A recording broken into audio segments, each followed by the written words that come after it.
What is your name, please? My name is Joseph P. McAvoy. What is your name, please? My name is Joseph P. McAvoy. What is your name, please? My name is Joseph P. McAvoy. Two of these people are imposters. Only one is the real Joseph P. McAvoy and is the only one sworn to tell the truth. Geritol, America's #1 tonic. Geritol, the fast-acting, high-potency tonic that helps you feel stronger, fast, presents To Tell the Truth. And here is our host, Bud Collier.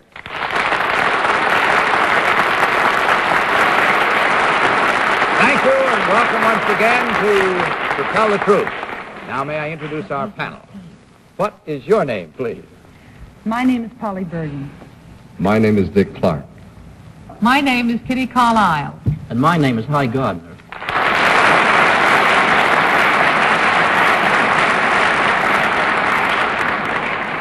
Dick, speaking for all of us, I want to tell you how happy we are that you could take the time to step down off that mighty important bandstand of yours and be with us tonight. Thank you, Bud. It's a pleasure to be here. Well, believe me, it's our pleasure. Hope you find the rhythm around here cool enough and to your liking. My average on this game is very bad. You play along at home? Well, good. I hope you're all doing that right now, as a matter of fact. As you heard, these three gentlemen all claim to be Joseph P. McAvoy. And, of course, only one is the real Joseph P. McAvoy. The other two have merely assumed that identity. And they are the ones who do not have to stick to the truth. Now, will you please listen while I read this affidavit? I, Joseph P. McAvoy, started on a new job yesterday morning. I work at Grand Central Station, and I'm responsible for the gate men, the red caps, the train announcers, the information service, and the arrival and departure of the 55 million annual passengers who ride the more than 500 daily trains. I am the new General Station Master at Grand Central Station here in New York City. Signed, Joseph P. McAvoy.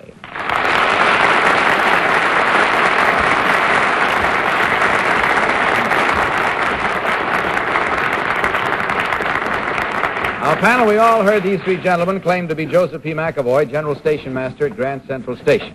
Only the real Joseph P. McAvoy is required to answer your questions truthfully. You will each question until you hear this signal, and at the end of the questioning period, you will be asked to register your vote for the one who, in your opinion, is the real Joseph P. McAvoy. And let's begin tonight's questioning with Kitty Carlisle. Kitty? Thank you, Bud. Number one, who do you work for? The New York Central Railroad Company. Number two, what is the strangest request as station master you have ever heard of? I know you've never been requested yet, but what is the strangest you've ever heard of? The strangest I ever heard of was to my predecessor to strew a bed of orchids along a platform for arriving Hollywood star. Do you know who the star was? Well, I don't think I should go into that. Oh, please do. Number three, is it true that the 20th century used to pay the passengers for every minute they were late? At one time, that was true. When did they stop? I don't know. When they started being late. Number one, can you telephone from a train? Yeah, most certainly. When? Well, any time there's a phone aboard the train, you can tell it. Hi, Gardner. Number one, are public porters permitted to operate at Grand Central? No, they are not. Number two, what are public porters? Public porters are the men without red caps who operate in the subways and adjacent to the terminals. They must surrender to a red cap when they reach the terminal. Number three, are the clocks at Grand Central Terminal on the Eastern Standard Time or Daylight Time? They are in daylight time. When do they change? They change at the change of time in April. Number one, how much do red caps get per piece of baggage? 35 cents apiece. Number two, when was Johnny Conroy station master at Grand Central? Do you know? In the 1930s. Do you know number three? I don't know that he was. Do you remember number one? No, I do not. Number one, there's a red cap car in which they hold church services every morning. Do you know who the pastor of that Baptist church car is? No, I do not. You know anything about the church, three? Polly? Sorry. Number one, what does number 15 Vanderbilt mean to you? Number 15 Vanderbilt is the entrance to the CBS studios, which are located on the 4th floor of the 42nd Street side of the station. Anything else you'd like to know, Polly? Could you tell me who's on television tonight? Do you hear his answer? I am. Number 2, what are the two railroad companies that use Grand Central Station? New York Central and New York, New Haven, and Hartford. Number 3, what year was Grand Central Station built? Do you know? In 1903, its construction was started. 1903. Dick? Number 2, how long would it take me on the New Haven Railroad to get to Mount Vernon, New York? About 20 minutes. Number 3, how long would it take me to get to Mount Vernon? About 23 minutes. I don't know. Never Number had one. yet, has it, Dick? I don't know. Number 1, of what railroad is John P. Loudermilk president? John P. Loudermilk. I do not know. Number 2? I don't know. Number 3? I do not know. Oops, must be a small railroad. Short line. Number 2, the Pennsylvania Railroad, though it does not travel from Grand Central Station. If I were to write a letter of complaint about the dining service, who would I write to? And the New York Central, you write it to the New York Central because they operate all the dining services and Pullman services. There's no more Pullman. Would you... That's it. It's time to vote, panel. So without consultation, will you please mark your ballots? And in so doing, you will, of course, select number 1, number 2, or number 3. Team of challengers, as you know, will receive $250 for every incorrect vote. Panel, are you all marked? Well, you are, Polly. Head of the game tonight. For whom did you vote this first round? Well, Bud, you know, I've been getting a lot of letters of complaint about the fact that I always don't know who to vote for, and I vote for number 1, but I think it's number 2, and they all think that I make it up just to be funny. They don't think that I seriously don't know, and which is flattering but not true. And so in response to all of those rather difficult letters, I would firmly like to vote for number 1, though I'm sure it's number 2.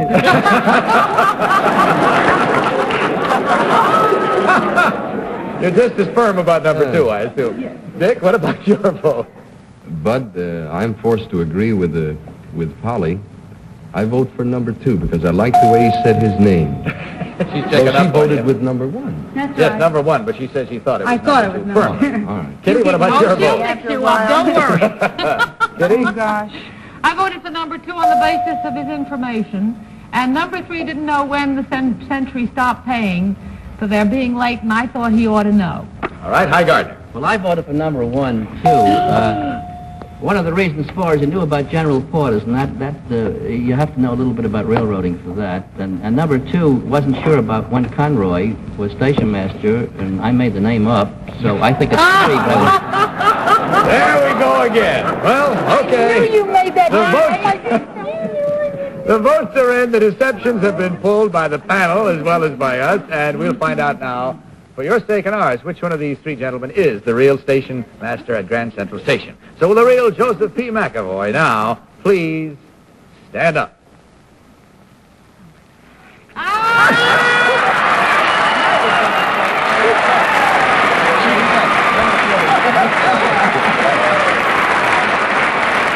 Thank you very much.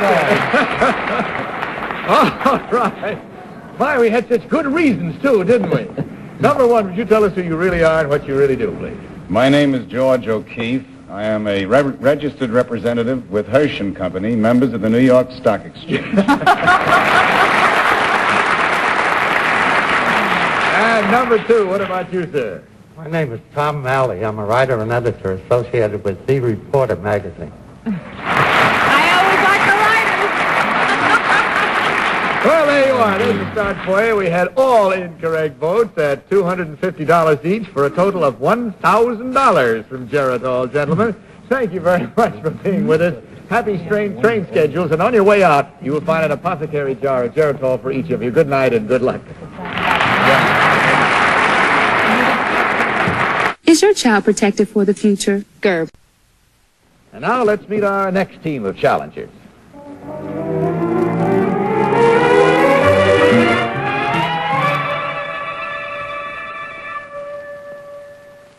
What is your name, please? My name is Margaret O'Neill. What is your name, please? My name is Margaret O'Neill. What is your name, please? My name is Margaret O'Neill. All right, please listen while I read this affidavit.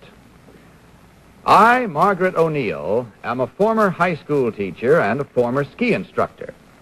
For the past 13 years, however, I have been associated with the Miss America pageant. I am the official traveling companion and pageant representative for Miss America, and as such have traveled 450,000 miles in the past 3 years. When the new Miss America is chosen on Saturday, I will again accompany her on a tour of the United States and Europe. Signed, Margaret O'Neill.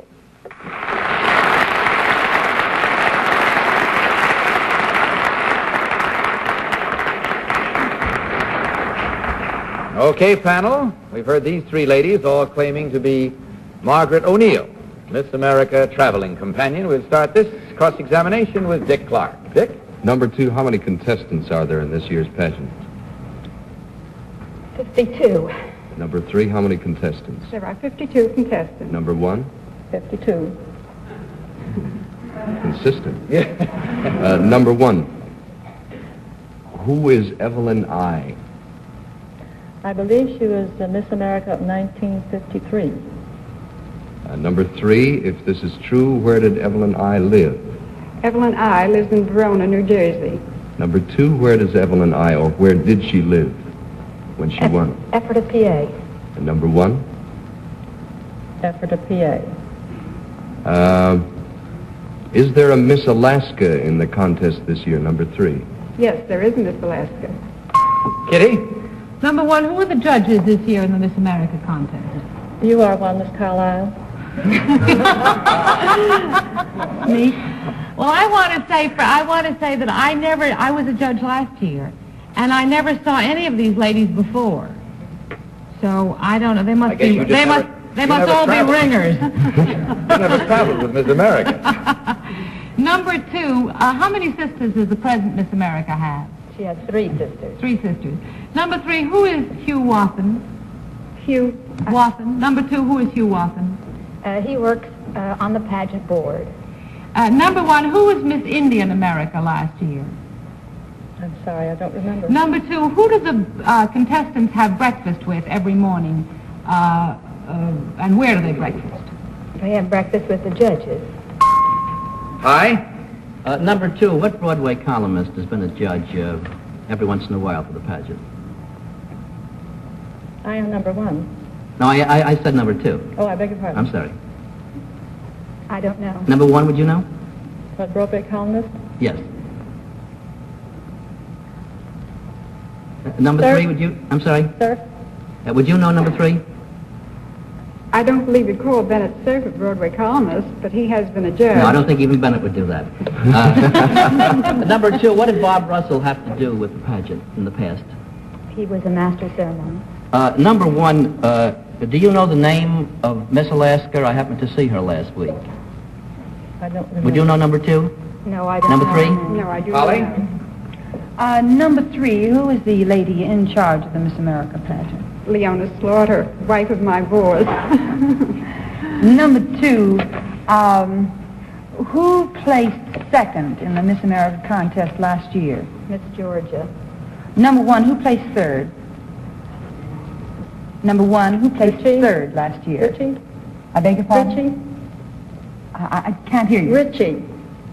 Richie? Miss Ritchie, you Miss mean her last name is Miss Ritchie. Ritchie. Oh, Her I last name see. was Ritchie. What state is she from, number 1? Colorado? Number 3, who was the Miss America of 1955? 1955. Well, that was Sharon. Big one? Did you know? Sharon Ritchie. Okay, there we go now. Our time is out. We'll have to vote, and without consultation, will you please mark your ballots? And in so doing, as you did before, please select number 1, number 2, or number 3. Are we all set, panel? Everyone but Polly? Oh, you didn't have to say that. Is this a firm vote? No, this is probably the unfirmest vote of all the votes, because I really have no idea which one it is. I simply just picked a number. I don't know anything about Miss America contests, and it makes it a little difficult when you don't know. How about you, Dick Clark? I picked number 2 because she knew that Evelyn and I lived in Ephrata, Pennsylvania. Your vote, Kitty? I picked number 2 on the basis of all of her information, which was all correct, and some of the others had correct answers, but not all correct ones.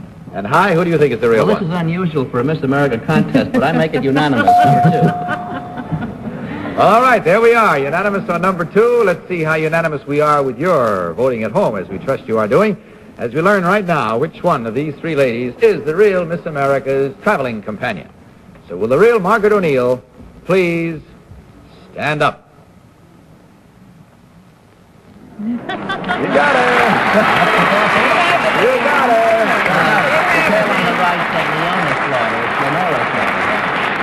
Well, one thing about our panel, if they goof strong, they come back strong. At least we say that for them. Thank you. Number 2. Number 1, would you tell us who you really are and what you do, please? Yes, my name is Eve Jackson. I live in New York City. I'm a housewife and have 3 children. And number 3, what about you? My name is Mrs. Bernard Shore, Vice President of the Shore Battery and Equipment Company of Jamaica, Long Island.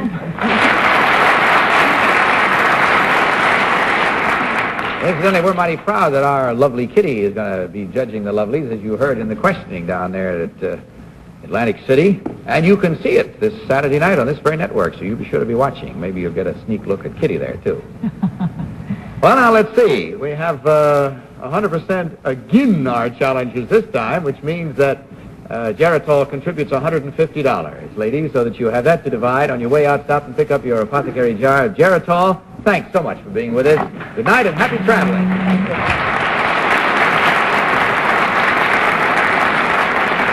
Now, there will be more challengers and more laughs, of course, in less than a minute. Tomorrow on The Amazing Race. Are you freaking high? Stop. Stop, Aaron. Get your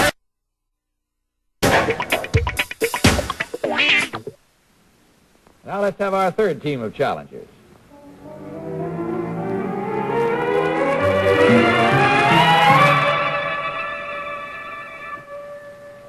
What is your name, please? My name is Johnston McCulley.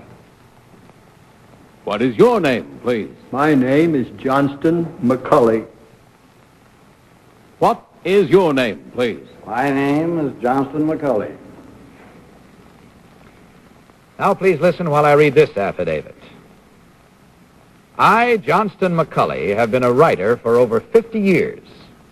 After finishing school, I entered the newspaper field. I eventually gave up newspaper work to devote full time to fiction writing. My most famous novel was written in 1920 and was twice made into a motion picture. The main character is now the subject of a television series. I am the creator of Zorro. Signed, Johnston McCulley.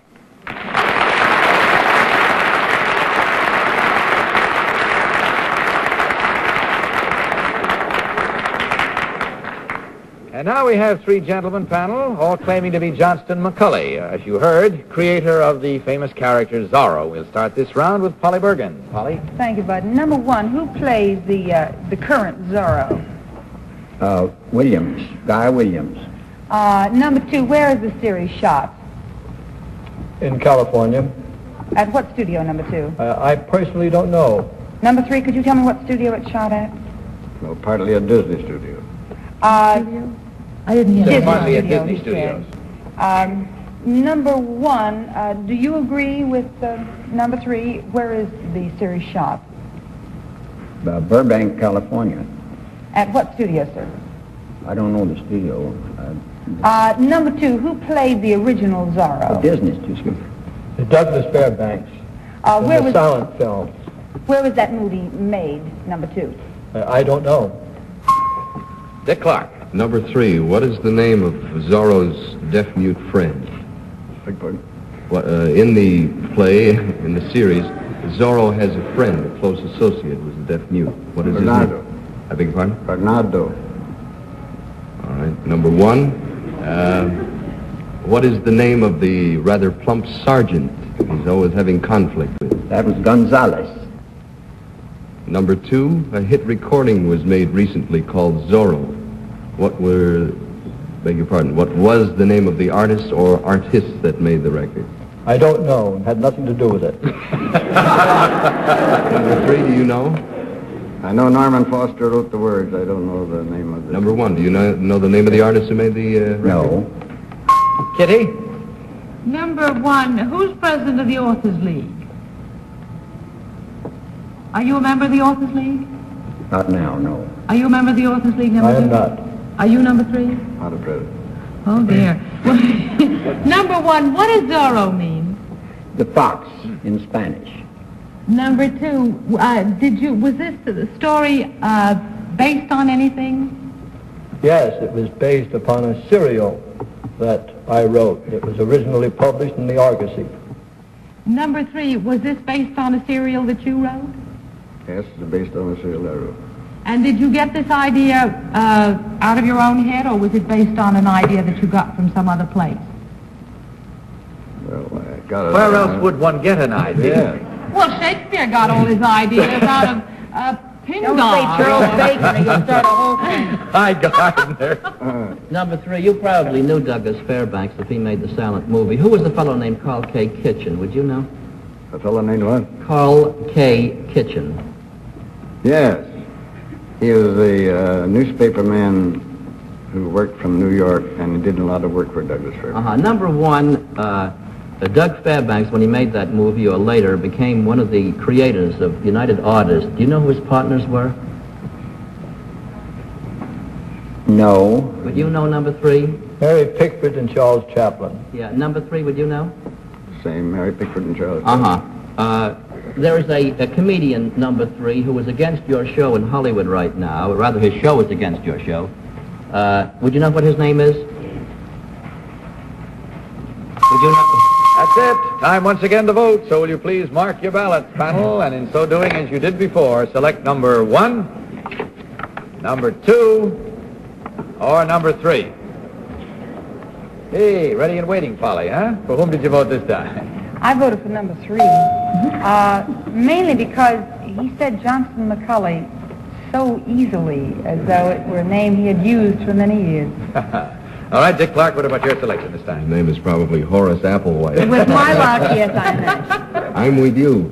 Oh, no. Number 3, because he seemed to know a little bit about a very, very big record that should have been important to him. Kitty? I voted for number 3. It turns out we're playing against each other here because the train fellow was invented by High. I believe that number 3 knew Mr. Kitchen, who was the associate. So if I'm playing against you, then I'm playing against everything. All right, Hi, what about Carl K. Kitchen was one of the first Broadway columnists on the old Evening World and the Sun, and he was a close friend of Douglas Fairbanks and Mary Pickford, and that's why I voted for number 3. Right. Well, again, we have a unanimous vote, and let's see if that unanimity spreads to you in your home as we discover right now which one of these 3 gentlemen is the real creator of the famous character Zorro. So, will the real Johnston McCulley please stand up?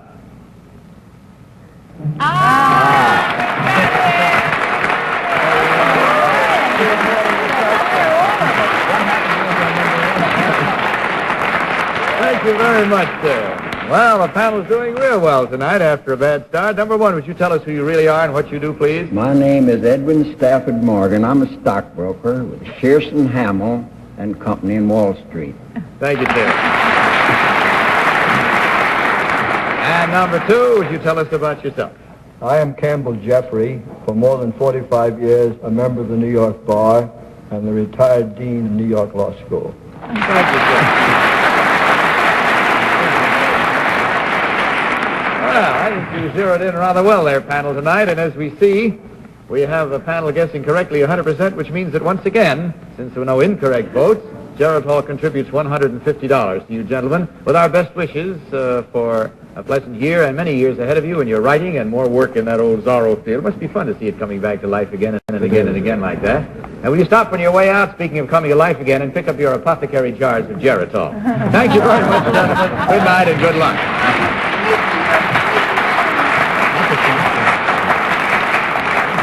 Now we'll join our panel again in just a minute, but before we do, listen.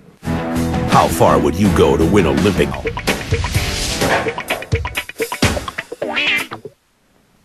Well, that's all the time we have for tonight, except once again, Dick, thanks so very much for visiting us.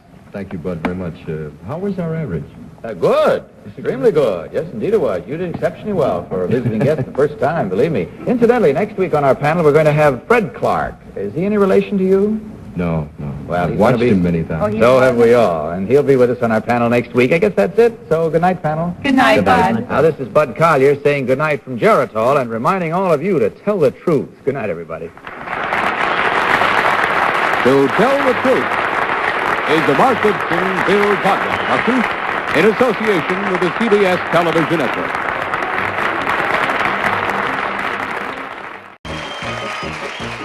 Now for the new Beat the Clock, fun, action, stunts, a race against time with guest star Dick Clark.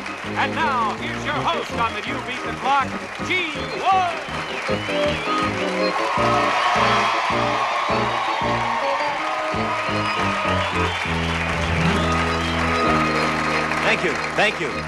Thank you very much. Hi, and welcome to the new Beat the Clock, where people pit themselves against time to win cash and prizes. And they're going to get a lot of help from this week's guest star, Dick Clark. But right now, we're going to meet our first couple. Nick, will you introduce them, please? Gene, our first couple is Bill and Colette Smith.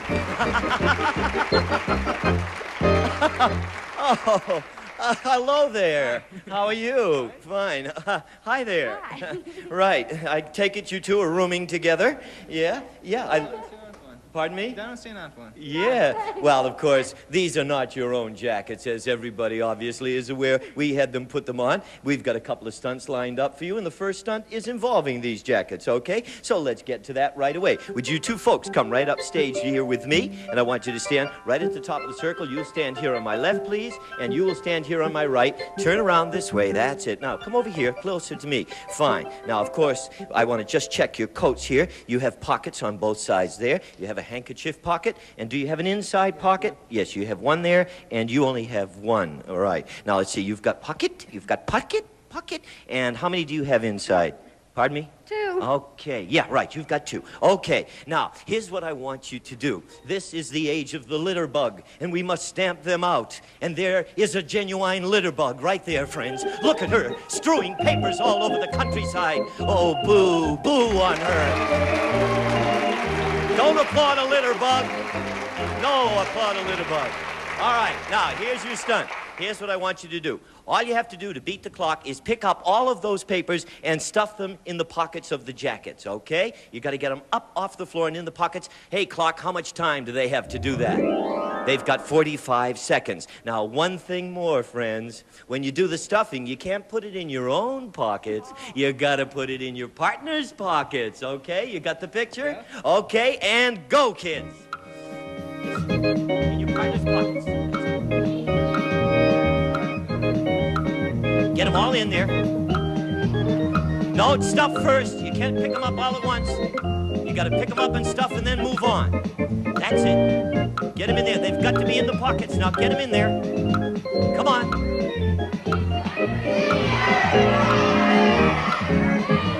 Stuff them in there. Make sure they're all off the floor. There's still one more out. Come on, you've got 15 seconds. Okay, stand apart. Stop the clock. Great. Okay. Congratulations. Very good. Now, why don't you just take these things off, if you will, please, and we'll just leave them right here. Thank you, B, and thank you, Gail. Okay, folks, you step over this way because you have won yourself a trip to the cash board. Here we have our Beat the Clock cash board. Here's the way it's going to work.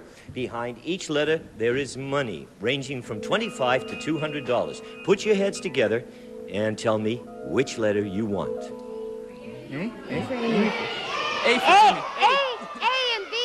Okay, they've chosen a letter. They want the A and B, which means they have won $50. Great. Congratulations to you.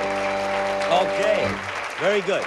Now, as I told you, you're going to get a lot of help, okay? So I want you two to stay right here at the podium and sort of rest your bones a little teeny bit, catch your breath while I introduce that help, and then we'll do your second stunt. Okay, He is a charming guy and a talented guy. You've seen him on television many, many times. He's appeared in motion pictures. Won't you all greet Dick Clark? Here he is. Hey, Richard. How are you? Dick Clark. They like you. That's nice. No, they do. They like you. Thank you. You terrify me, you know that? Pardon me? I say you really terrify me because I stay back there and I see all sorts of fiendish things lined up. Yes. I hope they're not for me. Huh? There's one in particular. Yes, well, don't worry. The fiendish ones we save for our guest stars. I've been here a lot of times, Gene. I've never been embarrassed, never had any real trouble, but it looks like today's the day. Yeah. We would never do anything to embarrass Sure you. you wouldn't. No, it's what are true. you going to do to me now? I'm going to introduce you to our couple right here. I'd like you to meet Dick Clark. Folksies, he's going to help you with the second stunt. Come on up this way toward the clock, okay? And Dick, I would like you to get into that box right over there on the right. And Bill, would you get into the box here? Okay? And now, sweetheart, you come all the way up here. Now, once they get inside, that's fine. Okay, just stick your head through the hole there. Fine. Isn't this marvelous? It's like Alice in Wonderland. There are handles in there which will help you control the box. Now, here's what you're going to do to beat the clock. We have a ball here, you see, Colette? And what you're going to do is place the ball between these two boxes, you understand? And then, gentlemen, all you have to do to beat the clock is get that ball on top of either one of your boxes. Do you understand? Step back, please, gentlemen. Step back, please. Fine. Okay. Now let's take a look at the clock and see how much time we have. We have got 1 minute to do this. And Colette, I'm going to let you set the ball to start with, okay? Huh? Yeah, just put it right there in the middle between the two boxes. Close up, guys. Okay, get your hands out of there, Colette. All right. Are you ready? And go. More. Can you get up any further? A little further? Oh. Hold on a second. Let's try to jiggle it up from the top. I don't see how we make it. Okay. Stop the clock! Yeah! They did it! Great! You beat the clock! All right, hold it, everybody. Hold it. Okay. Take that ball, Colette.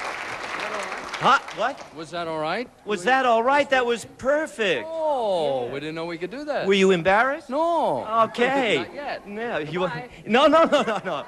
Will you give us another chance? Yes, sir. Okay, I tell you what, folksies, you do that again, and we will give you a $50 bonus, okay? All right. All right, get it in there, Colette. Wait a minute, set it. That's it. Set it down. Wait a minute, just a little bit. Step back a little there, fellas. Okay. Now, Colette, set it in there. I just didn't want you to get your fingers squashed. Okay. Go ahead, fellas, together. Okay. And go! Look at this. Stop the clock! They did it again. Okay, bend down. We're going to take that off. Oh, boy. Congratulations. Dick, I invite you to take a seat. I tell you, Bill, Colette, come on over here, because here we are at the yummy board again. Okay. Now, you know what you have to do. Select a letter. Okay, put your heads together and tell me what's going to be. No, let's take another. Let's take a C. C like in your name? Yes, C. Which You one? want C? You want... She wants the C in clock. There are two C's in clock. You want the first C in clock? That means that you have won $50 plus your bonus. Great, wait a minute, stay right here, because there's a lot more to come. We have two new contestants coming up. You're going to meet them later on in a competitive stunt, head-on, and also you're going to have a chance to win cash when Dick Clark goes up against the clock solo, okay? And we're coming along with all of that fun and Dick Clark right after these messages. Keep looking, gang.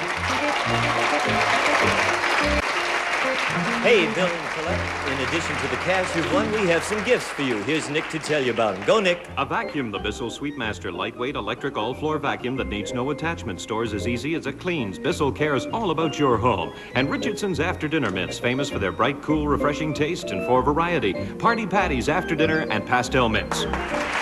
Okay, and now we're going to roll on and meet two new contestants. Will you introduce them, Nick, please? Gene, our second couple is John and Suzanne Artizzoni. Hey, how are you? Gene. How are you? I'm fine. How are you? Thank you very much. Nice to see you. Hi. Hi, Suzanne. How are you? Fine, thanks. Yes, and you're married folks.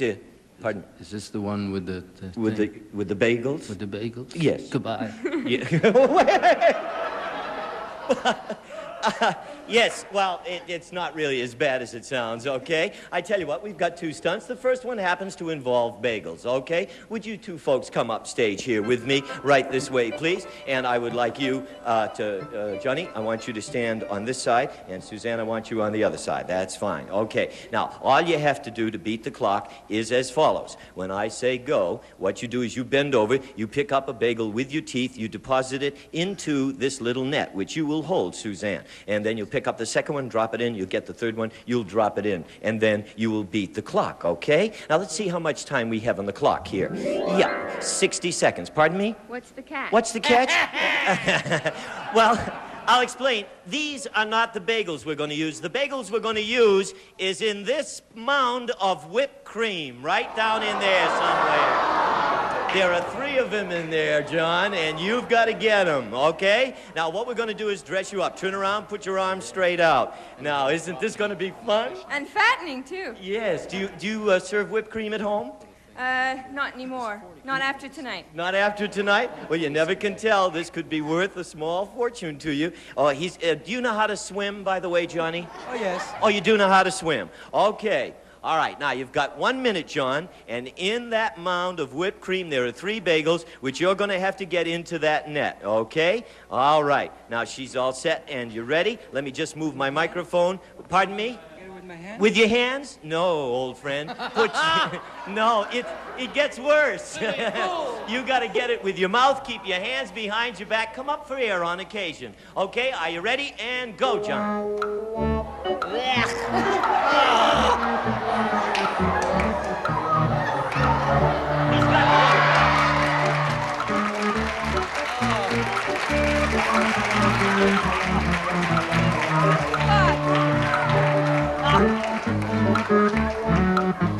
He's got 2. Stand over here, Suzanne. Oh. There's 1 more in there. 1 more in there somewhere.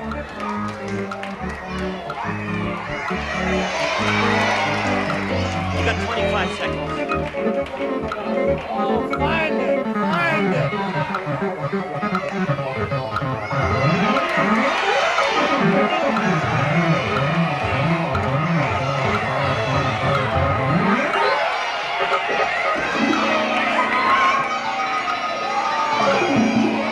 He's got it! Stop the clock! Yeah! Yeah! Yeah!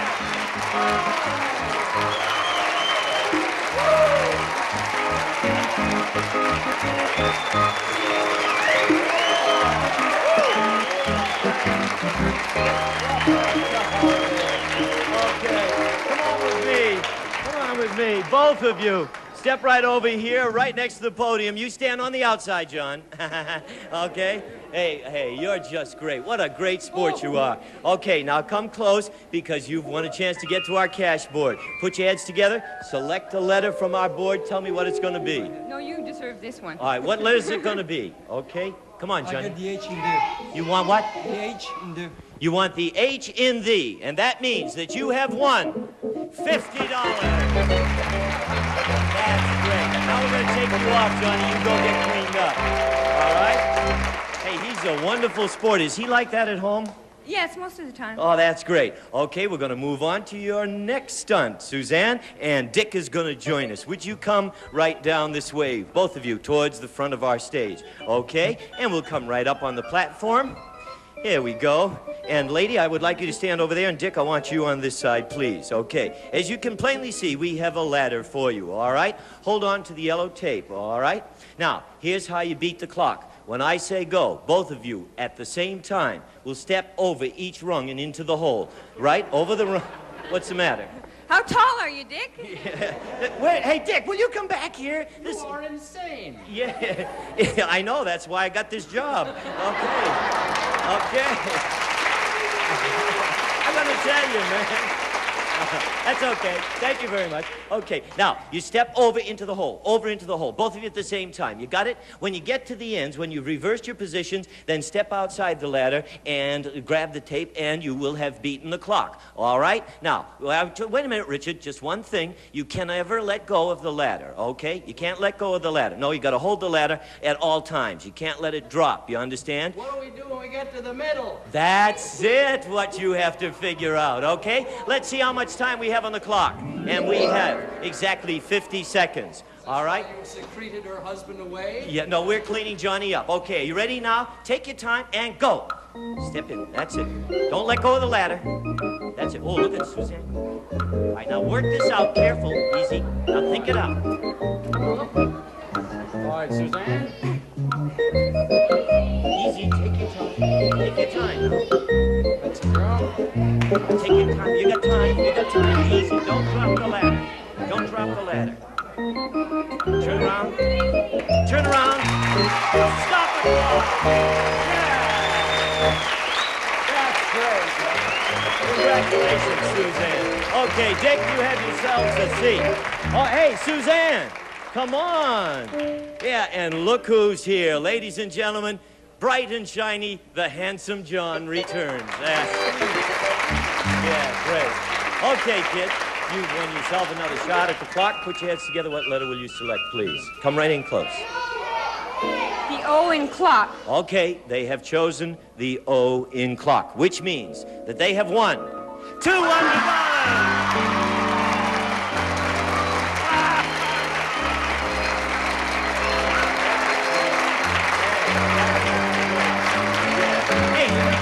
Come here. You got a chance to win more money because we got Dick Clark's Celebrity Solo coming up. We have a competitive stunt between you and the other team, okay, for a nice prize. So there's a lot more to come. And that's to remind you folks at home to keep looking because we're coming back with all of that. Okay, John and Suzanne, besides the cash you've won, we have some gifts for you. Here's Nick. An Embroller safety stroller from Cross River Products folds and carries like an umbrella. It only weighs 5 pounds, but sports 100 pounds. And 100 pounds of spaghetti and 3 cases of ragu sauce, simmered to perfection old world style spaghetti sauce. Heat and serve on meat, rice, and spaghetti. All righty. And now it's time for our celebrity solo stunt. Dick, would you step right there on that mat, please? Okay. Now, folks, you've had a chance to observe Dick in action. You're going to get a chance to cash in on him. If you bet the right way, either on the clock or the star, you'll win an additional $50. First, I will explain the stunt. What we have here are some rolling devices, 2 wheels. All you have to do to beat the clock, Dick, is get them to roll down there so that each wheel knocks over one cup. You understand? Both cups have to go at the same time. Now, come on, don't be shy. You can do it, I'm sure. Okay, let's take a look at the clock and see how much time we have. Okay, 45 seconds. All right, now, Bill and Colette, who do you want to bet on, the clock or the star? The star. They're going to bet on Dick. Okay. John, Suzanne. Star. They're betting on Dick, too. Everybody's on you, Dick. Okay, you got 45 seconds, Richie. Okay, are you ready, old buddy? And go. Oh, goes. He'll replace him for you. It's curving off a little to the side. Go. Don't take too much time. Oh, no, curved off to the side. Put. Get ready. That's it. It's off to the side. Easy. 15 seconds. You gotta go.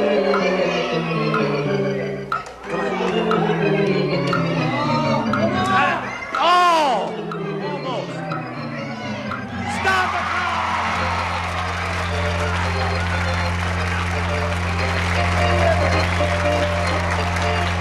That's great.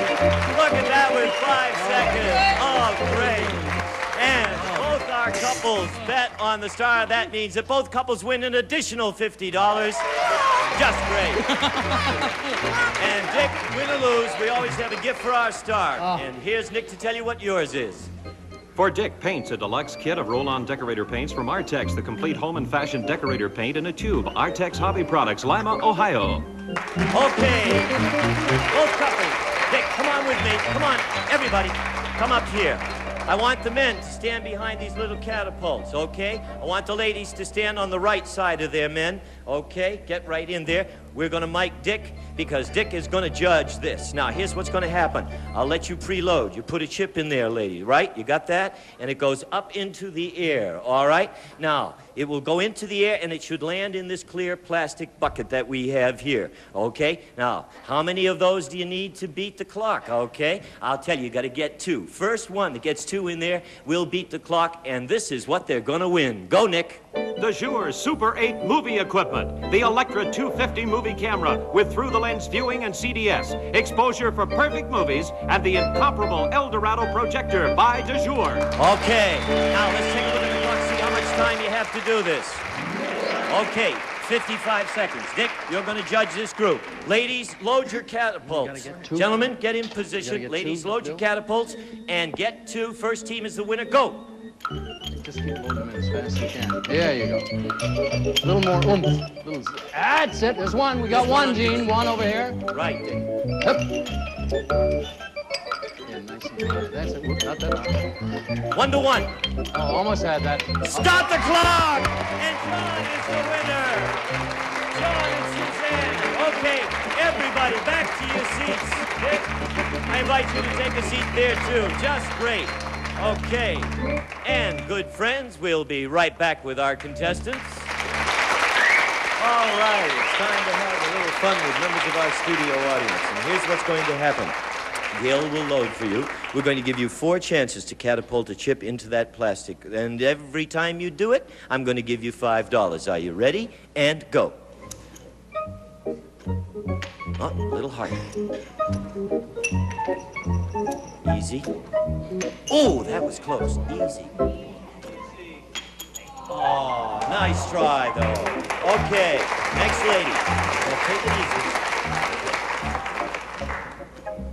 Oh, almost. A little harder. A little harder. Oh! Hey! And you have won yourself $5. Congratulations, ladies. Sorry to say it's time to say goodbye, but before we do that, we're going to find out how our couples did. Bill and Colette, you won $200. Okay. John and Suzanne, you won $300 plus a camera and projector. Congratulations. Let's take a look at the board, see where the money was. Okay. Aha. And there's where the biggies were on that top row there. All right. And, of course, Dick Clark, as always, sensational. Thank you, Dick. Okay? To you at home, this is Gene Wood saying bye-bye for now from the new Beat the Clock. Take care of yourself. See you soon, gang. So long. You can't change your channel, capiche? From Television City in Hollywood, this is the $25,000 Pyramid. Today's special guests from Knots Landing, Constance McCashin, and from Private Benjamin, Robert Mandan. Your host is Dick Clark. Thank you. Oh, thank you very, very much. Gee, that feels nice. Feels like old home week. Thank you and welcome once again to the $25,000 Pyramid. Every day of the week, we give 2 contestants a chance to win $25,000 in less than 60 seconds, and it could very well happen today. Constance, when you were a contestant on this show, did you ever win any money? I won about $2,000, and bad. I won a year's supply of turtle racks.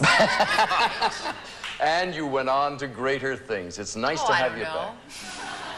That was pretty nice. Do you know your partner, Scott Richards? We just met. Hi, Scott, what do you do, sir? Yes, I'm a seminary student and a part-time youth minister in Agoura, California. Nice to have you here, sir. It's good to Robert be Mandan, you have, over the years, been responsible for giving away a lot of our money. Are you ready to do it again? I surely am. Say hello to Janet. Is it Gleason? That's right. As in Jackie? That's right. No relation. No. What do you do, Janet? I'm a waitress in Corona Del Mar. We're very happy to have all of you here. Wish you all a lot of good luck. Let me explain how you can win $25,000 in less than a minute. We play 2 games every day. Now, if you win the first game, you go to the big pyramid board over there and you try for $10,000. No matter what the outcome is, If you win the second game as well, then you have a chance at a grand total of $25,000. Let me repeat it. First game, you try for $10,000. If you win twice, go over there and try and win $25,000. The subjects are all over here on the board. I'll review them. And Constance, I'll ask you to pick one out in a second. First one up there is If I Were a Rich Man, The Lovebirds, Wine, Women, and Song, Open Wide, Run for Your Life, It's All Frills. And Constance, what strikes your fancy, if anything? Something tells me I should take Run for Your Life. Run for your life. I don't know why. No. Don't be pessimistic. Now, you remember how this works. You have a little private screen there. You'll have 30 seconds. You are to describe for your partner, in this case, these things associated with running. Things associated with running. Now, stand by. Ready? Go. Not the night, but the... Day. No, early. Morning. The sweat on your face is you... Perspiration. Take it. In the morning, you get ready to run, so you do these things. Stretches. The distance that you run is a... Mile. The thing that you wear is your... Jogging suit. No, all the one piece out... One piece... Warm-ups. ...is called Sweat. When you run one of these races, like in Boston and New York... Marathon. You get a cramp in your leg. Oh, you got 5 out of 7. A little trouble with outfit. Little smidgen of outfit came out, which reminds me, the good old cuckoo has never left us over all these years. If you have a little foul up along the way, if you, in that case, read part of the answer or give an inappropriate clue, it goes boop, boop, and then we talk, yes, I hear you, fool. It's 5-0. I always thought you did that. Yeah, thanks a lot. Which one of these would you like? Wine, Women, and Song. All right, please describe for your partner these things associated with wine. Janet, stand by for things associated with wine. Ready? Go. What it comes in. A bottle. Where it's stored. In the cellar. The foreign country that it comes from. France. Where you put them. Cases, racks, wine racks. It contains the stuff that makes you drunk. Alcohol. A white wine. Chardonnay. White wine. Chardonnay, Chablis. Yes. The thing you pour it from. Pour it in and then pour it out of. Yes. You got it. 7 out of 7. Perfect score. Scott, they've stepped ahead of you a little bit by a couple of points, but all is not lost. You can pick it up here. Which one would you like, sir? I think we'll go with Open Wide. Open wide. All right. Let's see. Describe for Constance these things that go into the mouth, but they are not eaten. Things that go into the mouth, but they are not eaten. Ready? Go. Okay, this is to take your temperature. Thermometer. This is chewing. Gum. This is what you would smoke. Pipe. Dental. Floss. What a baby has. Pacifier. This Benny Goodman played it. An instrument. Clarinet. What a dentist gives you. A shot Drill. of painkiller. Novocaine. That's it. You got them all. It's 12 to 7. Great. I wish I gave it to you. I'm sorry. Nice race in the works here. Robert and Janet, you have If I Were a Rich Man, The Lovebirds, and It's All Frills. Janet, what would you like? It's all frills. It's all frills. Describe for your partner these things that are ornamental. Things that are ornamental. Ready? Go. Okay, this is right here. Ring. This is this right here. Hair. Braid. It's when you put it in a little iron and up in a roller. Curl. Yes. Okay, this is what a bride wears. Veil. This is, you tie it. Boat. Yes. Okay, this is a Hawaiian. Lei. This is a rabbit or a jacket made Shawl. out of, it's the fur material, yes. Okay, this is a certain kind of potato chip has ridges, and it also is a... Dip. Potato chip has ridges. Ruffle. I was as stuck on that one as you were. The score is 13 to 12. You're ahead at the moment, Robert, so we'll give the choice to Scott and Constance, and what will it be, please? I think we'll go with If I Were a Rich Man. All right, you may recall from times gone by, at this point you have a chance to give or receive. You have the screen? I think I will give. All right, Constance, he's going to describe for you these things a millionaire has on his mind. Things a millionaire has on his mind. Ready? Go. Okay, this would be his attorney. It would be... Accountant. Someone who represents him in court. Lawyer. Okay, not sell, but... Buy. Okay, income. Property. What you paid Tax. Uncle Sam. Okay, not stocks, but... Bonds. Okay, this would be land, property. Real estate. Okay, not lost, but... Gain. What you make is Profit. your... Okay, not impotent, but... Powerful. You got it. 7 out of 7 there. You just made that one, let me tell you. Folks, let me run by very quickly the significance of this score. It's 19 to 13. Janet and Robert, in order to go over to the winner's circle and try for $10,000, you've got to come up with 7 out of 7. You've got to come up with 20 points in order to win this round. You've got the screen. Do you want to play it that way? Mm-hmm. Janet, describe for Robert these things in a love story. Things in a love story, they need 20 points. Ready? Go. All right, not Romeo, but... Juliet. This is what you play Violin. like this. This is a writing that Emily Dickens writes. Novel. And it rhymes. Poem. Yes. Okay. This is you pluck the petals off of it. Flower. Loves you, loves me not. A particular kind of Daisy. flower. Okay. This is you're having a with a person that's married, and so you. Affair. Yes. Okay. This is what you put logs in and light it up. Fireplace. Yes. Okay. And this is goodbye. Farewell. Yes. You got it. Just in the nick of time. The clock has run to 0. You have a chance to try for $10,000. You'll be back to play again in a moment. Please come to the winner's circle. There was no time left. No, it's gone by the time you get there. All right, now. Congratulations. Mom? You've always known how your touch can comfort your... Absolutely free. Call toll-free now. Make you feel better.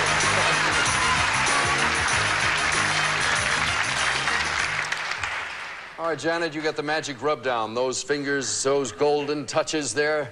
That's to supposedly relax you under this circumstance. Now, let me tell you what's happened. You won the first game. You're going to try for $10,000. To win it all, you've got to go to the top of the pyramid there. There's 6 subjects up there. We have 60 seconds. If you want to skip one, Robert, you recall you can do it and then come back to it. If you get stuck, I may say, do you want to go on? That means the clock's running. I'm watching that. You're only allowed to give a list of the things that fit the subject. If you use your hands or inadvertently read the answer or make a mistake, you'll hear this sound. And don't stop to say, hey, what happened? We'll talk about it later. Or how You all ready? Ready? Concentrate on your partner now. Stand by for $10,000. Here's your first subject. Go. Sand. Things, Towels. Things on the beach. I have these beautiful costumes and my piano and my candelabra. I'm what Liberace would say. Right. Con Edison. Telephone. Rent. Things that you have to pay, bills you pay. Right. Clocks. Go on. Things that tick. Yes. You got it. Go on. An egg. A joke. Things that crack. Yes. Yes. Library books. Things you return. Wine Things you bottles. borrow. Things you reuse. Sexy girls. Things that are used. Wine bottles. Sexy girls. Library books. Right. Things that are stacked. Let's see, 2, 455, 6, $750. Not a bad start. We'll change partners. Be back to play again right after this. That was close. Close.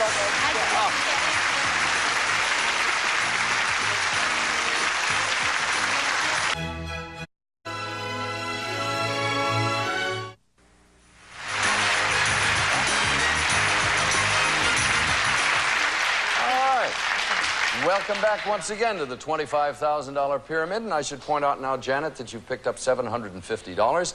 You're in mighty good company there. And if you win this round, you'll go on to try for $25,000. If Scott wins it, he will try for $10,000. I should point out one other thing. The person that accumulates the most money today will return again tomorrow to compete against another contestant. And there was one quick note here I wanted to ask you. Constance, you're a new mama? Yes, I had a baby almost 4 months ago. Oh, wow. Boy, girl? I had a rather large boy. And his name? Is Daniel Morgan. Much good luck with the young man. Much good luck to everybody here as we continue along. Let me repeat once again. You've won your first game. You're up to try for $25,000. Let me review the subjects here for all. We have What's His Name, Calm Down, Touch and Go, Fun for All, Think Thin, Mystery 7, and Robert and Scott, we're going to turn to you for your choice. What's his name? What's his name it is, all right? When we get to that Mystery 7, I wonder if not, well, it's a tad late, but that's a sneaker in there. I'm going to tell you about it after we play this round, okay? As quickly as you can, describe for your partner, these people are characters who are known by just one name.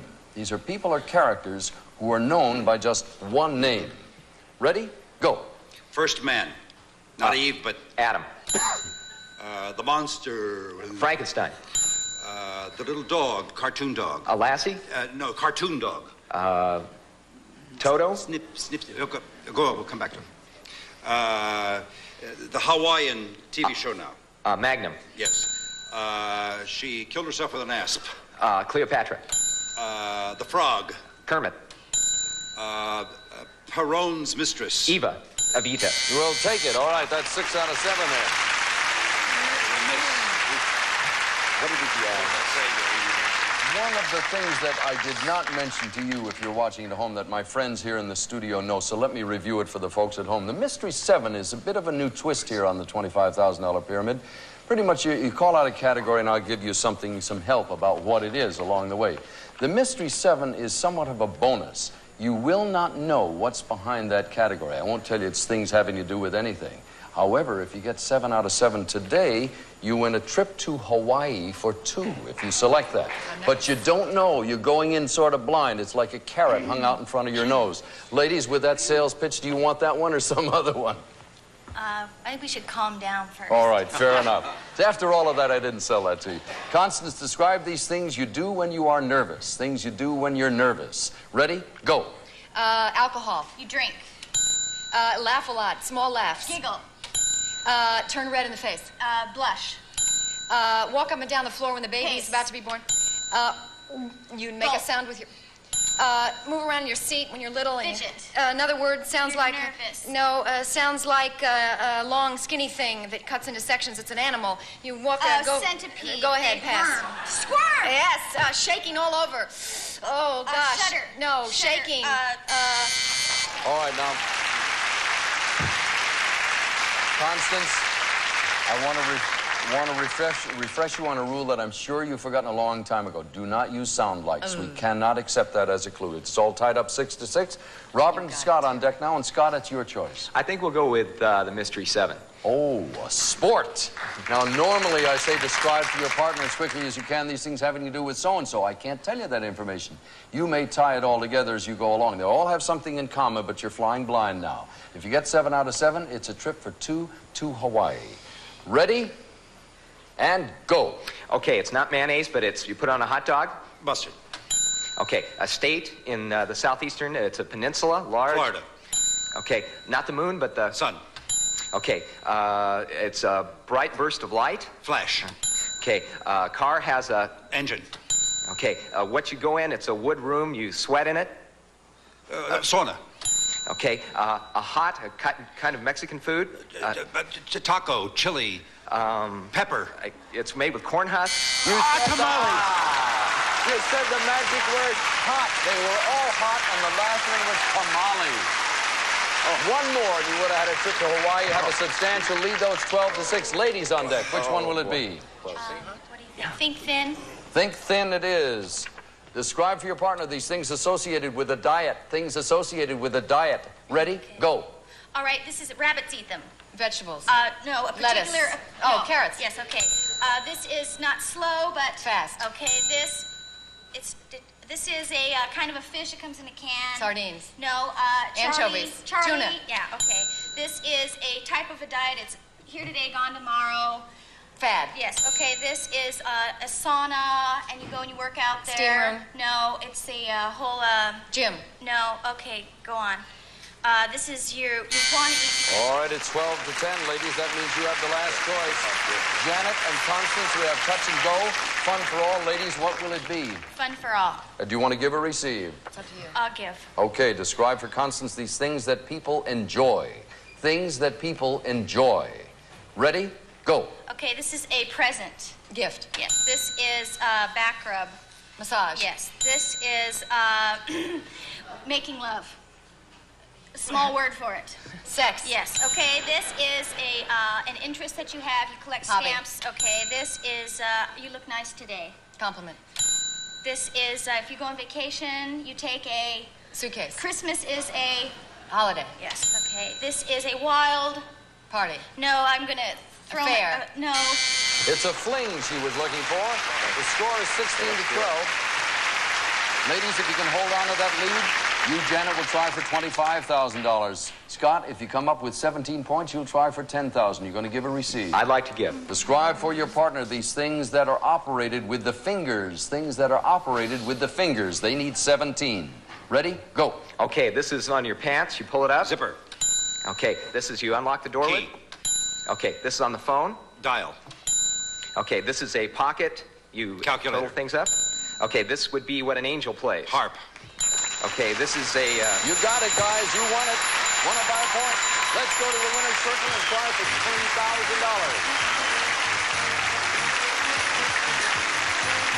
$10,000. Know what I used to hate about hairspray? Everything, especially... Apex Street, Department GS, Nashville, Tennessee.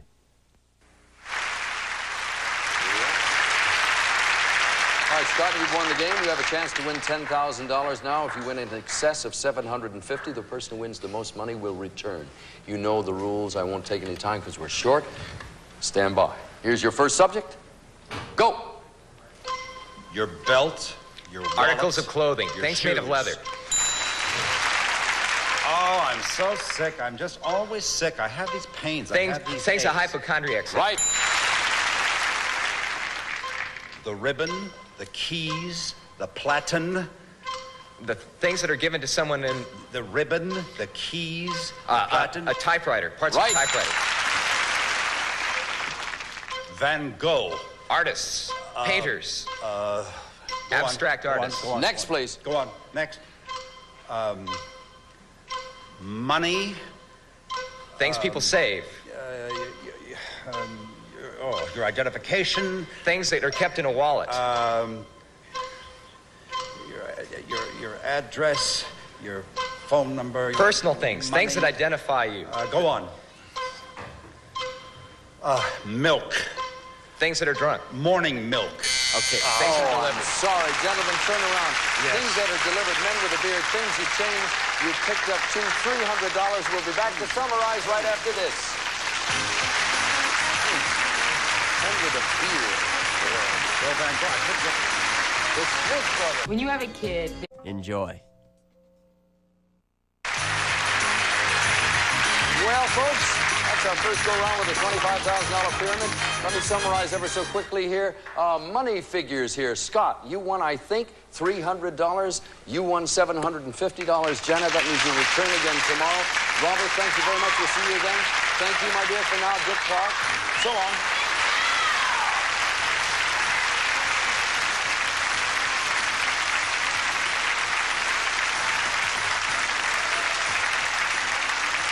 Some of our contestants will receive the Bissell Double Action Floor Sweeper, snaps up dirt and litter on carpet and bare floors. Great for quick pickups and clean vacuuming from Bissell. And Heath Bits of Brickle adds great almond toffee flavor to just about every dessert, especially Bits of Brickle ice cream pie. And 4 gallons of Trouble with True Test Easy Care Latex Flat Wall and Trim Finish for walls and woodwork only at True Value Hardware stores. And Heath Candy Bars, rich almond toffee covered with real milk chocolate with the great taste of Heath that speaks for itself. And Quaisel presents his hand-blown crystal lamp from the Satin Lace collection, designed to add beauty and warmth to your home exclusively by Quaisel Lighting. And try Renew's adjustable air pressure for all over your house, a long-lasting pressure that costs less than most. Renews it, does it.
Number 1, what is your name, please?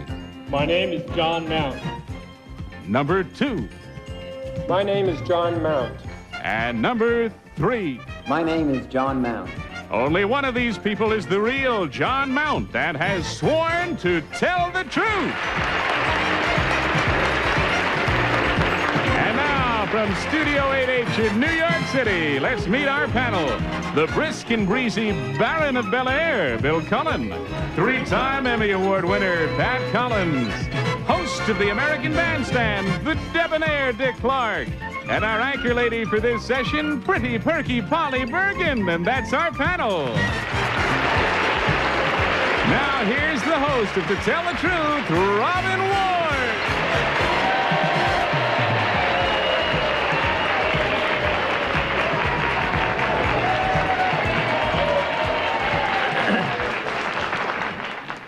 Panel, one day I'm going to run out and fall flat on my, We're waiting. You're waiting. It's nice to see you, panel. Let's get right down to the problem presented by our first team of challengers, all three of whom have the cheek to claim to be John Mount.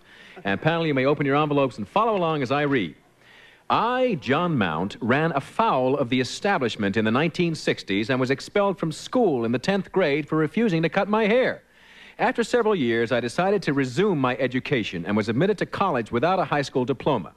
I made Dean's List my first semester and later received an award for academic excellence and leadership.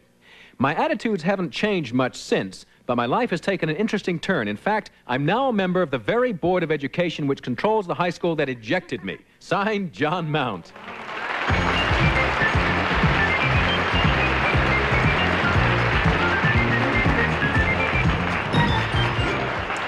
And welcome, gentlemen, and panel. These three gentlemen all claim to be John Mount, who had a hair-raising experience in the 10th grade. And let's start. They're booing already? We just started the show. The crowd Let's is start the against questioning us. with Polly Bergen. They're booing you, Robin, not us. I know, but you're with me. We just wanted to establish that. John Mount, number 1. Do they have a dress code in the school that you're on the board of? No, they don't. Do they have a hair code on the... No, presently, no. No, I see. Number 2, when do they stop having hair codes and dress codes in school? I don't know because I was thrown out of high school. I see. Number 3, when do they stop having hair and dress codes in school? Oh, I would say about 10 years ago when the world started to appreciate a person for being themselves. I see. Number 1, how did you get on the Board of Education? I was appointed by the mayor. I see. Number 2, how did you... And we go to Bill Cullen. Number 2, what do you think are some of the things, the dress codes in school that should be enforced? Are there any dress codes that you believe in enforcing at all, number 2? Yeah, I don't think hot pants should be worn, and but that's about it. Number 3, where are you on the school board? In what city? In Tenafly. In where? In Tenafly, New Jersey. In Tenafly. How many of you are there on the board? There are 7. Do you have strict dress codes there? There are no dress codes. None at all? You None whatsoever. Anywhere you want? Well, as long as you take a shower, I imagine it'll be okay. Okay, all right. Number 1, when did you finally decide to cut your hair? I didn't. And we go to Pat. Number 2, in the 60s when you were bounced out of high school, how long was your hair then compared to the way it is now? It was over my shirt collar. But not as long as number 1's? No. And number 3, how long was your hair in the 60s? It was just a little bit longer than this right now. Number 1, do you think you can tell a man's personality by the length of his hair, or at least his interests in life? No, you cannot. Why did you stick to your guns? Why didn't you cut your hair, stay in school? My previous education taught me that in America you're supposed to be free, and I believed it. And number 2, why did you stick to your guns? Why didn't you say, oh, it's no big deal? I was interested in a girl at the time, and she was more important than the educators. And she wanted you to have longer hair? She liked the way I look, and I didn't think it was that long, and Thomas Edison didn't graduate high school, so... Well, college, thank you, number 2. Number 3, look, oh. And we go to Dick Clark. I'd like to go to number 3 and talk about Tenafly. How many members of the Board of Education are there? There are 9. How did you get on that board? I was appointed. What else did the school have as a beef with you when they threw you out of school? That was all. They thought I was affecting the rest of the students. Okay, number 1. I want to ask you the same question. Was lengthy hair the only problem you had then? It was the reason I was thrown out, but I wasn't a fantastic student. How on earth did you get into college, number 1, without a high school diploma? I was a special admit. I had to maintain a C average for 24 credits. Number 2, how does your attitude today differ from then? It says here it doesn't. Haven't you matured at all or changed your attitude toward the 60s?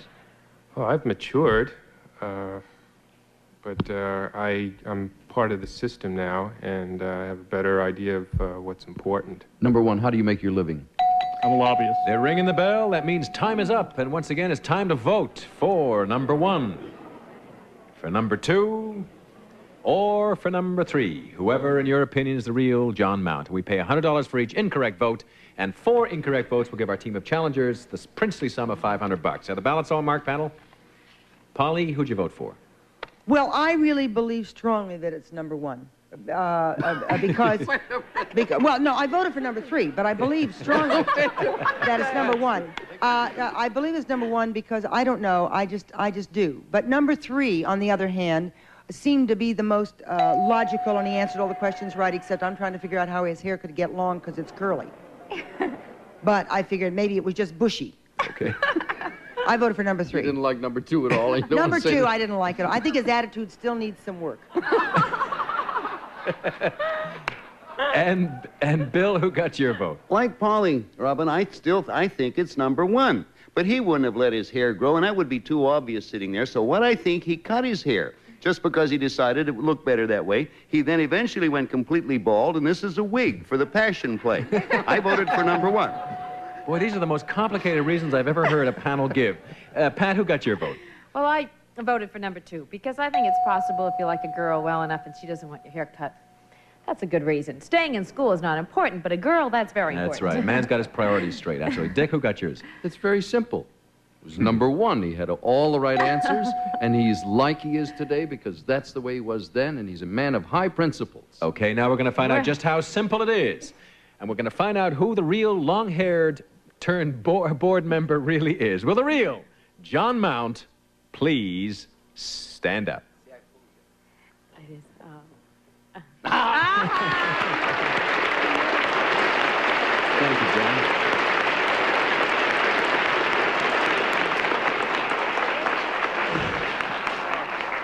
Let's find out who I get half a vote? No, you don't, Polly. You don't vote. get anything, period. Let's find out who our imposters are. Number 2, you got yourself a vote. Would you tell us, please, who you are and what you really do? My name is Michael Fandel, and I'm a professional comic and clown.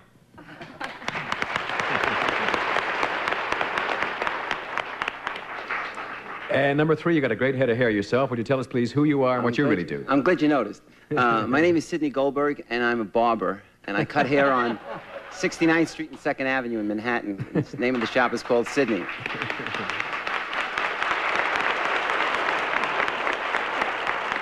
We have a picture of John as he appeared in the 10th grade. You'll see how revolutionary and weird he really looked. And this is why he got thrown out of school. Just look at your monitor here. Oh. You believe that? He could get into the Army with that haircut today. Yeah, sure. John, why, I don't mean to be rude, but why have you kept your hair long? Obviously, it's personal preference, but do you make any statement with your hair being this long? You look sort of evangelical with it. Not really. It's just the only permanent part of my wardrobe, and it's my decision to wear it this way, so I do. Well, we're glad you took a stand for American liberty in the 10th grade, and we wish you great success. There were 2 incorrect votes. You won yourselves $200. Thank you for joining us on To Tell the Truth, and we'll see 2 of you on one-on-one right after these words. Thank you, gentlemen. And we'll return after these messages, so please stay where you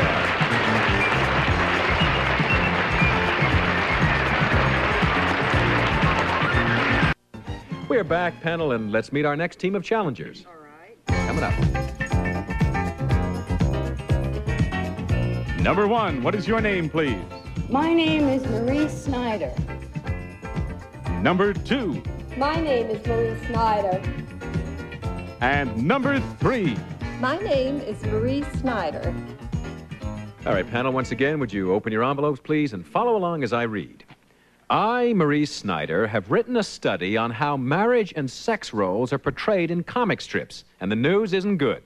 Comics are, and always have been, guilty of blatant chauvinism and stereotyping.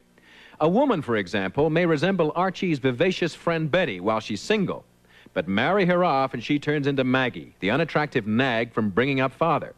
Or take a handsome, competent guy like Flash Gordon down the aisle, and you wind up with a blundering Dagwood Bumstead. What the comic strips tell me is that Americans believe in marriage, but they don't expect it to be very pleasant. Signed, Marie Snyder.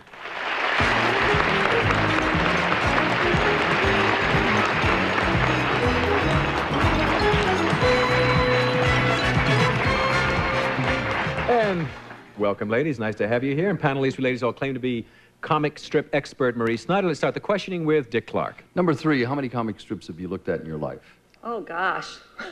A lot. Number 2, who's Dagwood's wife? What's her name? Blondie. Number 1, what was the cartoonist's name that drew Winnie Winkle?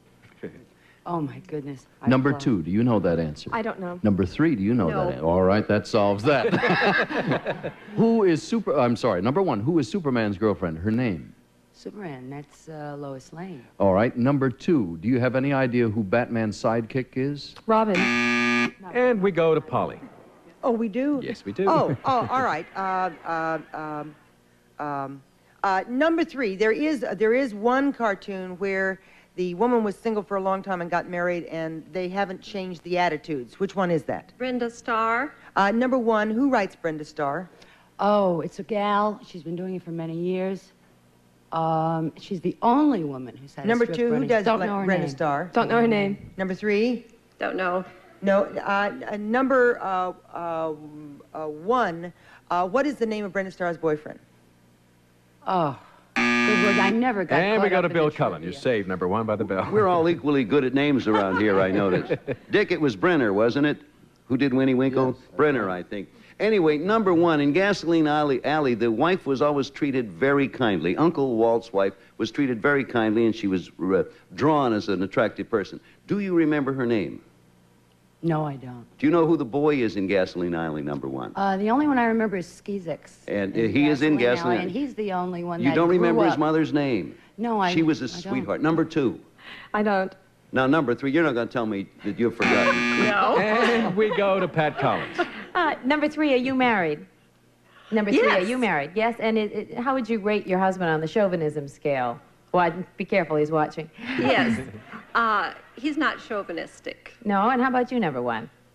Are you married? Number 1? one? Oh, that's Yes. me. Absolutely. I'm definitely married, and I am not married to a chauvinist. No. Number 2, how would you rate Olive Oil in terms of the way she's treated by the men around her? Considering what olive oil is like, I'd say very well. That's a great answer. All right. And number 3, do you think that television, sitcoms in particular, do any better by women than the comic strips that you've evolved your theory about? Number 3.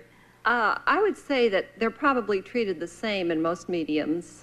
However, I dealt specifically with comic strips. Do you think, number 2, that... Once again, they're ringing that little bell, panel. That means time is up, and now it's time to vote for number 1, for number 2, or for number 3. Whoever, in your opinion, is the real Marie Snyder. And we pay $100 for each incorrect vote. And if our team of challengers completely bamboozle you, they will win $500. Now, the ballot's all marked, panel. Dick, who'd you vote for? Well, I was trying to catch them all, and I couldn't catch anybody because I've been a comic strip fan for a while. Number 2 looks like she knew the answers, looks like sort of an intellectual type that take a silly subject like this and make something out of it. I know, I'm really concerned about this. I want to find out. And Polly, who got your vote? I think I know number 1, but I voted for number 3. If it's number 1, I'll kill him. I obviously don't know her very well. Okay, Bill, who'd you vote for? I think it's number 2, and I think the one Pauline knows is her sister Marie. Okay, Pat, who got your vote? I voted for number 2. Was that wrong, huh? You may be wrong, Polly. Oh, Now we're but going to you find might out, be in fact, right. which of these people, in fact, has studied marriage in the comics. Will the real Marie Snyder please stand up? There we go. All right, Polly, take a bow. Definitely a big point for Polly. Polly, congratulations. Let's find out who our imposters are, panel. Number 1, would you tell us, please, who you are and what you really do? I'm Ellen Dodge Young, and I'm a numerologist. Oh! Right. I know her. she did my numbers. She's fabulous. Yes, yes, She's just yeah. fabulous. But I haven't known her for long. She did my numbers. As long as you're not a memory expert. I knew her. I knew her. So you've got Polly's number, have How you? about You really you? have. Number 2, you got 3 votes. You did extremely well. Would you tell us, please, who you are and what you do? My name is Dale Joan Young, and I work for Hospital Audiences, a group that provides cultural entertainment for handicapped people, and I'm their special events coordinator.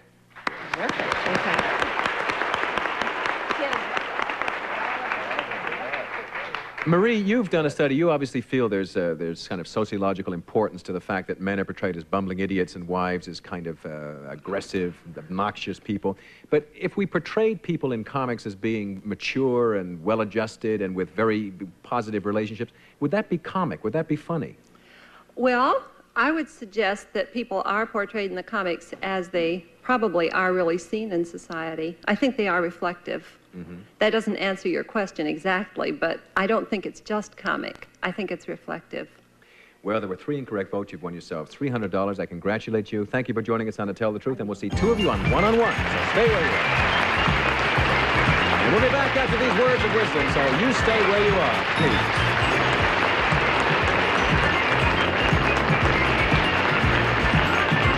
Alan Coulter, we are back to play one-on-one. Here are 4 people that you have run across in your lives before.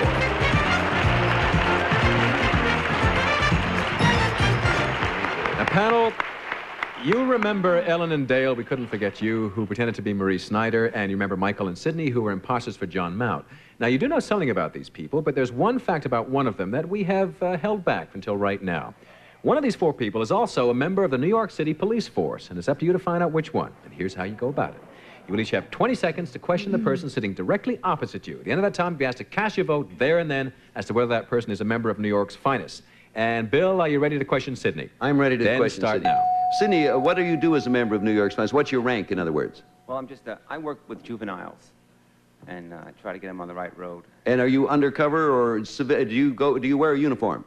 I wear a uniform and I work out of the 17th Precinct. And where is the 17th Precinct, Sidney? It's on 67th Street between 3rd Avenue and Lexington Avenue. Are you a... Bill, is Sidney our police officer, yes or no? No, I do not think Sidney is. That's a no for Sidney. And Pat, are you ready to question Michael? Yes, then go. Michael, what precinct in New York, real precinct, was Kojak based on, the character? What precinct was that in? I think it was the 10th precinct. I'm not sure. Who's our police commissioner? McGuire. What division are you in? What? I work police patrol. Are you for the 2-man car, or do you think you can get by with a 1-man car patrol? I prefer two people in the And car. where's for... Pat, is Michael our police officer, yes or no? Yes. That's a yes for Michael. And Dick, you ready to question Dale? Dale, how many females are there on the New York police force? About 218. How long have you been doing that work? About 6 months. You carry a gun? Yes. What's the 38 most call. dangerous thing about your work? Getting mugged. Do you have any trepidation about being partnered with a male, or would you rather have a female partner? I'm not a partner, I'm a decoy. Right, a decoy, I understand that. Oops, okay. And Dick, she's a police lady. That's a yes for Dale. She's a police officer. Okay. Now, Polly, you have disqualified yourself and questioned Ellen since she's done your charts. Will a real New York City police officer please stand up?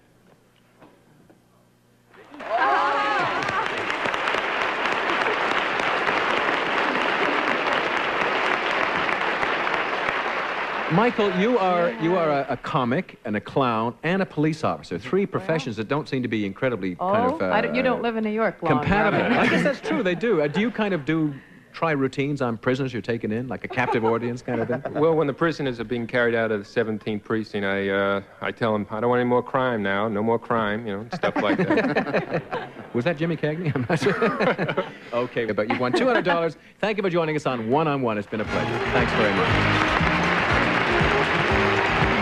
We'll be back after these messages.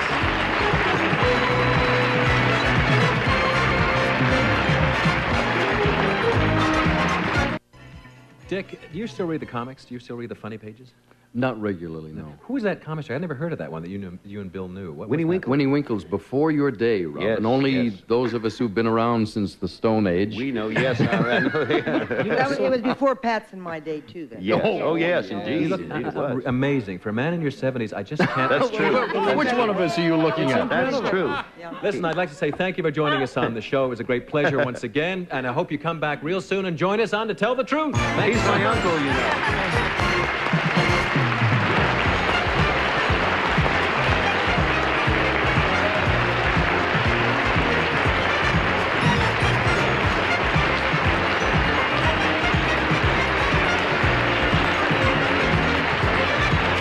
Courtesy of King Feature Syndicate. This is Alan Calder speaking for To Tell the Truth, a Mark Goodson, Bill Todman production.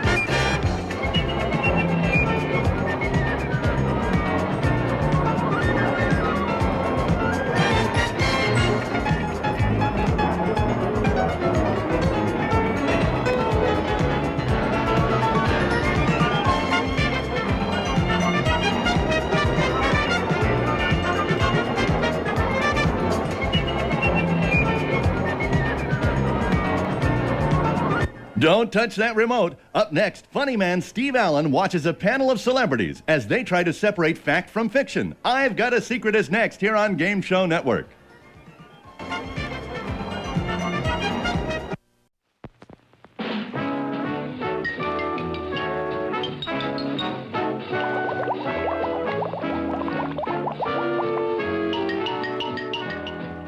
What's My Line? Brought to you by Kellogg's, the folks who give you the widest choice of cereals in the whole wide world. All the great grains in the forms you like best. Yours from Kellogg's of Battle Creek.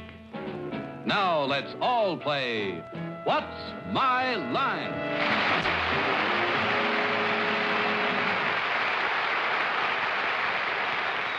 And now let's meet our award-winning What's My Line panel. First, the popular columnist whose voice of Broadway appears in papers from coast to coast, Miss Dorothy Kilgallen.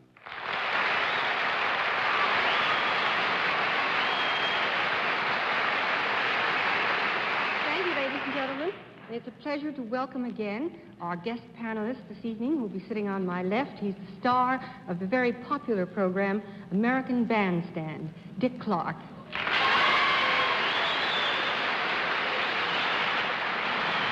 Thank you. It's my pleasure to introduce the lady who is the official hostess for the New York Summer Festival, Miss Arlene Francis.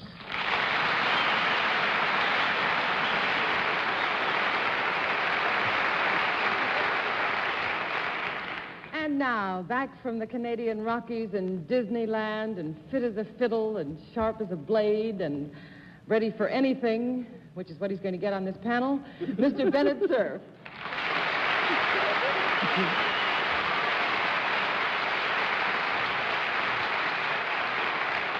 Well, a week ago tonight in Beverly Hills, I was watching this show and saw how wonderful Martin Gable was in my place. It was interesting to note that in Beverly Hills, John Daly is just as hard to understand as he is right here on this panel. And here he is himself to apologize for all the indignities he's visited upon us, Mr. John Charles Daly.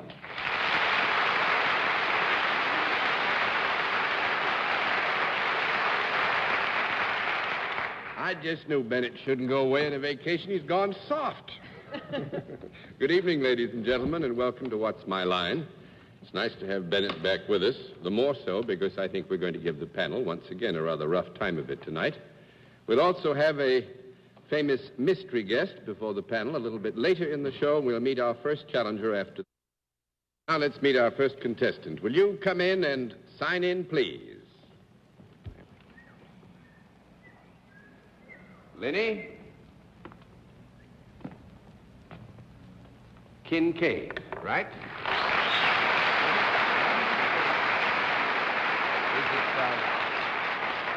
Miss or Mrs. Kincaid?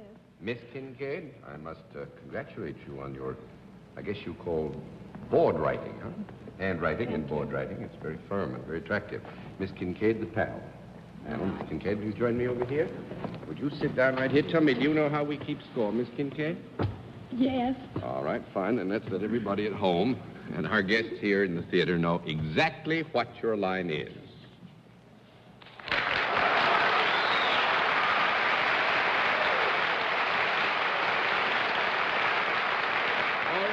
Panel, we'll give you the usual bit of help. Miss Kincaid is self-employed, and I think we'll celebrate your homecoming by letting you start things off. Bennett, sir. Mr. Daly, by some misadventure, maybe on purpose, you didn't tell us where Miss Kincaid hails from. Miss Kincaid, tell him where you... Daytona Beach, Florida. Daytona Beach, Florida. Daytona Beach, Florida. You weren't by any chance in this Miss Universe contest out in California, were you? That's No. one down. 9 to go, Miss Kilgallen. Good night. Welcome home, Bennett. It's like old times. May we assume that you have nothing to do with alligators? No. Yes, you may assume that Miss Kincaid has nothing to do with alligators, no. I remember a girl from Florida who was also very attractive, gave us a terrible time on that. I'd like to rule them out. May we assume that you have nothing to do with any living creatures professionally? Yes. Except human beings, I mean. Of course. I meant... Oh, you meant with except human beings? Yes. Oh. Do you deal with men and women in your work?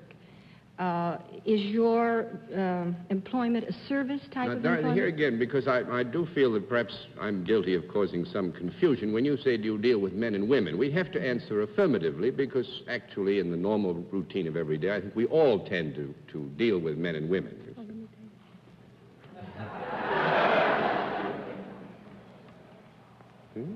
Good for you. That's I couldn't quite hear that, John. I'm sorry, Dorothy. Well, does she agree with you? Yes. Oh, yes. Well, there seemed to be an implication there on Mr. Daly's part. No, not please on don't infer anything, and I ain't implying, believe me. Well, that she did something sort of long distance. It was like, doesn't everybody meet men and women? Well, I'll get another question. I'm not getting anywhere with that. Do the people who use your service come in contact with you? I don't mean physical contact, but do they see you? Yes. Well, do they come in physical contact with you, too? Yes. Do you do something to them using your hands? Not necessarily, no. I think we'd have to say sometimes at least, huh? Well, wait, we'll have a small conference.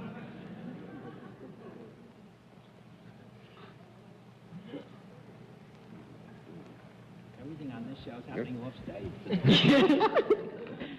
We'll have to give you a yes on that, Dorothy. Well, do you use, when you come into contact with them, do you use something other than your hands? No. That's 2 down and 8 to go. Dick Clark. Miss Kincaid, this service you perform, while you're performing it, would it be peculiar for you to wear what you're wearing tonight? Yes. Would what you wear when you do what you do be described as a distinguishable uniform of some sort? Not necessarily a braided thing, Yes. but if I were to look at you in uniform, would I know immediately what you do? Yes. Is your work more physical than mental? Yes.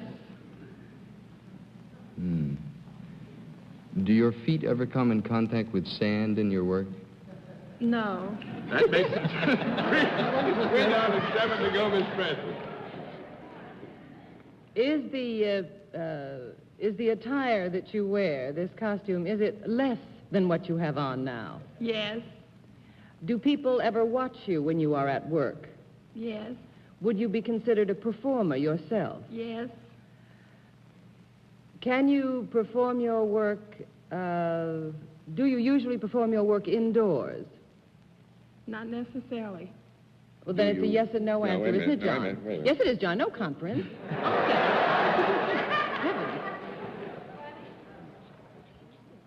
Neither one. Yeah. Neither one. Heavenly days. Neither one. I would tell you, actually, it's the area here was, you said, do you usually do your work indoors? On that particular phrasing, you get a no. That makes all it right, 4 down John. and 6 to go, Mr. Sir. Miss Kincaid, you are definitely a performer of some sort. Yes. The act that you do, does it involve the participation of other people as well as yourself? Yes. Is there any music connected with the act that you No. That makes it 5 down and 5 to go, Miss Kilgallen. Now, Miss Kincaid, you have said that you use your hands sometimes, and I got a no on did you use anything else when you came into contact with these people. Is that correct? Mm-hmm. That's correct. Do you talk to them when you're Yes. doing your act? Sometimes. You always do. There you have it, Dorothy. Miss Kincaid always Always does. talks. I would have assumed it wasn't necessarily a part of the performance. And of her function. does this entertain them? Does this entertain them? Yes. Or amuse them? Yes. Gratify We them? like to think that they're entertained, don't we? Do these people come voluntarily to see what you do? Yes. Do they pay? Yes. When your act is over, are you wearing less than when you started in? 6 down and 4 to go. I'm going to give you 1 more minute. Dick Clark. Oh, in a minute, this is going to be difficult. You talk, you do use your hands. Gracious me, oh my. Would anything that you do in the speaking line, would it be something that you would have to learn to do, or is it just normal speaking, such as we're Thank doing? you very much. No. That's 7 down and 3 to go, Would you- Miss Francis. Did you want to say anything? I just wonder if there's any physical dexterity required much. She Probably. wouldn't be a fighter or a wrestler. Probably. Definitely. Miss Is- Kincaid is just leaned there- over and whispered to me, help me out, I'm nervous. Well, is there any physical dexterity required for the work that you do as a performer? Yes. Do you ever tumble or turn somersaults or anything like that in your work? The audience thinks that you do. If you say no, really, that's all I need. That's 8 down and 2 to go, No. Mr. Serve. Have you any connection with anything that might be described as fighting, wrestling, jiu-jitsu, or something of that sort? Huh? Are you a lady boxer or wrestler or some wrestler or jiu-jitsu? No, wait a minute. Hey, wait a minute. Is your question, are you a lady what? Are you a professional, represent something? Do you fight or wrestle or box or squirm? Never mind these omnibus questions here now. Well, does she do Pick that? one. One? Yeah. Wrestle. Yes.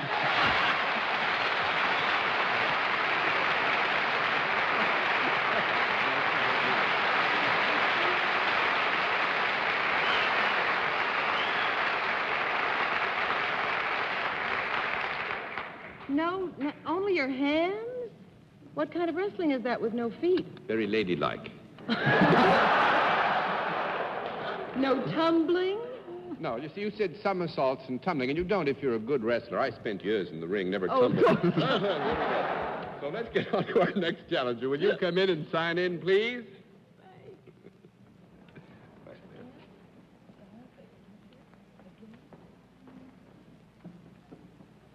Frank E. Pulley. Is that right?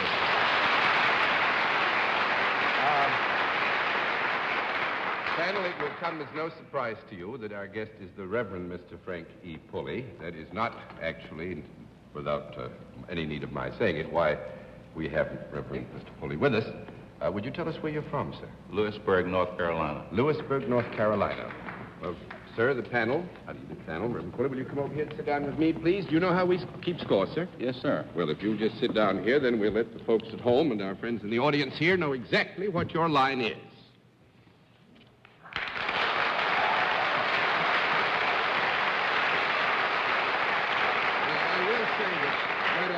So that you're not misled in any degree whatsoever, that the Reverend Mr. Pulley is in semi-retirement, Episcopal minister, and does supply work for the church still in North Carolina, but he is here because he has a sideline, which we thought you'd find very interesting. In fact, we know you'll find it interesting.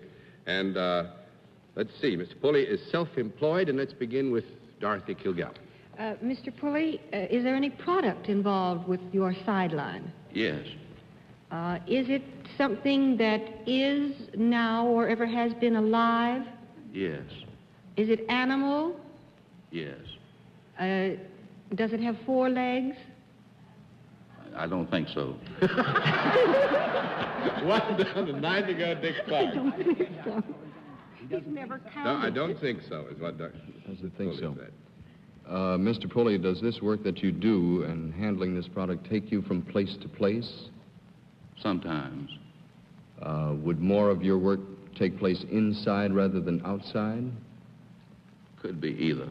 The product with which you deal, would it be used by men and women? Yes. Is this a useful product?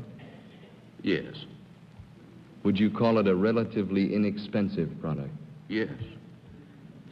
Great. I haven't the vaguest idea what... How many feet it has? How many legs? The animal from which this product came, is it true to say it had no feet at all?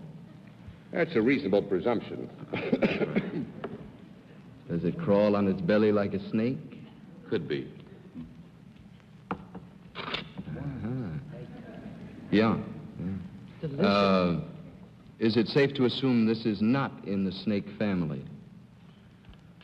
Are you speaking, because here, are you speaking of the whole reptile family? Is it safe to presume it's not in the reptile family? Mr. Daly, I don't know too much about snakes. Well, the snakes are in the reptile family. I mean, I just want to get it general enough so that you don't I come have a back at me sneaky and say feeling I you're going to misled give you. me a no. Oh, no, this is not, listen, I wouldn't set a trap for anybody. How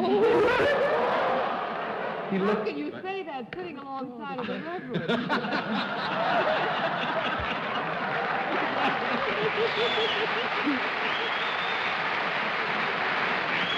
I've had... No, actually, Dick, I just don't want to mislead you. I mean, if your question is this not in the reptile family, is that right? I've had professional advice. The people say, withdraw the question. No, let's No, say if you want to withdraw the question, that's all right. No, the reptile Would you like to family. withdraw it? No. You wouldn't. You're a hard man, so you'll get your no. 2 down, 8 to go, Miss Francis. Must be a wonderful poker Is this a player. small animal? Yes. Is it ever used in fishing, this animal? Yes.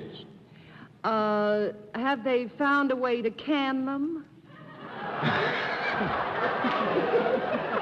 If it's what I think they have. In a delicacy shop. No. Oh, then it isn't worms.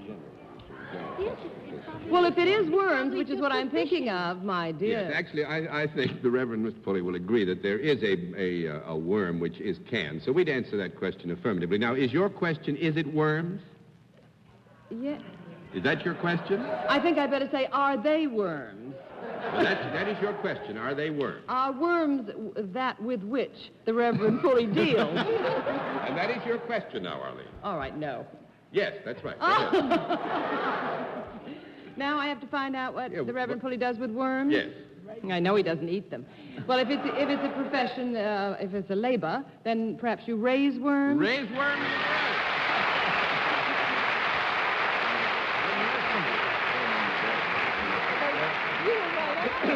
And now I will tell you something that will, panel, that will endear the Reverend Mr. Pulley to you. He calls his worms mambos because they wiggle so much. Isn't that a wonderful sense of humor? Thank you very much, sir. It's wonderful to have had you with us as a guest. Hope you enjoyed it.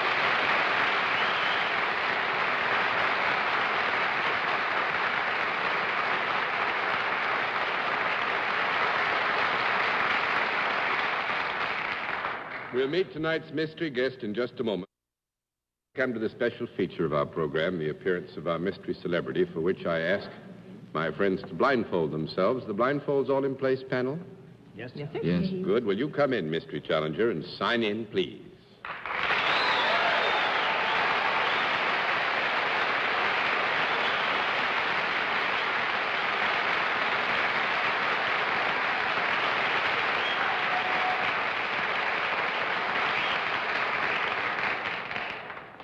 As you know, panel, in the case of our mystery challenger, we go to a different form of questioning. You ask one question at a time in turn, moving clockwise, and let's begin with Arlene Francis. Well, the whistles were certainly from the masculine side of the audience, so may I assume you are a darling of the entertainment world? I have Well, you could still be darling of the entertainment world, though, couldn't you? Mr. Sir. When you are speaking in a more normal voice, could you be classified as a motion picture star? If you want to stretch a point. I can't hear it. I can't hear. If you want to stretch a point. If you want to stretch a point, or yes. Miss Kilgallen. Do you do anything besides act, or have you ever done anything in a picture besides act? Have you ever danced or sung? I like to think I'm many-dimensional. I couldn't hear that. Our guest would like to think that she is many-dimensional. Does that mean she's danced or sung? And also that she's pretty shapely. I figured that from the applause and cheers. Do you, pardon me, Go ahead, Dick. ready to roll? Yeah. Mhm. Do you have a motion picture which is now or will soon appear on Broadway? If we're very lucky, they'll let it be seen. If she's very lucky, I'm sorry, John, would you interpret? I guess that if we're very lucky, they'll let it be seen. Seen, I see, all right.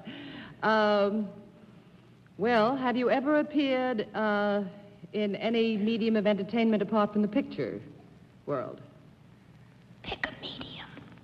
Pick a medium? A happy medium? The crystal ball? Well, the theater? No. You're seeing the wrong medium. Have you, by any chance, got a sister who is just as famous as you are in the motion picture world? I have two sisters, but they're not very famous in the motion picture world. 2 down and 8 to go, Miss Kilgallen. Good heavens. I know what Bennett was thinking of, and so was I. Are you a romantic leading lady type rather than a comedienne? It just depends upon your definition, Miss Kilgallen. You're terribly critical, you know.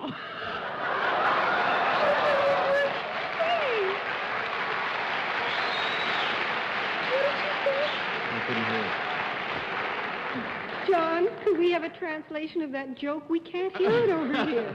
Now, actually, Dorothy, our guest said that it would depend upon your definition, and you might be very critical of it. So that we would, I think, need a little further clarification. I would say that the leading lady classification is the clarification that is needed. Wouldn't you?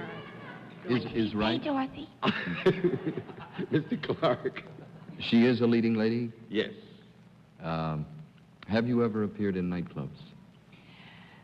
Las Vegas, but that doesn't count. Miss Francis? Well, it's big. Are you known for something that you do especially in pictures? I mean, Dorothy asked if you danced or sang, and you said yes, but does one associate you with a thing other than acting in pictures? You're asking the question, Miss Francis. Well, I gotta have an answer. You mean, actually, Is there some other endeavor that she is really known for better? I mean, lots of our actresses sing and dance, but that, doesn't mean so much. But is our guest known for something Missy special? Gaynor's going to hate you. The what? You say it doesn't mean so much to dance. Missy Gaynor's going to hate you. No, I didn't mean it that way. I meant if it were Mr. Astaire, first it would be dancing, Dorothy, are you snapping? No, Dickie and I were both snapping. You're The man snapping, with the both of hand you? up with the 3 minutes is. May we have one conference while we find out what they're snapping about? You may have Things are getting out of hand. Now, let's get this racked up again. Arlene, it's your question. You want a conference? You may have 10 seconds from now. From now? No, you were snapping, so I thought you wanted Well, to... I was thinking of a brunette dancer, and I guess Dick wasn't. I thought... What were you thinking? Would you like to confide? I was thinking of a blonde dancer. Were you thinking of Sid Charisse? 10 seconds are up. No. Arlene? Well, Dorothy was thinking of Ann Miller, and I think it's nice that she was thinking of Ann Miller, and so we may just as well ask, are you Ann Miller? Thank you. No. 3 down and 7 to go, Mr. Sir. Well, are you Sid Charisse? Sid Charisse? Yeah. No. 4 down and 6 to go, Miss Kilgallen. Are you... Have we established her color of hair? No. Are you a blonde? In the summer, always.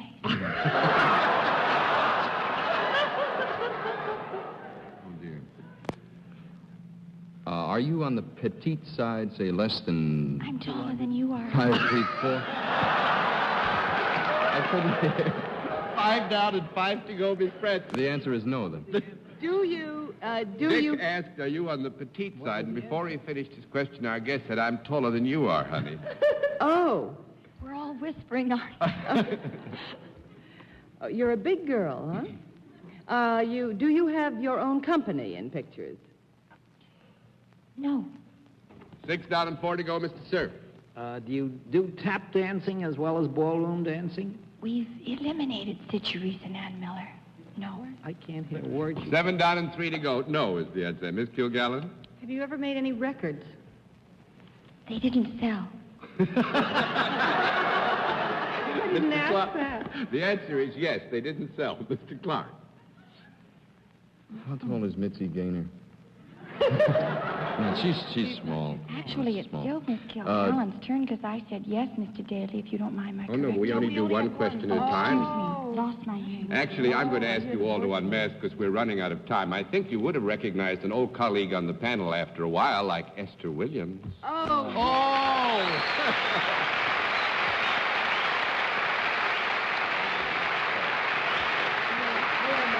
Esther Williams, if you hadn't said Broadway, Dick, you'd have opened up a big avenue to go charging up because there is a picture, Raw Wind in Eton, but it's going to open in Atlantic City, you see, not in Broadway. And down there... How are you, Esther? Fine, thank you. And what do you mean This you is the haven't first- made records? You've been making them in swimming pools for years. and also now manufacture swimming pools, Yes, I mind know. you, too. Mr. Daly, what a kind man you are. No, I read this in the paper every time I open the want ads. It says buy a swimming pool with Esther And Williams. do you have one yet? No, ma'am. Sorry, ma'am. The way you were so wonderfully articulate tonight, I'd like to give you one wholesale, all right? Thank you. Thanks very much. Wonderful to have you with us. Good night.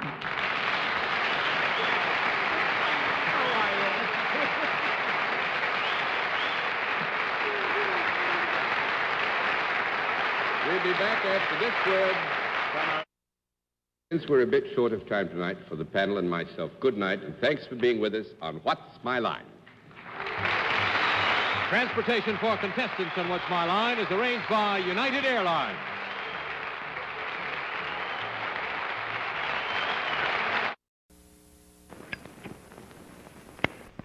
Good evening. This is Gary Moore, and all of these young people behind me here are teenagers. Each one of them are teenagers. And there have been an awful lot of stories, a lot of headlines in the papers lately about teenagers, but we feel that they do not tell the real story. Tonight we hope to reveal some secrets about them that will give you a more accurate picture of America's teenage population. Now, speaking of pictures, these paintings have a secret of their own. They were painted by a young man who is considered to be the outstanding art student at the New York Art Students League. He is not yet 13 years old. Not yet 13 years old. Here is Mr. Master Daniel Roses. Hi, Dan.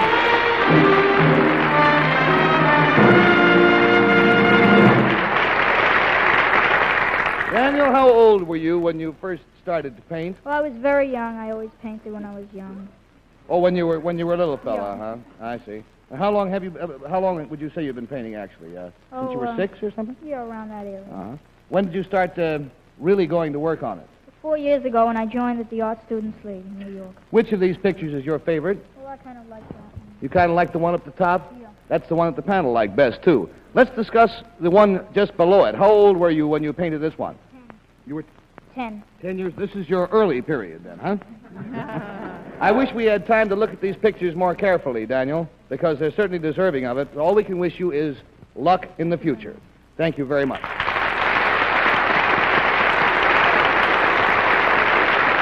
that a remarkable thing? Now then, here is another teenager. He is 16 years old, and he is one of the finest musicians at the world-famous Juilliard School of Music in New York, and he will play a selection from George Gershwin's Third Piano Prelude. Here is Raymond Jones.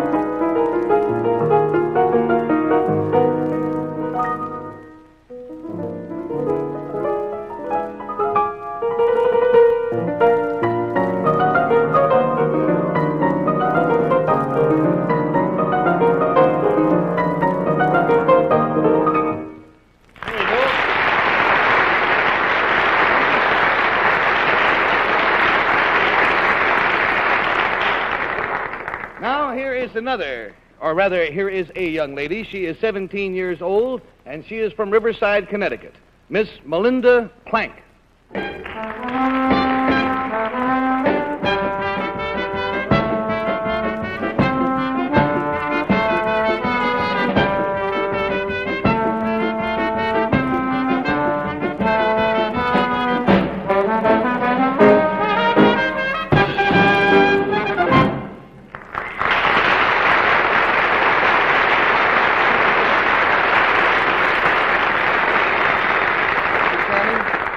Years ago, at the age of 14, Melinda was the youngest American ballerina ever to appear in a leading role in the London Festival Ballet at the Monte Carlo Opera House in Monte Carlo. Thank you again, Melinda. These, my friends, are teenagers. There are more than 16 million of them in the United States. Almost 10 million of them work at either full or at part-time jobs. Each year, they save or spend more than $9 billion. 61% of them go to church regularly, and that figure is increasing every year. 78% of them read books in addition to their regular schoolwork, which is a lot better than we adults do. And each year, 500,000 teenagers get married and take on adult responsibilities. So tonight we're going to meet some of our country's most important natural resources, teenagers, on this special edition of I've Got a Teenage Secret. I've Got a Secret, starring Gary Moore. This time officially good evening and welcome to this special teenage edition of I've Got a Secret. Now let's meet our teenage panel. First is back from vacation, Bill Cullen. Hi, Bill. Good, Gary. And the ever so lovely Jane Meadows. Jane. And while Henry Morgan is off on a week's vacation, we have a young man who should be an expert on teenagers because he is the star of his own television show on another network, young Mr. Dick Clark. It's nice to have you with us. And finally, that luscious creature, Miss Betsy Palmer. There you are.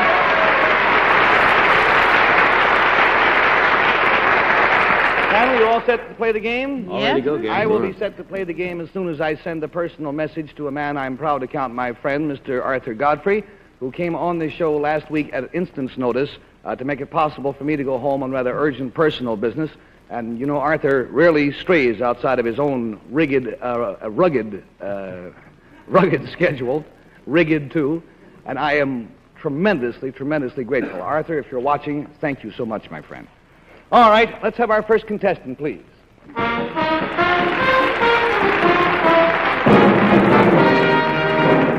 Now then, bundle of smiles, will you tell us what your name is and where you're from?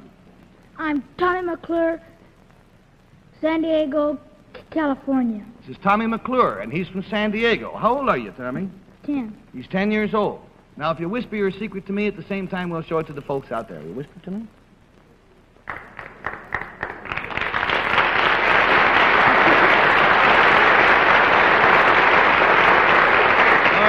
Tommy's secret concerns something that happened to him, and I will tell you that it does involve one of the teenagers seated behind me. And we will start the game with Bill.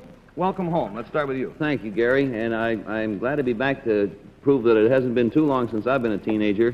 23 skidoo, Tommy. Guess that went out a little bit. This thing that happened to you, Tommy, was it pleasant? No.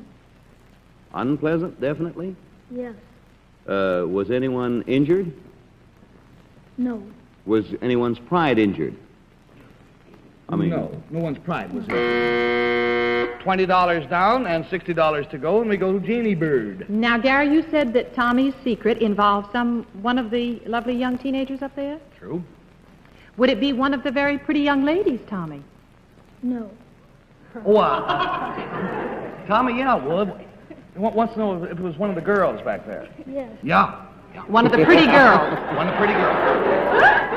He's not sure at his age that he wants to admit that girls are pretty, you see. Don't press him on it. Well, now, something occurs to me. San Diego is boat country, right? Yes. Well, I see a young lady up there that looks like she has a sailor's uniform on. She's a mariner. She's a what? A mariner, I bet. A mariner, which is one of the branch of the Girl Scouts, yes. Oh my, I am ignorant. Would that be the girl that your secret involves? The girl in the mariner's uniform? $40 down, $40 to go, and we go to Dick Clark, please. Tommy, what she did it have anything to do with swimming? Yes. Well, he has a tan. I think he Yeah, must have been out in the those sun. San Diego Did boys. you ever grab that girl behind you by the hair? No. This wasn't exactly a pleasant thing. Did you by any chance jump into the water when she was in the water? No. Ooh.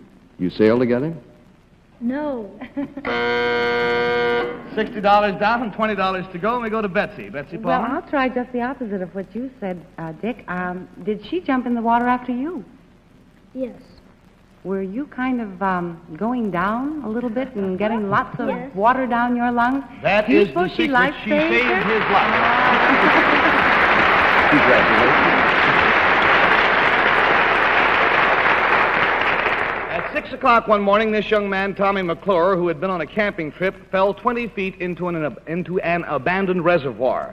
The reservoir was filled with rocks and barbed wire and stagnant water and was pretty messy, I guess, Tommy, huh? Yes.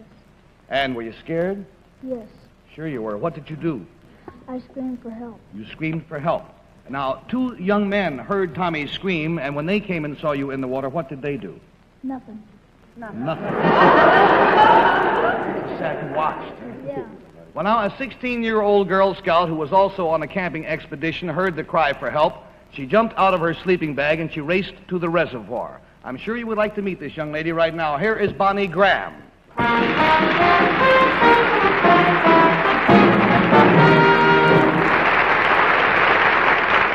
We have phone books on there for some of the smaller youngsters. You certainly don't need that, Bonnie.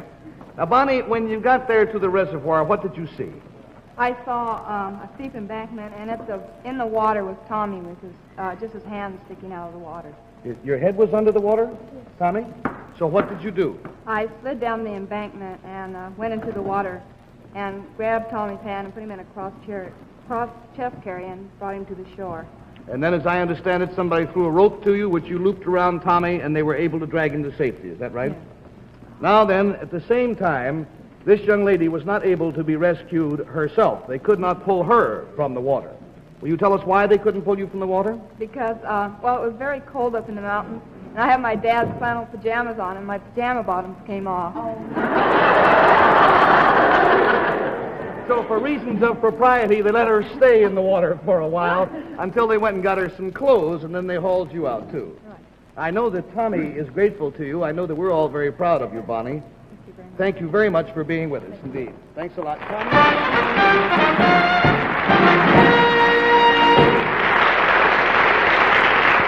That makes you feel good, doesn't it? I'll tell you it does.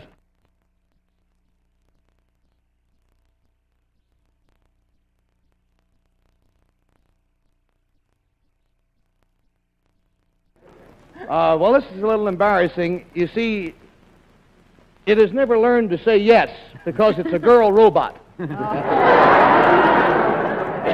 I would like you to meet the young man who is in love with this young lady because he is her inventor. Here is young Donald Rich. Don?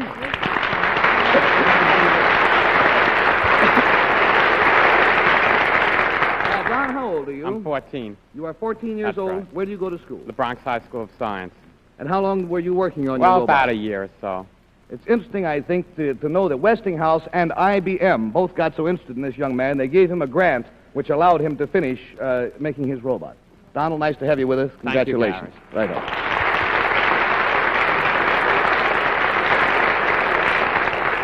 People here, I'll tell you, can make you feel awful dumb. So dumb that I can't find my next card. Hold the phone. I'll be with you. An apple blossom time. Talk to each other, will you? Well, I don't seem to have the card I need here. Is it in my pocket? There's one in your pocket. The pink one. No, the pink one doesn't come out now. No. I'm looking for a white one. Well, I'll tell you what, it doesn't make any difference. Yes, it does. Sure it is. I must come to rehearsal sometime and tell me it's I talked to you about the headlines that you have seen in the past about teenagers. Now I would like you to meet some more young people, and each of them will show you a headline that we had printed up. But it is a headline that is absolutely true and will also give you a clue to their secret. And I think that these headlines are more typical of most teenagers than they are of the other teenagers you read about. The first young lady we will call Miss X.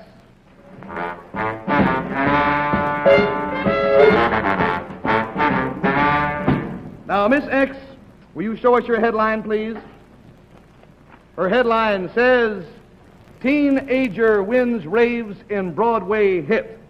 Now, Jane, based on the fact that this young lady co-stars in the play Blue Denim, which is about teenagers, and she has been on the cover of Life magazine, you should be able to figure out her secret because you are indirectly involved in saying. Well, I think I know who this young lady is, and for that reason I was going to disqualify myself. Could I ask her one question? Yes. Did she ever play Steve's daughter in a, is that her secret? No, that's not her But I secret. did. But you did, Yes, I did. in a TV show. Yes, I did. And her secret involves me in some way. Yes, I didn't know you were involved that way, but there is yet another way. Does it involve Steve?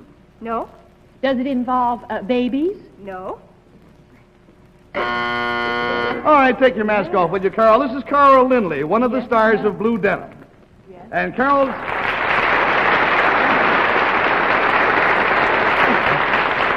leading man in this hit play is a young man that played opposite you, Jane, last summer. In Tea and Sympathy. That's right, Bert Brinkerhoff. He's a brilliant actor, that boy. Well, Brilliant. it's borne out because, incidentally, everyone in the play received fine reviews, but Carol and Bert were singled out by the critics for their particularly brilliant performances. And, Carol, we're particularly appreciative of the fact that you came over tonight because she is between curtains on her own show. And I know you must get back. They're holding the curtain for you. We have a car waiting. Go with our blessing and thanks.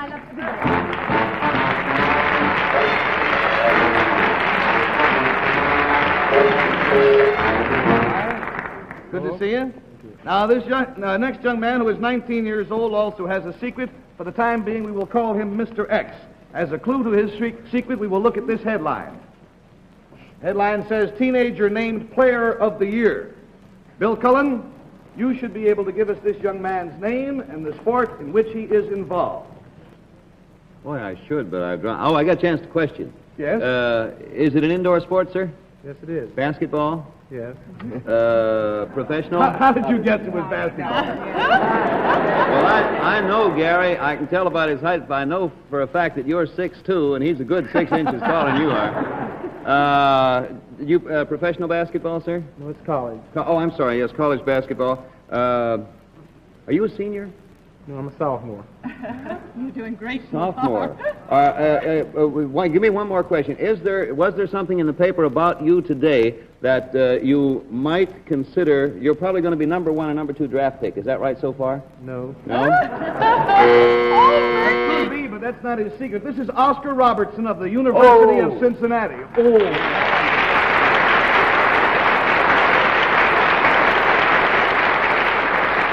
He has been named to every All-American basketball team, including Sports Illustrated All-Star selection, and United Press has picked him as Player of the Year.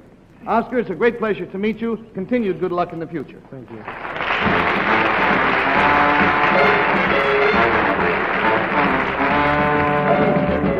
Now, charming young miss, would you tell us what your name is, please, and where you're from? Mary Sevlin from St. Louis Park, Minnesota. Mary Sevlin, and she is from Minnesota. Now, we're going to skip Dick Clark for just a moment. We'll get back to you, Dick. Will you show us your headline, please?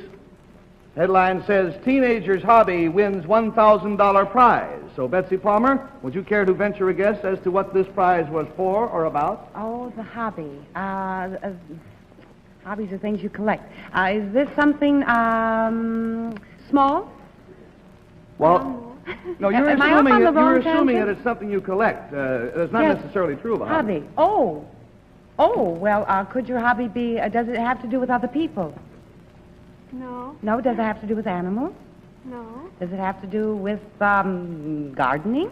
Oh, my. I'm not... Buzzer, do you think you know, Can Jane? I take a whack at it? Yes. Did you make the dress you have on? Yes, I did. Yes, you did. Did she win there's a big, you know the way I know, there's a big award every year given by, I think it's the Singer Sewing Machine. Is it $1,000 for the girl that sews the best? That's Is right. that That's exactly it. She won the Singer Sewing Machine Award this year. And how many other youngsters were involved in this contest? 54,000. 54,000 youngsters. I think you deserve the prize. It's a lovely dress. Thank you ever so much.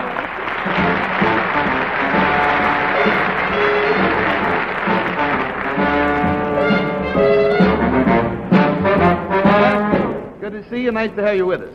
Again, we're going to call this young gentleman Mr. X. Will you tell us how old you are and where you're from? I'm 15, I'm from Brooklyn. He is 15 years old and he is from Brooklyn. All right? Will you show your headline to camera 3 and to Dick Clark, because we'll make him go to work on you. It says, Teenager Strategy Defeats All Comers. This strategy, did it involve finances? No, Did you have any help? no.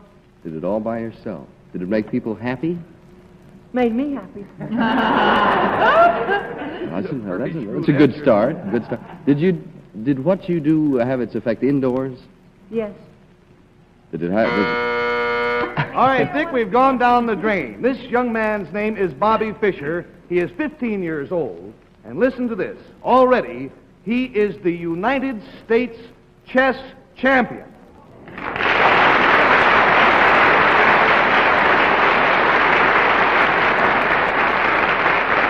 And I don't mean teenage champion, youngsters champion. He has defeated the masters. He is the top ranking of the United States champion in chess. And I just think it's fantastic. How long have you been playing? I learned it when I was 6. When you were 6. But you've been playing seriously only since when? The last 9. I was about 9. from 9 on. Now come the pink cards, because this is a surprise to everybody, including Bobby. All of us have been reading about you, Bobby, of course. Especially about your invitation to go to Russia and to Yugoslavia to compete against the greatest chess champions from all over the world in the international tournament this summer. Isn't that right? That's right. Now, the only thing that has been keeping this young man from accepting this invitation to the international tournament is that he lacked the money for transportation. And that's understandable.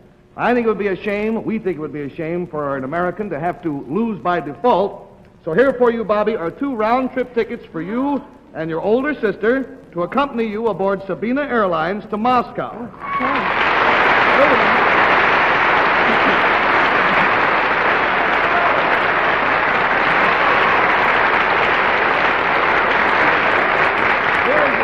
Airlines handbag for you to carry your chess men in or whatever you carry in it.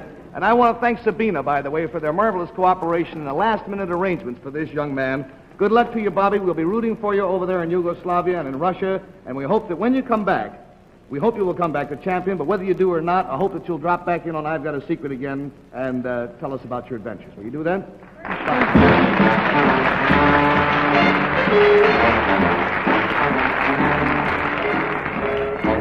Well, now, in just a moment... Oh, by the way, I would like to stop right here and tell you that this little music that you have been hearing was written especially for our show. It is called the Teenagers March and was written by Norman Paris down here in the pit.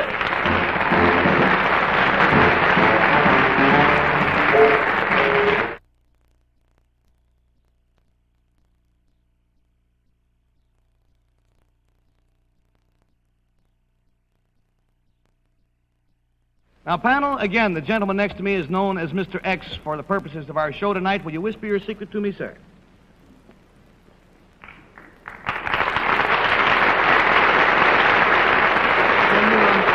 Tell me more about that.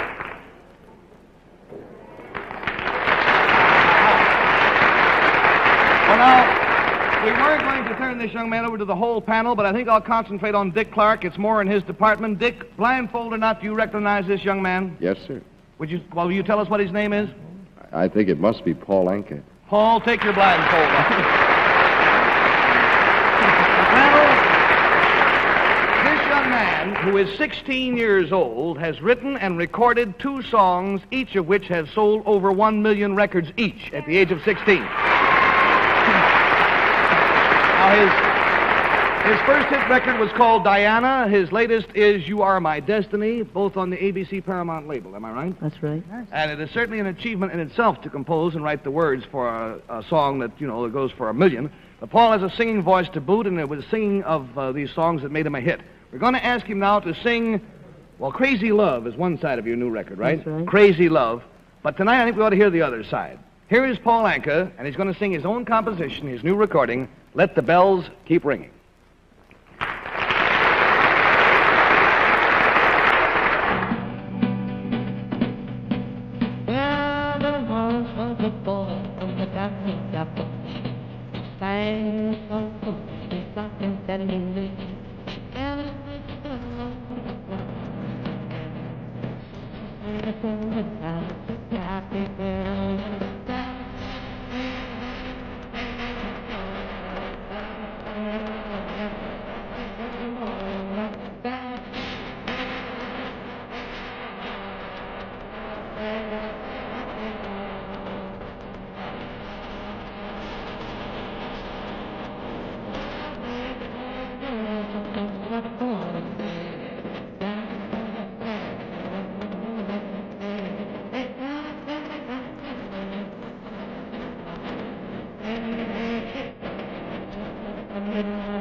The singular honor of being asked to sing this weekend at the Cherry Blossom Festival this weekend in Washington. Last year, Sinatra was the man who was invited. Dick Clark, a million thanks. We love you dearly. See you next week. Goodbye.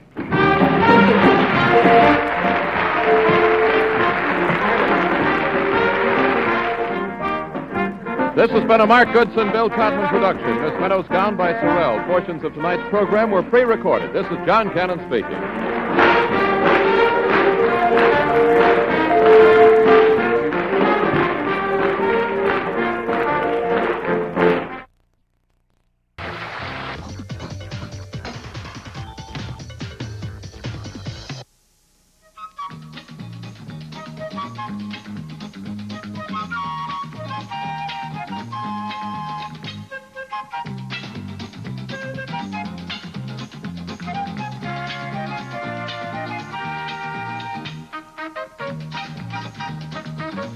Let's all play What's My Line?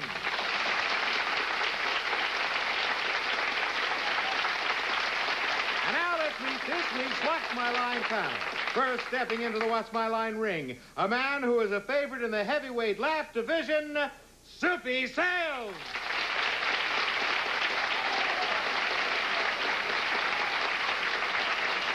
Thank you. Thank you. Well, thank you, and thank you, Chet Gould. It's a pleasure to welcome back on this fifth day of our panel the star of the new TV hit show, Bob and Carol and Ted and Allison, Fred and Floyd and Martha and Cynthia. Would you please welcome... Oh, I forgot, Anita Gillette.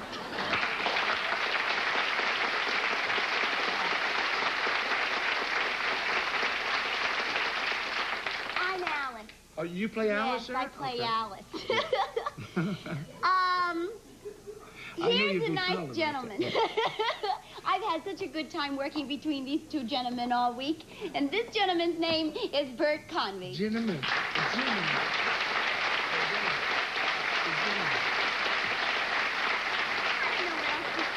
You don't have to say anything else about me. That was fine. We have, you have Bob and Carol, Ted and Alice. We have Soup, Anita, Bert, and Arlene Francis.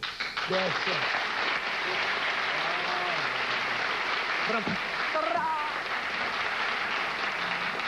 And then the pilot of this particular airship is Larry Blyden.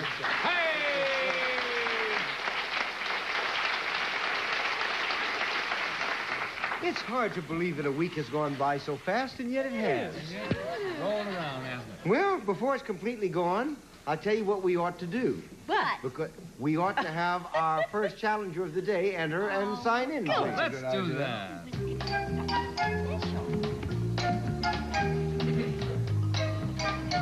Annette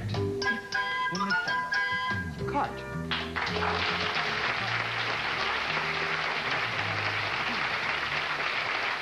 Where are you from, Miss Cart? Los Angeles, California. Boy, that's beautiful Indian jewelry you got there. Thank you. Okay, panel, Annette Cart has a job that normally would be held by a man. We'll now show the audience what her line is.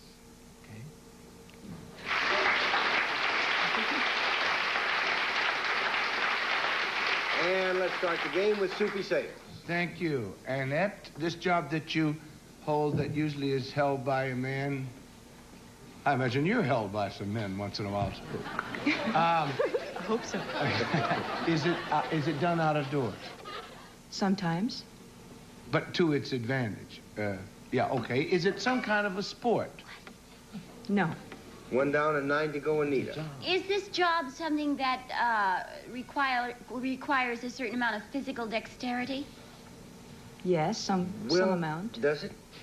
Sometimes. Okay, Yeah. I tell you, all right, go ahead. We would not ordinarily think of it as being something that requires an enormous amount of physical dexterity in the sense that we use that expression on the show, but it does obviously require some. When you perform this work, do you use any kind of equipment? Yes. Is it something that you hold in your hands? Yes. Do you touch you use it on an object of some sort? I don't understand. I don't either. Well, I mean, the equipment that you used. You mean like, if for example, you mean the sort of thing where if she had a potato peeler, would she put it on the potato? Yeah, it's 2 down and 8 to go, Bert. That's leading the witness, sir. No, but I thought that's what she meant, and it isn't anything like that. That's what I meant. All right. We did establish it's indoors and outdoors, correct? Yes. But the indoor aspect of it, the outdoor aspect of it is limited. Aha. Okay, that's a terrific help. I'll make my notes on that. The outdoors are limited. Okay, it's indoors. Is it in any shape or form of construction? No. 3 down, 7 to go, Arlene. You got me, that's for sure. Is there anything to do with detecting in your work? Yes. Would you be considered a detective of some kind? Of some kind. Am I to find out what you what detect, her Miss job Cart? is, yeah. There's an element of that connected to her job. An element of that connected with her job. May I rule out that you would be like a department store detective? Yes. Do you safeguard something yourself? That's hard to answer, Arlene. It really is. Not exactly. Not exactly. Only in the broadest possible use of that term would she do that. Okay? 4 down and 6 to go, Soupy, and we're trying to find her job title, if we can. She would be a slick chick dick. You've got to find out what kind of a detective this is. What her job title is. She is a house detective. 5 down and 5 to go, Anita. That's what it was. Do you work for the government? Well, for a branch of government. Branch. You work for a branch of the government. So you are. Well, do you work in the criminal cases? Yes. Gee whiz! If you work for the government, you don't go out and. Let's see. You want to pass? Yeah, I think I'll pass to Bert. Okay, Bert. Well, Couldn't be a she private could. detective, No, doesn't necessarily. Maybe you could be a. Could you criminal cases? Could you be a district attorney? No. 6 down and 4 to go, Arlene. Would you ever be seen in or around a prison? I used to. You used to, when you were a warden of it. She was an inmate. When you was an inmate. Okay, we have about 5 seconds. Does anybody want to make a guess? Inspector General. No, she is the deputy sheriff of Los Angeles County.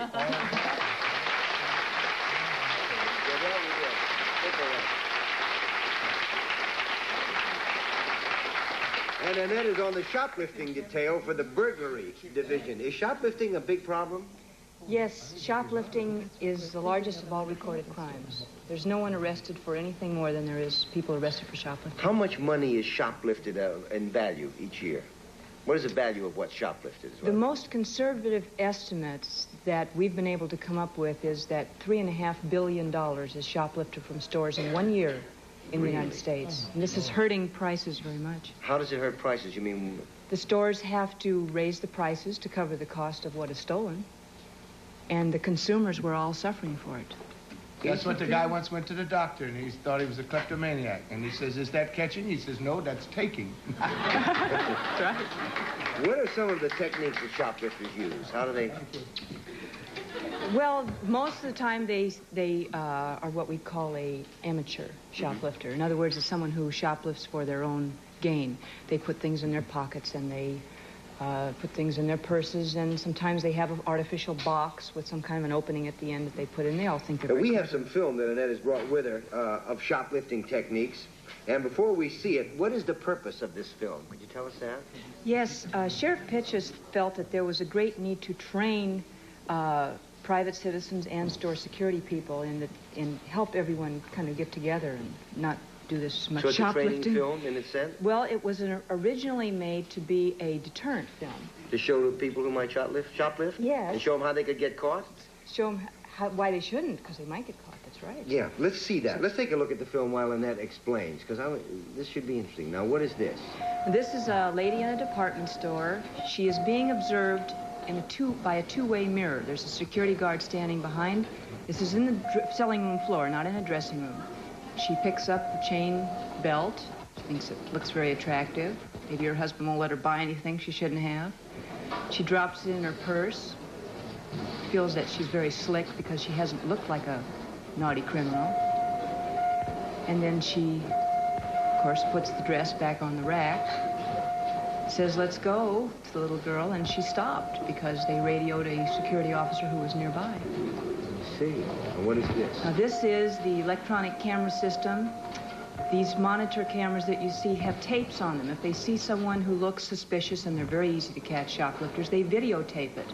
So you can't exactly say, well, you must have mistaken, because they have it right on videotape.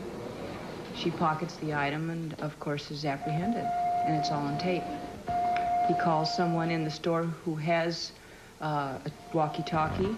They keep the camera on the suspect all the time to make sure they don't ditch the merchandise, and then she's apprehended, normally outside the store or on their way out. Why normally outside? Well, the intent is, did the person intend to permanently deprive the store of the item? I see. And that's why we usually wait till they're heading toward the door. Now, you know, a lot of kids lift things. That piece of film, by the way, that you just saw came from Cinematic Concept Corporation. It's a marvelous piece of film. We want to thank them for. Now, what about a kid like 9, 10, 11, 12? Kids are always lifting things.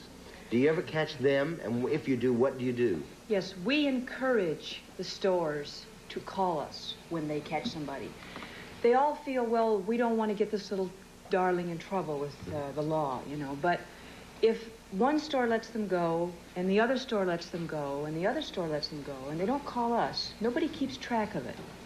And then what we find is we find someone who's starting a habitual criminal habit pattern. Mm-hmm. And we've got to break it. If we find a child who's been caught 3 or 4 times, we say, we better get the parents in here together with the juvenile court and say, all right, what's the problem? Why are they shoplifting? So you use it really as an educational process for the children to keep Yes, them. we must stop them before they becomes a habit. That's really marvelous. Thank you for being with us on What's My Line. We'll be back with more of What's My Line after this message. Thank you, Chet. And would our next challenger enter and sign in, please?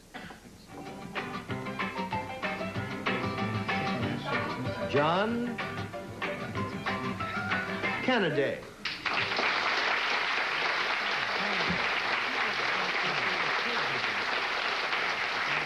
Panel, John Kennedy has been art critic for the New York Times since 1959. He's written 6 books on art and has just published a how-to book. We'll show the audience the subject of his latest book.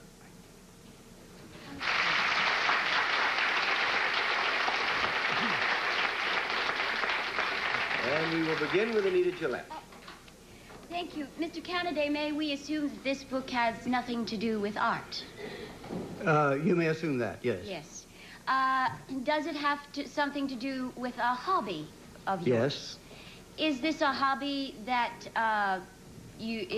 would be in the form of some collector's kind of thing? No. 1 down and 9 to go, Bert. Thank you. Mr. Kennedy, would this be a hobby utilizing a skill with your hands, a creative skill, perhaps? No, not really. 2 down and 8 to go, Arlene. First, I would like to say that Mr. Kennedy is one of the best art critics there is anywhere. It's just marvelous.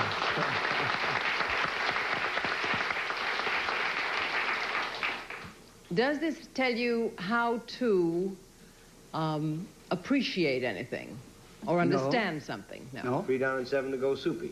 I want to say, Mr. Kennedy, I want to get your advice on a thing, because I bought a Rembrandt the other day for $35, and they said it was the first one he did in ballpoint. Well, sell it. Sell it.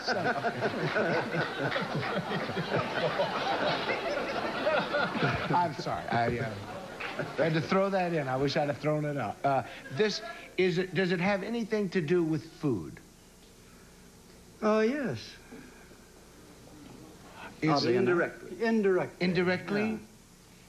Yeah. Does it pertain to one particular kind of food? Indirectly. Like it would be maybe a book, I'll take a guess. I mean, like, so I can, all right, would it have to do with some form of desserts? No. 4 down, 6 to go, Anita. This is a how-to book, indirectly associated with food. It wouldn't be a how to find a good restaurant somewhere. No.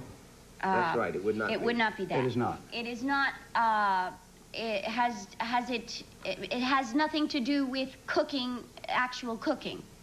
That's right, it has not. We're kind of out of time, and we want to go through this a little bit so you can see what it is. It's how to grow plants from avocado pits. Oh, I'd like to know that. Oh, that's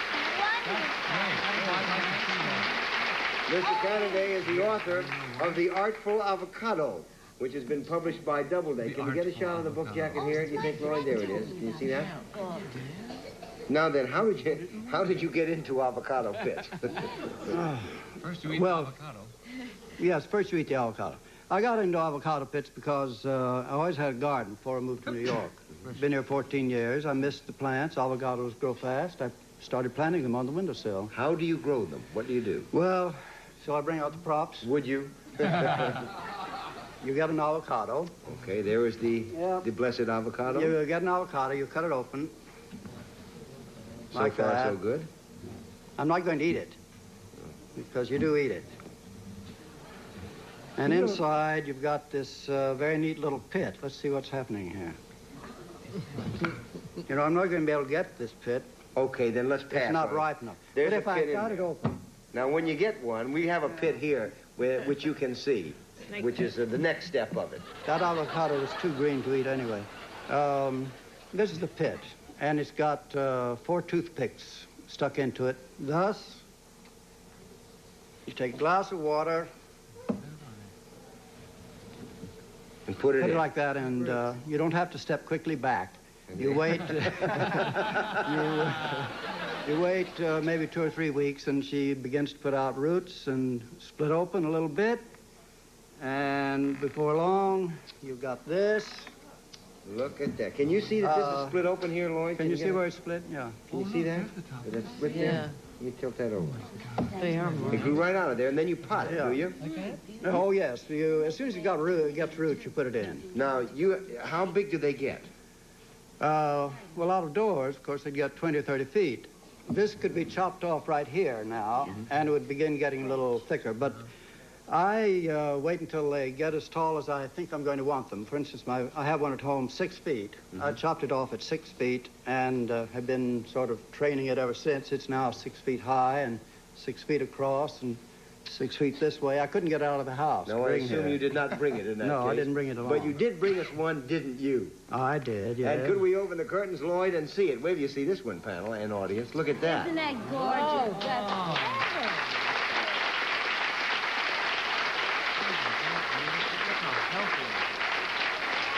Now, will that bear avocados?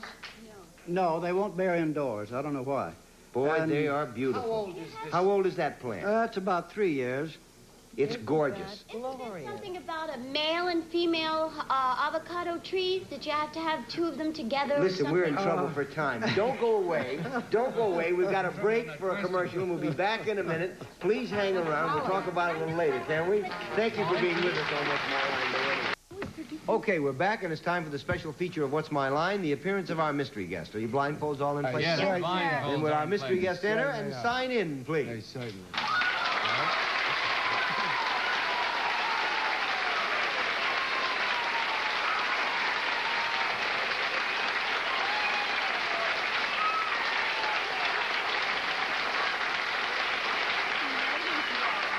Okay, panel, you have 2 minutes. We'll go one question at a time. Fate's law prevails, and we'll start with Arlene Francis.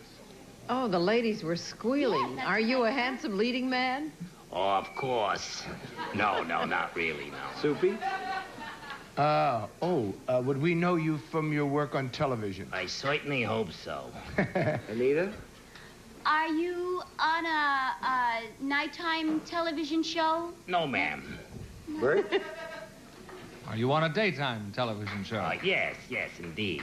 Arlene? Really? Do you moderate that show? It is called that, yes. Soupy? Oh, when you moderate that show, is it on early in the morning?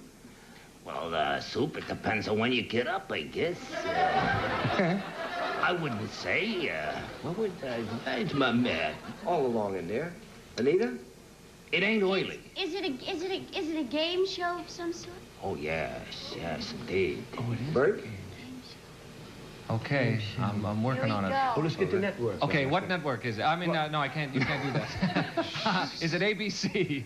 I'm in a peculiar position. The one you're talking about ain't on ABC, no. Arlene? But you are on one now on CBS? Oh, yes, indeed. Soupy? Well, is it Dick Clark? It is Dick Clark. What a voice! Dirty. What a voice! That's incredible. What a voice. How did you do that? Well, because CBS, I watch your own Pyramid all the time, and That's nice. And I thought I was doing so well. I tell you, that show drives you crazy when you're on You've been there. Anita's been there. You'll all eventually It's so hopefully come exciting by. to do that show because I know, you I really watch try it, to I root go those crazy. people home. You get crazy. How much money did you give away this week? We have given away $20,000. Joel Gray came by one day and gave $20,000 away within 20 minutes. Oh, my. And that's the last time he'll ever be seen around our place. Say, what's the most you've ever given away in 1 week? We had one stretch, Larry, I don't think it was the time you were there, but we had 3 days in a row we gave $10,000 away each day, $30,000 in a week. Wow. So it mounts up. The people get so excited, and it's unbelievable how your brain will or will not work under pressure after lunch. This is one, we had a terrible experience with Michelle Lee once she came on, and we, as you do several shows at a time, and she was screaming and yelling and pounding the desk and the thing, and then she had to go do Seesaw at night and had no voice left. Now, as a Broadway performer, you can appreciate that. Listen, you sort of represent a certain element of everybody's youth. I mean, you were part of the bandstand. If you were going to say you watched me when you were a little boy, we're in a lot of trouble. Oh, no, I wasn't allowed to be up there, and I had to take my nap. But how does it feel to be doing this now? We are in our 22nd year of American Bandstand, and to do your kind of show, this a panel or a game show, is a lot of fun. I've always wanted to. This first year I could. Well, whatever you do well, and thank you for being with us. Nice to be with you.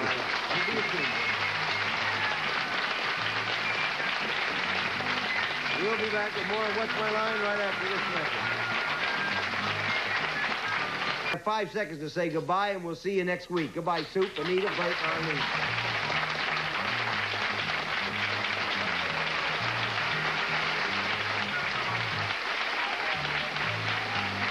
This is Chet Gould speaking for What's My Line, a Mark Richardsville Thompson production. This branch is down by Bon Vitello.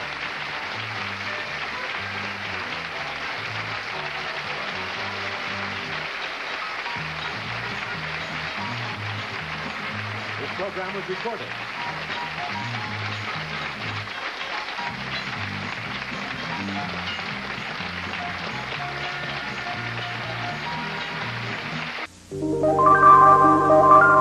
In every civilization, man has searched for the ultimate combination of intelligence and physical ability in one super being. Tonight, you'll witness this unique search. This is the challenge of the Krypton Factor. Name, John Elliott. Age, 24. Hometown, Palm Springs, California. Occupation, chemistry student. Name, Susan Sackett. Age, 37. Hometown, Palm Beach, Florida. Occupation, administrative assistant. Name, Richard Hepp. Age, 24. Hometown, Van Nuys, California. Occupation, plumbing dispatcher. Name, Guy Strickland. Age, 38. Hometown, Baltimore, Maryland. Occupation, school principal. These four people will face each other in the challenge of the Krypton Factor.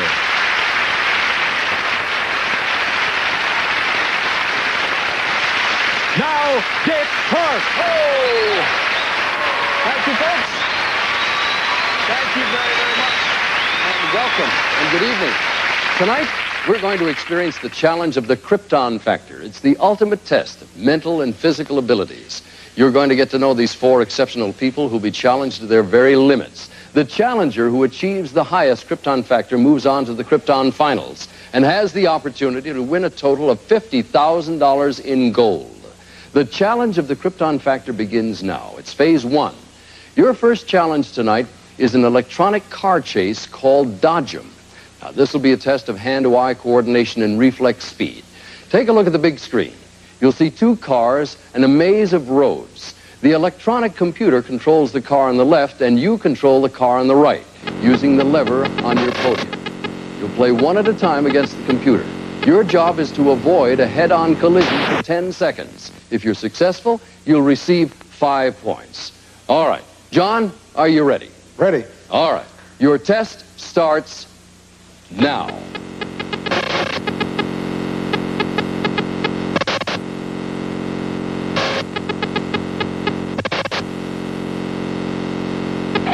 You've done it. All right.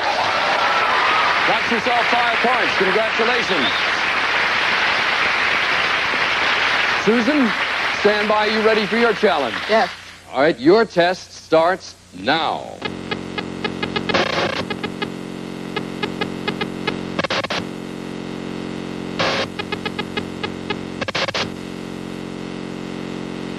You got it. All right. 5 points for Susan. Second. Richard Heft, you're next in line. Are you ready for your challenge? Ready.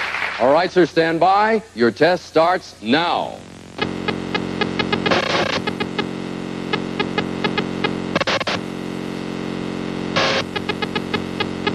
I'm sorry. You had a little head-on collision there. You do not get your 5 points. Guy, are you ready, sir? I'm ready. Here is your test now.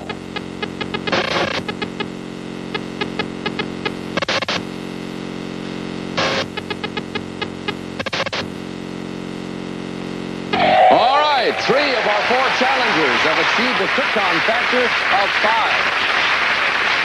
Challengers, we move now to phase number 2, the mental agility phase, and it's tough. It demands your fullest Starts Friday at a concentration. select So if you theater will, or please drive-in near put your you. headsets on right now. Audience, please remain quiet during the testing. Only the audience at home will see the answers on the screen. There are 2 levels to this phase for a maximum total of 10 points. If you miss, you will be eliminated from this phase. Test number 1 is called return trip. This is where you must reverse a trip through various cities. You must repeat them back in reverse order. For instance, if I say Seattle, Portland, Sacramento, you must put them in reverse order and give me Sacramento, Portland, Seattle. Except there'll be 5 cities. You'll have 10 seconds in which to answer. John, here is your test. Denver, Cheyenne, Pierre, Minneapolis, Chicago. Chicago, Minneapolis, Pierre, Denver, Cheyenne. I'm sorry, that is incorrect. You have been eliminated from this phase. Stand by. We move now to Susan. Here is your test. Montreal, Boston, New York, Philadelphia, Baltimore. Baltimore, Philadelphia, New York, Boston, Montreal. That is correct for 4 points. Richard Heft, stand by. Here is your test. New Orleans, Atlanta, Augusta, Norfolk, Washington. Washington, Norfolk, Augusta, Atlanta, New Orleans. That is correct for 4 points. Guy Strickland, for 4 points, here is your test. Phoenix, Albuquerque, Santa Fe, Pueblo, Denver. Denver, Pueblo, Santa Fe, Albuquerque, Phoenix. That is correct for 4 points.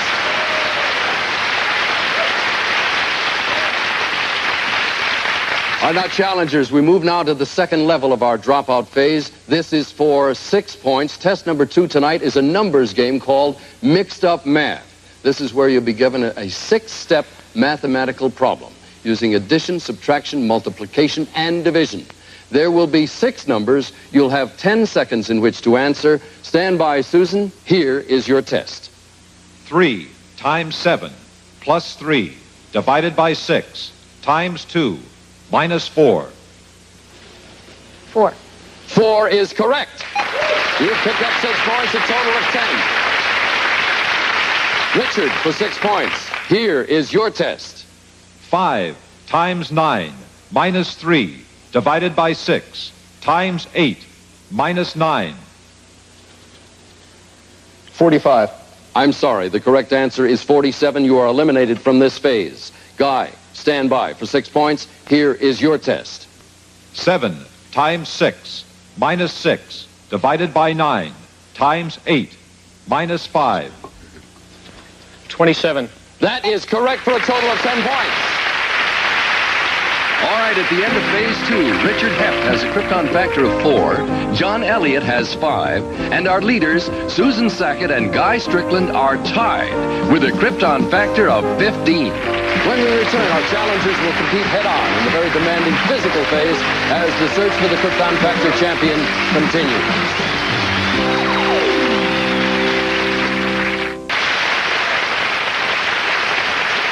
Welcome back. We come now to phase 3, our physical ability phase. Earlier, we put our competitors through the Krypton Challenge course, which was specially designed to be fair to all competitors, male or female. No one has a clear-cut advantage. Now, it all starts here at the Slide for Life. A quick run takes the challengers to the balance bridges. These are a little tricky. On the other side, our competitors crawl through these twisting tubes. Then they must run to the high-powered jet skis, race them across the lake to the shore. We'll watch the action from up in the sky from our helicopter cameras. And then they've got to leave the boats off to the swings. At the swings, they must swing until they kick their color button, which releases that door. Then they run to the waiting moonwalkers into the home stretch and a final race to the finish line. Now, the winner receives 20 points, second place 15, third place 10, and fourth 5. At the starting line, in yellow, John Elliott, who's 24 years old. In purple, Susan Sackett, who is 37. In orange, Richard Heft, he's 24. And in blue, Guy Strickland, he's 38. Stand by, they're off. And it looks like a good start. Very even. A little lead maybe by John Elliott. Then Guy Strickland on the outside, landing well into the foam. Let's see how they get out of there. That's the tough part. Here's Guy Strickland away and toward the pontoons, followed by, let's see who's in there. It's John Elliott, our 24-year-old chemistry student. Here's Guy headed toward the bridge. It's a rocky thing to watch there. Here, oh, Susan, come on, my dear. She's not anywhere near the pontoons. Looks like a tie working there with John and Guy. Here's Susan. And Richard's in there in the third spot. It looks like John Elliott out in front as they come off the pontoons. Let's see what happens as we get to the twisting tubes. It's Guy Strickland. It looks like a jackrabbit running through there. He's got it. He's got the lead, followed by John Elliott. There's Richard Heft bringing up third, and Susan holding down the number 4 spot. They're headed toward the jet skis into the water. Putting on their life jackets, it's John and Guy almost tied up there with Richard still working his way through the tubes. Into the water they go, and it's Guy Strickland up onto his jet ski and away and running, followed by John Elliott. It's a close 1-2. Look at Guy go as he got a lead. Starting off in third position, that's Richard Heft. And look at Guy continue his lead there. He's all the way over to the shore, bringing up the rear is Susan Sackett. There is Guy, and he's on his way toward the swings. In the number 2 position is John Elliott. And bringing up, look at that belly flopping sound. He's riding low in the water, and there's Susan Sackett. And here's our leader, 38-year-old school principal Guy Strickland. He's got to hit the button at the top of that door. Every swing he takes closes the gap with number 2. Let's see if he gets it this time. There it goes. He's got it. He's leading, but closing in is John Elliott. Into his swing, out of the water is Richard Heft. There it goes. John with one swing. He's got the door down. Into the moonwalker goes Guy Strickland. Let's take an overhead shot to see how close he is. In the background, it's John Elliott bringing in number 2, but the winner is Guy Strickland, number 1 far and away. In the number 10 position, Richard Hepp knocks the door down with one swing, and here comes Susan Sackett. We're following along in number 2 position. John Elliott takes number 2. Number 3 is Richard Hepp. Here comes Susan, and let's see what happens here as this final race draws to a conclusion. Richard Hepp closes it in for number 3. Here is Susan Sackett, our 37-year-old administrative assistant from Palm Beach, Florida, crosses the line, and the race is over. The score points in blue: Guy Strickland, 20 points. In yellow, John Elliott, 15. In orange, Richard Hepp, 10 points. In purple, Susan Sackett, 5 points. You look just a little tired. Was that rough? Just a touch. It was rough. I gotta ask, Richard, where did you develop your belly flopping style? Well, nobody anywhere rides. I tried the styles everybody else tried, and it turned out from a ride in the jet skis into, well, I always ditched, and it turned into a ride on the submarine Nautilus. So that was the best I could do. You all did very well. Let's check the master board here. Richard Heft has a Krypton factor of 14. Susan Sackett and John Elliott are tied at 20 apiece. And Guy Strickland has taken over the lead with a Krypton factor of 35.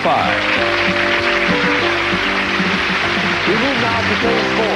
Now, this is our observation phase. You'll be seeing a specially edited scene from the movie The Legend of the Lone Ranger. Now, pay close attention to what the actors are saying and doing. I'll be asking specific observation and dialogue questions on what you've seen and heard. Your dialogue answers must be exactly as spoken in the film. Now, please put on your headsets and focus your complete attention on the Krypton screen. Please tell me when your headset's in place. Can everybody hear my voice? Nobody has any problems. All right, stand by. Please roll the film. Coal tender, soldier's car, club car, presidential car. Are we clear, gentlemen? Yes, sir. Yes. Whitloff, Richardson. Yes, sir.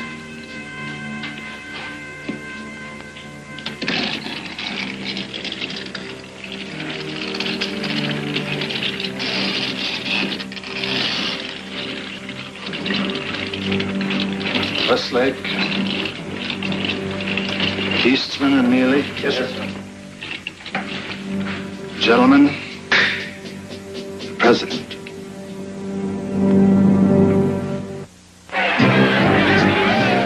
I don't guess anyone stopped to ask what Tonto was guilty of. That didn't stop him from wanting to see him swinging high above. But Tonto showed no sign of fear. And he held on to a fervent hope that the masked man wouldn't let his blood brother hang from the end of the rope.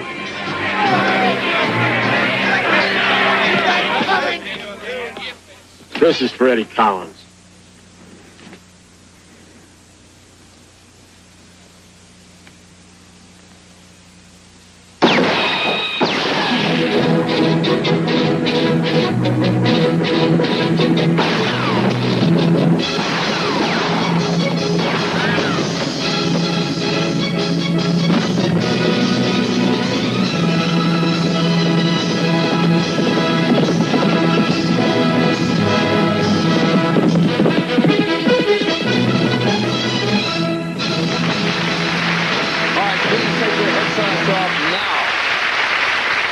We turn now to our observation phase. Let's start with John. For 4 points, your observation question, John. How many rifles were mounted on the wall? 6 or 7? 6. That is correct. For 6 points, here is your specific dialogue question. Please remember, I need the exact words as spoken in the scene. What car came between the coal tender and the club car? Soldier's car. That is correct for 6 points, a total of 10. Susan, for 4 points, did the gang leader move the train with his left or right hand? Left. That is correct for 4 points.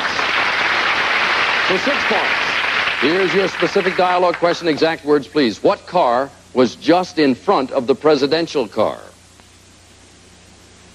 The club car. That is correct.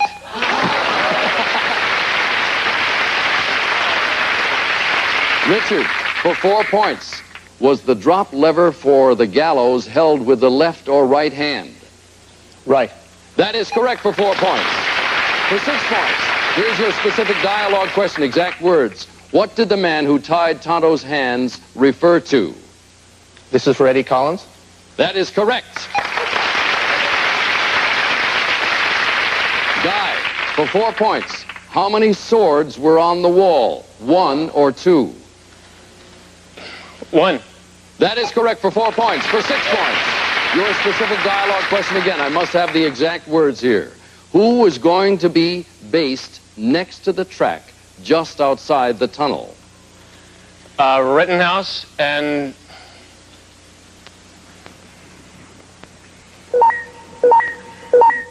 Westlake. I'm sorry, your answer was incorrect. And now for 10 points, the third and final question. It's the same for each of you. In the film clip, as Tonto was having his hands tied on the platform, we saw a cowboy with a mustache who said to Tonto, "This is for Eddie Collins." Please turn around. We have 6 actors. One of them is the actor who was on that platform with Tonto and said those words, "This is for Eddie Collins." Study them very closely. When I indicate, you're to make your numbered selection on your computer console. Which actor was it? Number 1, number 2, number 3, number 4, number 5, or number 6? If you're ready, please indicate your choice now. John, a decision? All right. John Elliott has selected number 2. Would you please step forward and identify yourself? Now, as our audience knows, all of our challengers have identified number 2 as the actor. Let's see if you are correct. Obviously, if it's not number 2, you will all be wrong. Would the actor who played the part in the film please identify himself now? It was number 3. Terry Leonard. Terry, thank you very much. Thank you, gentlemen. You deceived everybody. It's a tight race. We have Richard Heft with a Krypton factor of 24, still a tie in the middle with John Elliott and Susan Sackett with 30. Guy Strickland just slightly ahead with a Krypton factor of 39. We'll be right back to determine tonight's champion. This is it, my friends. The Krypton factor continues with Guy Strickland having a small advantage with a Krypton factor of 39, but it's anybody's game at this point. Phase 5, our final Krypton factor challenge, the catch-up phase. The keys to this phase are instinct, knowledge, and speed. The first one to lock in has the chance to answer the question correctly for 2 points. Incorrectly, you'll lose 2 points. You don't have to wait for the question to end if you think you know the answer. Midway through, you'll hear this signal. That means the question values will increase to 4 points, plus or minus. All right, here are the questions. For 2 points, what Florida State football player has become one of the biggest box office movie stars in the world? Guy. Burt Reynolds. That is correct for 2 points. Reynard is the name given for what Aesop fable animal? I'm sorry, it's the fox. For 2 points. The desert fox was a nickname for what? John. General Irwin Rommel. That is correct for 2 points. The pommel horse event is in which Olympic sport? John. Gymnastics. That is correct. Jim Backus is the voice for what near... John. Magoo. Yes, please wait for the identification, Mr. Magoo. For 2 points, a goober is another word for what? Susan. Peanut. That is correct. In the Peanuts comic strip, what is the name of Snoopy's bird friend? Susan. Woodstock. That is correct. A good stock for matzo ball soup is made from simmering what kind? John. Chicken. That is correct. Chicken costumes were worn by Gene Wilder and what? John. Stir Crazy. I'm sorry, the complete question was on what other actor in the movie Stir Crazy. The correct answer would have been Richard Pryor. You lose 2 points. Prior to his death, what was the title of the last John Lennon Yoko? John. Double Fantasy. That is correct. In the fantastic... All right. We move now to our next level with the leadership holding right in there. Guy has 41. John, you have 38. It's still a very fine race. Let's move along here. Stand by. Here's the first question for 4 points. Amman is the capital of what? John. Jordan. That is correct. Hamilton Jordan, or Jordan, held what post in President... John. Press Secretary. Sorry, it's Chief of Staff. You lose 4 points. Who is the chief editor and founder of the National Review magazine? Guy. Buckley.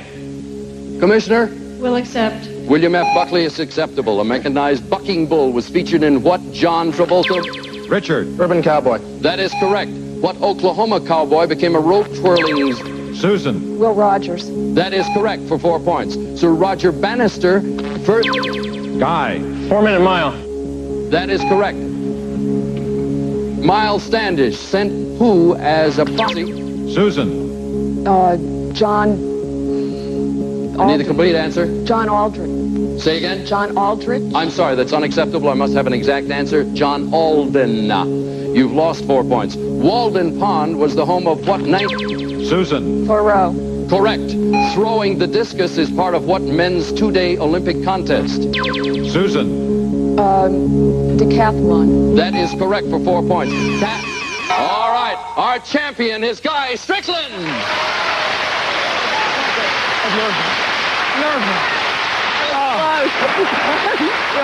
I thought it would never end.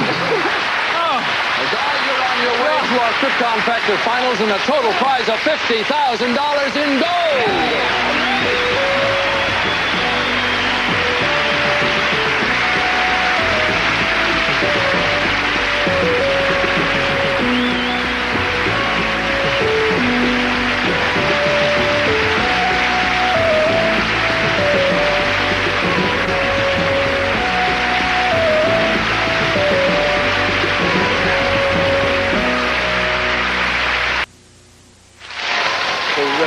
Congratulations.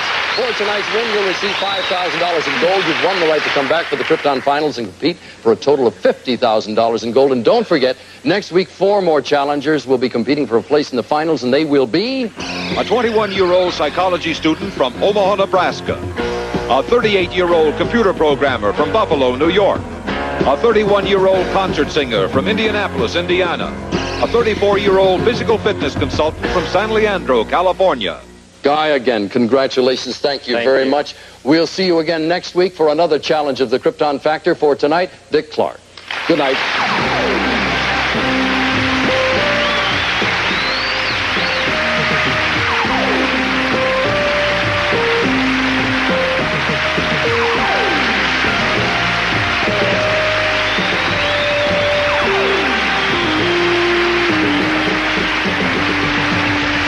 Tonight, Major League Baseball is back. ABC Sports brings you the Reds as they face the Dodgers, and the Phillies with Pete Rose looking for his record-breaking hit against the Cardinals. Check local listings for the game in your area. Then, a pair of not-so-identical twins have their classmates seeing double in Homeroom on the Monday Comedy Special. Now, stay tuned for the Friday night movie, The Possession of Joel Delaney, following an ABC News brief.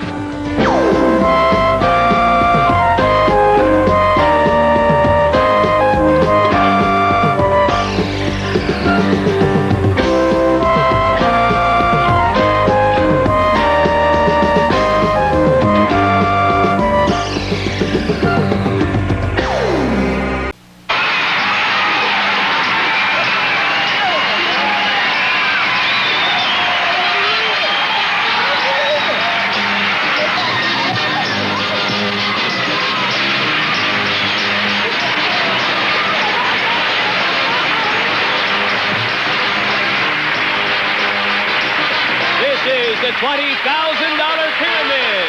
Today's special guests are Lois Nettleton and Bill Cullen. Your host is Dick Clark. Thank you very much, Steve O'Brien. As always, it's a pleasure. $20,000 Pyramid, and away we go. With Lois Nettleton and Bill Cullen, and you got to promise to win. Every round must be a win today. Absolutely. Right on. Janice Goldberg, how much money did you win yesterday? $300. Well, that's peanuts, Janice. Yeah, well, you know. Win $15,000 before this day is over. Okay. I hope so. Talk me into it. All right, now show us your shirt, Bill, and just so you don't get...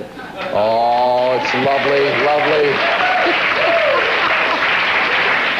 Mary Lee Fox, we're not usually this crazy, but this is a special day for us. What do you do, Mary? I'm in printing sales. Do they call you Mary or Mary Lee? Mary Lee. Mary Lee, it shall be. We're very, very happy to have you with us. Bill, we're going to start the game with you. Is that all right with you? It is perfectly all right, Richard. Anything you want to do is okay with me. On this day, anything is all right. Yes. Take a look at these subjects here. We have a touch of glass, nightlife, pay attention, passing fancy, anything's an improvement, the age of Aquarius. And Mr. Cullen, what is your choice? We don't like any of them. All right. Clear the board. We'll start over again. Anything's an improvement because that best describes my endeavor through the years. I should point out there's a 7 in this game somewhere. It might be in the next one, but somewhere today.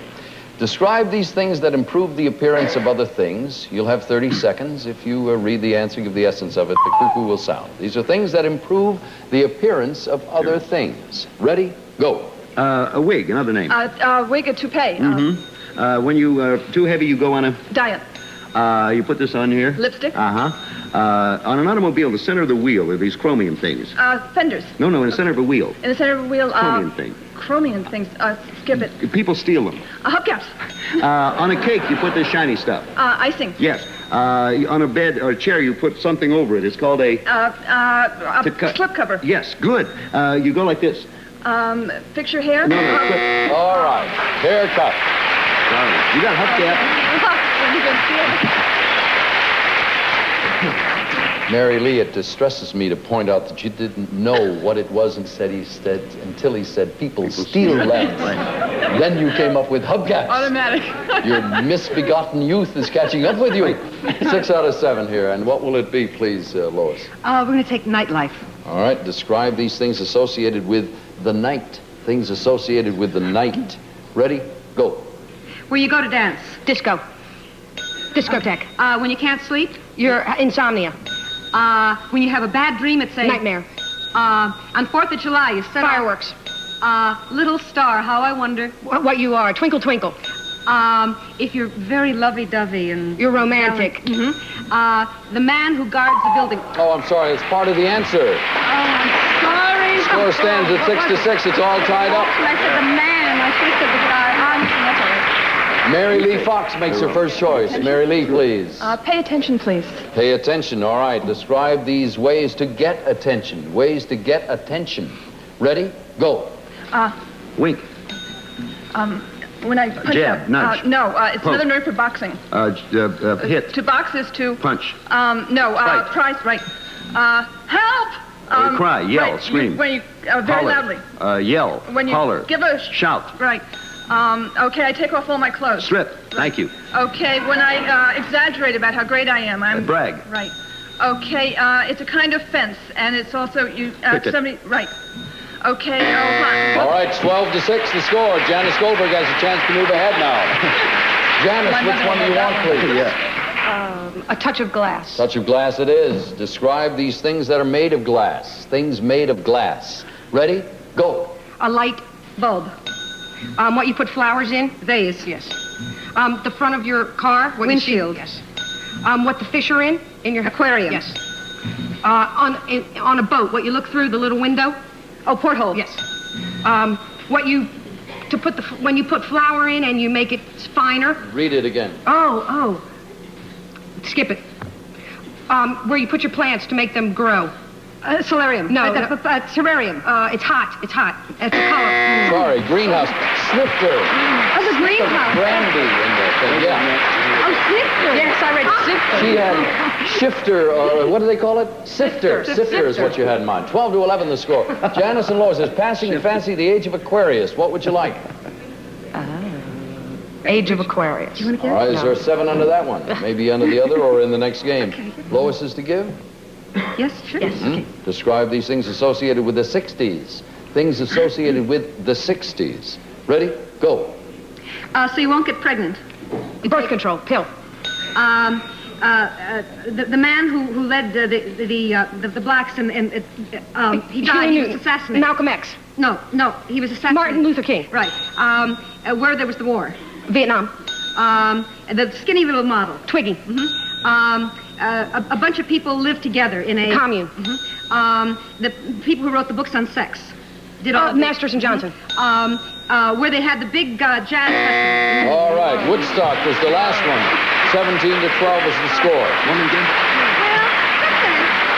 Mary Lee and Bill, who's going to give here? I am, Mary. All right, Bill, let's check, see if there's 7 in the game. There is indeed, all right. I'll try not to skip. Bill, that means if you get 18 points, you've won the game. If you get 19, the lady wins a bonus. 18 or 19 are winning points. Describe these things you pass on the road. If he skips one, you can get it on your own, Mary Lee. Things you pass on the road. Ready, go. There's been a wreck. It's an... Crash. Car crash. No, it's not intentional. It is... Accident. You pay this to go over a bridge. Toll. A big thing that carries freight on the road. Truck. Right. You go they bend, but it's also... Curve. A state... Trooper. Right. A sign, thing that has a big sign on the side of the road. Highway... My name is... Bill. Billboard. Right. This is stuff they use to catch the speeders. Radar traps. Right. You got it. That's the bonus and the win. Very much. $500 win and the bonus. Janice, you pick up $300 for your visit. Mary Lee will be playing the winner's circle round right after this. So in time, my name was...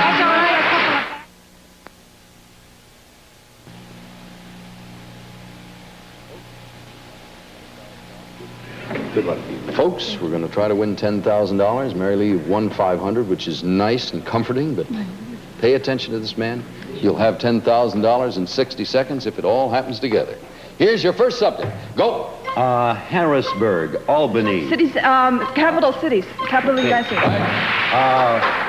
Silent Night, Noel. Hymns. Happy Christmas New hymns. Year.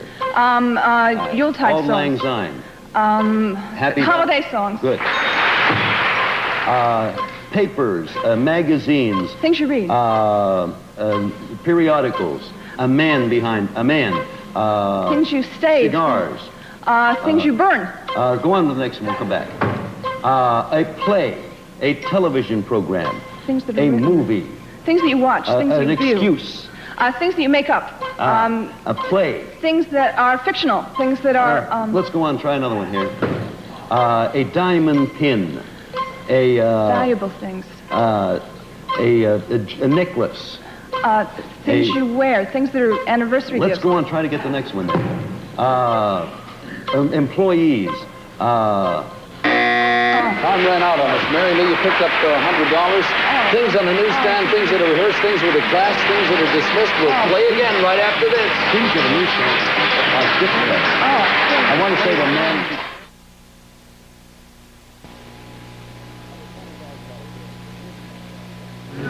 On the $20,000 pyramid, usually I start the thing all by myself. Now, for those of you who watch One Life to Live, you know Anna Craig. This is not, well, all right, this is an Anna Craig. You say, why? What is she doing here? This is Phyllis Behar, who's a very attractive actress and a lovely lady. And 8 years ago, when this show, the $20,000 pyramid, before inflation was the $10,000 pyramid, That's right. you helped get this thing off the ground. We were over at CBS at the time. Yep. What did you do, the initial run-through? Well, it wasn't me alone. It was dear Bill Cullen and me, and we sat in a little conference room with Freddie Silverman watching us, and we played the game rather well, I thought. And you sold it, and the germ of that idea between the two of you and the fellow who invented this thing, Mr. Bob Stewart, has run for about 7.5 years on a couple of networks. Yeah.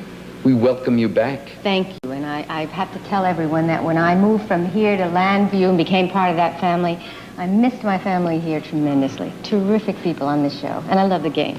Thank you so much. Nice to have you, fellas. Now,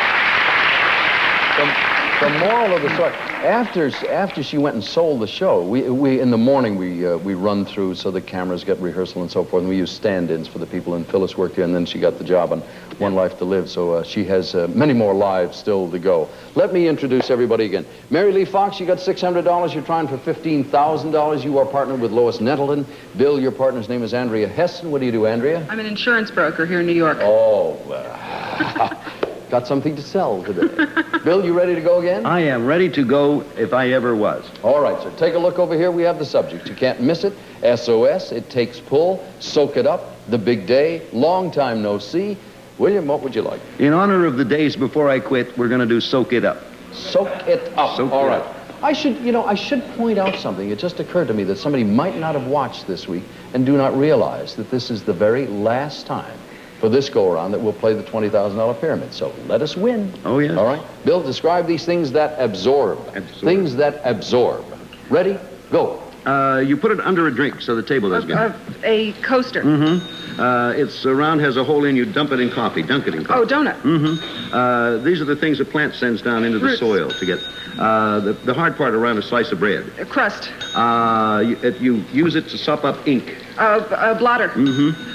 It's what they make a towel of, a kind of fabric. Terry cloth. Right. This when you go this with wood, the stuff. Sawdust. That's right. All right, 7 out of 7. I almost said saw. Lois Middleton makes her first choice now. Good game. Lois? We'll take the big day. The big day is the choice. Describe these special events. Mary Lee, these are special events. Ready? Go. When two people get married, wedding. The first night of a play, opening night. The president, when he swears, gets The sworn inauguration. in. The big football game. The Super Bowl. The runners in Boston. They run. Marathon, the Boston Marathon. The big horse race in one of the states. Kentucky Derby. A baby when it's baptized. Christening. That's it. 7 up. All the way tied.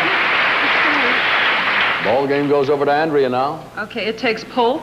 Okay, describe for Bill these things that pull other things. Things that pull other things. Ready? Go. Okay, the red-nosed reindeer. Rudolph. Okay, this holds you to the earth. Gravity. Right. This pulls a train. A locomotive. Right. This is a Siberian dog. Siberian. Husky. Right. This is a farm equipment. Plow. Big one. A tractor. Right. This pulls other boats in the harbor. A tugboat. Oh, okay. He has a thing over his back. An oxen. Right. That's all we have. Got them all but tugboat. Almost perfect score, 13-7. Mary Lee, please. Long time no see. All right, describe these words used when a divorced couple meet again. Let's see if we can get all these words on television here. Describe these words used when a divorced couple meet again. Ready? Go. What one pays the other. Alimony. Right. If you're not married, you are single. Right. Another name for children, the slang word for children. Kids. Right. If you're not younger, you are older. Right. If you're not sad, you are happy. Right. If you don't live in a house, you live in a place in the city. Apartment. Right. And boy, did I make a big when I married you. Mistake. Right. Funny category. 14-13. Mary Lee Fox immortalizing those words there. Bill and Andrea, you can't miss it in SOS. You can't miss it, Dick. All right, who's going to do what, please? Andrea wants me to give. All right, describe for the lady these things that stick out. Things that stick out. Ready, go. Tongue. Dog wags it. Tail. Submarine guy looks... Periscope. Over a theater with the name of what's showing. Oh, the marquee. She stands in the... Statue of Liberty. That's she. One of these that hurts. A thumb. A sore thumb. Right. This part of my hair, I got cowlick. That's it, I got All right, you got them all that time. There's a 1-point spread possibly working here. Lois, you're going to give here? Okay. Mary Lee, you need 21 points to win the game. If you get it, you get a bonus because you have a perfect score. That means a color television set and the win at 21, I should point out. Describe these things associated with an emergency. Things associated with emergencies. Ready, go. The man who comes and saves you. The doctor. Next.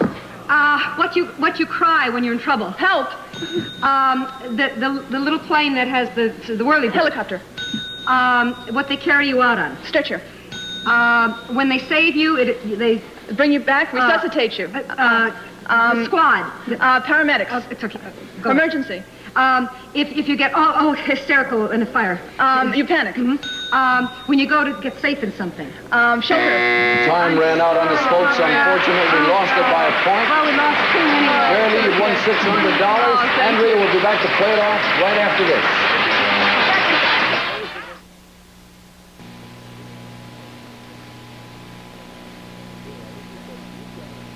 Just to pull taffy and Bill, I hate to like tell you, that. you've done this twice as we are on the air pulling taffy and all of that. Oh, my. Are you going to be there on the 4th? Atlantic City? Yeah. 4th of July. We open on the 3rd. Yeah. The important part is we will be there for a week with good old rock and roll, but she wants to win $10,000 because this, Andrea, is the last time. It's our last show. You've got to win the money. I'm going to do it. I mean, for us. Let's do it. Let's everybody make it happen. Here is your first subject. Go. A football. Games. A soccer ball. Things you kick.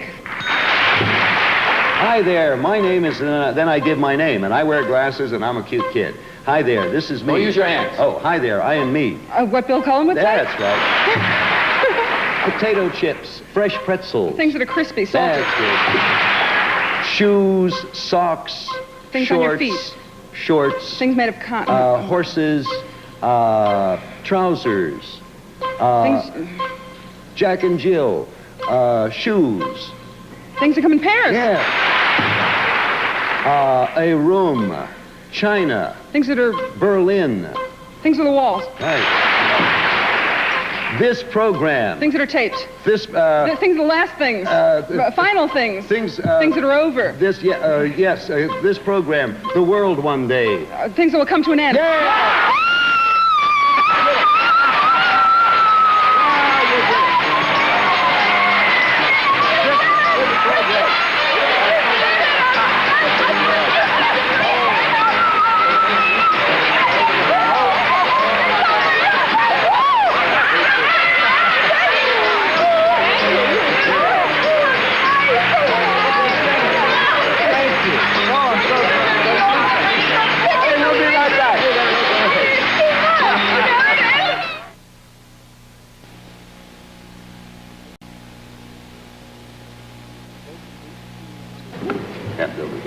Folks, 1,808 shows later, we've given over $8 million away, including your nighttime version of the $20,000 pyramid, the $25,000 pyramid. People say, is the game tough? Do you make it tough? I'm going to show you how tough it can get. We'll let you, for the first time, turn around and look at some of the categories we might have let you play if we wanted to save the money. Bill, let's see how good you are. Turn the first one. Used car dealers you can trust. Turn the next one. Hit shows on NBC TV. The next one. Oil companies in bankruptcy. The next one. Famous Japanese rabbis. You know what? Oh, Ming-Toy Rabinowitz. The next one. Things Kissinger did not. And the last one. Famous Italian TV directors. Now, I got one. Go. Mike Gargiulo. Our director. Hey, folks. The nice part about this is it was our last week. It's been a wonderful stay. I've never worked in a show where there have been so many good people and nice people. You broke the record for the week. There are too many people to thank. As you know, there are hundreds who make this thing happen. Some of them you see in the end of the show where they run all the names. A lot of them you've never seen, you'll never meet, and without them we couldn't have done it. You want to say anything? You're great at talking. We got about 30 seconds. Only that on this show, and I hope I don't embarrass you, I remember when you moved from the type of shows you had done prior to that to a pure game show. And I remember your beginning, I remember your improvement through the years, and I remember you now. You have become one of the finest general, not only game show, but general television hosts. And that's the last serious thing I'll ever say. And I just have to add to that, he is just as sweet and darling as he seems to be. Come on, I'm going to cry. Honest to God, he really is just the best. All of you people who don't get the credit you deserve, your Aunt Tilly wants to see you. Yeah. Now is your chance to be on TV. So, ladies and gentlemen, on behalf of this small army, we love you. See you again. Somebody's standing on my board. Well, look at that. Hey, Edie.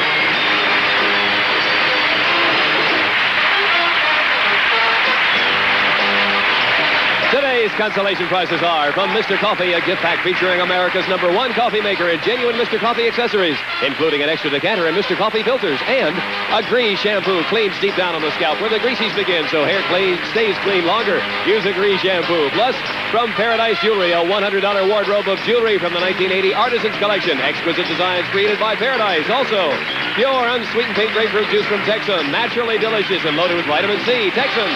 Open up a can and let the sun shine out. And new low-calorie Lemon Tree lemonade flavored drink mix. Delicious lemonade taste without all the calories. Low-calorie Lemon Tree, new from Lipton. And Panel Magic, the original cleaner beautifier specifically formulated for wood paneling and woodwork. Another Magic home care product.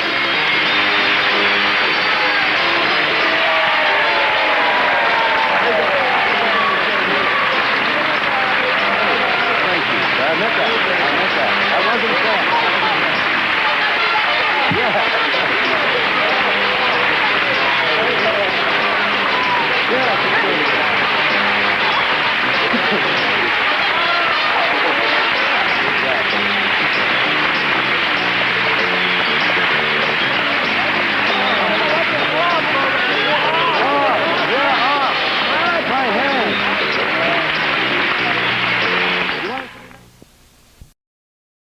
In America.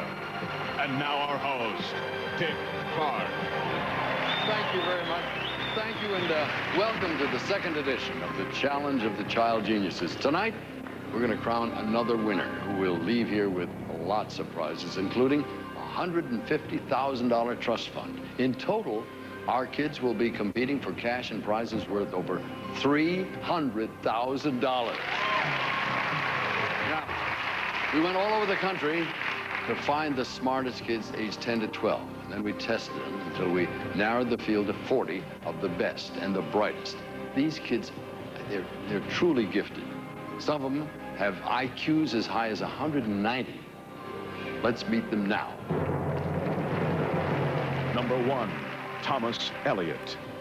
I am from Centennial, Colorado, and this summer I was enrolled in the University of Denver taking a class in molecular and cell biology. Number 2, Josh Ropeke.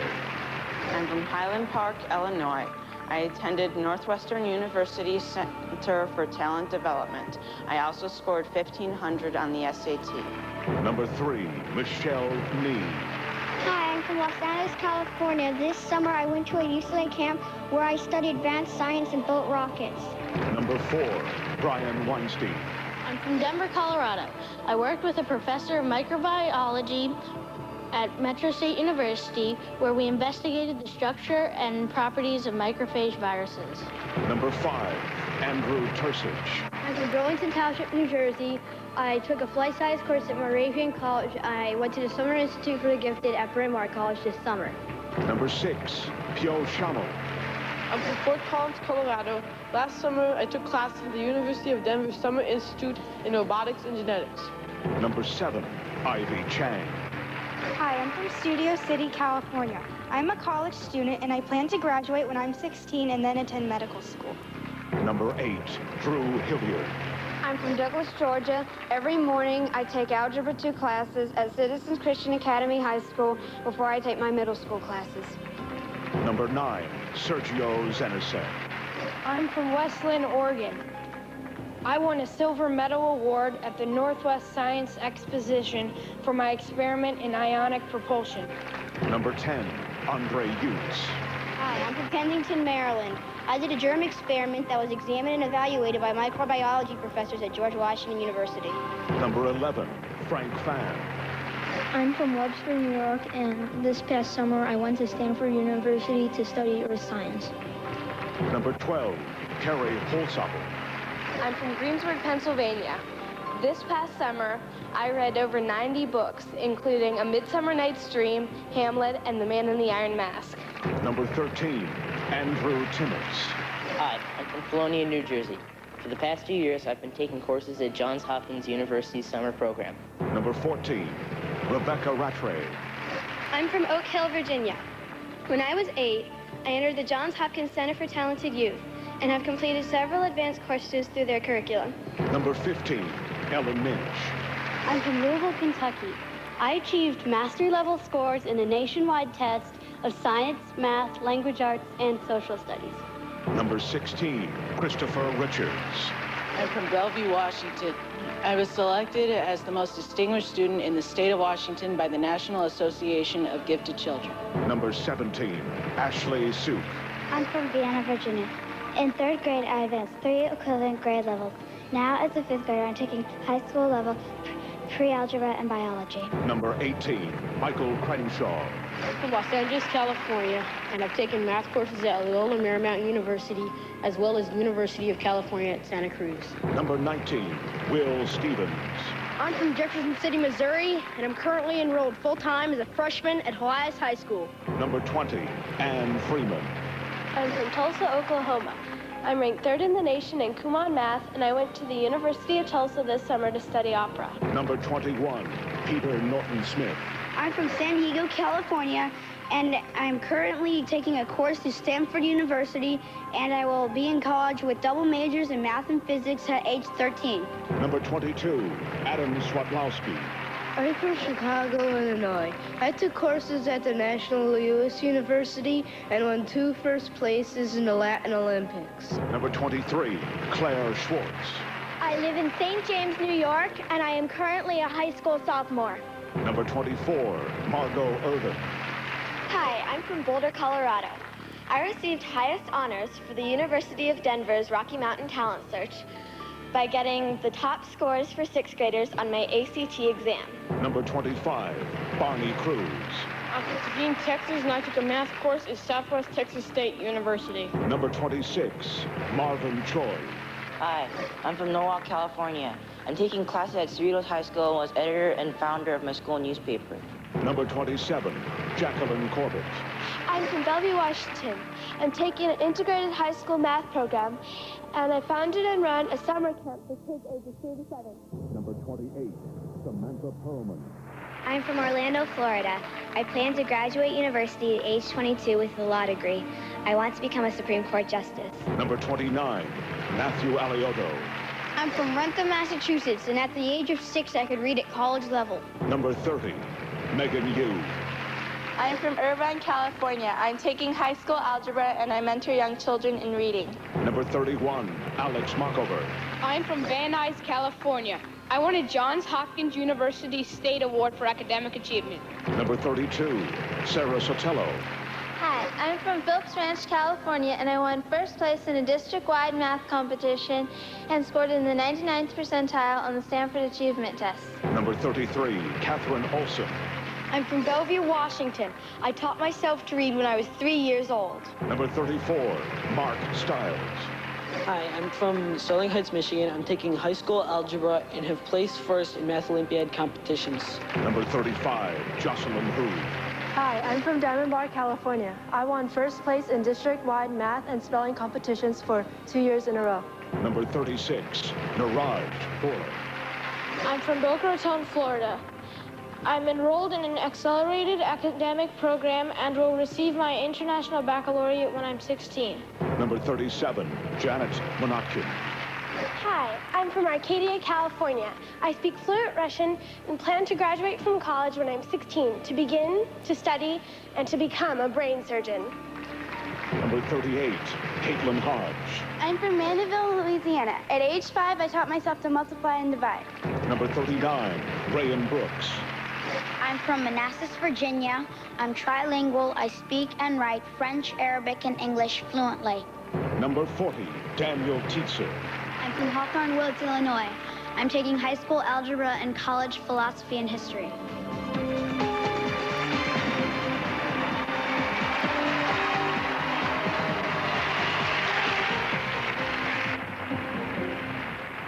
These kids are all truly amazing, and we'll see why as we start our test of their knowledge. Every kid here is already a winner, just for being here.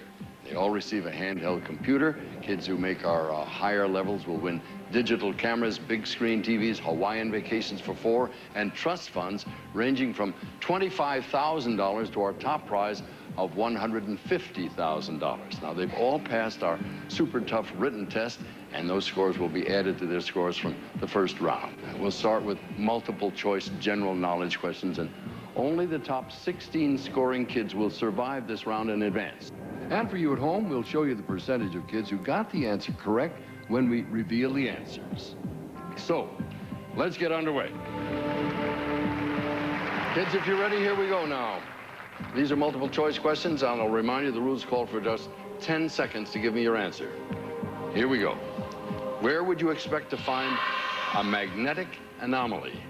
A, in the sea floor. B, in a fjord. C, near a glacier deposit. D, in a river delta. Your time starts now.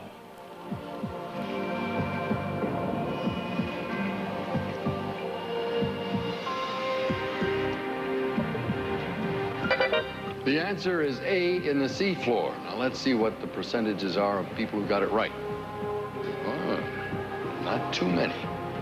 All right, here we go with the next question. The words Braille, diesel, and silhouette are all named after which of the following? A, European cities. B, real people. C, mythical animals. D, celestial bodies. Your time starts now.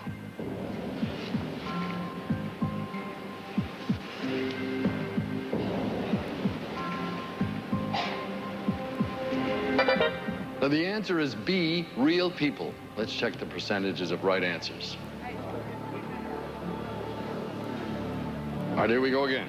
Which of the following numbers is divisible by 9? A, 5,042. B, 2,808. C, 5,398. D, 1,210. Your time starts now.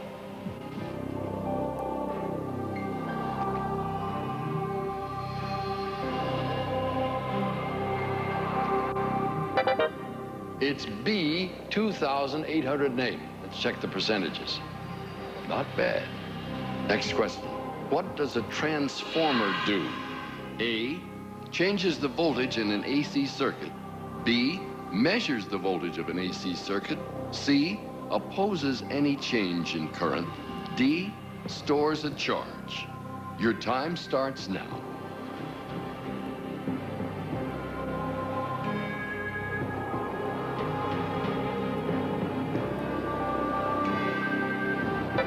The answer is A, changes in the voltage in an AC circuit. Let's see how many kids got it right. Next question. In what state is the geographic center of the contiguous lower 48 United States? A, Oklahoma. B, Kansas. C, Colorado. D, Missouri. Your time starts now.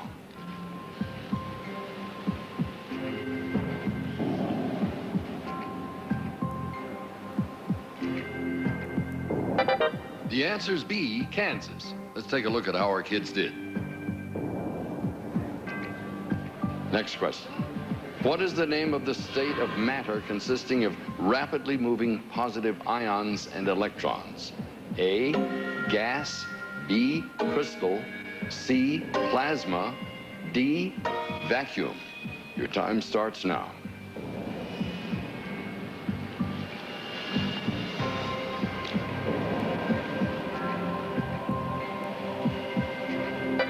The answer is C, plasma. Here are the percentages. Next question.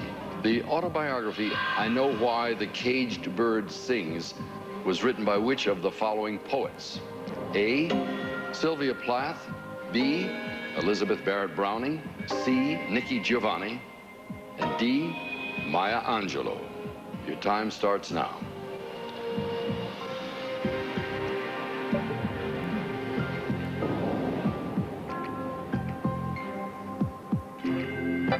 Answer, D, Maya Angelou. Here are the percentages. Next question. Take the sum of the first 50 positive even whole numbers. Now subtract the sum of the first 50 positive odd whole numbers. What is your answer? A, 25. B, 50. C, 75. D, 100. Your time starts now.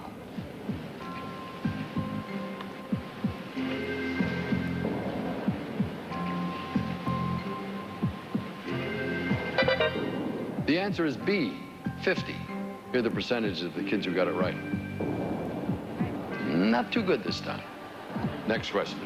Who established the first circulating library in colonial America? A, Alexander Hamilton. B, Thomas Jefferson. C, John Hancock. D, Benjamin Franklin. Your time starts now.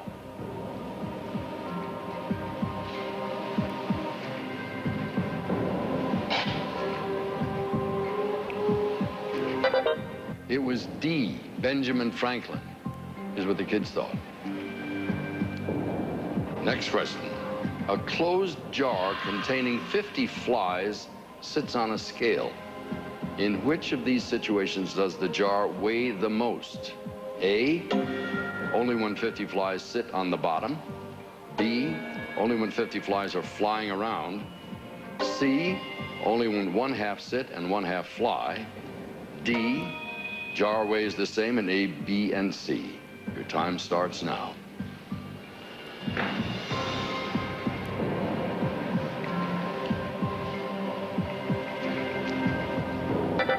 The answer was D. The jar weighs the same in all three situations.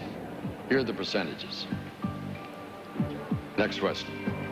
In Greek mythology, who is chained to a rock as punishment for stealing fire? A, Icarus. B, Prometheus. C, Achilles. D, Heracles. Your time starts now.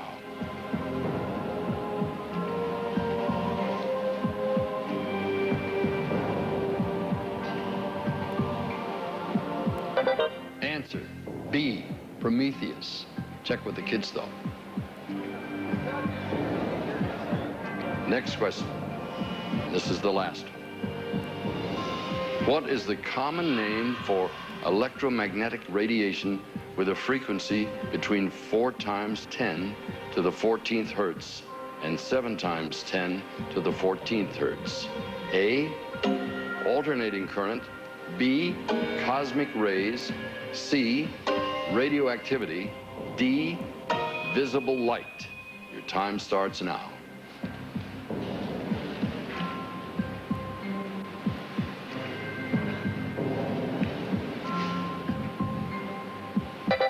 That one was D, visible light. Here are the percentages of the kids' correct answers. Well, that was a tough one. Okay, folks, that's it. You'll be glad to know I knew one of the answers. I think they knew a lot more. That's the end of our first round. Now, let's see which 16 kids will move on to the next round. From St. James, New York, Claire Schwartz.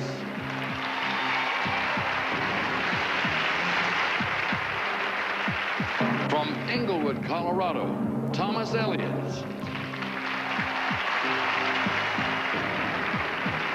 From Fort Collins, Colorado, Theo Schammel.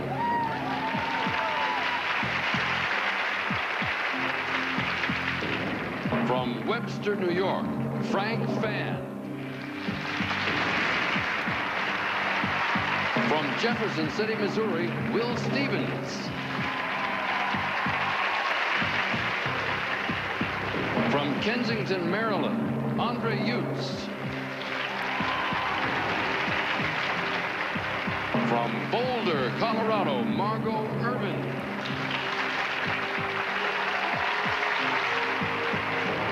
From Burlington Township, New Jersey, Andrew Tersich.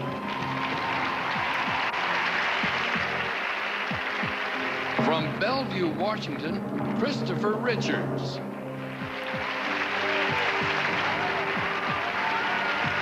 From Van Nuys, California, Alex Monkover.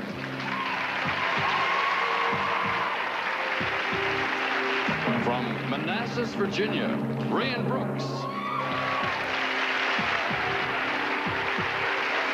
From Colonia, New Jersey, Andrew Timmis.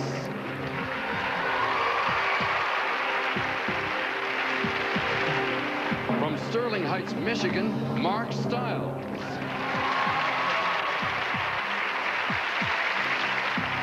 From From Louisville, Kentucky, Ellen Minch.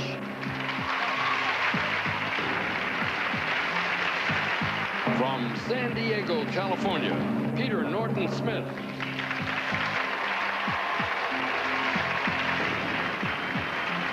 This is the last name on the list, again selected in random order. From Hawthorne Woods, Illinois, Daniel Tietzer.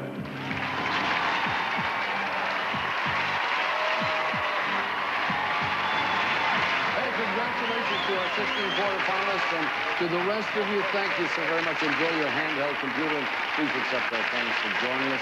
We'll be back with our first group of 8 kids and play our next round as the search for the smartest kid in America continues. Still to come, the kids battle it out in a head-to-head competition. Find out who will survive as the challenge of the child geniuses continues.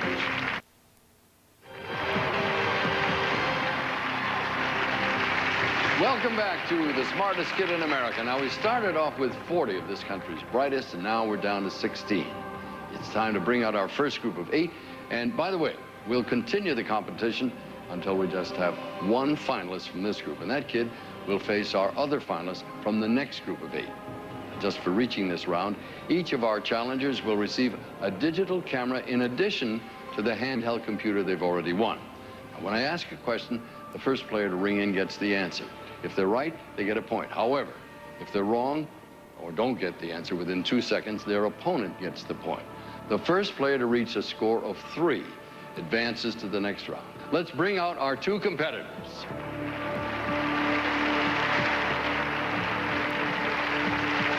Christopher and Thomas, welcome aboard. Now, Chris, you're into web designing. What is a C++ virtual reality computer course? C++ is a programming language. During the summer, I go to some camps that teach courses in computers. Your opponent here, Thomas, you're into fencing? Yeah, that's basically just sword fighting. Just a little sword fighting on the side. Isn't that dangerous? No, not with sharp point. Just be careful, all right? Well, all right, gentlemen, here we go. Remember, they can ring in at any time. Good luck to both of them, of course. And if you're ready, here comes your first question. Take a look at the screen. Who created the picture shown here entitled Ascending and Descending? MC Escher. You've got it. That is correct, sir. You pick up a point. Next question. Take a look at the screen. What 3-letter word completes the following pattern? We've got an answer. She.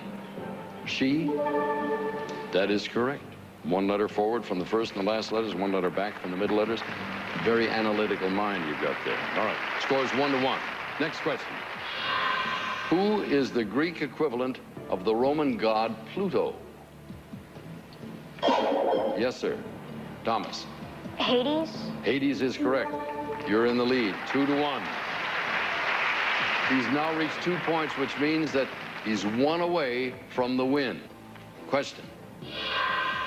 4 American states begin with the letter W. Name 3 of them. Christopher. Wyoming, Wisconsin, West Virginia. And the other one was Washington. Correct. Score is now tied, 2-2. You've each received 2 points, which means you're 1 away from the win, but you can't win by default. If you ring in and you don't answer correctly, your opponent gets a chance to hear the entire question and answer it. The game is on the line, gentlemen. Here's your question. Possible win here. Who was the freed slave in ancient Greece whose name became attached to a collection of popular fables? For the game. Christopher. Aesop. Aesop is right. Congratulations. To win this round, you get to move on to our next round. Thomas, you did a beautiful job. I thank you very, very much. Enjoy the prizes, and thanks so much for joining us. Guys, thank you. All right, it's time now for Margot and Frank to face off and get the right to continue to the next round. Folks, will you join me, please? Margot, you're musical? You play instruments? Yeah, I play the piano and the French horn. Thank you very much. Nice to have you here, Frank. You invest in the stock market? Yeah. Are you ahead? Not really. That's the end of that conversation. Here we go. Remember, they can ring in at any time, and good luck to both of you. Here we go with the first question. In 1215, what groundbreaking document was sealed by King John? Magna Carta. Magna Carta is right, Frank. You've got a point there. Here is your next question. Look at the screen, please. The cover of this famous children's book is out of focus, and as we bring it into focus, ring in when you can identify the book.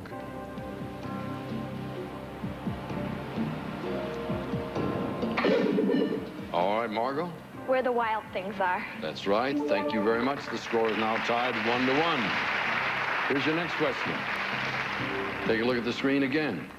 What mathematician's name is written using all 10 letters? Somebody's in there. Who is it? Frank?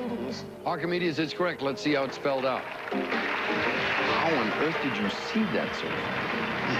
You've reached the point of 2 points, which means, of course, that if you come up with one more point, you're away with a win in this round, but you can't win by default. Stand by. It's 2-1. Here's your question. Take a look at the screen. We'll begin to outline a U.S. state as soon as you... Kentucky. Oh, wow. What'd you say? Kentucky. I didn't even ask the question, Frank. Kentucky's right. Let's see it on the map. You won the round.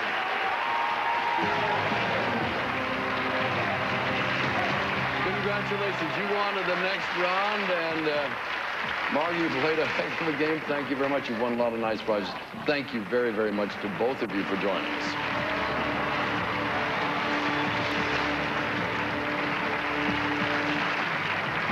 All right, let's bring out our two competitors, Mark and Rayanne. Mark, you're a rock climber? No. I want to know who wrote down rock. You can come over here and look. This is Mark Stiles, rock climber. That's not true. Do you play flute? Yes. In a jazz band? Yes. Are you a Boy Scout? Yes. Get over there. Let me check out your opponent here. Rayanne, see if I have the right information on you. You speak 3 languages? Yes, I do. So far, so good. Yeah. You want to be a genetic engineer? Yeah. Anything in that area of study. Gentlemen, thank you. I've stopped fooling around here. Let's get to the heart of the situation. Remember, they can ring in at any time, and good luck to both of you. Gentlemen, here we go. First question coming up here.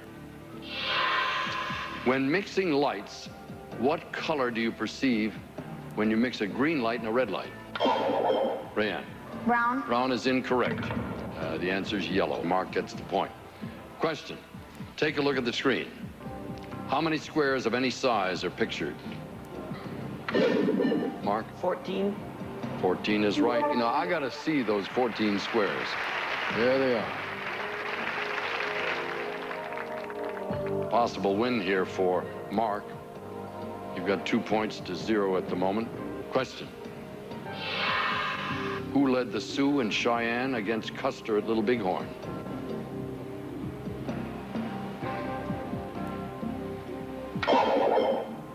Rayanne. Sitting Bull. Sitting Bull is correct. The score stands 2-1. Mark, you're ahead. You have a possible win if you get the answer. Here's the question. What country lies between the Ionian Sea and the Aegean Sea? Mark. Greece. The answer is Greece. You've won the round. Congratulations. Rayanne, thank you very much. You won some nice prizes. You guys did a great job. Thank you very, very much for joining us. All right, it's time now for Andre and Andrew to face off for the right to continue the next round. Andre, you're 12 years old, and you won a robotics competition. What's a robotics competition? We design robots using Legos and RCXs. We also use candy boards. They're like brains for computers. And we have to try to collect these balls off a platform. My team got 3rd in the regionals, and then we went to the nationals in Austin, Texas. Sounds good. Andrew, you're 11 years old, and you began playing chess at 3? I received a chessboard and instruction manual as a gift from my grandmother, and just picked it up from there. And you were 3 years old? Yes. Gentlemen, if you will, hang in there with me now. Remember, they can ring in at any time, and much good luck to both of you. Let's go to the first question here. First question. Suppose that A plus B equals 100, where A and B are prime numbers. What is the largest possible difference between A and B?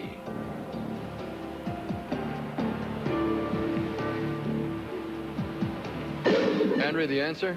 98. 98, I'm sorry, it's 94. Andrew, you pick a point. Game continues. Here's your next question.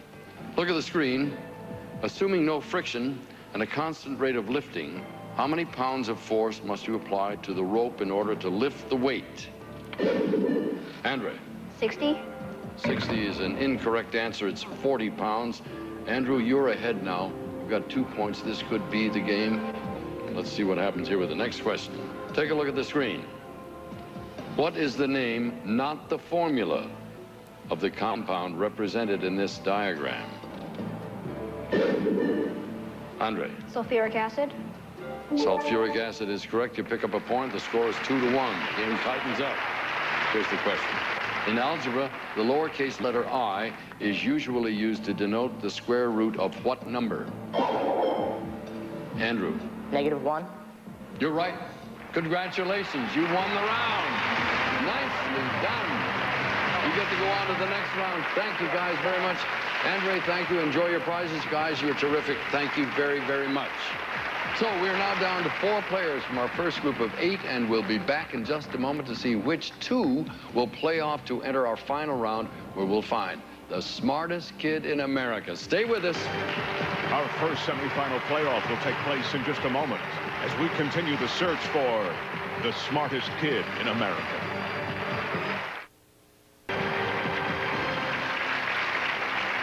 Welcome back to the smartest kid in America. Now, we have 4 kids left from our first group of 8, and at the end of this round, there'll only be 2. Now, just for reaching this level, each of our remaining players receives a big screen television, in addition to the digital camera and the handheld computer. Now, let's see who gets to our semifinal round. Now, in this round, I'll be asking each of our contestants individual questions in categories that have been randomly selected. If they get the answer right, they'll get a point. The first 2 challengers to get 3 points will advance to our playoff round, and the winner of that round goes head-to-head with the winner from our next group to compete for the title of the smartest kid in America. All right, gentlemen, if you're ready, let's play. Now, the first category, all 4 of the following are math questions, and they deal with ratio and proportion. Christopher, we'll start with you. A car uses 6 gallons of gasoline to travel 120 miles. At that rate, how many gallons of gas would it take to travel just 15 miles? 3/4 of a gallon. 3/4 of a gallon is correct. Congratulations. Nicely done. All right, Frank, stand by. Here's your question. Suppose a dozen oranges cost $3. At that rate, how much would 28 oranges cost? $7. That is exactly right. Congratulations. Okay, Mark, here we go. Here's your question. A type of steel used for bicycle frames contains 5 grams of manganese for every 400 grams of steel. How many grams of manganese would a 2-kilogram bicycle frame contain? 25 grams. The answer is correct, and we have tie score of 1-1-1 down the line. Andrew, here is your question. If a train traveled 480 miles in 6 hours, how many miles would it travel in 11 hours if it traveled at the same rate?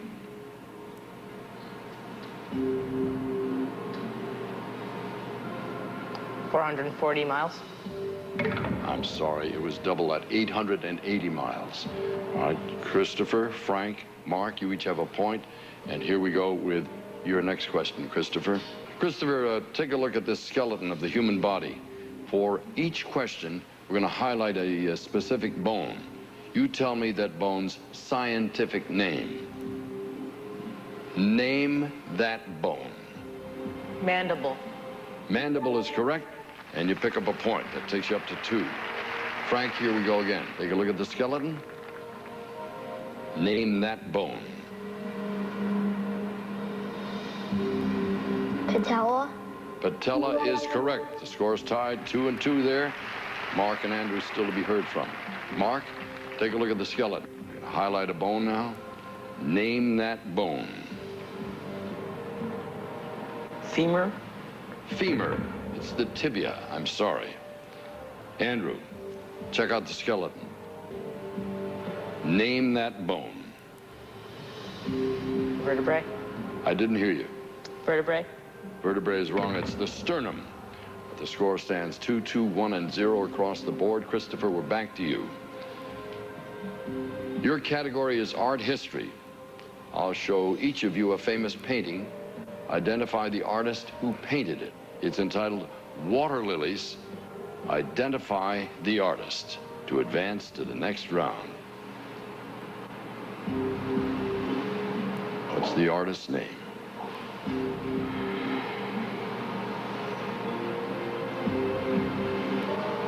Escher. I'm sorry, it's Monet.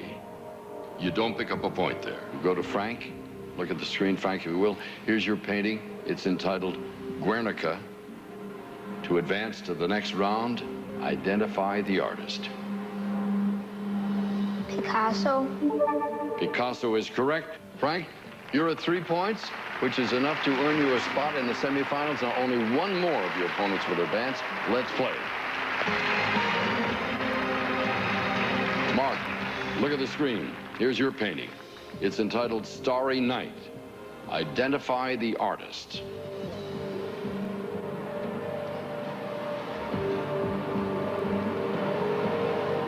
Rembrandt. Rembrandt, he says. It's Van Gogh. Andrew, here's your opportunity to pick up a point. Look at the screen. This is your painting. It's entitled Persistence of Memory. Identify the artist. Dali. Salvador Dali is correct. Then you pick up a point. Christopher, your category is geometry. I'm going to make a statement about quadrilaterals. You tell me if the statement is always true, sometimes true, or never true. The measures of the opposite angles of a quadrilateral add up to 180 degrees. Is it always true, sometimes true, or never true? Sometimes.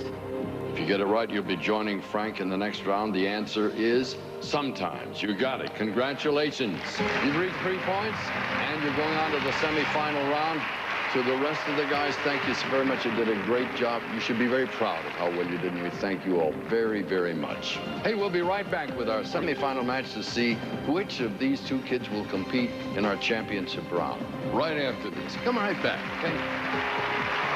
Our first semifinal playoff will take place in just a moment as we continue the search for the smartest kid in America.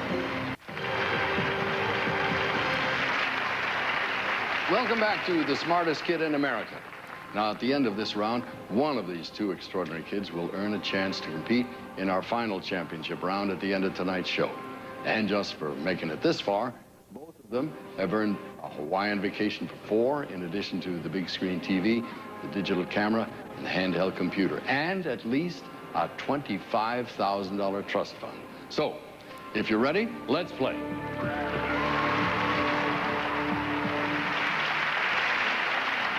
Now, this is our playoff where the two competitors will compete head-to-head in these 6 categories: math, science, history, spelling, geography, and literature. Now, I'll announce the category, which was randomly selected, and ask each of them a different question in that category. If he gets the question right, he'll get a point. If he answers incorrectly, his opponent gets a chance to steal a point by answering that same question correctly. And we'll continue until one of them gets 5 points. Let's start our playoff.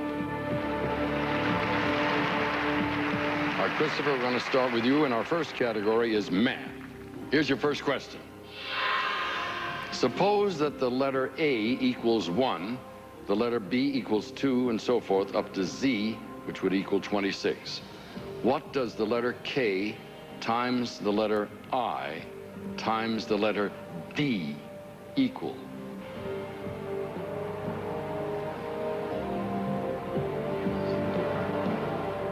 $396. 396 is correct. It's extraordinary. Congratulations. Frank, stand by. The subject is math. Here is your question. The numerator of a fraction is the product of all whole numbers from 1 to 9. And the denominator is the product of all whole numbers from 2 to 10. What does the fraction reduce to? 1/10. 1/10 is the answer, and that is correct. Score aside. You guys are phenomenal. Christopher, the subject is geography. Here's your question.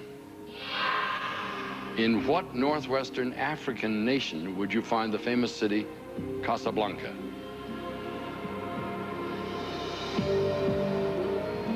Morocco. Morocco is the answer, and it's correct. You now have 2 points. By the way, we're on our way to 5 points, which is the win. Frank, geography. Here's your question. In 1976, what city became known as Ho Chi Minh City? Saigon. Saigon is absolutely correct. You pick up a point. The score's 2 and 2. Christopher, the subject is literature. Here's your question. Thomas Stearns are the first and middle names of what author better known by the initials T.S.? Thomas Stearns Eliot. The answer is T.S. Eliot, correct. You pick up a point. Frank, the subject is literature. Here is your question. In which Cervantes novel would you find a character named Sancho Panza?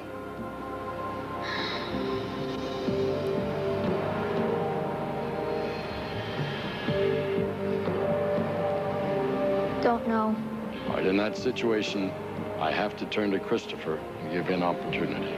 Christopher, in which Cervantes novel would you find a character named Sancho Panza? Don Quixote. Don Quixote is correct. You pick up another point. The score's 4 to 2. Christopher, this is an opportunity for you to win your 5 points for the win. The subject is math. Here's your question. What is the largest odd number that could be formed by multiplying 2 different whole numbers from 1 through 12?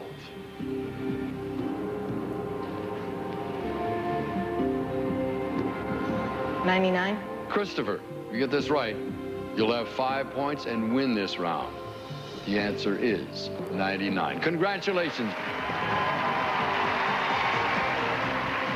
You won the round, and you'll be advancing to the championship game at the end of tonight's show. Frank, I'm sorry, however, you get a very, very special prize for making it this far, a $25,000 trust fund, in addition to all the other prizes you've already won. You are both the best. Thank you so much, gentlemen. Best of luck to both of you. Thank you. Hey, when we come back, we'll find our other finalists from our second group of 8 smart kids. Don't miss it. We'll be right here. Come on back.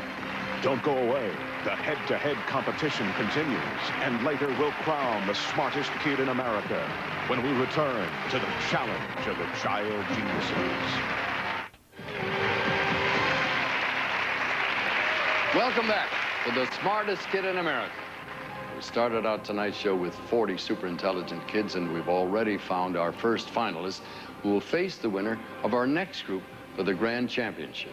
Now, all of our competitors in this round have won the handheld computer and the digital camera, and now it's time for another face-off round to find the 4 kids who will advance to the next round. Now, when I ask a question, the first player to ring in gets to answer. If they're right, they get a point. However, if they're wrong or don't answer within 2 seconds, their opponent gets the point. The first player to reach a score of 3 advances to the next round. So, let's bring out our 2 competitors.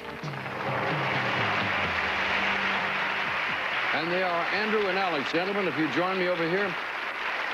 You guys both mentioned that you had heroes and that they were your dad's individual.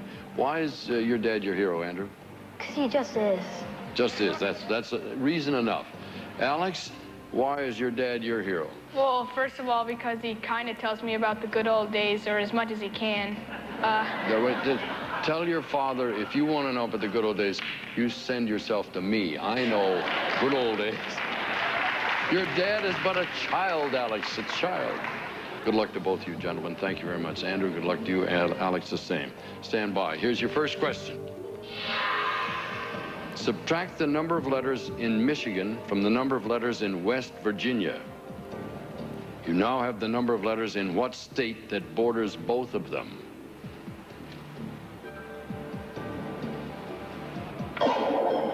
Answer, Alex? Wisconsin? No, sir. That's the incorrect answer. It's Ohio, and your opponent picks up a point. All right, the score stands 1-0 with Andrew ahead. Next question.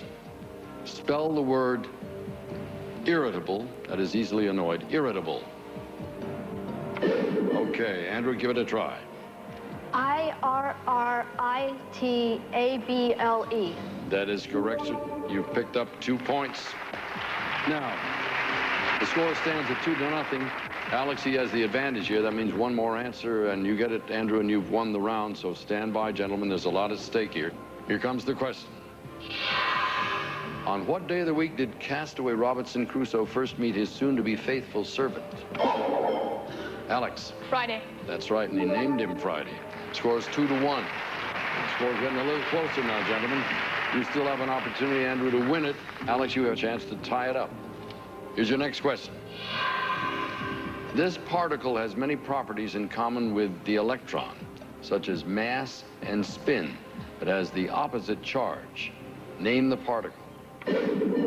Andrew, this is for the win. The answer is? Positron? That is absolutely right. You won the round. Congratulations. Gentlemen, you did a nice job. Alex, you pick up some nice prizes. Thank you very, very much.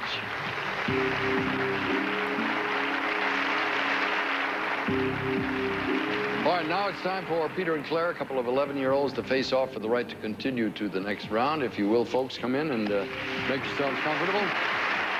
Peter, I said you were 11. How old are you going to be when you go to college? I'm going to be 13 with double majors in math and physics. Claire, you've been working for your city newspaper for how long? Since I was 8 years old, so 4 years last July. All right, good luck to both you folks. Stand by now. So here's your first question. What is the product of the 5th prime number and the 4th composite number? That was Claire. 72. I'm sorry, that's an incorrect answer. It's 99. That gives Peter a point. And let's go to the next question. Take a look at the screen. It's an extreme close-up of a famous world landmark. As we reveal more of the landmark, ring in as soon as you can identify it.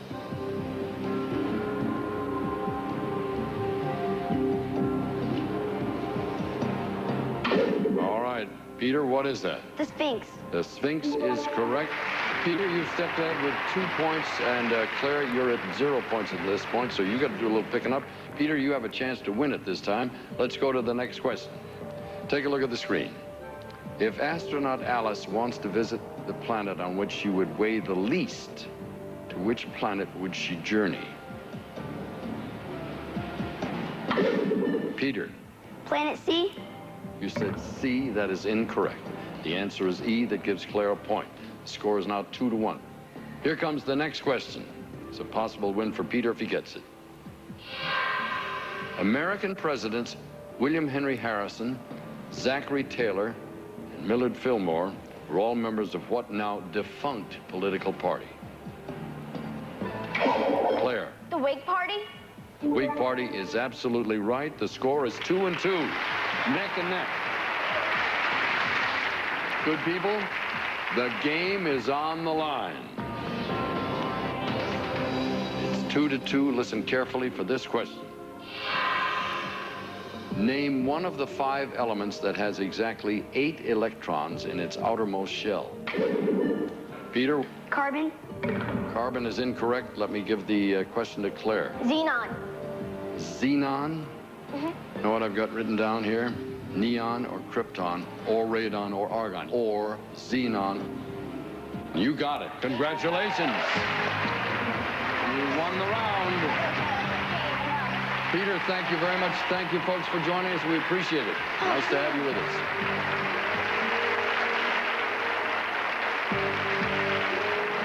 All right, let's bring out our two competitors, Ellen and Will, a couple of 12-year-olds who are going to be competing now. Ellen, you know about marine iguanas? Yes. How'd you get into that? In 6th grade, we did a project where we designed an exhibit for the zoo for an endangered species. So I chose marine iguanas. Will, I have a quick question for you. You won an award through Duke University for scoring a near-perfect score in math on an SAT. What's a perfect score? A perfect score in one of the sections is 800, and in math and verbal combined, it's a 1600. Well, I admire both of you. Thank you very much. Here goes the questioning, if you'll stand by. The first one is, multiply the number of letters in the capital city of California by the number of letters in the capital city of New York. What's your answer? Will? 60. 60. It's amazing. That's right. Sacramento and Albany. And I looked out in the audience, and there's a lady up there going, hey, yeah, we've already given the answer, my dear. You're never going to get there. All right, you've got 1 point. Let's go to the next question. Look at the screen. Insert the missing vowels to complete the famous opening line of a Dickens novel. Then name the novel.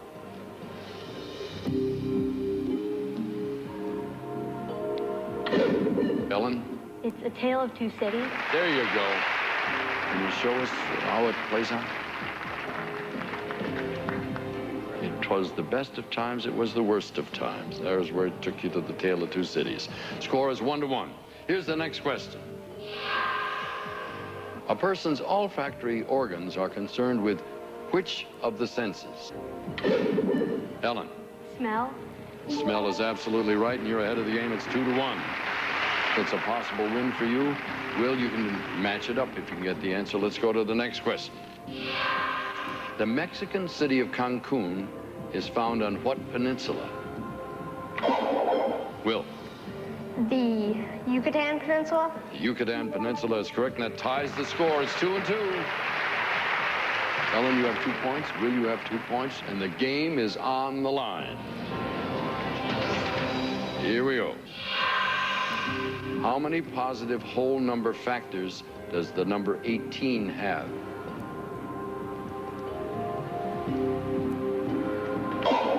Will, I saw you working on it. This is for the win. What is your answer? 6. The answer is 6. You got it. Congratulations, Will. You won the round. Ellen, please enjoy your prizes. Thank you so very much for being here with us. Thank you, guys. All right, now it's time for Daniel Gyo to face off for the right to continue to the next round. Gentlemen, if you'll join me here, please.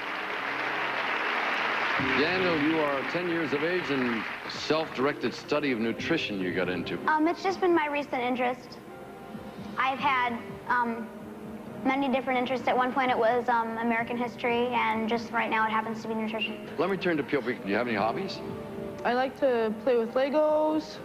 I play the guitar and the clarinet. Good luck to both of you, because it's going to be very interesting to see you face off here. Here's your first question. What common device produces coherent light through the stimulated emission of photons? Daniel. A laser. A laser is right. It stands for light amplification by stimulated emission of radiation. Score stands 1-0. Stand by. Here's your next question. On any given day, how many total minutes elapse between 8:45 a.m. and 3:15 p.m.? Daniel. 6.5 hours. I'm sorry, that answer is incorrect. We were looking for 390 minutes, so Pio gets the point. Here's a list of battles. When you recognize the war in which they occurred, ring in and name it. Winchester, Wilson's Creek, Fredericksburg, and Gettysburg. Yo. The Civil War? Civil War is correct. The score now stands at 2-1. You are ahead, sir. You have a chance to pull out and take this over. Possible win for you. And Daniel, you've got to do a little catching up. Here's the next question. Take a look at the screen, please. Which of these foreign phrases, semper fidelis, vis-a-vis, ad infinitum, and fait accompli means a thing already done? Yo, if you get this, you're going to win it. What is the answer? D, fait accompli. D, fait accompli was your answer? That is right. You've won it. Congratulations. You won the round. Thank you very much, Daniel. Enjoy your prizes, gentlemen. Thank you very much. We'll be back to narrow the field even further as we search for our second finalist for the title, Smartest Kid in America, right after this. Still to come, the battle intensifies as the top prize of $150,000 is on the line. When we return to the challenge of the child geniuses. Welcome back to the Smartest Kid in America. We continue our search for a second finalist who will play in our final round at the end of tonight's show. We're now down to 4 candidates, each of whom has already won a big screen TV, a digital camera, and a handheld computer. Now, in this round, I'll be asking each of our contestants individual questions in categories that have been randomly selected. If they get the answer right, they'll get a point. First 2 kids to get 3 points will advance to our playoff round, and the winner of that round goes on to the final round to compete for the title, the Smartest Kid in America. All right, if you're all ready, let's play the first category. And the following questions are all about astronomy and astrophysics. Here's the first question, Andrew. Most meteors begin as fragments of what type of heavenly body?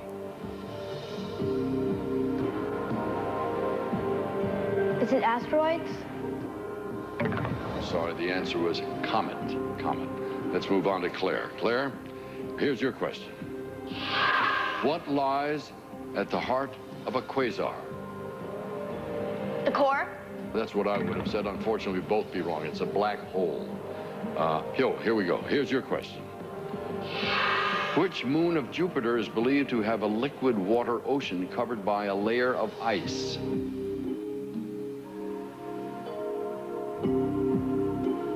Ethiopia or something like that. Nah, it isn't Ethiopia. It's Europa. Yeah. Sorry about that. All right. Will, here we go with your question. Which planet exhibits the greenhouse effect more strongly than any other planet? Venus? The answer is Venus. You pick up a point and you're ahead. Congratulations. Okay, here we go to the next one. Back to you, Andrew. Look at the screen for the names of 3 geologic eras. I'll give each of you a fact, and you'll tell me during which geological era it occurred. The first humans appeared during which geological era? Cenozoic? Cenozoic is the answer, and you're right. Congratulations, you pick up a point. Claire, here we go with yours. Which geologic era included the age of fishes, when fishes appeared and diversified? Paleozoic? The answer is Paleozoic, and you pick up a point. Congratulations. Bill, your question. The oldest fossils of vertebrates were found in rocks from which era?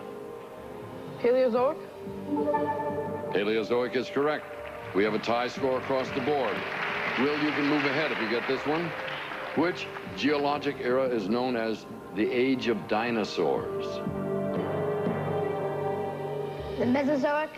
Will says Mesozoic, and you picked up the lead. Congratulations, you've got 2 points.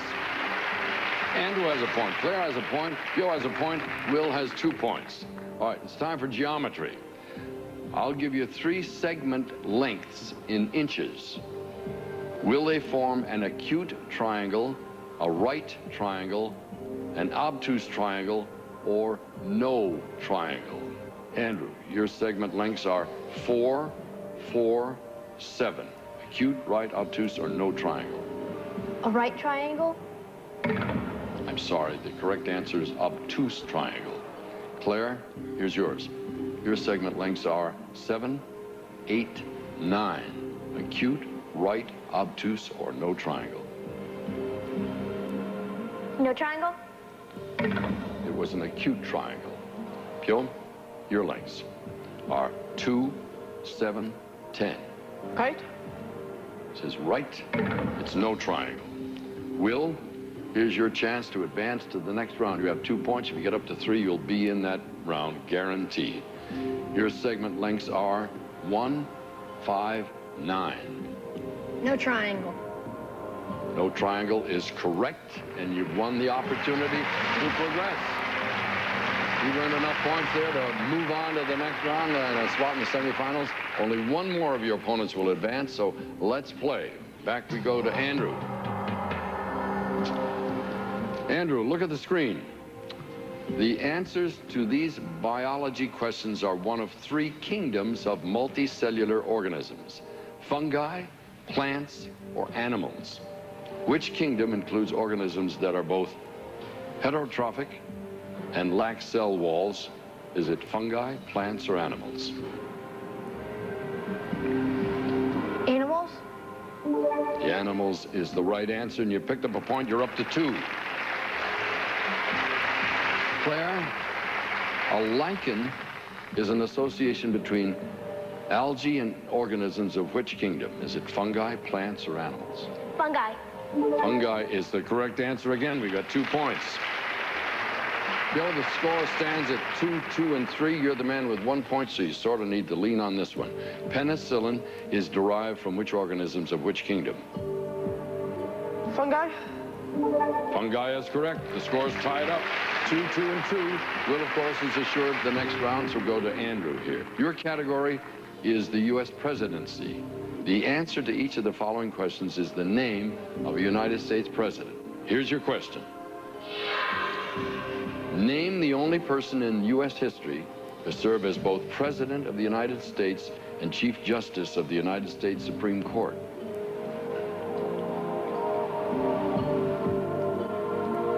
President Taft? William Howard Taft is the right answer. Congratulations. You've got yourself 3 points, which is enough to qualify you for the next round, but we still have some other opportunity here for Claire and Pio, so we got to give them their chance. Claire, here's your question. Name the only man to serve 2 non-consecutive terms as president.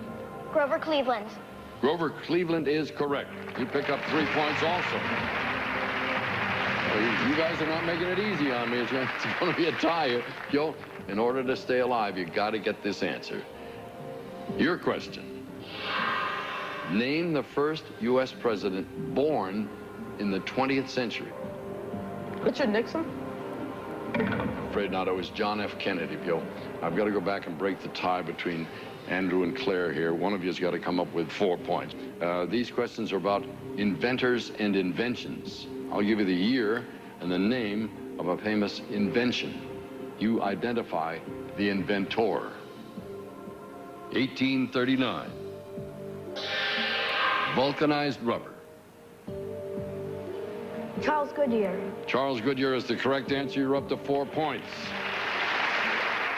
Claire, I hate to put it this way, but to stay in the game, you got to get this answer. That's a little extra added pressure that you didn't need, but I'm obliged to tell you the rule. Here's your question. 1714, the mercury thermometer. Lavoisier.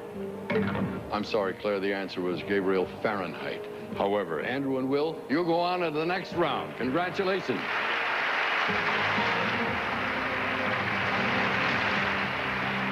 The other folks, thank you very much. You two are winners. You played a great game. Thank you very, very much. We really appreciate you being with us. When we return, only one of these kids will advance and get 1 step closer to being named the smartest kid in America. Please join us.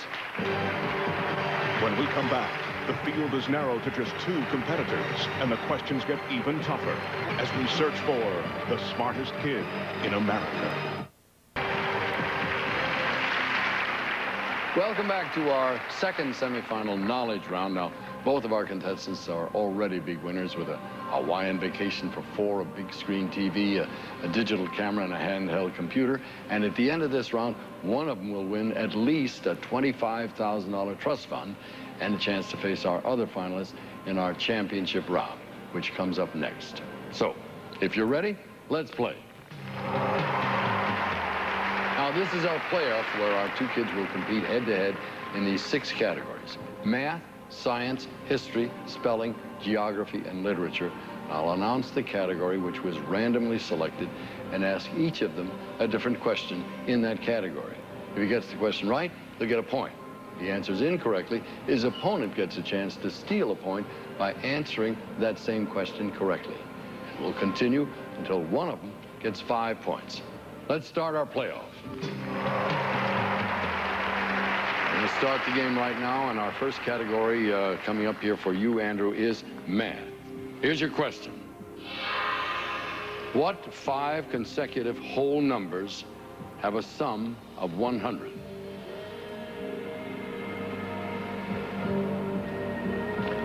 $18, $19, $20, $21, and $22. That is correct. 18, 19, 20, 21, and 22. You pick up a point. Will, it's math. Here's your question. What percent of 20 is 2.5?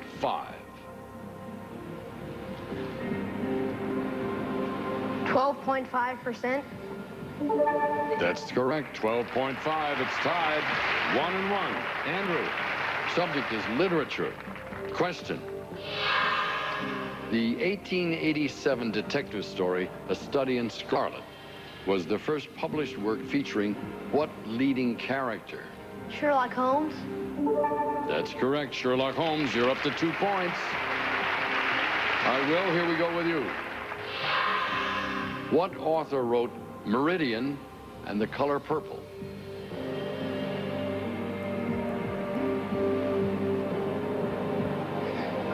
Robert Heinrich. I'm sorry, Andrew, you're going to get to answer that same question. Don't know? All right, the answer is Alice Walker. We're back to you, Andrew, for this question. Here's the subject. History. Fought during the American Revolution, the Battle of Breed's Hill is now commonly referred to as what battle?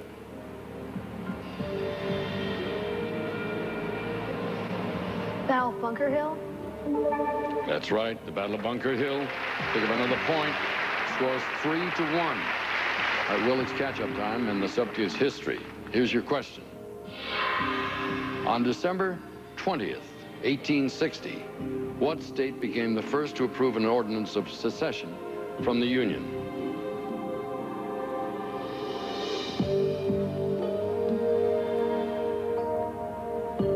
South Carolina. That's the correct answer. The score is 3-2. South Carolina's right. Andrew, back to you. Subject material is science. Here's your question. What chemical compound stores the information that is the basis for genetic inheritance and cellular reproduction? DNA. DNA is the right answer. Andrew, you're a point away from getting the 5 points you need. Its score stands at 4-2. So, Will, here we go. Subject is science. Your question. Element number 96 is named after famous married scientists. Name the element. Curium. That's the correct answer. Curium is named after Pierre and Madame Marie Curie. Close race going on here. It's 4-3. This is a possibility, Andrew, for you to win this round. You need 5 points, so this question is ultra important. The subject is science. Here's your question. For the win. A mother with type B blood gives birth to a child with type O blood. What is the only blood type that the father could not have? Type AB. That is absolutely correct. You won the round. Congratulations. You're going to advance to the championship round.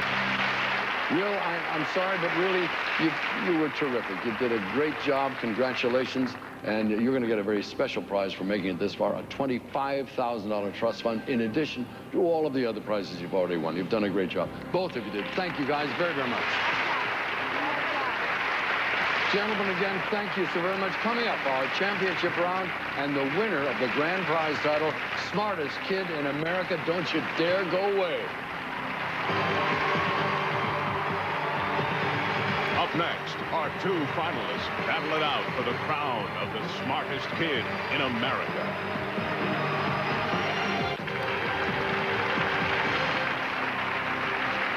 Welcome back to the smartest kid in America. And then there were two. It all comes down to this. Our two finalists are Christopher and Andrew. Congratulations to them for making it this far. They're both terrific role models for kids all across the country.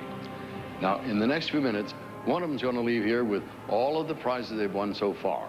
A Hawaiian vacation for four, the big screen TV, the digital camera, the handheld computer, and a $75,000 trust fund. The other one will be crowned our champion and take with him all of those prizes with one important addition, a $150,000 trust fund and the title, The Smartest Kid in America.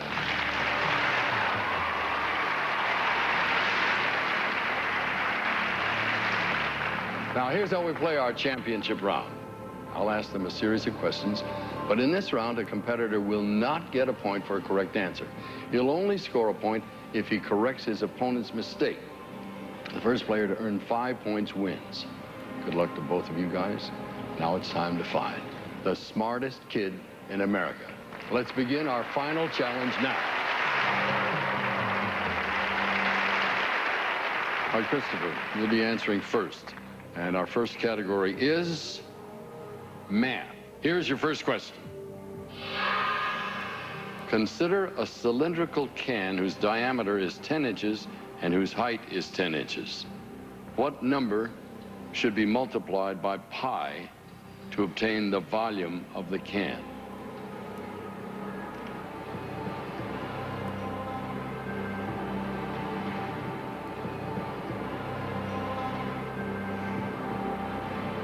$250? That answer is correct. So we'll go over to Andrew. Remember, you only get when you correct an answer out of your opponent's wrong answer. The subject again is math. Here's your question. How many 6-inch by 6-inch square tiles are needed to cover an 8-foot by 5-foot rectangular floor?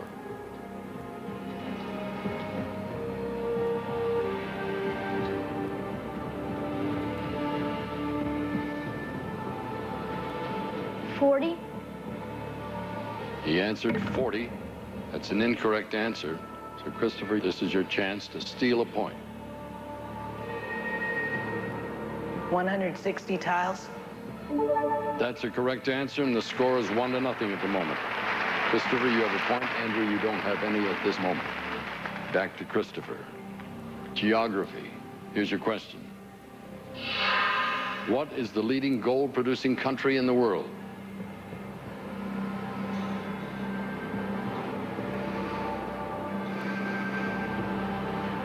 South Africa? That's the correct answer. Therefore, there's no score. We're only getting it if you correct a wrong answer. Back to you, Andrew. Geography. Question. The capital of Iceland is the northernmost capital city in the world. Name it. I think it's pronounced Reykjavik. I think the judge will have to call that. It's Reykjavik, I think. I'm not sure. We'll take either pronunciation. It's a correct answer. Christopher, back with you. The subject this time is geography. Here's your question. France's tomb of the unknown soldier lies under what Paris monument? Eiffel Tower? That is the incorrect answer. Andrew, that means you get a chance to correct it. The Arc de Triomphe. Arc de Triomphe is right, and you've got the point. It's all tied up, 1-1. Andrew. Subject is geography. Here's your question. The Cook Strait separates the North Island and the South Island of what Pacific nation? The Cook Strait. New Zealand. Answer is New Zealand. That's correct. Back we go to you, Christopher. Subject, geography. Question. What Southeast Asian country has the exact same name as the capital city?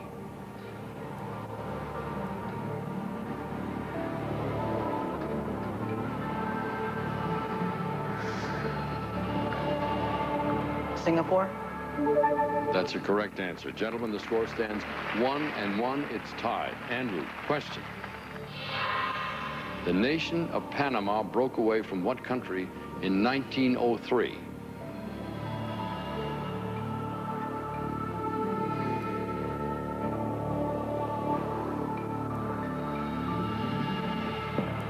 Colombia. Colombia's correct answer. The score still stands at 1-1. The question this time, Christopher, deals with history. Here's your question. The earliest known written copy of the Hebrew Bible was discovered during a series of archaeological finds that began in 1947. Name this collection of manuscripts. Dead Sea Scrolls. That's correct. Moving on to Andrew. Here's your question. The houses of York and Lancaster are fighting over the British throne. One side has a white flag, the other red. What war am I describing? The War of Roses. That's a correct answer. Gentlemen, the score stands at 1-1. We're looking to go to 5 points here. The question goes to Christopher. This time, Christopher, the subject deals with math. Take a look at the screen over here. How would you express this number in scientific notation?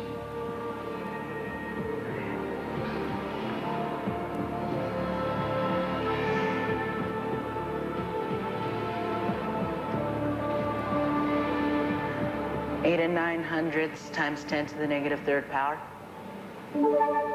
That's the correct answer. Beyond me how you guys do this. Andrew, math. Again, take a look at the screen over here. What is the next number in this sequence?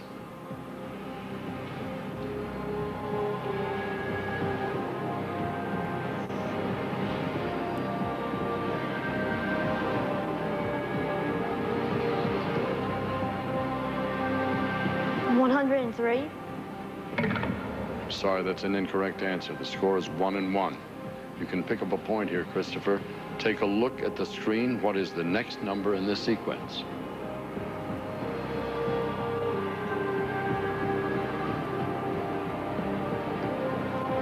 $93. 93 is the correct answer. You'll pick up a point. It's now 2-1. Christopher's ahead. Christopher, you have the next question. The subject is math. You answer 16 questions correctly on the first part of a test, scoring 80%. If part 2 has the same number of questions, how many of those do you need to answer correctly to get 90% on both parts combined?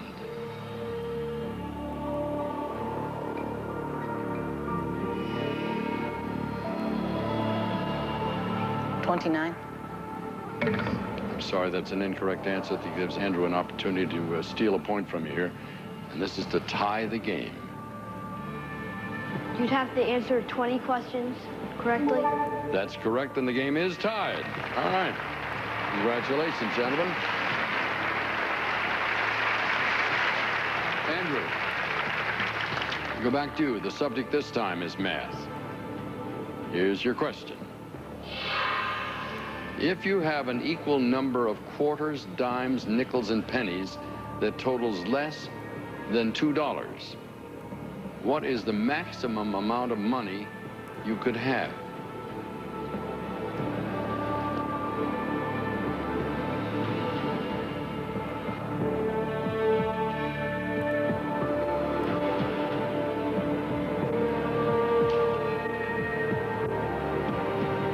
It would be $1.64. $1.64 is right. Andrew, I want you to work on my books. Thank you. Christopher, here's your subject material. Science. Here's your question. Name the English theoretical physicist famous for his theory on radiating black holes in his bestseller, A Brief History of Time.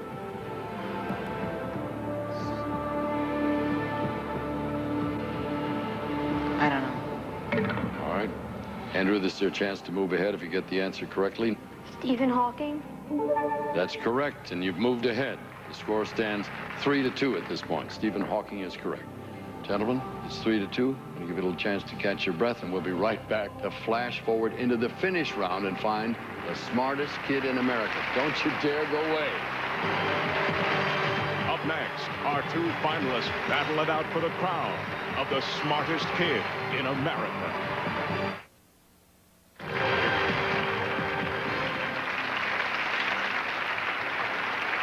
Welcome back to the smartest kid in America, and we're just a few minutes away from seeing who it will be. Now remember how we play. They can only score a point when they correct an opponent's mistake. Right now, Christopher has 2 points. Andrew has 3 points. Whoever gets 5 points first wins the $150,000 trust fund, in addition to all of the prizes they've already got. And they'll be crowned the smartest kid in America. All right, let's play our game. Andrew, subject is science. What is the mass number of the fissile uranium whose presence is necessary for the protection of energy in nuclear reactors?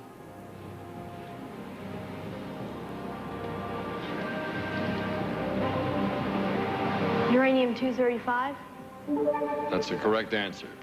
Christopher, subject, math. Here's your question. If the fraction 1/11th is written as a repeating decimal, how many different digits are repeated infinitely?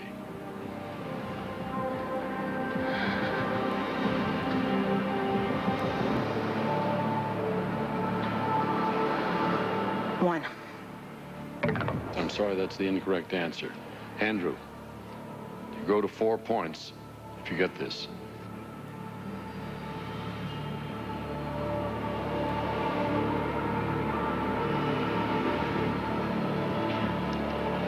Two. That's correct. Andrew, you have 4 points. Christopher, you have 2. 5 points is the game. It all comes down to this right now. Andrew, the subject is math. Here's your question. The sum of 3 numbers is 90, and their ratio is 2 to 3 to 5. What is the smallest of the 3 numbers?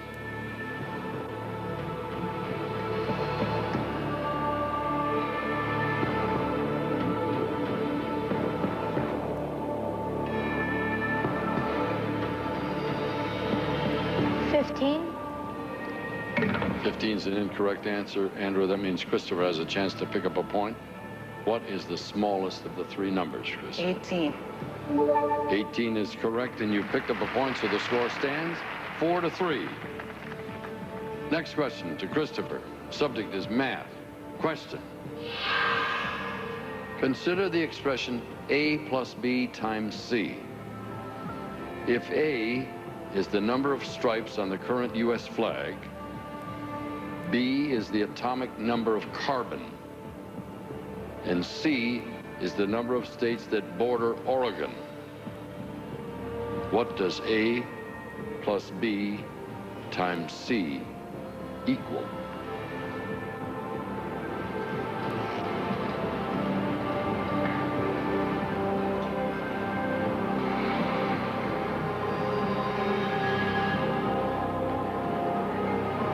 $416. I'm sorry, that's an incorrect answer, Christopher. Andrew has a chance to pick up the win here. You'll become the title holder if your answer is correct. For the win, what is your answer?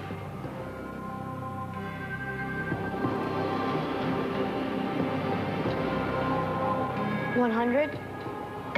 I'm sorry, gentlemen, you both missed on that.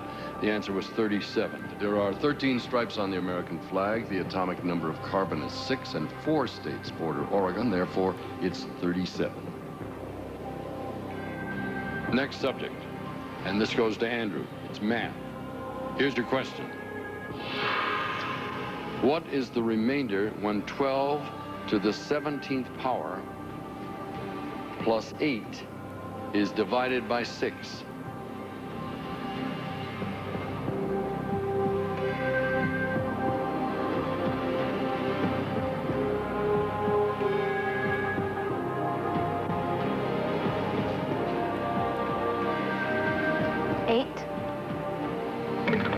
Sorry, the answer is incorrect. It gives Christopher an opportunity at it. 2. The answer is 2. The score now stands 4 and 4. It's tied up. There's a lot of things riding on these next questions here, gentlemen. Geography this time, Christopher. Here's your question. Although it's called a sea, what is the largest lake in the world?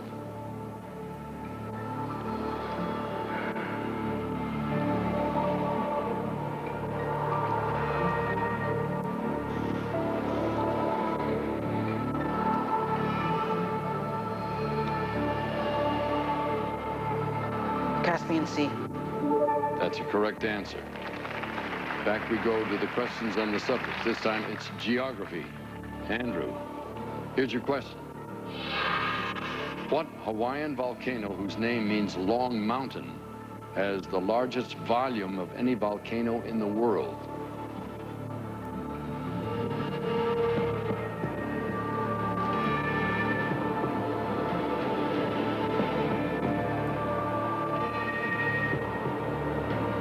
Mauna Kea. That's an incorrect answer, and that gives Christopher an opportunity to pick up this question to become the winner. Christopher, you can win it with this answer.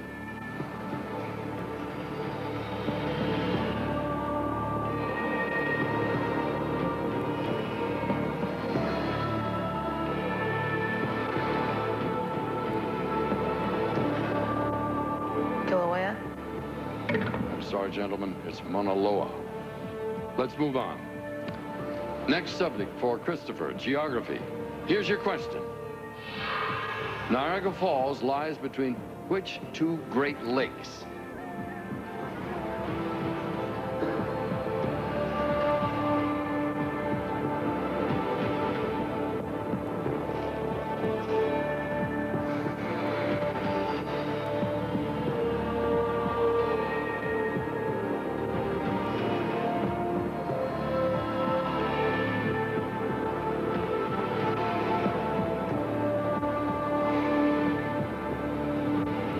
Erie and Huron. I'm sorry, Christopher, that's incorrect. That gives Andrew an opportunity to pick up the question for the 5th and final point. For the win, Andrew. What is your answer?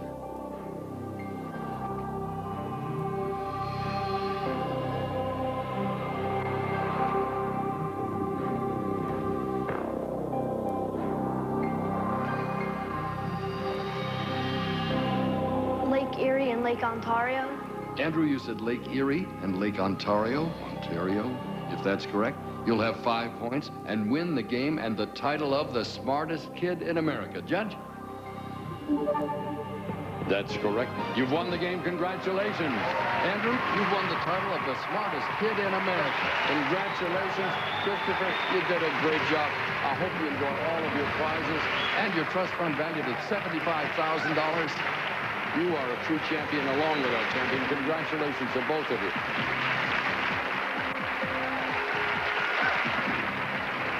Thank you very, very much, guys. You are the best. Moms and dads, there they are. Thank you very, very much. All of our kids are amazing, truly amazing. It was a great meeting. We're all very lucky to have watched them dazzle us with their brain power. Thank you for joining us. For now, Dick Clark. So.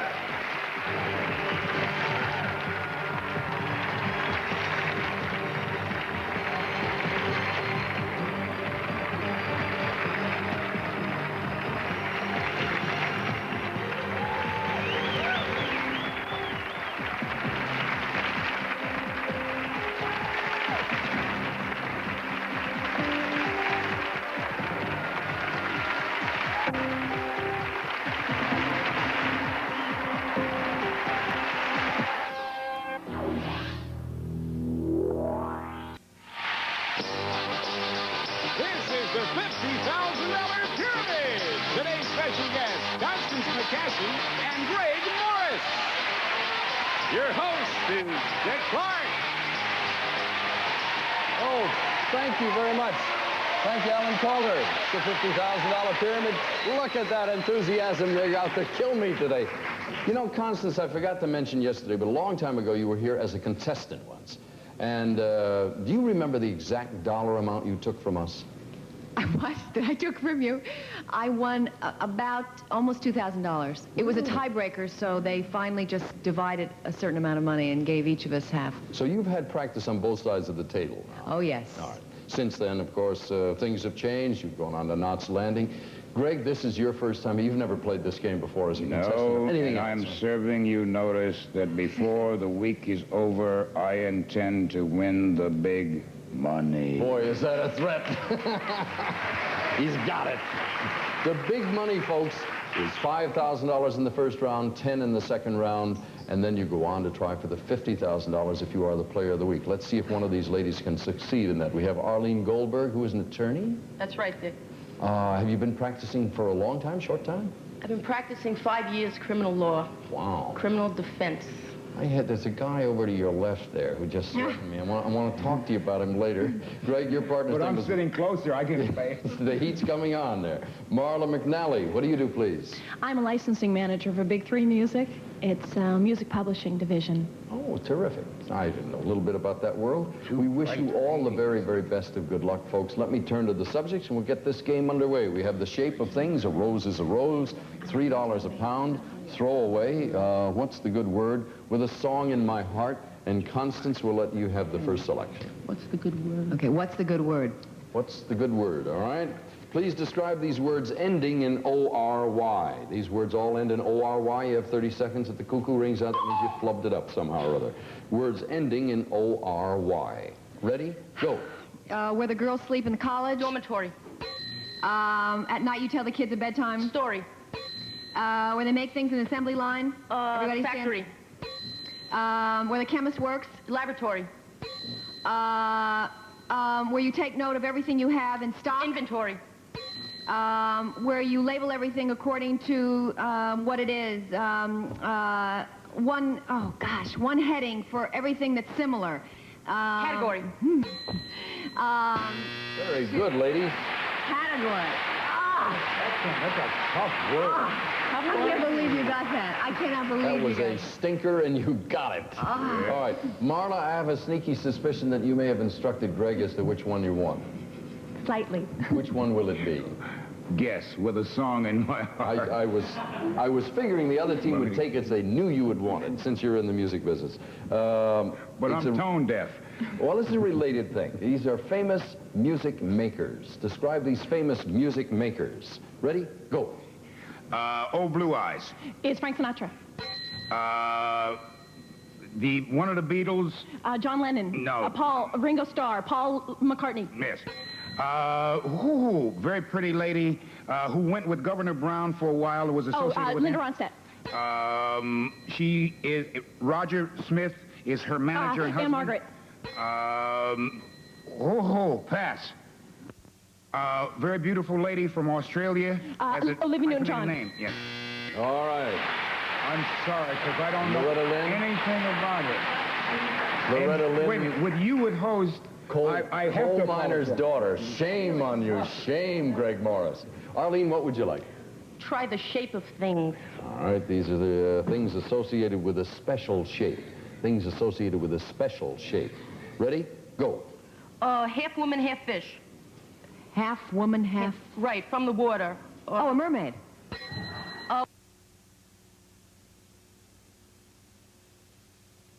Pyramid. Right.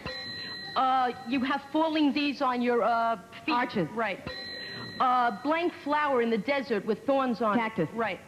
A long Frankfurter dog from Germany. Bratwurst. No, it's a dog. It's a regular dog, not a poodle, Sausage. but a... no, it's a regular canine.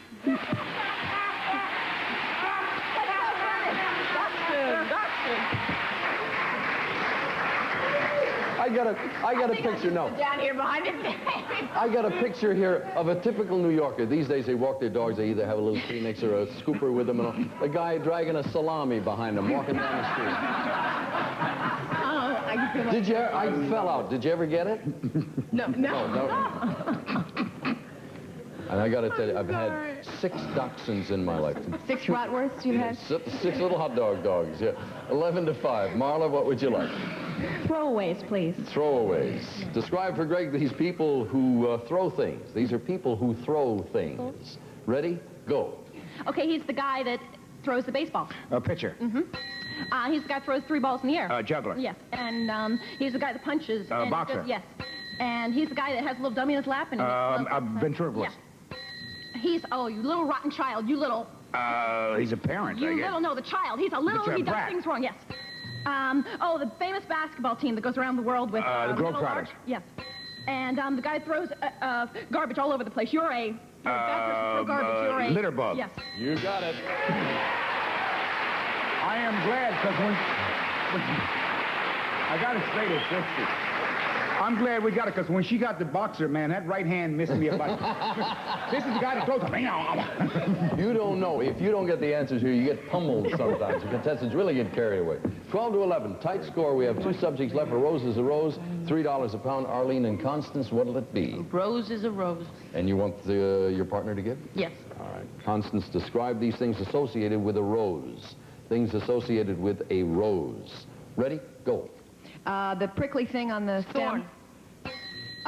12 of these would be a dozen. A mark on your arm that's made with ink, with a needle. Blot. It's made with needle, and sailors get them when they're in the tattoos. Navy. She played the lead in the movie of the same name. Bette Midler. Some people are allergic to things, and their skin breaks out in a rash. Bert Parks used to MC the show Miss all the America time. contest. There's an Albee play called Blank Balance. Oh, delicate. Boy, I'm glad you knew that one. I am glad you knew that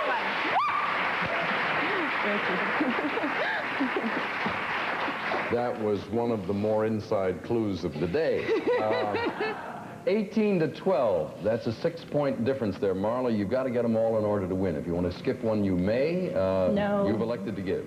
Yes. All right, Greg, she's going to describe these things found in a butcher shop. Things found in a butcher shop. They need a score of 19 points. Ready? Go. Okay, not a fork, not a spoon. A knife? Yes. And she wears in the kitchen, she wears Apron? a little, yes. And you do what with onions? You chop? Yes. And you weigh yourself on a... Scale? Mm-hmm. And it's kind of steak. It's the expensive kind, not New York, not strip, T-bone, but... mignon, filet mignon. Go ahead, skip it, we'll come back. The person that goes in the shop, he's the... The I'm customer. buying something, yes. And blank beef. Roast beef. Yes. You got to get the other one by yourself. Don't say anything. Steak, sirloin. You got it! Woo!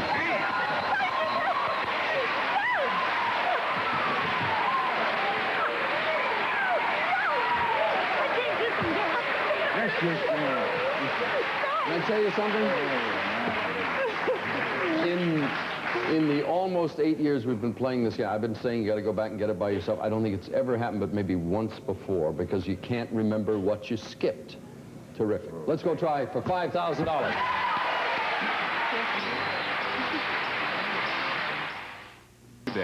That was a very good sign over there, folks, of you're communicating together. So on that note of encouragement, let me remind you, Greg, that in the same situation applies here. If you get stuck on one, you can skip it. I may say to you, would you like to go on?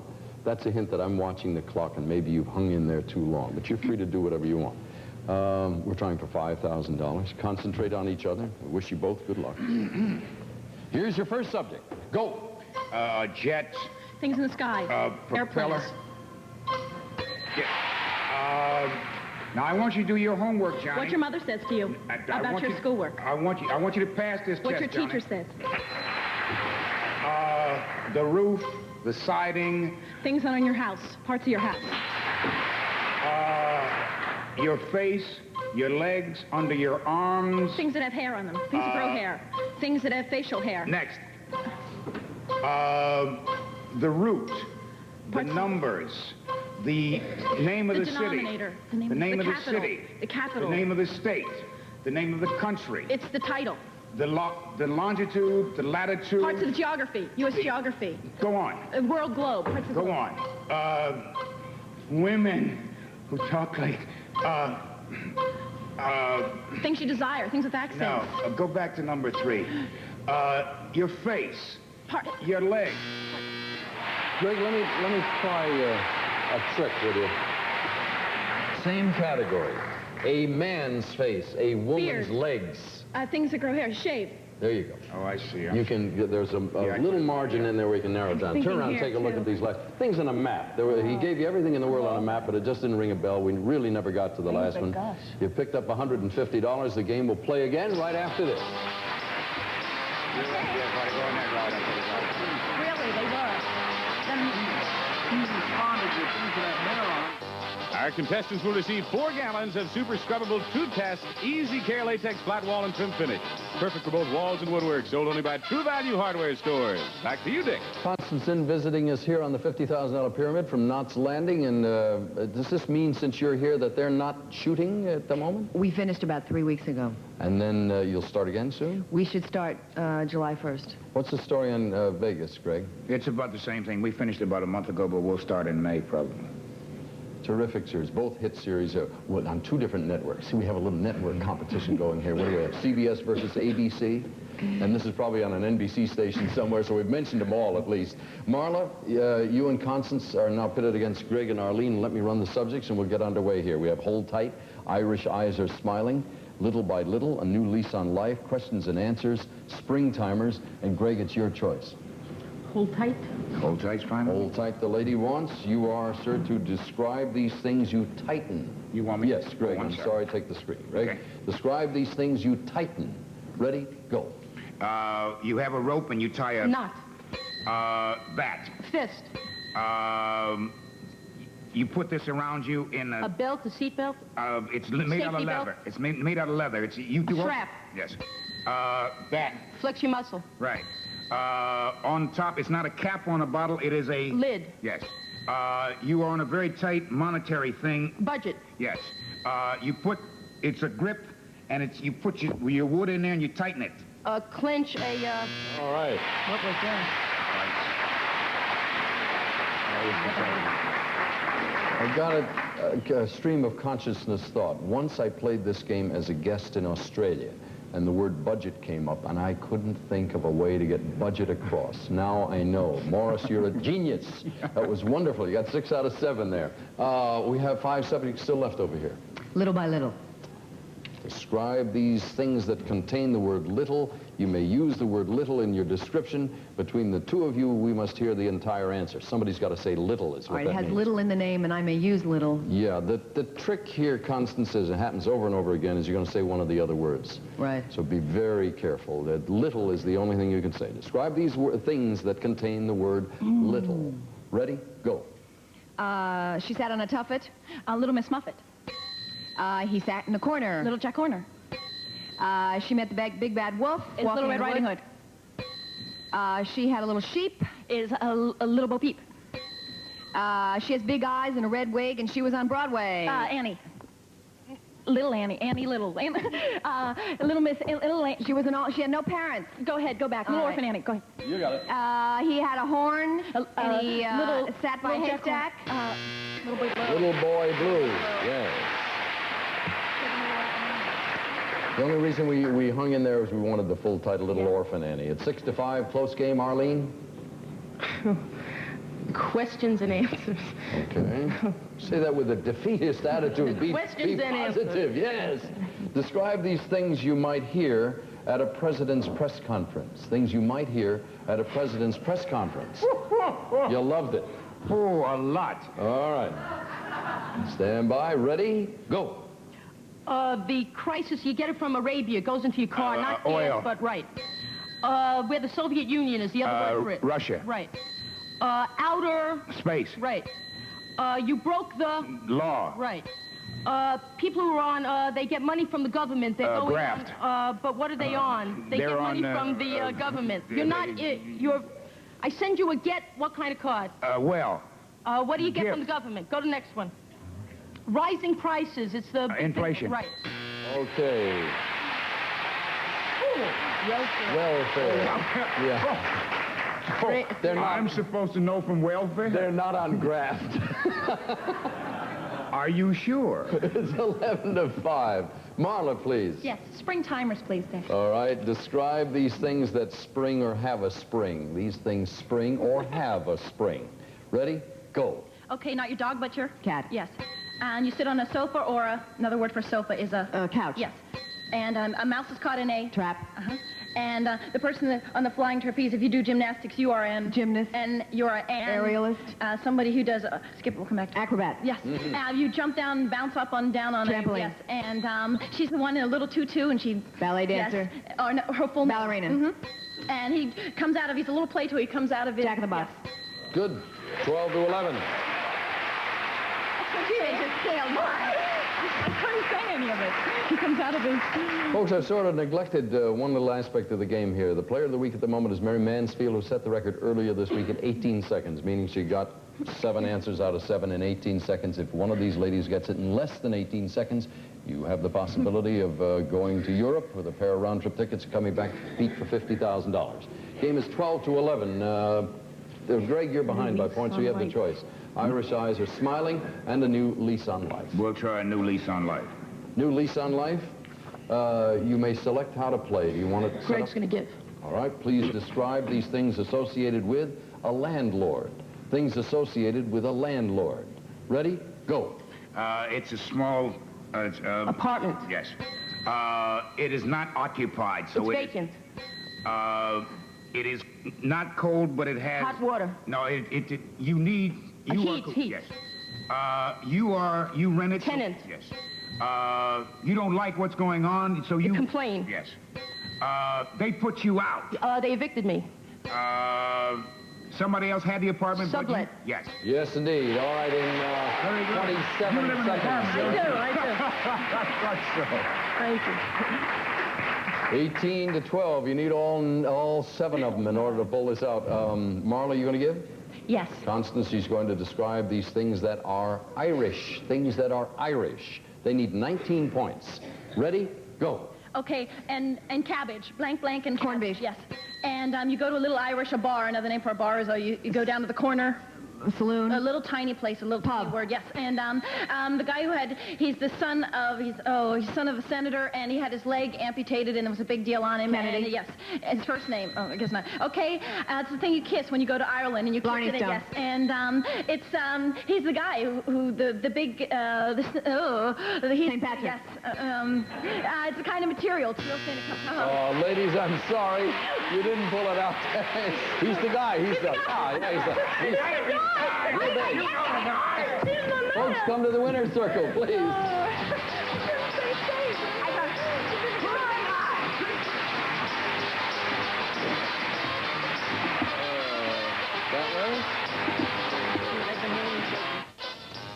Well, we have the attorney and the...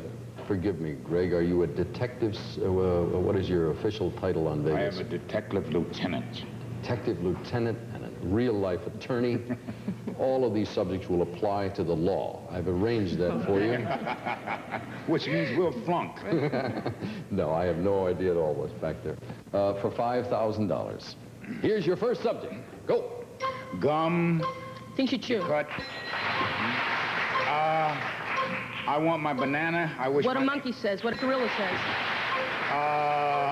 Wagner, Mitchell. Roberts. A mouse, an unoiled wheel. Things that squeak. Your diary. Things you write in. Things you keep. Next. Your autograph, your check. Things you collect, things you sign. The location of the atomic bomb. The location. Things that are secret. I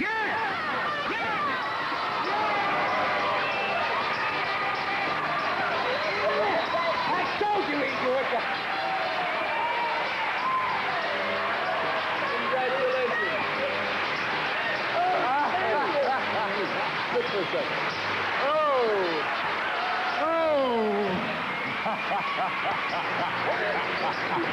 That was good. Good, great. Woo! Now.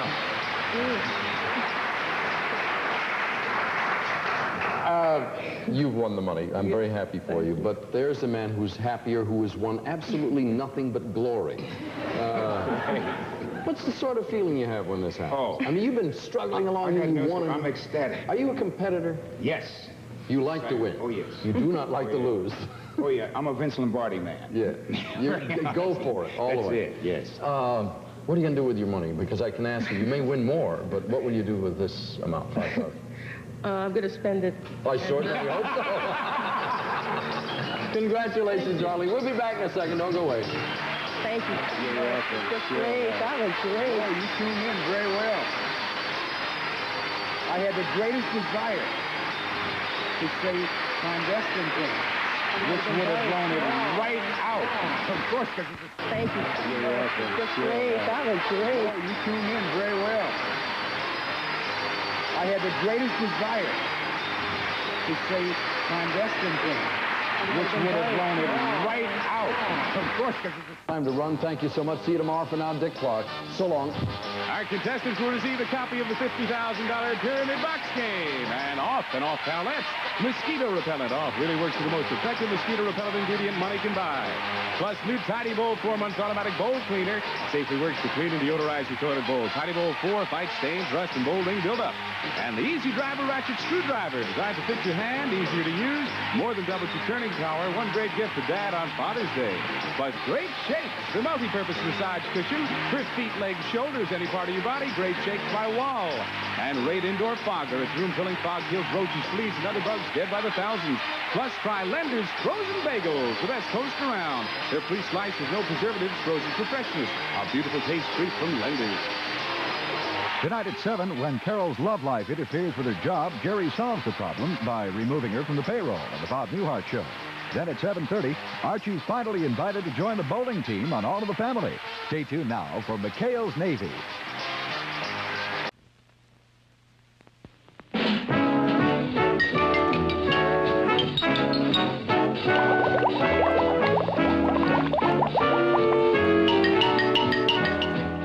What's My Line? Brought to you by Kellogg's, the folks who give you the widest choice of cereals in the whole wide world. All the great grains in the forms you like best. Yours from Kellogg's of Battle Creek. Now let's all play What's My Line?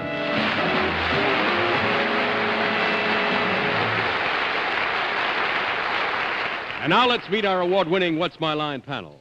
First, the popular columnist whose voice of Broadway appears in papers from coast to coast, Miss Dorothy Kilgallen.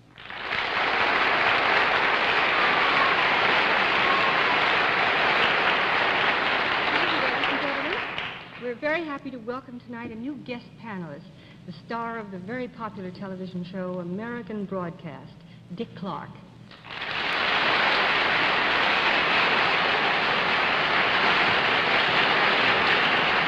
Thank you. I had the pleasure tonight of meeting for the first time a lady I've admired for a long, long time. She'll sit right here. Miss Arlene Francis.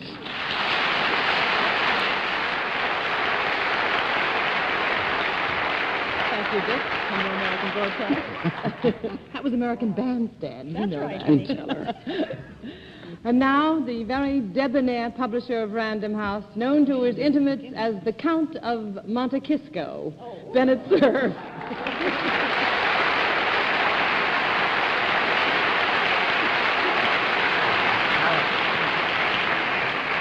And here, to the great surprise of practically nobody, is our brilliant, fast-talking, and frequently coherent master of ceremonies, Mr. John Charles Daly.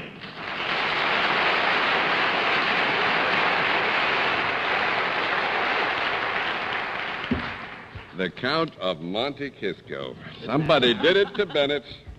Nice going, Arlene, and good evening, ladies and gentlemen. Nice to have you with us on What's My Line. We have some interesting occupations and some good occasions for good fun tonight. We trust we'll have the fun and stick the panel. We'll also have a famous mystery guest before the panel a little bit later in the show, and we'll meet our first challenger after this word from Dennis James, speaking for Kellogg's. Hi. You want to see a familiar sight now that school is out?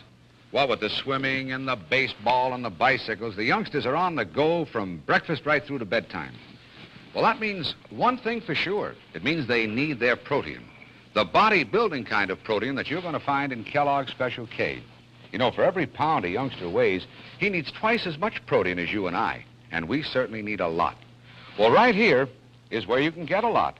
15% of all the protein we need each day is in an average serving of Special K in milk. Twice as much protein as the average of all cereals. And it's high-quality protein, too. Remember what I've said. High-quality protein has 8 essentials. Well, all 8 are in Kellogg's Special K, and all 8 are in milk. Together, they are perfect protein partners. So keep built up for a busy day. Enjoy Kellogg's Special K. Pick up a package next time you shop. And now let's meet our first contestant. Will you come in and sign in, please?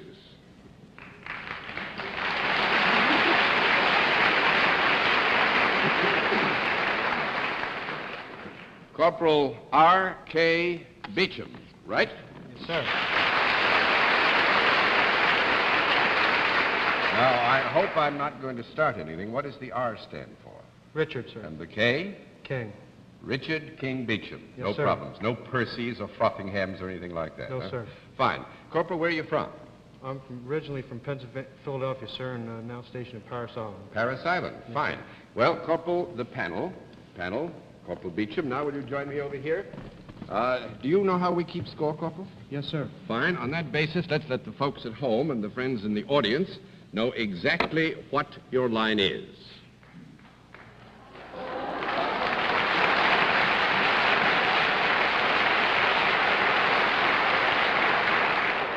All right, panel, as you can readily ascertain by the corporal's uniform, he is a member of the fine United States Marine Corps. Naturally, what you have to figure out is what he does with the United States Marine Corps. We will tell you, however, because you probably wouldn't be able to work this out otherwise, the corporal is salaried. And now let's begin the general questioning with Arlene Francis. Corporal, do you instruct in the Marine Corps? No. That's 1 down and 9 to go, Mr. Sir. Corporal Beecham, do you perform the duties that you perform in various places beside Paris Island? No. 2 down and 8 to go, Miss Kilgallen. Corporal Beecham, are people better off or happier because of what you do? Yes. I would say this, that the answer there could be yes and no, but certainly in certain specific instances, the answer would have to be yes. I thought it was the drill sergeants that gave them such a hard time. Sometimes yes and sometimes no. Do you do any of your work indoors? No. That makes it 3 down and 7 to go. Dick Clark. Corporal, I assume that what you do is in connection with your service for Uncle Sam.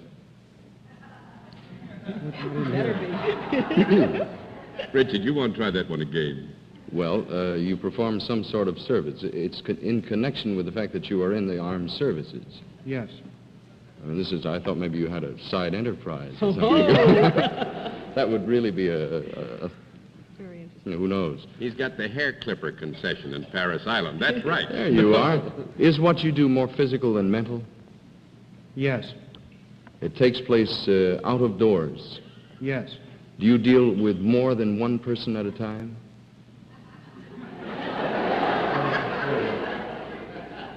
The question was, do you deal with more than one person at a time? Does he perform his services, say, for a group as opposed to one person?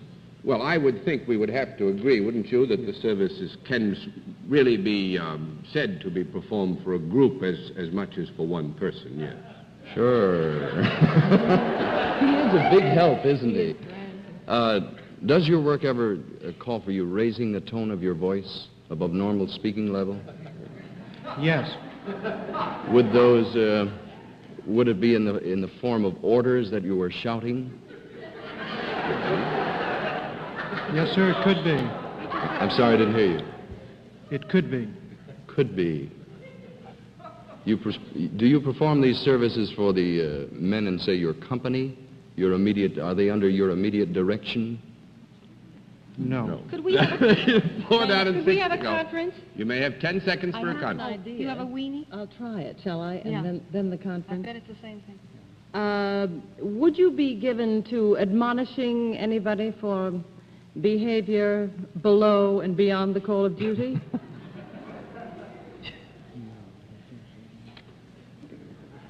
Is that what you had in mind, Dorothy? No? No, it was more far But he does it outdoors. Yes. Would you be connected in any way with what we have come to know as the military police?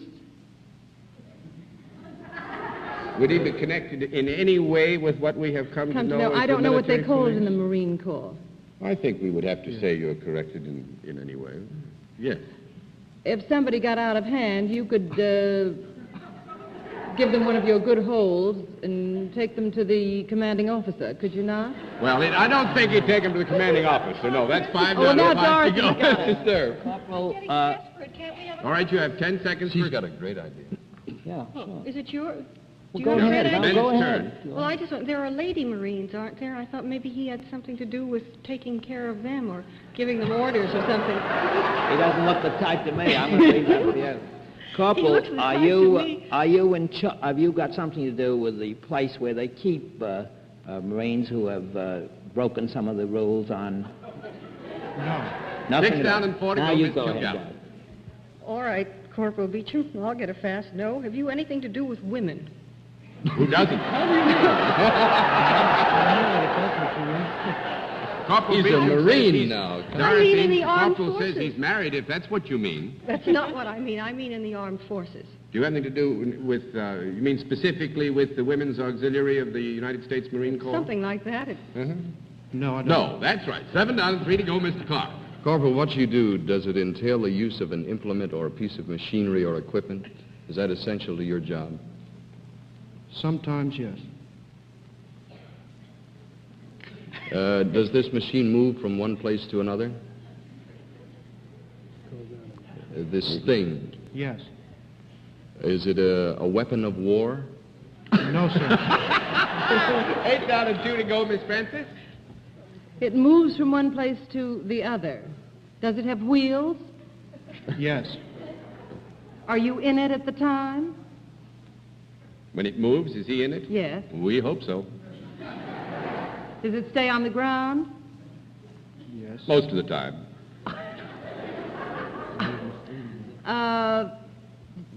Did Bennett want to say? Did you want to say? What if he drives the thing that they take the prisoners around it? No, the jeep or something. Oh. Do you collect strays? I'm afraid, Bennett, was that Bennett's idea? We'd have to say yes to that. Well, I don't know exactly what Bennett has in mind, but is it a jeep and you go around and pick up people that are... No. Thank you very much. 9 down and 1 to go, Mr. Sir. It is not a machine in which you collect. Do you not put some of your charges into this machine? Yeah. Yes. Yes. And the machine moves around places. Yeah. Yes. You take them to and from the place where they're going to be incarcerated. He's a dog catcher. Is he a dog catcher? He runs the canine?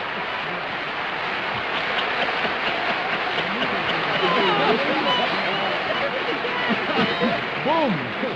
Since Arlene spoke out of turn, we flipped the card anyway. There was no request for a conference, but Arlene, you hit it right on the nose. Corporal Beecham is the dog catcher at the Marine base, Paris Island. And it's a lucky dog that's caught by you, Corporal. And he's attached to the Provost Marshal's office, which is why we answered the question previously posed about his attachment to the Marine military police. Yes, Dorothy? John, may I ask why they need a dog catcher down there? Are there so many dogs? Well, mostly because they got dogs there. I guess.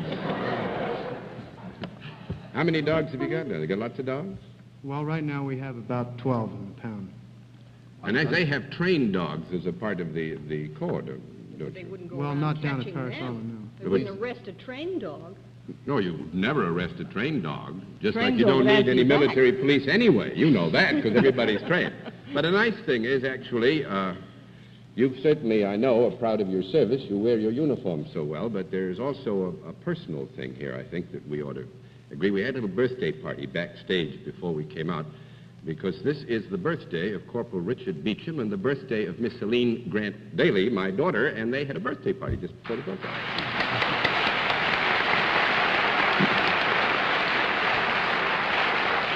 Corporal Beecham is 22 and my daughter is 56.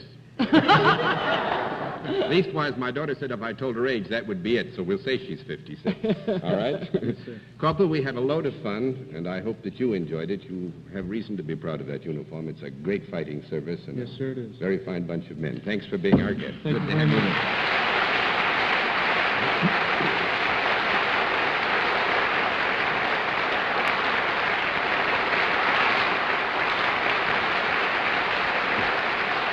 Well, panel, that was a tough one, but we had a good deal of fun with it. You did come through at the 11th hour and catch it. Let's see what you can do with the second challenger. Will you come in and sign in, please?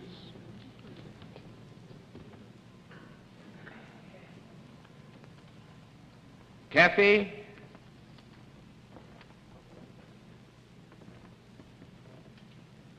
Kathy Gretschman, is that right?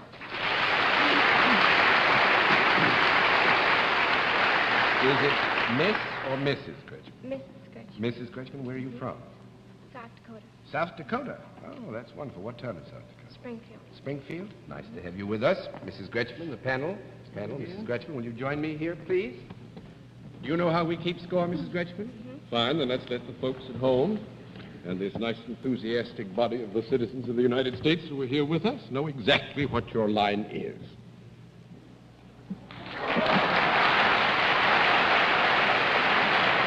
All right. Panel, Mrs. Gretschman is self-employed, and let's begin the general questioning with the Count of Monte Cristo. Oh, what a joy. Isn't that awful? Mrs. Gretschman, it is, hmm? Mrs. Gretschman, do you perform a service of some kind? Yes.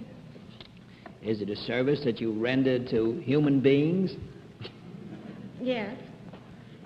And can we eliminate animals from this altogether? There are no animals involved in the service, whatever? Small conference.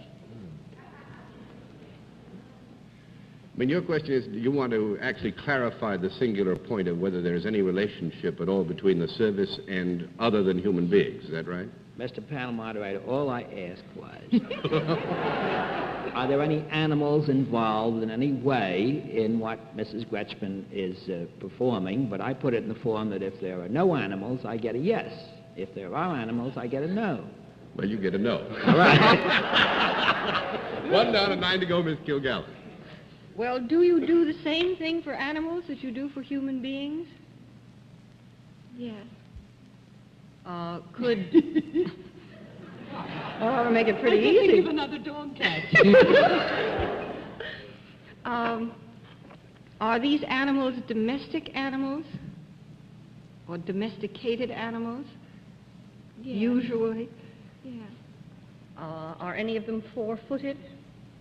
Yes. Could you perform this service for men as well as women, or women as well as men? Yes. Gender has nothing to do with it. No. Never knew her. Could anyone on the panel, do you imagine, use your service, or would any one of us be likely to? Could. Is the animal that is most applicable to your work a dog or a cat? No. No. That makes it 2 down and 8 to go, Mr. Clark. Mrs. Gretschman, the services you perform for the animals and the people, does anything happen to the animals that eventually makes it a good service for people? No. If you have maybe any idea what I mean? I'm thinking that maybe she does something to the animals and sells what's left to the people. Oh, that...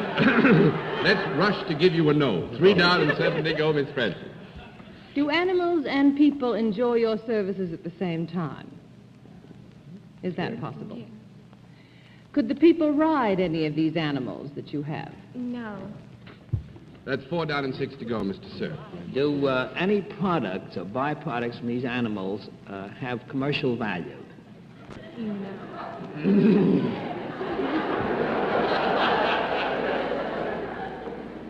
Small conference.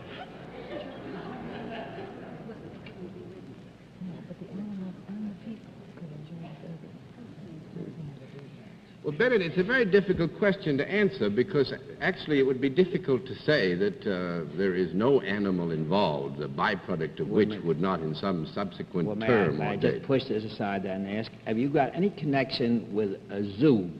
Oh, a No. zoo? No. That makes it 5 down and 5 to go, Miss Kilgallen. Mrs. Gretschman, are these animals that you are connected with in some way alive when you are connected with them? Yeah. Yeah. Are they the kind of animals that could ever come into the house? Sometimes. But would we be regarded as a little eccentric if any of us had them in our houses? No, I mean, we can't speak to the point of whether you'd be regarded eccentric, but on this specific issue of having some of these animals in the house, the answer would be no. That makes it 6 down and 4 to go, Mr. Clark. I'm going to give you 1 more minute on this. Mrs. Gretschman, would it be possible after this animal passed on for... somehow I get the idea we're on the wrong track. Would it be possible, say, for Miss Frances to wear this animal around her neck? You mean just as it is? No. Duly processed. Duly processed. Well, I'm going to flip on... Wait a minute. Could I just ask one question? Yes, dear. Does the animal have wings? Wings? I give up. Isn't it you gave up? I gave up. Mrs. Gretschman is a ferry boat captain.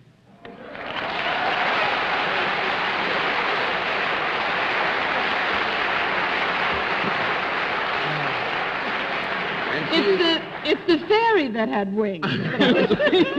She is the captain of the ferry boat Bertha, which provides service between Running Water, South Dakota, and Niobrara, Nebraska. This is where one question through, that animal question threw us 10 miles off. That's right, and we just watched you get further and further, farther and farther, and further and further, and there you were, you see. But we had, I think, a good run, and we gave them a good run. And we hope you have lots of very successful ferry runs. Thank you. Nice to have had you as a guest. And hope you have a good visit with us. Let's start.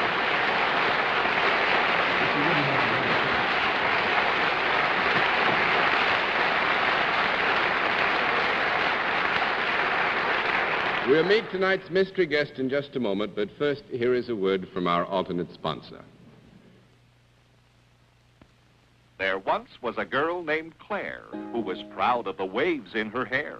But the hot summer day made her waves look like hay. Poor Claire. Summer hair, such despair. Wake up, wake up, wake up the wave in your hair. Get Suave, try Suave, condition with Suave. Your wave will be lovely with Suave. Dry, parched hair can't be beautiful. But a little Suave hairdressing instantly corrects dryness. Suave wakes up your wave by restoring precious beauty oils that add life and luster to your hair. Yet there's no oily look or feel because only Suave contains amazing greaseless lanolin. No wave can look its best without Suave. All waves are softer, more natural, more manageable with Suave. So wake up your wave. Use Helene Curtis Suave. Lotion or the new special Suave cream for extra dry hair. And now we come to the special feature of our program, the appearance of our mystery celebrity, for which I asked my friends on the panel to blindfold themselves, as you know. Are the blindfolds all in place, panel? Yes, sir. Yes, sir. Good. Will you come in, mystery challenger, and sign in, please?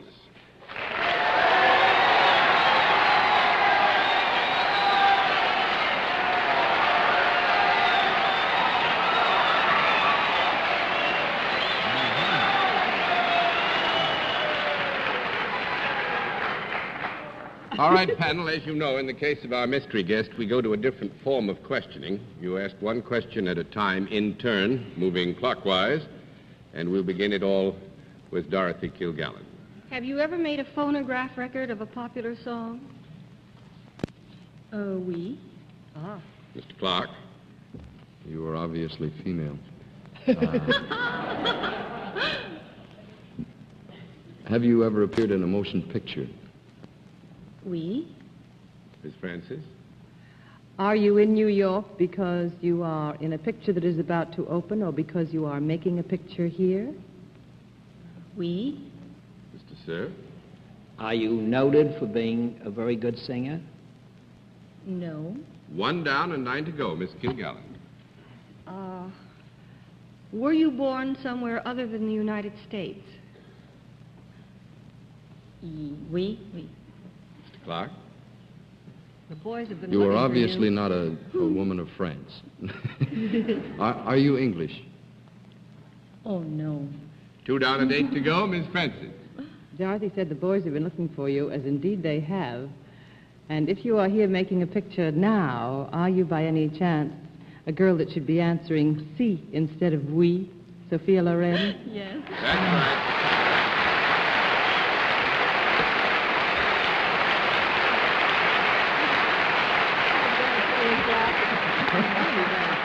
right. You put the glasses on. Actually, I knew we were in trouble, Miss Lauren, as soon as they got to the point of you being born out of the country. Miss Lauren is indeed making a picture here. If I read my newspapers correctly last week, they had a small riot down in Pennsylvania Station because 2,000 people tried to get in a picture with you. That was at Long Beach, I think, wasn't it? Was it Long Beach? Yes, Long Beach? but it was supposed to be Miami, really. It was supposed to be Miami, and it was Long Beach? Yeah. It looks like There you are. What is the name of the picture? that kind of woman. Ah, wonderful. Is this the one Sidney Lumet is directing? Sydney, Yes. yes. Wonderful. Yes. Well, Charming. it's nice to know that one of your great reputation has come to New York to have a picture made. We wish you very great success with it and offer our thanks. John, you ought to mention the picture that Miss Loren is opening in Tuesday night, The Key. Oh, thank you very much. We ought to It's get opening that in, Tuesday night, Vicky, at the Odeon and Fine Arts. I'm very thrilled about it. Actually, I have seen this. I think maybe you have, Bennett, in a preview, and I must say it's a very fine picture. Congratulations for your performance. Good to see you.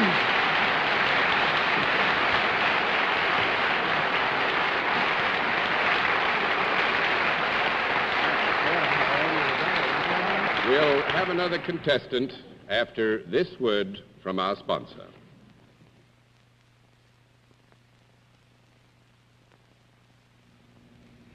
Hi, this is Dennis James again. You know, a little while ago I said, to keep built up for a busy day, enjoy Kellogg's Special K.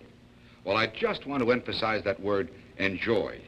Just pour milk over a big bowl full of Kellogg's Special K, and there you have it. Man, you're set to enjoy the best tasting, most delicious breakfast you can find. And it's just loaded with protein, too. You see, the Kellogg folks worked for several years with doctors and scientists from leading universities to see just how nutritious a cereal could be made and still have a delicious flavor. Well, there's the result. Kellogg's Special K, the perfect protein partner for milk. So get both, protein plus flavor. Just look for the package with the big red K on the front and all the protein inside. Kellogg's Special K. Incidentally, it also comes in the Kellogg Handy Pack, 8 individual packages. So enjoy it real soon, okay? Okay. All right, very quickly, let's have another contestant. Will you come in and sign in, please? Larry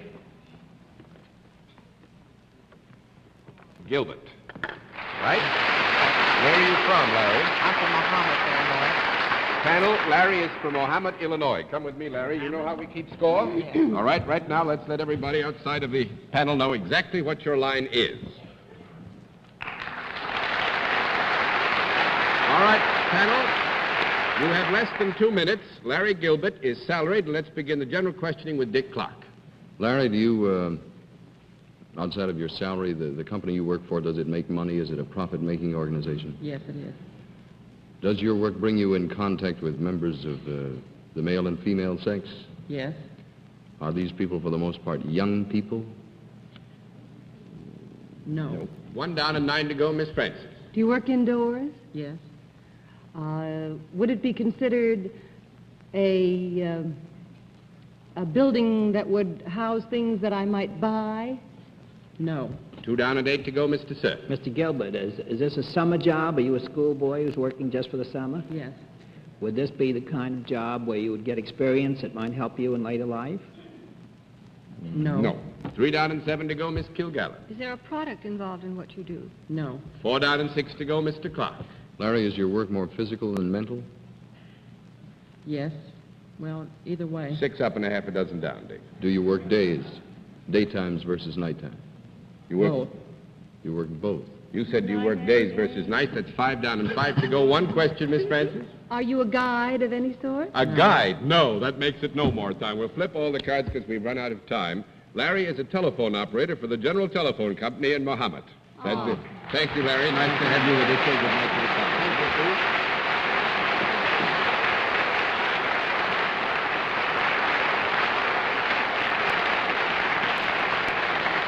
And now, Dick Clark, it's been grand having you with us, and much congratulations on your huge success, which you justly deserve on American Bandstand. Until next week, this is John Daly saying good night, Miss Kilgallen.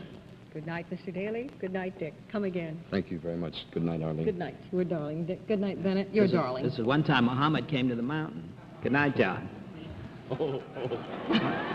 Good night, ladies and gentlemen, and thanks for being with us on What's My Line. If you'd like to attest and see the panel and our guests in person, write for tickets to What's My Line, CBS Television, 485 Madison Avenue, New York, 22, New York. Transportation for contestants on What's My Line is arranged by American Airlines. What's My Line is a Mark Goodson, Bill Todman production in association with the CBS Television Network. Sophia Loren co-stars with William Holden in the new Columbia picture, The Key.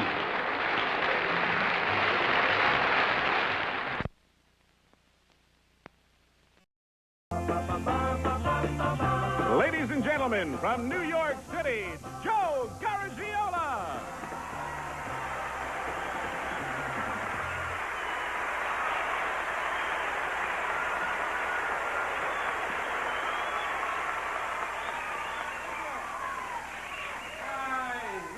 To see that end. Welcome to Tell the Truth, and I have a quote from our first guest. I believe that we large women have been chosen to be today's goddesses in a string bean world. That's what she says. We'll meet her, but first, let's meet our panel, okay? Here is Bill Cullen, Kitty Carlisle, Dick Clark, and Peggy Cass.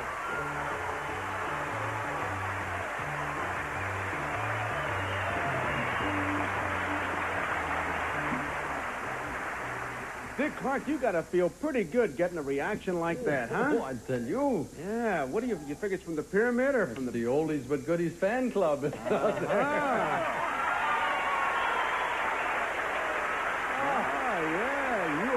Smash.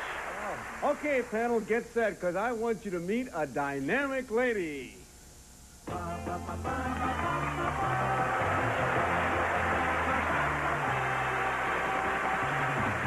Number 1, what is your name, please?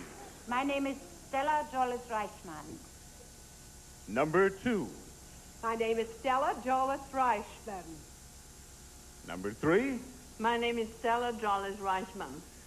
All right, panel, your task is to identify the real Stella Jollis Reichman. And here's her message to the 20 million women who are over size 14. Wait a minute there, lady. I didn't know you were over 14. I want you to pay particular attention. I, Stella Jollis Reichman, have written a book entitled Great Big Beautiful Doll. After all, the cult of thinness is relatively new. Cleopatra and Lillian Russell were full-figured, and a model for Rubens had to weigh at least 200 pounds. For too long, large women have suffered the propaganda of the fashion and diet industries. I've launched a crusade against thin, chauvinist string beans. Their message, thin is in. My message, big is beautiful. Signed, Stella Jollis Reichman.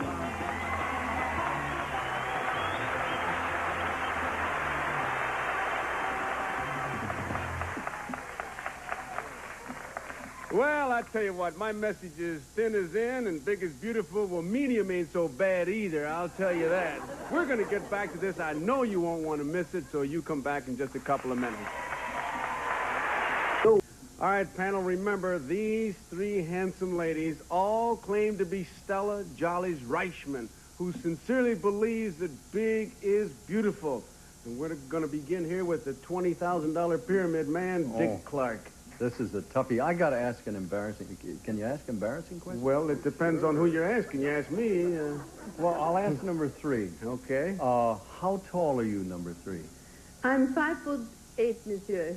And, pardon me, but how much do you weigh? I weigh probably 200 pounds. What are your measurements? And my measurements are 48, 38, 48. Oh, beautiful. Sound like the Dow Jones average. I love it. Number 2, when you are a large lady, do you have any difficulty buying clothes? Very much. Do you deal with that in your book? Yes, and I and 20 million other ladies over 14, and we're tired of it. Number 1, I'm not about that. Peggy. I happen to know one of the contestants, so I have to keep my mouth shut. Whatever. I disqualified myself. That's what it is. Oh, we were looking for, but let's go to Bill Cullen. To your questions. That's all I was looking forward to. She would have made a great umpire, really. Bill Cullen. Number 1, do the numbers 20, 50, 99 mean anything to you? Well, it sounds like an elephant to me.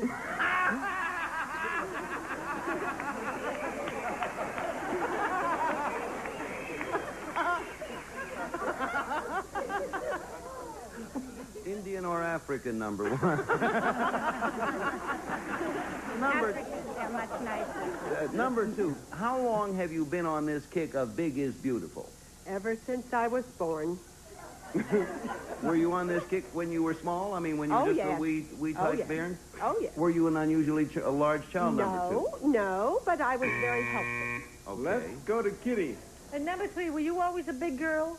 I was always fully packed and had a fulfilled body from the moment that I was born. I was a large, chubby, husky, adorable, pinchable baby. And you're now a large, adorable, pinchable lady. Number 1, you don't find any trouble with fellas. On the contrary, they find trouble with me.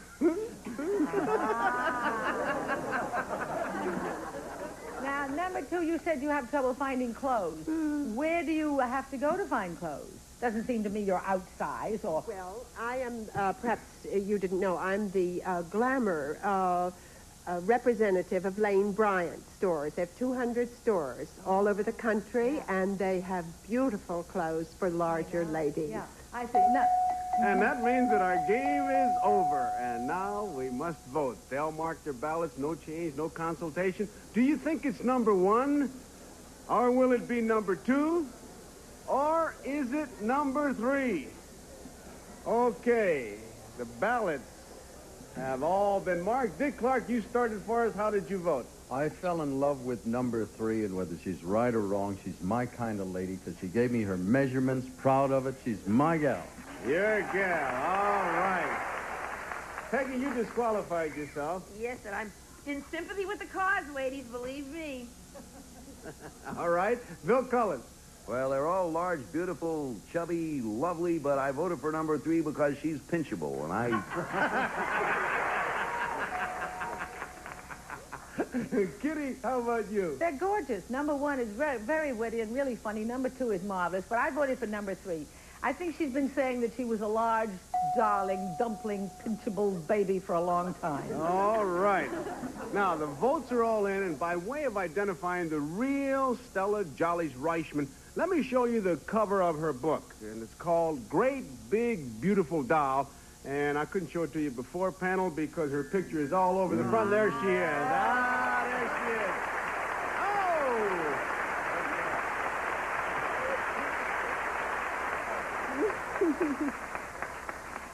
Oh! All right, let's find out who the imposters are now. Number 1, what is your name? What do you do? My name is Lisa Hoffman, and I'm a photographer. Okay. Now, number 2, what is your name? What do you do? My name is Nan Lee, and I'm a commercial artist and an illustrator. All right. Well, as you know, Stella claims that the larger woman can be as beautifully dressed as the thin woman, and she's put together a mini fashion show for us, and she's going to prove her point with this mini fashion show. So if you will, Stella, you describe what the ladies are wearing, okay? Yes, my dear. Every doll needs other dolls, and so I brought 3 beautiful dolls with me. Here's Erica. Look at her in this beautiful hand-painted pink chiffon gown, like a Midsummer Night's Dream, like a strawberry parfait with whipped cream. Oh, it's just beautiful. Look how she moves. Aren't you glad she's not one of these skinny freaks that walks around like a necrophiliac, rattling her bones? Look at this smile. Thank you so much, Erica. Auf Wiedersehen. Auf Wiedersehen. Now, I must apologize if I have no voice. I've got the equipment of an opera star, but not the voice. I can't win them all. Welcome to our show. Wonderful, great, big, beautiful doll, Jacqueline. Jacqueline Smith is in a lovely black and white print blouse on top over a white accordion-pleated skirt. Move it, baby. Show them how we like it. And move. Come on. Come on, Jacqueline. Move. Beautiful. You see, you think that larger women can't wear prints? We can wear anything better than some of the spindly shanks. Wonderful, Jacqueline. Good for you. This is great. Thank you. Arrivederci. And here comes give her a big hand. Come on. This is our own great, big, beautiful Margaret. Margaret is in Holston. Yes, you did hear me right, darling. Holston. Everybody's now designing for us. They can't wait to get close to us. Every designer, everybody's on to us. Look at Margaret. Look at those dimples. Look at that smile. Wouldn't you rather have her than some spindly shank? Have you ever seen a thin marble?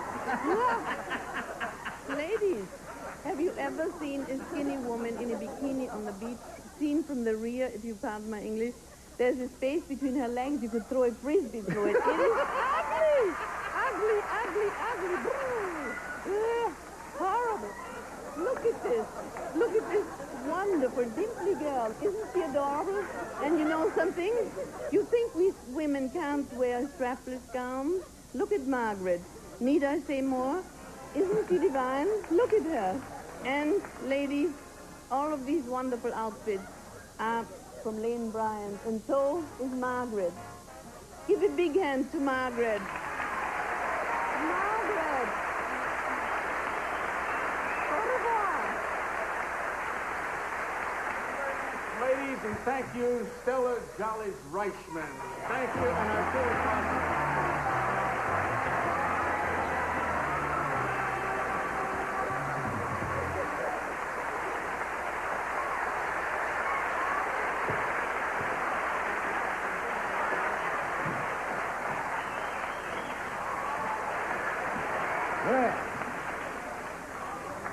We're just going to have to hope that Stella comes out of her shell. She's just got to get out of her shell. Well, let me tell you, next we've got an impressive gentleman for you to meet. He's the sergeant of the guards at the tomb of the unknown soldier, and we'll be right back. Now let's meet a man who guards a famous tomb.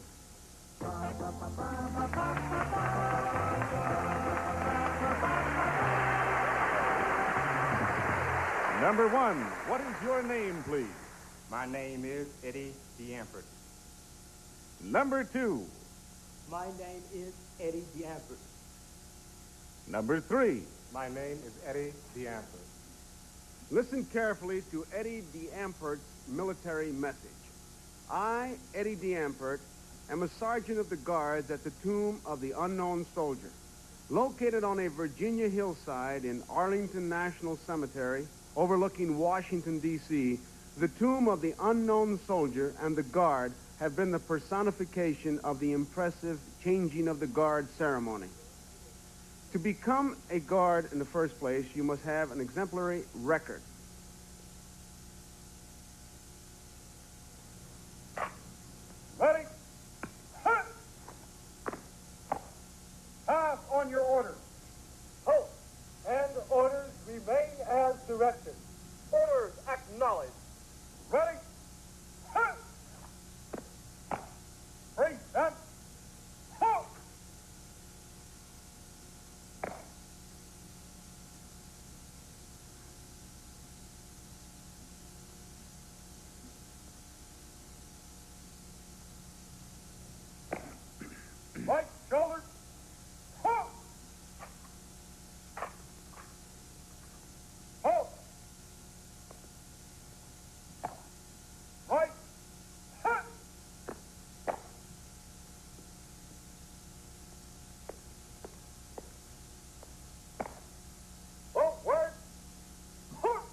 Your record must be unblemished by any military or civilian offenses. A guard cannot even have been given a ticket for speeding. Signed, Eddie DeAmford.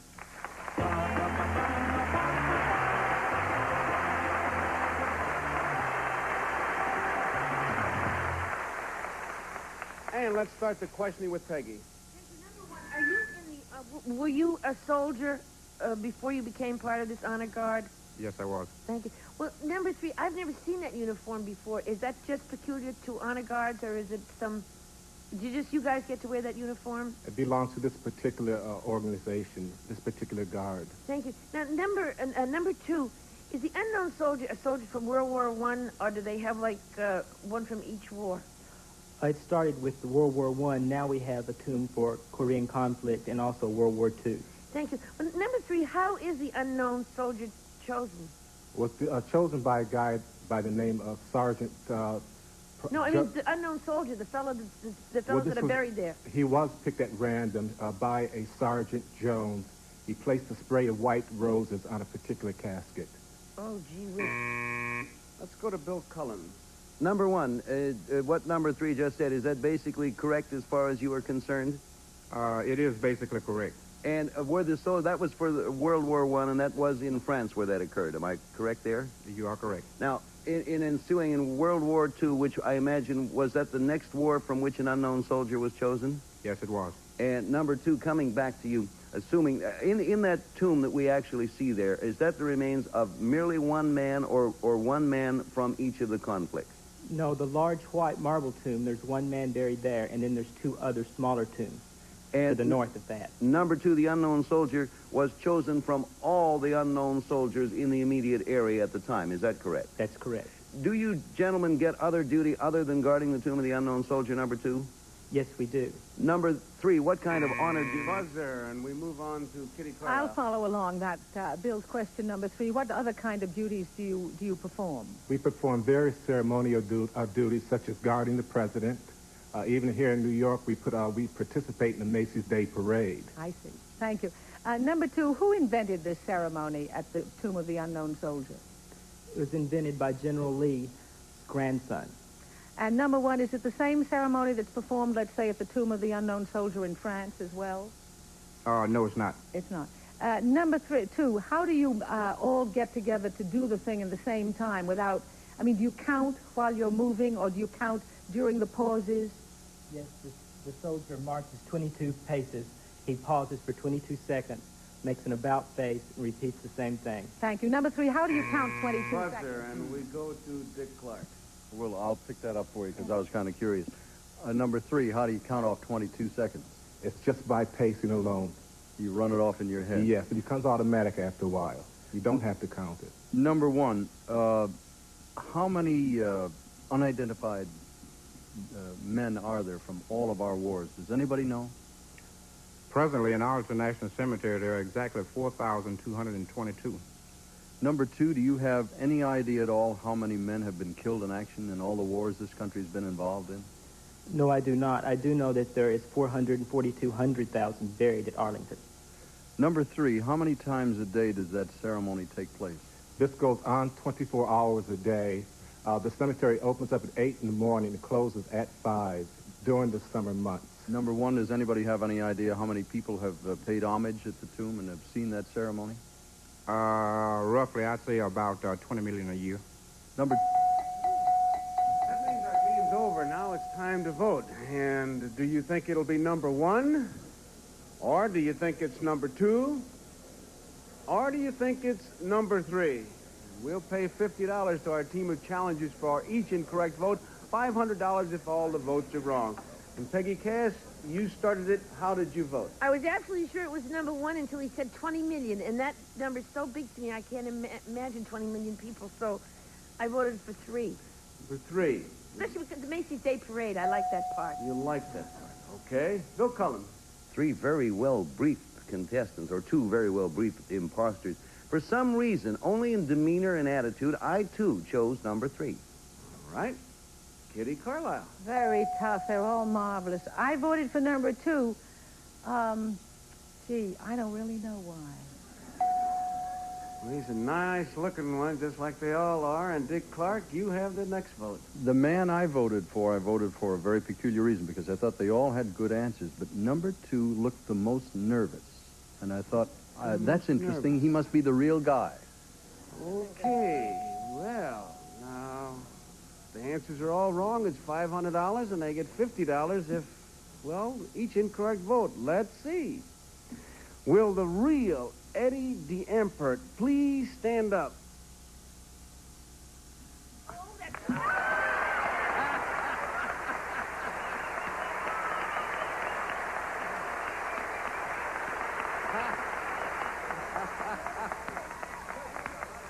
$500! They did it! They did it! Yes, sir. You're looking at three happy young men. They are all smiling, and I don't blame them. Let's find out who these great imposters were. Number 2, what is your name and what do you do? My name is Charles Talley. I'm a model and co-owner of 8 dance, baton twirling, and modeling schools in Kentucky.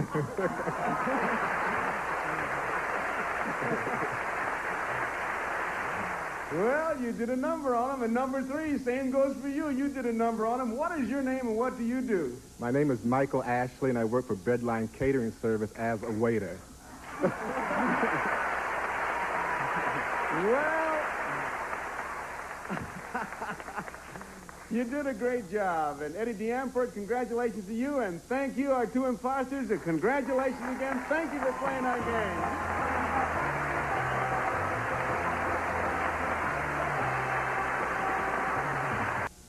Dick, we enjoyed it. Did you enjoy the show? Oh, it's everything I thought it was from just watching. Well, now, you also get a fringe benefit. You know, Big Stella's back there, and you can give her a little pinch if you like. Go ahead, Dick. Would you do it? Yeah, sure. Well, we just won't waste any more time. Well, you keep looking when we mingle over there. Watch this Dick Clark. So long. In addition to the cash awards, our first team of challengers will receive Sarah Coventry, the exclusive fashion jewelry you can buy from a friend. Sarah Coventry, the jewelry with know-how. Our second team will receive Turtle Wax, the world's largest selling liquid car wax. Cleans, polishes, protects in one easy operation. Turtle Wax with the hard shell finish.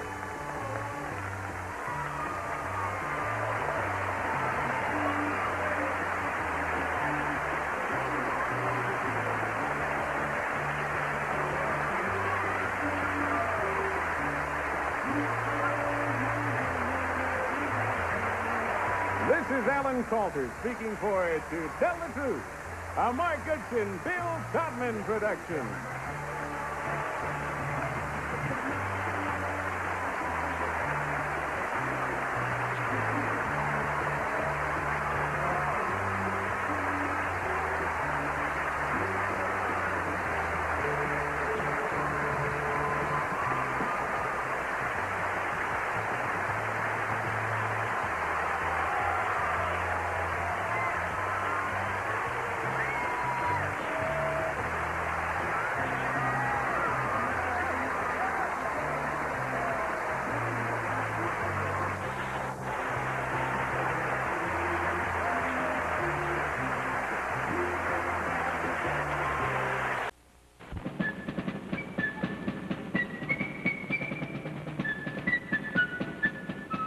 Every famous person, living or dead, real or fictional, can be associated with objects, all kinds of objects. If the object is a kite, you think of Benjamin Franklin. If the object is an apple, you think of William Tell, or Adam, or Sir Isaac Newton. Add another object, an arrow, and you know it's William Tell. That's the game we play. We call it The Object Is. Our players today, Leonard Alexander, an attorney who started on our show yesterday, Nola Joy, who's back for the 5th time. And here's the star of our show, Dick Clark. Thank you very much. Thank you. Welcome once again to The Object Is. We're happy to have you here on a Thursday. This is the game in which we try to identify famous people by associating them with inanimate objects. Our contestants will be competing against each other with the help of this week's guest stars. First of all, a popular comedy star has just been signed by ABC for his own television show, Mr. Stubby K. Stubby, welcome back again. First chair is yours. You'll remember Leonard is returning again from yesterday, Mr. Cave. Leonard. Secondly, let's meet on the distaff side, the very lovely and talented Hollywood star, Miss Joan Caulfield. Joan, welcome back again. We're holding your chair. You're partnered with Nola, our continuing winner, and we'll be back to play our first game of The Object Is in just a minute.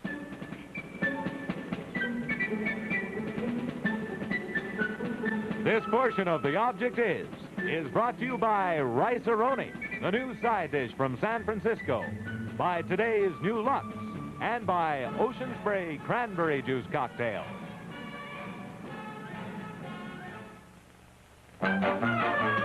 Start with Ocean Spray Cranberry Juice. Ocean Spray what? Cranberry juice. Then go creative. Want something sparkling? Easy. Start with tangy Ocean Spray Cranberry Juice. Add ginger ale, cranberry sparkler. Delicious. Start with Ocean Spray Cranberry Juice. Then go creative. Want something wild? The cranberry sparkler you just made. Add ice cream. You've made a cranberry soda. Start with Ocean Spray Cranberry Juice. Then go creative. Punch? Start with guess what? Add orange juice, pineapple juice, lemon. Wow, cranberry party punch. A little something before dinner? Ocean Spray Cranberry Juice on the rocks. Start with Ocean Spray Cranberry Juice. Then go creative. Ocean Spray what? Ocean Spray Cranberry Juice Cocktail. Pints or quarts. Now, here's the way our game plays. Our contestants accumulate points by identifying the famous person from the object clue given to him by his partner. Whoever first wins 2 games gets the opportunity to play the winner's game and faces a new challenger. The only restriction we put on our players is that they may not use any proper names and the object must be inanimate. Remember, an object, according to our judges, is anything you can see, feel, taste, and so forth. You'll see how it works here in a half a second. To review briefly, Leonard, you have 5 points up on a game so far. Nola, you have no points. And nobody's won a game so far in this round. So we start off with new names here. Stubby, I'll let you look at this one. And at the same time, if you will, Joan, if you'll check that one. He waits for no man. Father Time. Everybody all set? All right, Mike has identified that person to our friends at home. Joan, we'll start with you. What is the object for 10 points? Bearded watch. A bearded watch. Salvador Dali? Oh, that's a good one. No, it's not right, though. 7 points going this time, Stubby. What is the object? The object is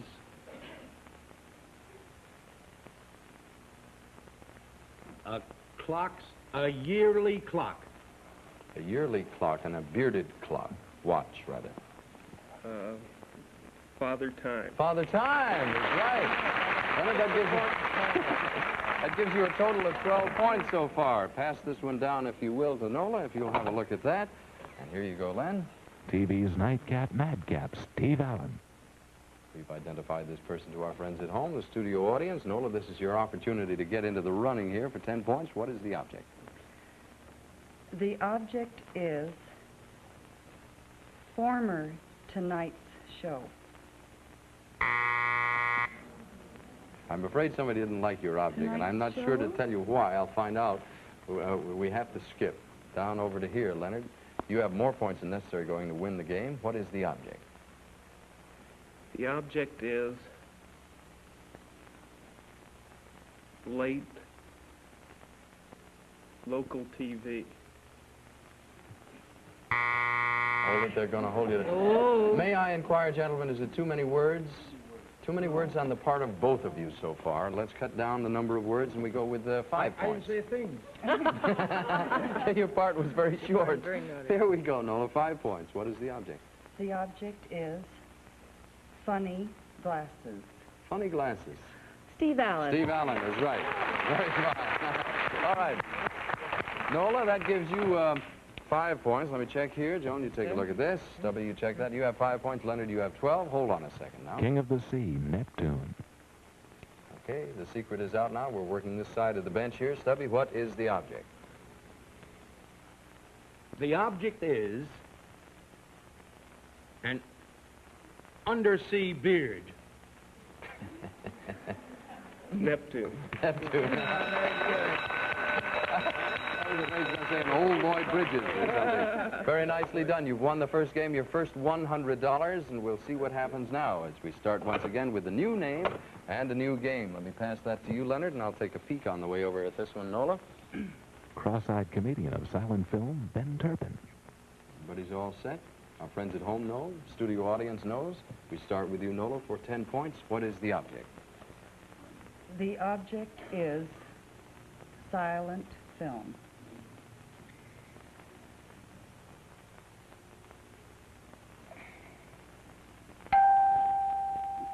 Moby Dick. Moby Dick. Very A silent. silent film. Oh. We have 7 points going here, Leonard. What is the object in addition to a silent film? The object is male eyeball. Male eyeball? Silent film. Male eyeball. 5 seconds. Lon Chaney. Lon Chaney is not right, I'm sorry to say. There are 5 points going this time. Nola, what is the object? The object is cockeyed eyeball. Uh-huh. Silent film. Male eyeball. Cockeyed eyeball. Oh, Dracula. Dracula? Oh, what's He's funny. Yeah, 3 points going here. What is the object, Leonard? The object is comedic film. Comedic film. Ben Turpin. Yes. For 3 points. Congratulations. Here we go once again. Hold on to that one, Yes. Stubby. I'll take a peek at this one. Here we go, Joan. Kipling's Waterboy, Gunga Din. All right, as the game continues now, Leonard, you have 3 points. Nola, you have no points. This is your opportunity to get 10. What is the object, Joan? Oh. Oh. Oh, say, just a minute now.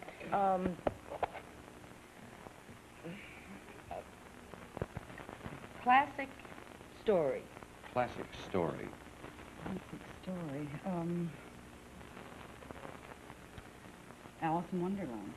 Alice in Wonderland is a classic story. This is not the person we're looking for. You know Evan Costello over here. What is it? The object is a Hindu's water bag. I'm sorry. Something wrong with water bag? No, there's something wrong with the Hindu. Wrong with the Hindu? He's thirsty. Stub. Shall we dance? No. Hold on. How many points, gentlemen? 5 points going this time, please. What is the object? May I just ask, may I use water bag? You may use water you bag. may be my guest. His problem lay with using a proper noun.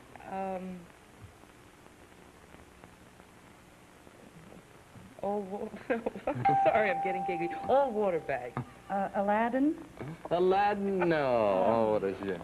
Here we go. 3 points. It was yours, Stubby. 3 points. What is the object? The object is a water bag. Gunga Din? Gunga Din. That's right, yes. You can't say a Hindu's water bag. I'm sorry. All right, you have 6 points on the game so far. Leonard, Nola, I'm sorry to say you're dragging behind a little bit, but we may fix that in a second. Now here's a word from San Francisco about a new way to put excitement in your meals.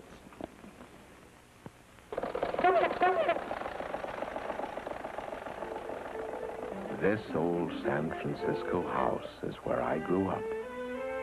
And here in Mama's kitchen is where rice-a-roni began.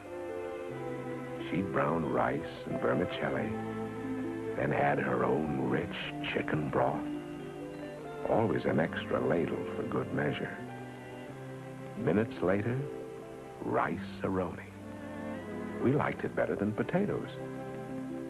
Today, in place of potatoes, you can have the same delicious rice-a-roni in many flavors. There's never been a bigger hit for family meals or entertaining. Everything's in the package, and it's so easy. Rice-a-roni from Golden Grain of San Francisco. A woman's born to softness, and that's the way it is. A soft and magic creature some man will call his. What makes a woman feel beautiful? A soft and lovely complexion. Today, there's a new Lux. It softens your skin, softens as it cleanses. Look at Lux. The shape is new. Feel new Lux. Feel its special blend of beauty ingredients soften and moisturize your skin. For Lux Beauty Lather does not dry. It softens as it cleanses. A woman's born to softness, and that's the way it is. Care for the womanly softness that is naturally yours with today's new Lux. It softens as it cleanses. Sure. Oh, we were just reviewing who was in Gunga Din while you were away. It was Dr. Zorba. Dr. Zorba was there. He was Gunga Din, Sam Jaffe. That's right. All right, hold on a half a second. You have won one game, Leonard. You have $100 to your credit and 6 points. Nola, I'm sorry to say you're a little behind, but we will try to rectify that situation. If you take a look at this one, I'll peek at this on the way over. Popular movie villain and art collector, Vincent Price. Okey-doke, we're all set. Mike has told our friends at home as well as the studio audience. Nola for 10 points. Now, what is the object? The object is a horror star. Lon Chaney. Logical answer. I'm sorry, it's not right. We have 7 points going, Leonard. What is the object, Stubby? I'm sorry. The object is an art museum. Vincent Price. Vincent Price. Wonderful. That's a good combination. Do you know, I'm sure you do, What? do you know he is the world's biggest art buyer? Because he works for a department or a mail order house that buys paintings and so forth? Vincent Price? Mm-hmm. He buys more art than anybody in the world. Originator of the Washington merry-go-round, Drew Pearson. Well, from one subject we go to another here. And we skip over to this side, Joan. It's your first chance. 10 points. What is the object? Merry-go-round. That's good.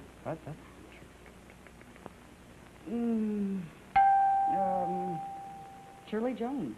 No, Nola, you'll see what she means in a second here. We have 7 points going here. What is the object? The object is a columnist's pen. Columnist's pen, a merry-go-round for more points than necessary to win the game. If you win it this time, Leonard, it's over. Bill Henry. Bill Henry is not right. You're saved by that much, Nola. Now, if he'd won that time, you would have stopped your winning streak. We have a merry-go-round, a columnist's pen, and a what? Capitol building. Drew Pearson. Drew Pearson, right. I believe you would have. It's just as well that you let it go. Now, you have 5 points on the game so far, 13 points over here. Let's skip along and see how things go. Take this one, if you will. Nola, let me peek at this. There we go. Famous banjo-eyed singer, Eddie Cantor. All righty. It's a very close situation going here, Leonard. There are 13 points in your favor. Nola, you have 5. What is the object, Leonard, for more points than necessary to win the game?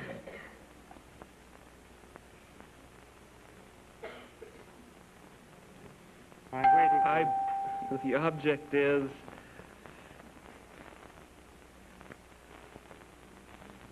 musical eyes.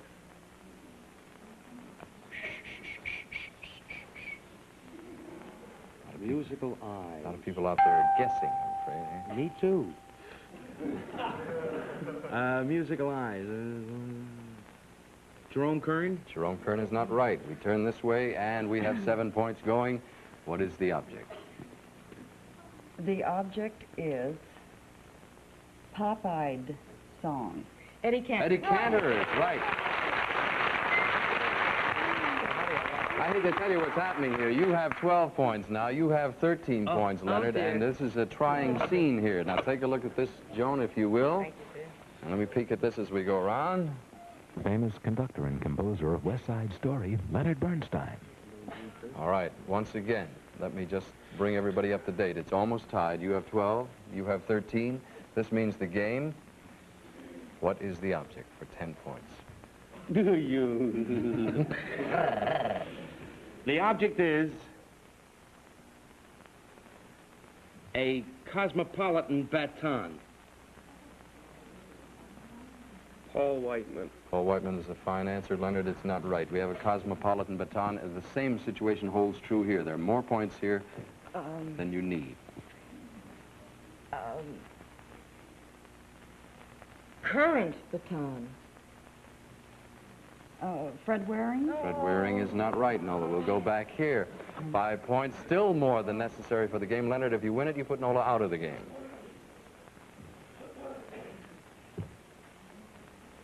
The object is... Stop squeaking the chair. You make me nervous. The object is a streety baton. A streaky baton? Streety. Streety baton. S-T-R, I'm so nervous. I don't know what that is. E-E-T-Y, a streety baton.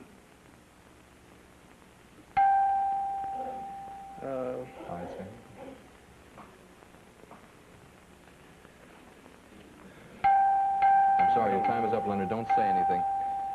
Nola, this is the last time you can pick up enough points to win a game, and that'll tie the situation up. Let me review just briefly. You have a streety baton, and a current baton, and a cosmopolitan baton. Oh,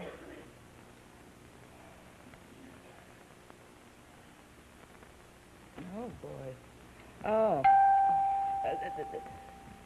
The best baton.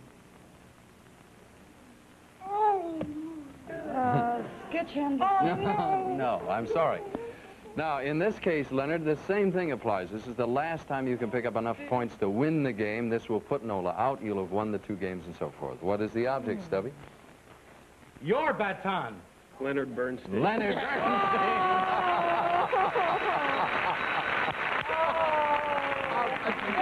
That was, you know, all I could do was think all along, you know, here's Leonard.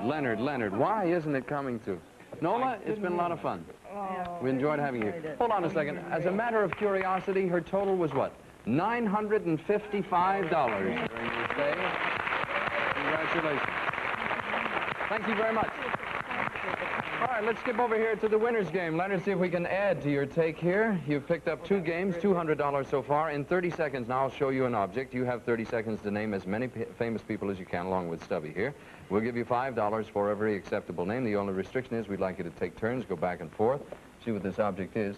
Object looks like typewriter ribbon, and we want you to name famous authors. Famous authors in 30 seconds.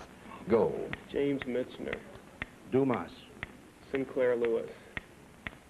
Bronte. Steinbeck. Pearl Buck. Grace Metalius. That'll suffice. I don't know. Harriet Beecher Stowe. Mark Twain. Who wrote Tom Swift? Can't think of it. Sorry. Oh, very good, though. Very good. I find out the object is not a typewriter ribbon. It's a messy typewriter ribbon. Yeah, but how many can you name? Messy typewriter, messy authors. 9 correct answers, an additional $45. Leonard, congratulations. Now, before we meet your new partner, Joan, hold on a half a second. And now for people who sometimes overexert themselves and end up with painfully sore muscles, a welcome message from Absorbine Jr. Hello, I'm John Hills, Physical Fitness and Athletic Director for 20 years. It's my concern to keep men, women, and children in good physical condition. It's been my experience, however, that occasionally people exercise too hard or too long, or let tired muscles stiffen from exposure. And around home, women sometimes overdo working, and next morning wake up with pains. Don't just sit and ache. My advice is to use Absorbine Jr. for double action relief. As you apply Absorbine Jr., it cools briefly to break the pattern of pain. Then it heats as it helps restore freer circulation in the painful area. As penetrating heat continues, aches and pains begin to fade away. Absorbine Jr. with its controlled flow applicator is easy to use. So when muscles are sore from overexertion, chilling, or aching joints, why don't you try Absorbine Junior? What is best for acid indigestion? Millions of people use Rolaids. Why are Rolaids so good? Rolaids consumes 47 times its weight in excess stomach acid. The following demonstration shows how important this is to you. When you have acid indigestion, your stomach drips excess acid. Causes heartburn, gas, that burning sensation. Rolaids, however, contains an exclusive buffering compound. Watch how it works. Rolaids protects your stomach with thousands of absorbent particles. Each particle consumes 47 times its weight in excess stomach acid. Result, Rolaids controls the steady drip of acid, gives relief that lasts for hours. So when excess acid causes painful indigestion, take Rolaids. Remember, Rolaids consumes 47 times its weight in excess stomach acid. Rolaids, tastes like a mint, works like a miracle. Remember Rolaids for fast relief the next time acid indigestion strikes. Tastes like a mint, works like a miracle. Now, why didn't somebody say symphony when you were talking about Leonard Goldenson? Leonard Bernstein? Leonard Goldenson. Oh, dear. The president. That's kind of an inside joke. Mr. Goldenson is the head of the ABC network here. No, but when you're talking about Mr. Bernstein, it wouldn't symphony help at all? Yeah, I just didn't think of it that way. This is always hindsight, and I don't have to play the game. Hold on a second. Let's meet your new partner here, Joan Caulfield. This is Stephanie Kay, a records clerk. Stephanie, welcome to the Object Theater. Now, with all of the excitement here, I do believe our two contestants start off this particular game. I'll take a look. Stephanie, that's yours. Leonard, this is yours as we pass it down. Hero of the novel and current movie hit, Tom Jones. All righty, and we start with you, Stephanie. 10 points going here. What is the object? The object is oyster stew. Oh, boy.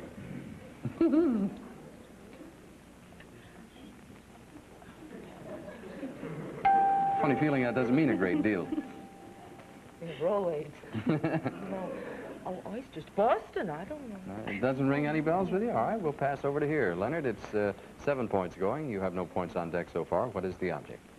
The object is a body movie. A what? A bawdy movie? An oyster stew. Oh! Bawdy movie.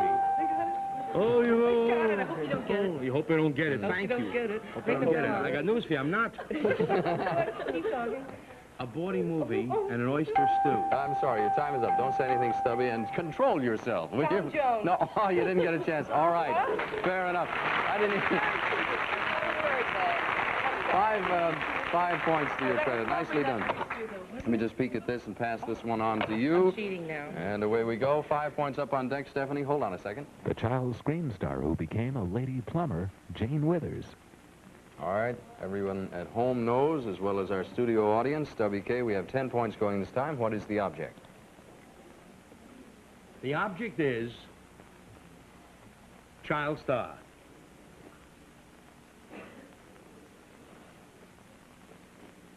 Shirley Temple. Shirley Temple's a nice try. We have 7 points, and we're working this way. Joan, what is the object for 7 points?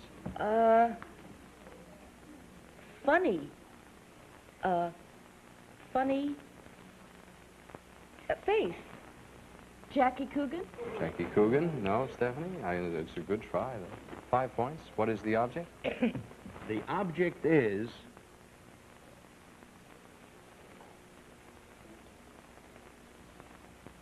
It is? television commercial. To review, we have a child star, a television commercial, a funny face. 5 seconds. Jackie Cooper. No, I'm sorry. I'm sorry, don't say anything. You're saved by the bell. Oh, wait a minute. Oh, and she's bursting. Plumber's overall. No, hold on a second. Don't say anything. Is it possible for her to get that point? Because she's positive. Come on, Mr. Peterson. What? Jane Winters. No! Down. You're out. Oh, it's Jane Withers. I'm very sorry. How about Oh, what a shame. Well, we went through all that agony for nothing. Hold on now. Do you have a nutritional problem at your house like this? Watch and see. Learn the answer.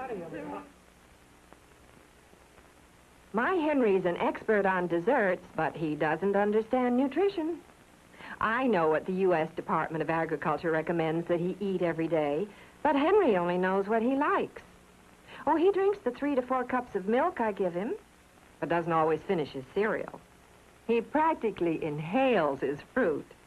But vegetables, look, he loves meat, but why does he leave part of his bread? Sound like yours? For the vitamins and nutrients we need, the government recommends these 12 to 15 servings from 4 food groups, or the equivalent, for everybody every day. So serve them. But if serving isn't eating, here's protection. One-a-day brand multiple vitamins, with all the vitamins a child or adult normally needs to take. Give your family one-a-day brand multiple vitamins every day to prevent vitamin shortage. Boy, that was a close one. Stephanie, you have 5 points. We're going to pick up tomorrow at the same place, same time. Will you tell me what this thing is called you're going to do? We mentioned it. Oh, it's a kid show, game show, called Shenanigans. Starts on ABC September 26th, Saturday morning. Are you the MC? I'm the MC, and we're going to work with the kids. And you're going to do the shenanigans? Yeah, a lot of stunts for the kids. I will find out more tomorrow, as I promised you we'd find out more about Chicago. Don't run away. We'll see you again tomorrow. For now, Dick Clark. So long. Thank you.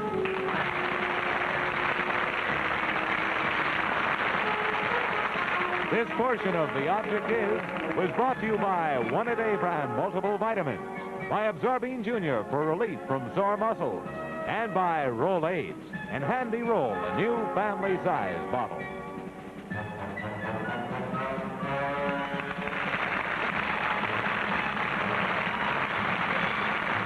This is Mike Lawrence inviting you to stay tuned for 7 Keys. Then watch Father Knows Best starring Robert Young 30 minutes from now on most of these ABC stations.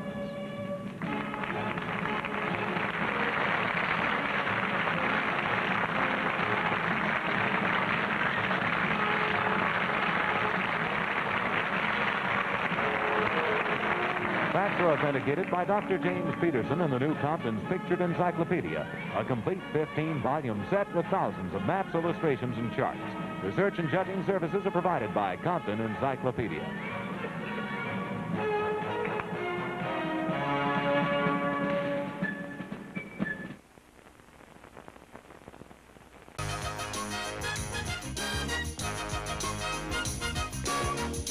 From Television City in Hollywood, this is the $100,000 Pyramid.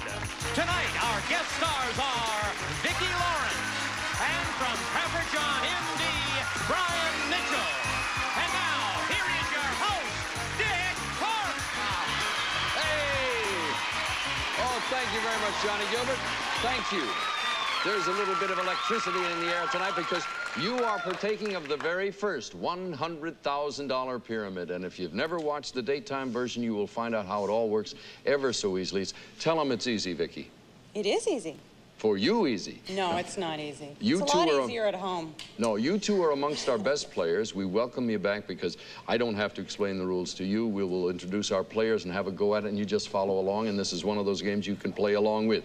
First player is Jill Johnson. What do you do, Jill? I'm a freelance stage manager. In the television business? Or no, the in theater in Los Angeles. We're very happy to have you here. You will find this a substantial change of pace for you. I hope you get over to that winner's circle, win a ton of money. Brian Mitchell, how are you, sir? I'm doing just terrific. Have you ever partnered with Vicki Lawrence before on the Never. show? I was just watching her play because she was just on a few weeks ago, and I was studying her whole system. Well, you know we have a little thing going here. She has a tendency to leap on my head on occasion and make things miserable for me. But she's a tough competitor. We wish you both good luck. Colleen, how do you pronounce your last name? O'Gara. What do you do, please? I manage a women's career shop. Well, welcome aboard. Good luck to all of you. That's the winner's circle over there, folks. If you win in the first round, you go in there and try to win $10,000. If you win 2 games in the evening, you try for $25,000. And by the way, the new wrinkle here, if you are the one of the 3 players who gets all the way to the top of the pyramid, In the least amount of time, you'll return on a future show to try for $100,000, and we guarantee that somebody will win that $100,000 in cold, hard cash. We will keep going until somebody does. Start the game with you, Vicki, in a second. Here are your subjects. We have Sugar Babies, The Record Breaker, Castles in the Sky, Half and Half, Peekaboo, Changing Channels. There's a 7-Eleven card in this game. It could mean an $1,100 bonus for one of our players. Vicki, what would you like? Well, we liked Sugar Babies, so we'll try that. All right, guess what you've done, my dear? You picked the one right out of the bat. Jill? There's 7 possible answers. If you can come up with 7 out of 7, you win $1,100 in bonus money. Vicki, describe these things associated with sugar. Things associated with sugar. Ready? Go. You eat this, all kinds of candy. Sweets. It's not sour, but sweet. Oh, it makes holes in your teeth. Cavities. You eat breakfast. Wheaties is a kind cereal. of... it's a kind of, it's not NutraSweet, but it's a kind of... Equal saccharin. A candy at Christmas, a candy. Candy cane. When you lend money, you... borrow, return. You got it. All right. 7 out of 7. The pressure, Vicki, the pressure. The first round in the game, the first 7 correct thank answers. God we made it. You've won $1,100. That sets the tone of how the evening is going to go, Brian. What would you like, sir? We're going to try half and half. Half and half it is. Describe for your partner these things associated with a mermaid. Oh. Things associated with a mermaid. Okay. Ready? Yes. Go. It swims in the ocean. A fish? She's gorgeous. She's... Beautiful. At the end of a dog is called the tail. You do this through the water. Swim. You make a what in the water when you go splash. in? This guy is on the ocean. Navy, a sailor. Yes. And you have this. It's a dream or imagined. A nightmare or imagined a fantasy. Yes. You've got it. The score is tied. 7 out of 7, right on the nose. Jill Johnson, please. Castles in the sky, please. All right, describe these things associated with a castle. Okay. Things associated with a castle. Ready? Go. Where the king sits, his chair, right? Dracula was a... vampire. They suck your blood, right? The country where there are a lot of castles on the Rhine. Germany. Right? The water that surrounds the castle, right? The person who stands a sentry is right. The turrets are on... a tower. Right. You eat a large banquet, in other words, for lunch, right? You can't get any more than that. Another 7 out of 7. Folks, there are people watching us tonight who maybe never seen a pyramid show because it's primarily been on in the daytime. They've been living in a cave. Maybe by this time. You can't fold your laundry without watching the pyramid. Can I get the rules by, please, just once a little bit?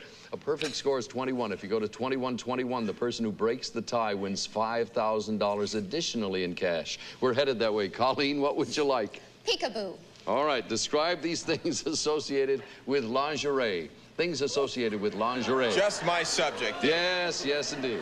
Ready? Go. What's around the leg? The groom Garter. throws it. Right. It's not hard. It's Soft. The color, blue for boys and pink. Right. Not silk, but Satin. good. Not Penthouse. It's another magazine like Playboy. that. Good. You wear a half or a full length under your dress. Girdle. Under your dress. So Slip. you can't see Slip. through it. Good. It's made of very sheer. Lace. Good. It's 14-14. It is all tied up. I noticed, Brian, you seem to know a good deal about that subject. Just luck. Yes, yes. You've seen pictures. Yes, yes. Vicki, what would you like? What do you think? Changing channels, Jill says. Changing channels? You have the choice. Do you want to give a receipt? I'd like to receive, please. All right. Describe these things people do while watching TV. Things people do while watching TV. Oh, Ready? Go. Laugh. You eat. You sew. You're in the kitchen preparing. You cook. You do calisthenics. Exercise. You vacuum the house, or you clean, do housework.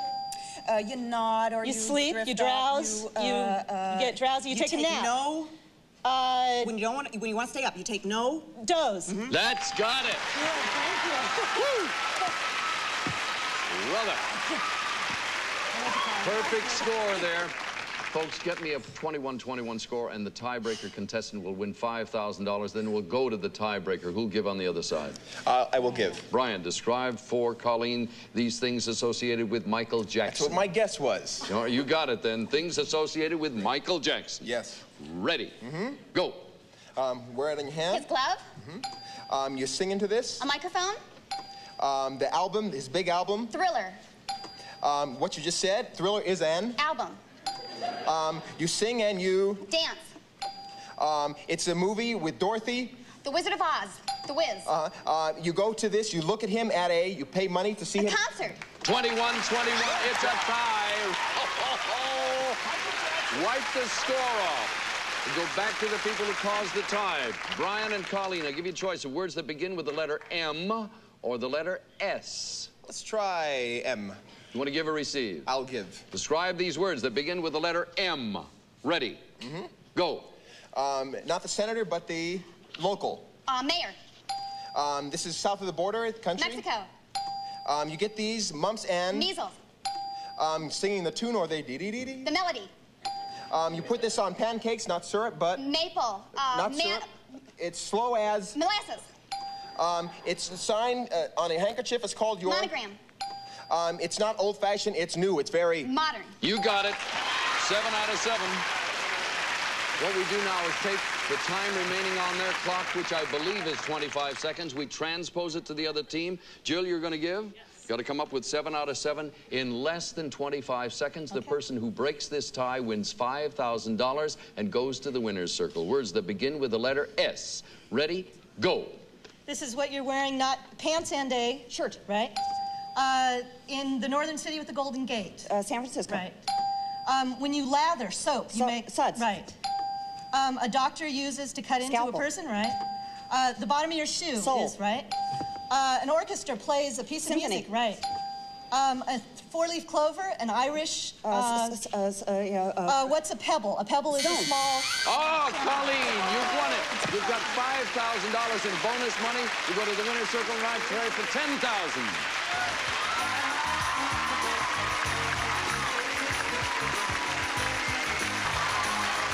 Folks, get your thoughts together, concentrate on each other. You've won $5,000 in bonus money. You'll try for $10,000 this time.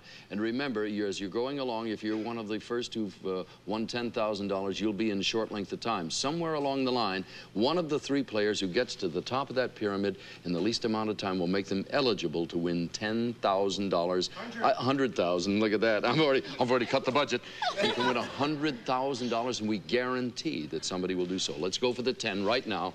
Look at one another. Don't use your hands and give only a list. Here is your first subject. Go. Your uvula, your tongue. Things in your mouth. Your uvula. Things in your throat. You get under me at Christmas and people kiss under What me. mistletoe would say.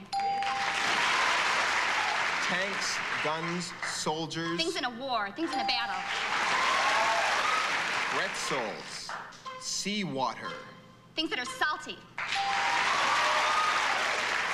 The towels, the goodnight chocolate, the towels. Things in a hotel room.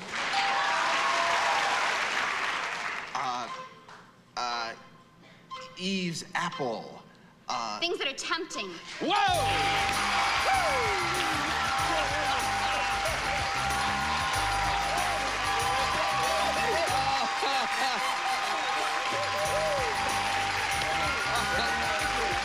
Congratulations.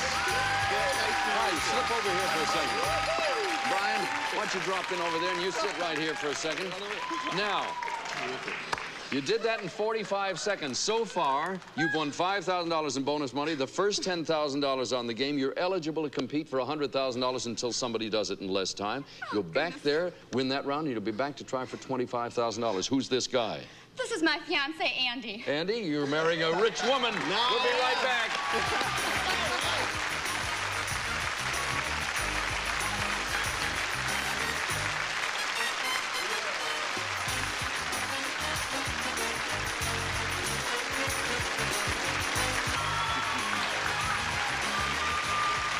right, good people, we're back with the second half of the $100,000 pyramid. We're off to a flying start. Colleen, you won $5,000 in bonus money. That is real money. That's yours forever and ever, and it just doesn't count for score. Your score money is the $10,000 you just won in the winner's circle. Congratulations. What that means, Jill, is in order to continue and play tomorrow, you've got to match that $10,000, win this round. You and Brian are up at bat. Here are the subjects. We have Get It on Tape, Secondhand Rose, Poof, The Sweatshop, Take 2 Tablets, The Jolly Roger. Now, in this half of the game, we got a card back on one of these that says Mystery 7. If one of you gets that 7 out of 7, I've got a trip for 2 to the South Pacific as a bonus little gift there. Brian, what would you like? Let's try Poof. Poof it is. Describe these things associated with a magician. Things associated with a magician. Okay. Ready? Yes. Go. This is my... Sleeve. Elephant has a... Trunk. It's the white bird that they use. The pigeon, the dove. He's the great master. A Houdini. You do a magic... Trick. You say these magic words. Abracadabra. It's the person who helps you is your... His assistant. That's it. Can't get any more than 7 out of 7. This game is not letting up. You're putting me through the thing tonight. Vicky, what would you like? We'll try Secondhand Rose. All right, describe these things that are handed down. Things that are handed down. Ready? Go. Your home or your... House. It's these. Your rings. What kind? Jewelry, diamonds. A baby sleeps in a... Crib. You put flowers in a... Vase. Old MacDonald had a... Farm. A picture or an... Portrait. What you do for a living is your... You have your own job, your operated, career. You own business. Your own... That's another 7 out of 7. Jill Johnson. Remember that Mystery 7 is still in the game. It could mean a trip to the South Pacific. Where's the 7? Take 2 tablets because Let's my see if roommate that's takes it. aspirin. You got it. All right. Get that score up to 14 points, and we're going to send you off on a lovely vacation. We will not tell you what the subject is until afterwards. Here's your 30 seconds. Ready, and go. You do this to your hair, not a comb. Brush. Not a comb, right. What you take 2 tablets Pills. of. The Aspirin. specific bear, right. A switch, a knife, Blade. right. C, D, you take these to stay healthy, Vitamins. the pills, right. Powder on a baby, the kind of talcum powder. right. You put AA is a kind of Battery. Duracell, right. What you take, general pills are shots, drugs. Aspirin, They're all drugs, a general medicine. Right. That's it. You got it. Those were all things you can buy in a drugstore, and you have won a trip for 2 to the South Pacific. Listen to this, 1 week in Fiji, including a 3-night cruise through the Fijian Islands. Congratulations. All right, it's tied, 14. I say it's tied. It's possibly tied, Colleen, if you get all of these. Which one would you like? How about the sweatshop? All right, describe these things found in a gymnasium. Things found in a gymnasium. Ready, go. He spars. A boxer. Good. He lifts these. A weightlifter. And you keep your things in a... Locker. Good. You tumble on a Mat. padded... Where the fans sit, in the... Bleachers. You run around the... It's a quarter-mile... Track. And you play this, hoops. Basketball. 14 to 14. It was indeed a tie, working there. I could feel it in the air. Jill, you and Brian have the last 2. What would you like? The Jolly Roger. And who will do it? I will give. Describe these things in a pirate movie. Things in a pirate movie. Okay. Ready? Yes. Go. This waves. The flag, the banner. Not silver, but... Gold. You shoot this. It's A gun, a pistol, a big cannon. one. You put this, you sew Tattoo. this, you wear this over your eye. Patch. You have to walk the... Plank. You drink this, it's a drink. Whiskey, from gin, Barbados. vodka. Ho, and a gin, bottle of... rum. You say the ship... Ahoy. 21 points. Hey, folks. I don't think this has happened in recent memory, but if we get to 21-21, 2 games in a row, and you break the tie again, somebody will win another $5,000. Who's giving on the other side? All right, Vicky, describe these things associated with the word tape. Things associated with the word tape. Ready, go. You do what with your ears? Here. What do you do? Listen. This is mine. Ankle. Not bourbon or... Rye, whiskey. It's not Ireland, but... Scotland, Scotch. You do it with a tape? Measure. The hotel, the Nixon affair. Watergate. The ships, the boards that you walk on. The dock, the deck. It's a kind of tape. What? Ticker. Jill, you've got to try at $10,000. Let's go to the winner's circle right now. All right, good people. Jill, you've won the chance to come to the winner's circle and try for $10,000. There's one little twist and turn here that you should know about. Your opponent has won $10,000. Therefore, in order to continue and come back tomorrow night again, you've got to win this $10,000. Okay. We'll talk about the length of time and all of that after the win. That's a new wrinkle that'll take you up to $100,000. But let's get to the subject at hand. Study your partner. Keep an open mind. Get a picture of what he's talking about. Listen very carefully. Please don't talk other than to give her a list. Don't use your hands. Here is your first subject. Go. Cactus, sand. Things in the desert. The tail, the string, the paper. Part of a kite. Frame.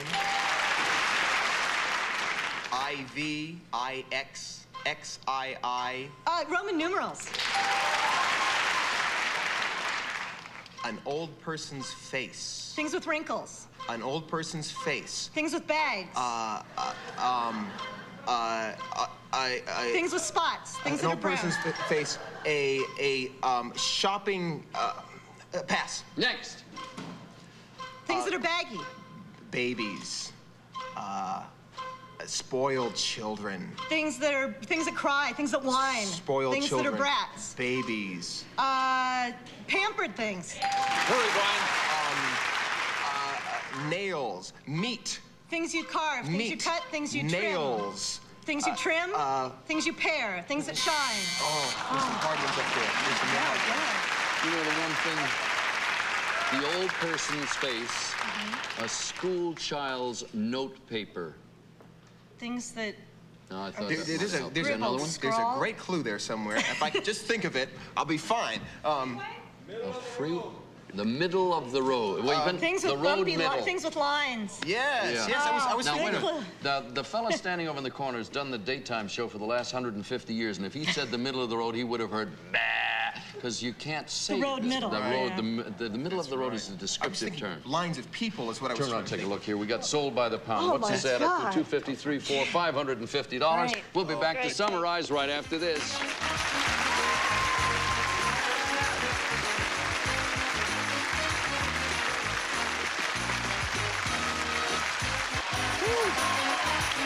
That was a fast half hour, folks. Thank you very much for a lovely first time around on the $100,000 pyramid. Jill, congratulations. You won $1,650 in a trip to Fiji. Right. Brian, we'll see you tomorrow evening. Colleen, you'll be returning. You've got $15,000, and goodness knows where you could go. You could win a ton of money. Somebody is going to be guaranteed to win $100,000 before the series is over. We'll see you tomorrow. All right, Vicki, please join us then. For now, Dick Clark. So long. For winning the Mystery 7, Jill, you'll receive a South Pacific Dream for two as you fly to the enchanted island of Fiji on Continental Airlines Pacific Flight.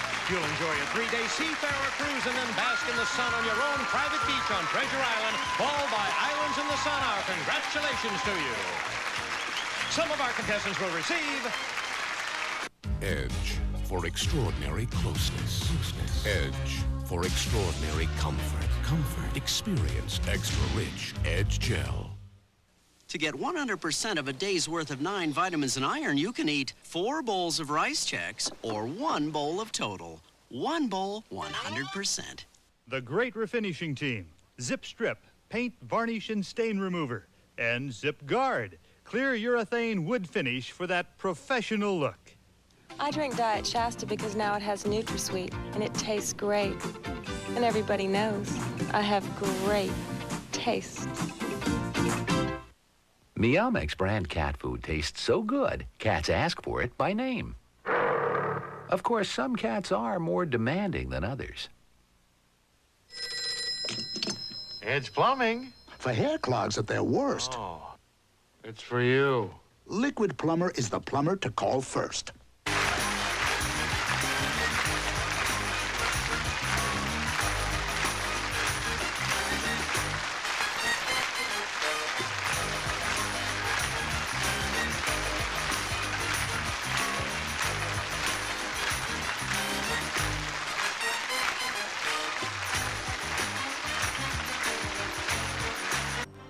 Columbia TriStar Television.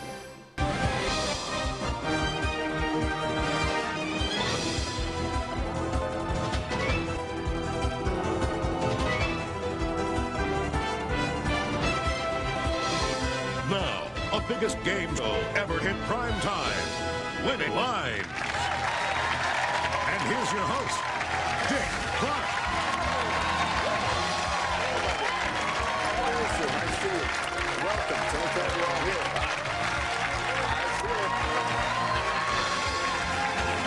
I have a feeling somebody's going to win a lot of money this time around. Hello and welcome to Winning Lines, where one of these 49 lucky people is going to face the Wonderwall and a chance to win $1 million. Yes. First of all, let's meet our players. Thank you all for joining us. I can't say hello to everybody, as you know, so we'll just grab a handful here. Number 21 is Hillary Cohen. Hillary, where are you from? I'm from New York, Dick. You came here to thaw out, is that it? That's right. Number 31 is Nicole Nussbaum. Where are you from, Nicole? South Bend, Indiana. Welcome aboard. At number 18, Barry Anton. Barry, what's your hometown? Laverne, California. All right, welcome to all of you. We're real happy to have you. I wish you all the very, very best of good luck. Are you ready to play? All right, let's play Winning Lines. First question. If Snoop, Doggy Dogg, Tiger Woods, Crocodile Dundee, Kitty Dukakis, Seal, and Shamu all came down with the flu, how many would be treated by a veterinarian? Snoop, Doggy Dogg, Tiger Woods, Crocodile Dundee, Kitty Dukakis, Seal, and Shamu. When he added up, Shamu the whale is the only animal in that group. The others are all human beings, so the answer is 1. Who was the fastest and the firstest? Judy Wilson. Yes. I thought I'm going to leap out and come running over here all of a sudden. You're from Denver, Colorado? Yes. Well, you're first of our 6 players. Congratulations. Now, our first winner was number 35. Now, let me explain why the numbers are so important to you at home. We take the second digit of that number and place it on tonight's winning line at the bottom of your screen. If all 6 numbers on the winning line from this round, plus the number from the last correct answer on the Wonderwall, combine in any order to form your 7-digit home or personal cell phone number, that's not including the area code, of course, you can call us, and each week somebody will win $50,000. Okay, let's meet our second player. Stand by, folks, for question number 2. You don't hear so much about older women dating younger men, but Barbie's been doing it for years. She is 41. How old is Ken? Barbie's 41 years old. How old is Ken? All right, let's see here. Barbie was introduced in 1959. Ken, Barbie doll's boyfriend, was introduced in 1960. So the answer is 40. Only 10 of you had the right answer, but somebody was real fast. Who are you? That's Vanessa Whitney. Vanessa. Are you the proud owner of a Barbie doll? I had a Superstar Barbie when I was little, yes. Wow. She had a stand that she stood on. You're the second of our 6 players. Vanessa's number is 28, so the next number on tonight's winning line for you at home is 8. Stand by, folks. Here we go with number 3. In Ohio, Ricky Martin, Mariah Carey, and each member of Hanson are standing in line to buy a 6-pack of beer. How many of them are making a legal purchase? Ricky Martin, Mariah Carey, and the members of Hanson. How many of them are legal? All right, Hanson's members are not old enough to buy beer. Mariah and Ricky are both over 21, so the answer is just 2. Let's see who got it first. That's Peter. I don't know how to pronounce your last name. Yes. Thank you, sir. From Phil Center, New York. You, sir, are the third of our 6 players. Peter's number is 26, so the next number on tonight's winning line for you at home is 6. I'm off on question number 4. In the famous theme song of the Mickey Mouse Club, how many letters do you use to spell out the full name of the leader of the club that's made for you and me? The famous theme song of the Mickey Mouse Club. I can see you're all singing it to yourselves now. All right. The leader of the club, of course, is Mickey Mouse, and like any good Mouseketeer should know, the answer is 11. Somebody was first. Who are you? That's Maribeth Swiatek, is it? Maribeth, you're the 4th of our 6 players. Maribeth's number is number 33, so the next number on tonight's winning line for you at home is the number 3. There are only 2 questions left. Peter Parker had just 1 minute to save someone, but it takes him 24 seconds to change into his Spider-Man outfit. How many seconds are left to save the day? It's just 1 minute to save somebody. It takes him 24 seconds to change. How many seconds are left? All right, 1 minute has 60 seconds. You take away 24, and the answer is 36. Who got it first?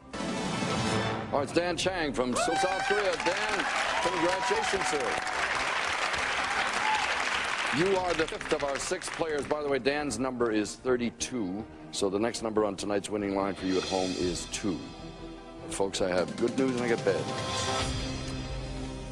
We've got one more question. That's the good news. The bad news is there are no more for you, so you've got to get this one. Are you ready? Here we go. Michelangelo, Rembrandt, Leonardo da Vinci, and Raphael. How many of these artists share their name with a member of the Teenage Mutant Ninja Turtles? Michelangelo, Rembrandt, Leonardo da Vinci, and Raphael. How many share their name with the Ninja Turtles? The answer is 3. Leonardo, Michelangelo, and Raphael. Who knew it first?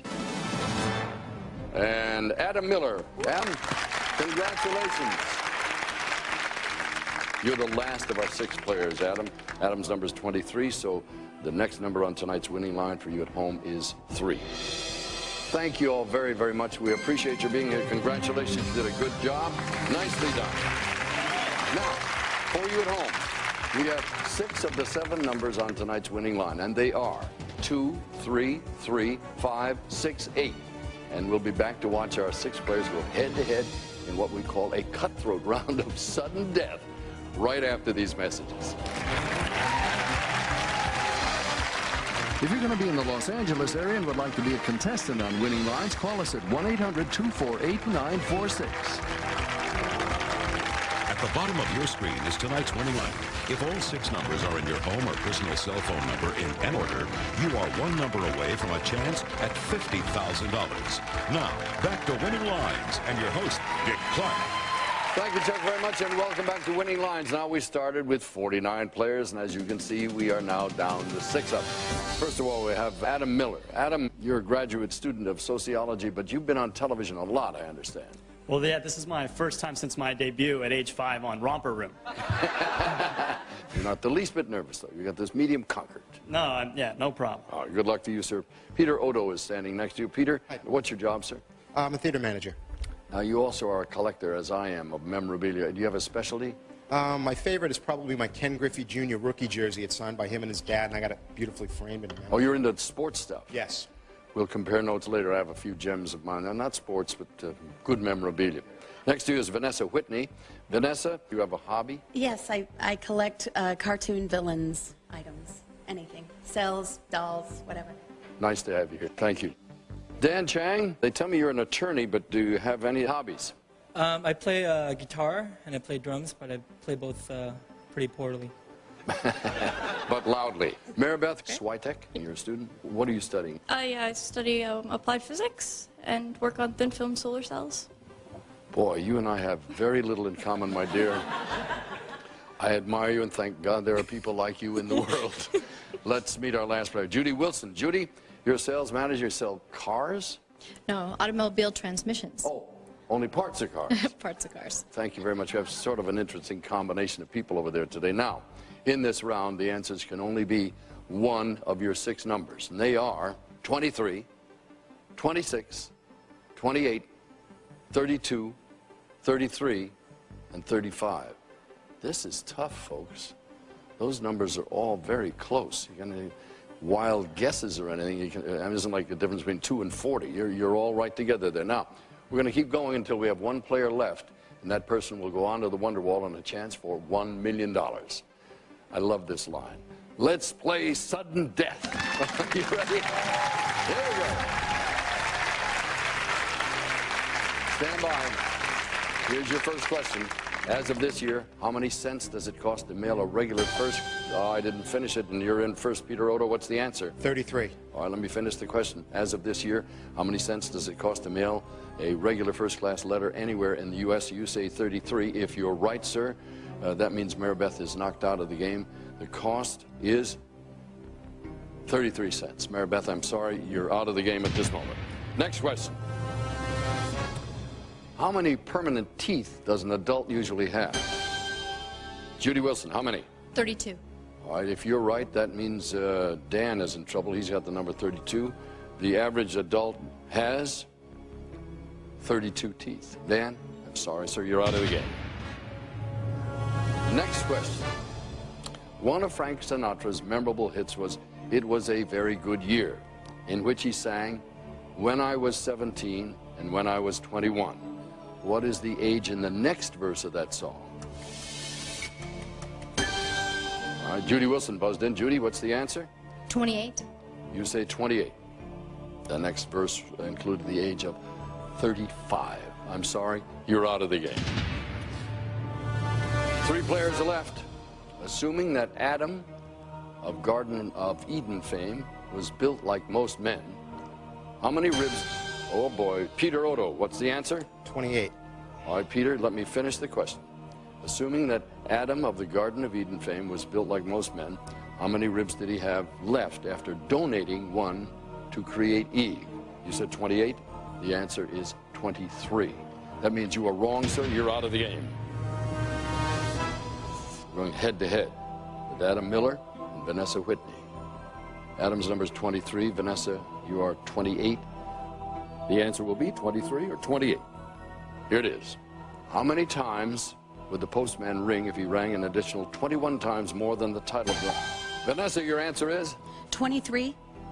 If you are right, that means your opponent, Adam Miller, is out of the game. I'll finish it here. How many times would the postman ring if he rang an additional 21 times more than the title? The postman always rings twice. 2 plus 21 is 23. Adam Miller, you're out of the game.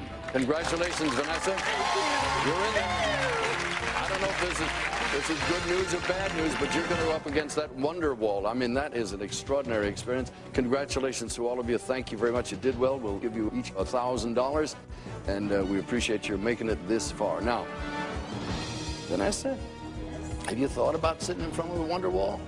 I have a little bit. You have a strategy? Just do my best. All right, hang in there for half a second. We're going to see how you do right after this. Don't go away. The 7th number in tonight's CBS Winnings home game, sponsored by Sprint, is coming up.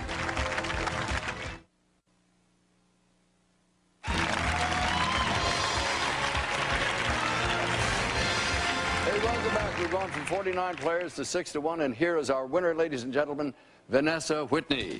Congratulations. Vanessa, we're going to give you $2,500 just for getting this far, and that is yours to keep no matter what happens. And in just a second, are you ready for that thing over there, the Wonder Wall? I'll do my best. If you do win some money along the way, let's assume it's a big sum, what would you do with it? I'd probably, if it's a big sum, if I won $1 million, take my family on vacation up to Alaska.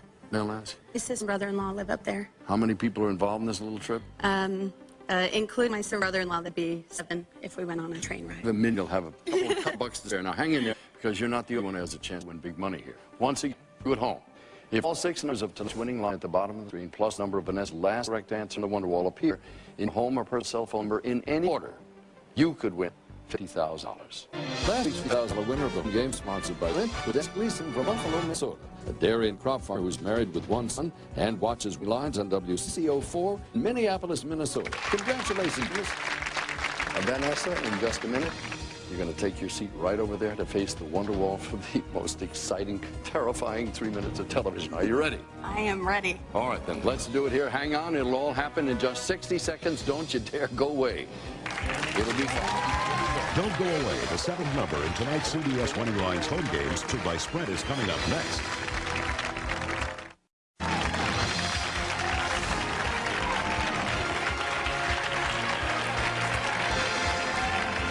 Welcome back to Winning Lines, where Vanessa Whitney is about to face the Wonder Wall. And if she plays it right, she'll be walking away tonight with $1 million. Boy,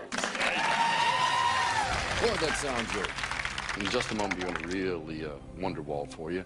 And on it, our answers are numbered 1 to 49. I'm going to ask you a question. You'll have 15 seconds to give me the number and your answer. For every correct answer, you're going to get more money. A wrong answer or no answer gets you a strike. And, of course, 3 strikes and you're out. In your hand, you have that pit stop button. You have 2 15-second pit stops. You can also pass on 2 questions. But the most important thing to remember is that 2 strikes or When you have 15 seconds left on the clock, whichever comes first, the big button over there is going to glow red like that. That's your bailout button. And from then on, you can bail out whenever you want and keep what you've won to that point. But remember, you got to bail out before the clock runs out, or you will lose everything. You're going to have all of that information on a screen in front of you there. So let me show you how the money grows. If you get 20 questions right in 3 minutes, you will walk out of here as America's newest millionaire. Are you ready? I'm ready. Let's do it. Let's play the Wonder Wall.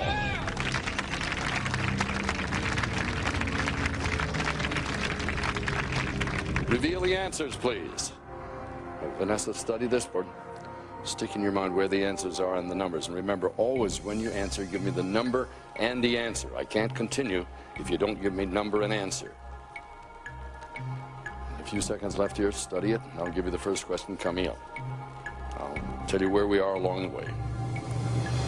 Our teen singing brothers like Ike, Zach, and Taylor create a frenzy wherever they go. What is their last name?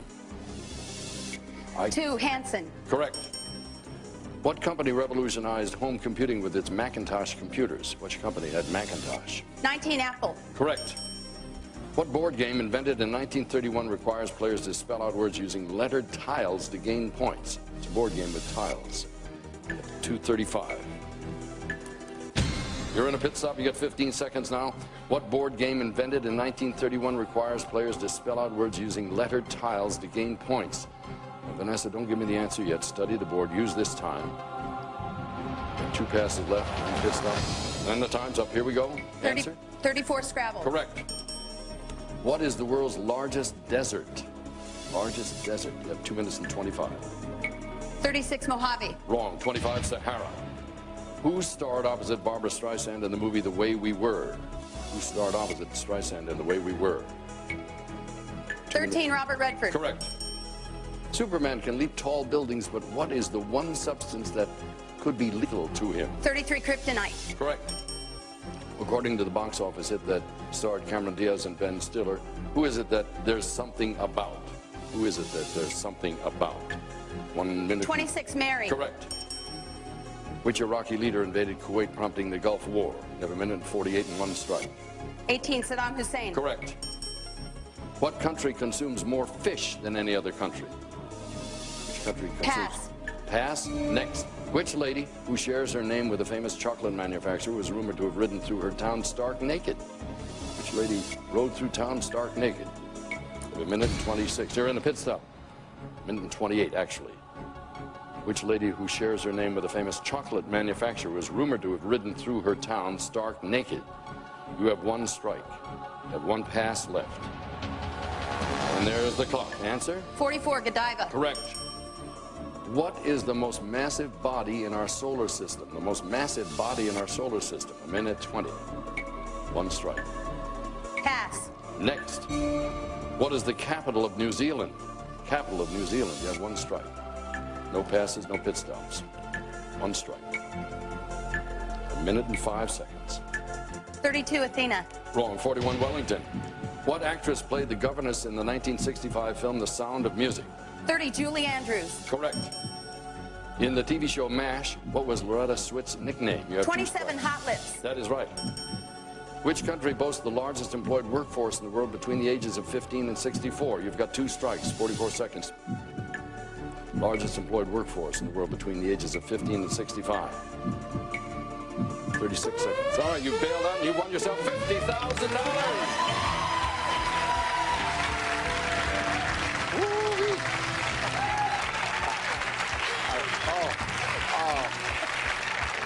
You heard me say 2 strikes, right? That registered when you won $50,000. How do you feel? Oh, very good. Excellent. You did so the right thing, my dear. Now, for you at home, in just a minute, I'll tell you the 7th and final number in tonight's winning line. That's worth $50,000 to one of you. Don't you dare go away. We'll be right back. The 7th number in tonight's CBS Winning Lines home game, Spot by Sprint, is coming up next. Hey, welcome back to Winning Lines. Ladies and gentlemen, Vanessa Whitney has just won $50,000. Congratulations.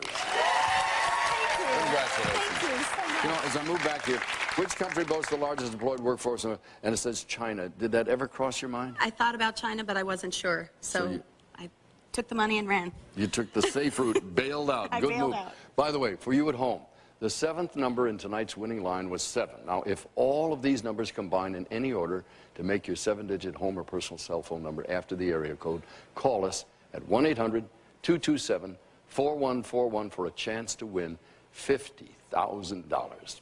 Thank you so much, Vanessa. Congratulations. Thank you for watching. We'll see you the next time for Object Park. So long.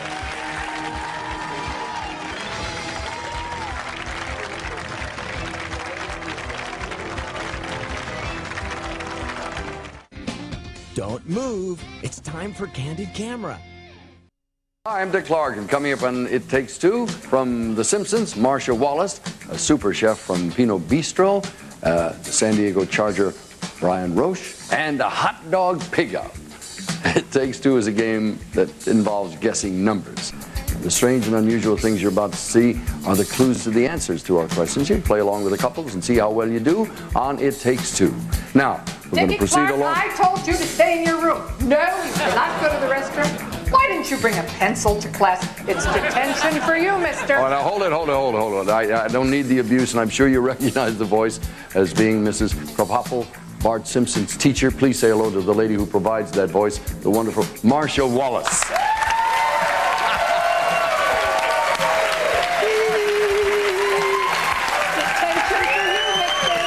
Come on now.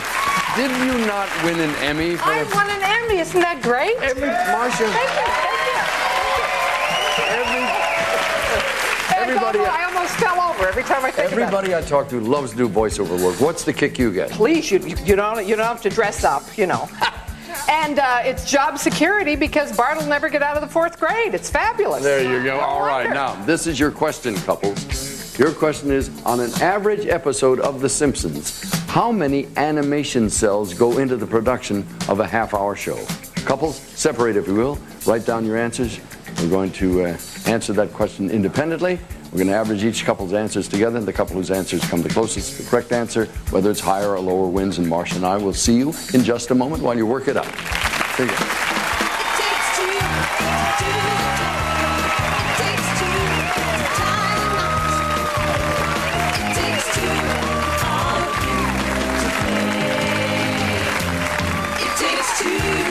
And now, here's the man who has all the answers.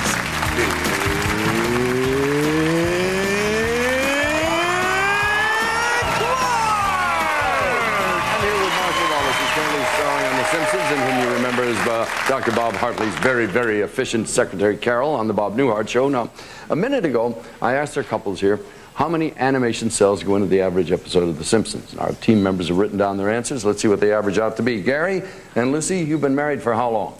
3.5 years. You never argue, never have any difficulties? Never. Never a difference of opinion. Never, she says. And he looks at her and says, we'll see how much you agree today. How many animation cells did you predict, Gary? I said 350, which is probably on the low side, I'm sure. I think maybe it is. Lucy, what'd you guess?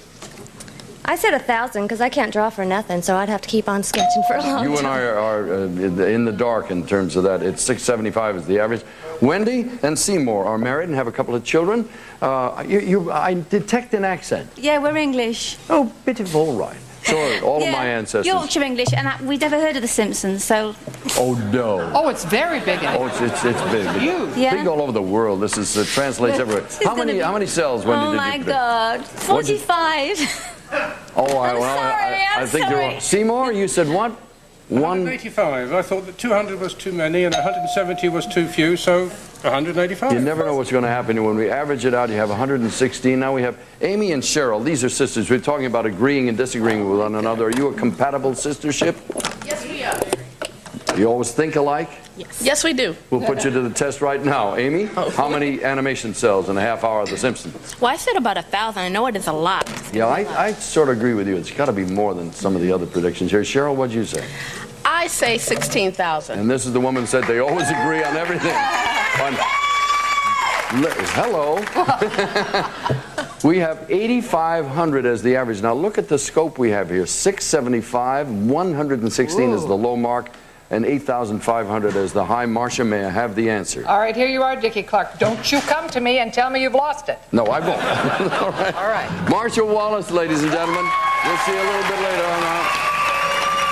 How many cells in a half-hour show? Whoa. You're going to be surprised. Wendy and Seymour, you're truly going to be surprised. 22,000 was the answer. Amy and Cheryl were high. They weren't as close as they could have been, but they won $100. Gary and Lucy picked up $75. And remember, the first team that hits the number on the nose is going to hear this. That's a special prize, and Burton Richardson's going to tell you about it right now. That's right, Dick. It's the Yamaha Wave Runner 3, the best-selling 3-passenger watercraft. Quality and reliability add up to fun for everybody. Nothing else is a Wave Runner. Yamaha, all compliments of It Takes Two. Thank you, sir, very much. Let me quickly review where we stand right now. Gary and Lucy, you have $75. Wendy and Seymour at the starting gate. Amy and Cheryl, you have $100, and there's a lot of ways to go here. It's not discouraging at all. Wendy, you can pick it up in a half a second now. The winning team takes home their money, and we'll have a chance to play our brain teaser finale where they could win the grand prize. Now, change of subject. If you are looking to be particularly nice to your taste buds, you can't afford to fly to France, but your budget allows you a trip to Sherman Oaks, California. And there's only one place to go, and that place is Pinot Bistro. And when you go there, you ask for this man. This is the executive chef, Octavio. Octavio, welcome, sir. Thank you very much. Okay, folks, see you later. Talk to you later. No, I'm not supposed to dine, but what have you prepared? What have we got here? Well, this meal is very indicative to what we serve at Pinot Bistro. It's a 3-course dinner. It's for a very special event, very unique ingredients. We have an appetizer that's a semi-carpaccio of day-boat sea scallops, the freshest you'll find in the city, with a warm vinaigrette of truffle oil and truffle juice, that succulent wild mushroom. Octavio, I only have a half-hour show now. No problem. You're going to have to speed up a little bit. In any event, then the main course here is a roasted rabbit saddle. Sits on a crispy rasp of asparagus with wild mushrooms and a wild herb salad on top of that. Tell me about that dessert. Well, that there's a chocolate hazelnut crunch cake. A little bit of hazelnut sauce, chocolate sauce, a hazelnut biscotti, and a chocolate biscotti. And we have some wine to go with it. Now, folks, wine. Here is the premise. If you and your partner went to Pinot Bistro and ordered the exact same meal, to the nearest dollar, how much would you pay for the meal, including this rather expensive wine? The wine is very unique, one of the top producers in France. All right, so you're going to add the wine in along with the food. As a matter of fact, if you'd like to, come on over and inspect this thing. Take a good close look, and we'll be back in just a second, right after our commercial break here. Looks good.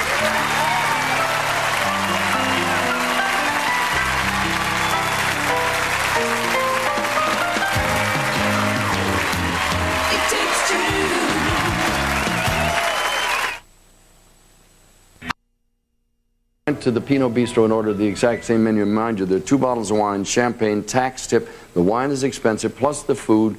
To the nearest dollar, how much would you pay for it? And remember, the answer is worth $200 to the winner, $100 to the runner-up. Gary, what did you say? Last time we were there was just last week, actually. Cost us $475. Oh, this is for 2. Now, Lucy, what do you say? He loves to treat me to a nice dinner. He always pays $800. For 2 people? Boy, that's a lot of heavy-duty wine in there, I think. It's $638. Wendy, what did you say? Well, I've made a mistake again, but... Well, we're not dealing in pounds but dollars this time, No, I know, but I've put for 1, so really this should be doubled. I'm sorry, my dear. I have to take what you wrote down. What did you say? Oh, crikey. $295. Yeah, but I mean, for 1. But it's still going to count. Do I take Wendy, take it to the judge. 320, your husband says, and we averaged to 308. Amy, what was your price at the dinner for 2? I think I also was on a low end, but I'm sure it was very expensive. I said $250. $250. Cheryl, what would you say, including the wine, tax tip, all of that? Well, I think I took the high end, $672. Well, let's average it up, $461. 638, 308, 461. Octavio, may I? Go. Thank you, sir, very much. And the answer is $754. A lot in there for the wine. Gary and Lucy have picked it up. Octavio, thank you so very, very much. From Pinot Bistro, you have won $200, and Amy and Cheryl pick up $100. So far, Gary and Lucy have $275. Wendy and Seymour got to do a little catching up in this round. Now, Amy and Cheryl, you've got $200. Now, we go from the sublime to the ridiculous here because college, as we know it, is a place of higher learning for all those who attend. However, there are a few there who manage to mingle fun and games in with the educational process. For instance, like Pi Kappa Alpha of Cal State Northridge. They're located in the San Fernando Valley. And they're joining us to help us through the next act. Have a little fun and nourishment at the same time. Look, we go from Pino Bistro to Pink's Hot Dogs. And your name, sir? Michael Gutierrez. Michael, is this a hungry group? Are they ready? We're ready for it. Quickly give me your first name. First name. Justin. Jen. Brent. Rodney. Robert. John. Brandon. Glenn. Juan. Kyle. Casey. Bobby. All right, we've got everybody. Guys, here's what I want you to do. Mike, I'm going to use you as the first man. Take one of these Pink's dogs, and I want to see you eat it. And Proctor, start your counter right now. You're going to get the general idea. Start eating right now, sir. Go ahead. Pardon me, Dick. Yes, sir. Do you have any Grey Poupon? No. Come on. Now, the hot dogs were donated by Pink's Hot Dogs, located in the Melrose district of Los Angeles. I've been eating there for years and years. You're going to love it. And that little squirt of mustard away from the offices. All right, demonstrate now. He's eating and eating. Couples, here's your question. How many Pink's Hot Dogs can the men of Pi Kappa Alpha eat during the rest of the show? Oh, later in the show, I'll be asking you to write down your answers as the men of Pi Kappa Alpha continue to work on their belly aches here. We'll go to a little break. Gentlemen, you may partake. Go ahead. Start up. All right. Proctors, count now.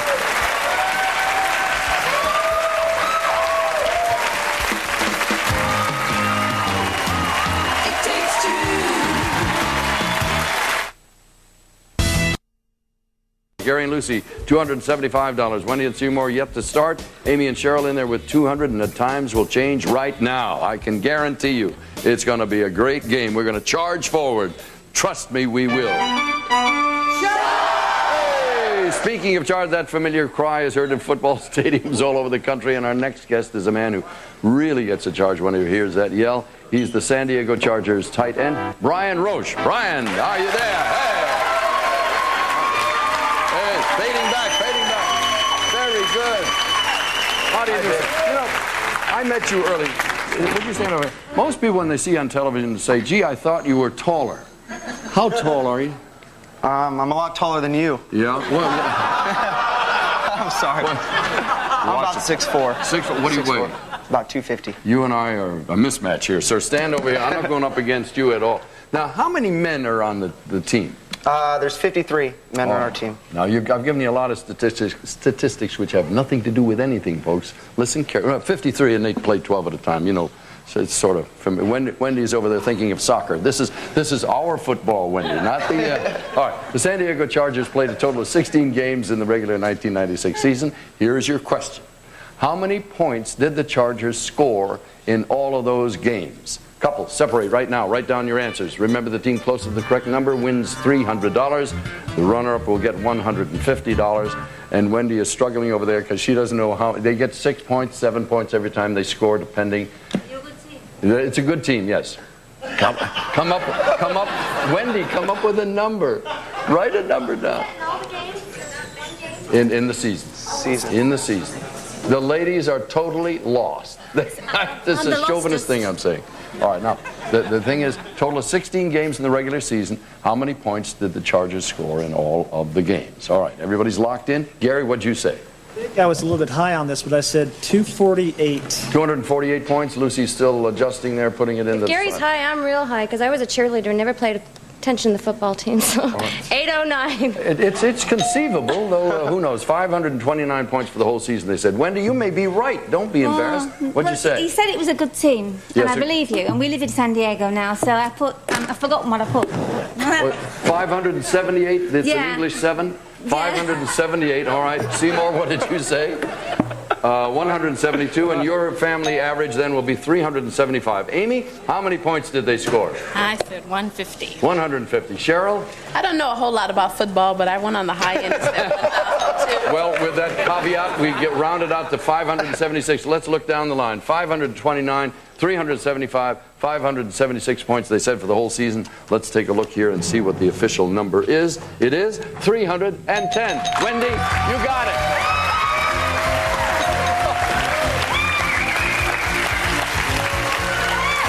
The runner-ups, Gary and Lucy, pick up $150. Wendy, you're incredible. She had no more idea. She had no idea what she was doing. All right, now, couples, here's your second question worth $400 and $200, respectively. We know the Chargers scored 310 points. We also know a lot about football fanatics who attend the games. A lot of people love these. It's really big in this country, Wendy, as you will find. You should get over to the stadium sometime. And now, of the 8 out of 16 games the Chargers played in Jack Murphy Stadium, how many football fans attended those home games? 8 of them. Turn around. Write down a number. How many football fans attended the home games? And I'll need an answer as quickly as you can come up with it. And there, Seymour's got it. Everybody's still writing. Quickly put it in as fast as you can. Gary, I'm waiting on you. I need to have an answer now. Don't even bother to put it in the machine. Just hold it up. What'd you say? 350,000. 350,000. Lucy, what did you say? Those stands look a lot bigger to me. 16,000. 16,000, and the average is 183,000. Wendy, what was yours saying? I thought 1 million. 1 million? It's conceivable. It's a big stadium. And Seymour, you cut it in half? Yeah, like Wembley. It's 750,000. And Amy, for the season, what did you say? I said 400,000. I know they must have a lot of fans. All right, depends upon the size of the stadium, of course. Cheryl, what'd you say? I said 8 million because I think it's 1 million per game. Judge, may I accept that? No. You cannot? I have to put down 8? I must accept it as 8, my dear. I'm sorry you didn't follow your prior instructions, and the average will come out to be 200,004. And if I may, Brian, would you hand me the correct answer? Let's see what this... I got to see. Well... somebody's not far off. Well, everybody's far off, but somebody's closer than the other. The answer is 460,355, and Amy and Cheryl pick up the win that time with $400. Gary and Lucy get $200. Thank you, Brian, very much. Good luck to the Chargers in the new season. Thank you. Brian Roche, ladies and gentlemen, thank you very, very much. When we come back, we'll find out who wins our game and goes into the Brain Teaser finale. Let's check the hot dog eaters right now. They are feasting. We'll be back.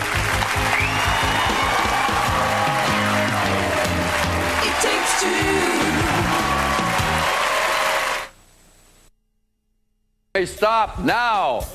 Oh, they all go, oh.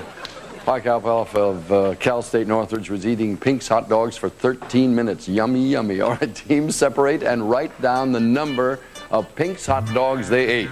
The team that comes the closest to the correct number of Pink's hot dogs wins $1,000 and the game. And there you go. Gary, what'd you say? These guys look pretty big, pretty hungry. I said 4 apiece, 48. 48 hot dogs. All right, Lucy, did you agree? No, I know it's past my dinner time, so I would have already eaten, so I wouldn't have been as hungry, so I said 30. 30. Let's average it up and see what we come up with. 39. Now, Wendy, what did you think?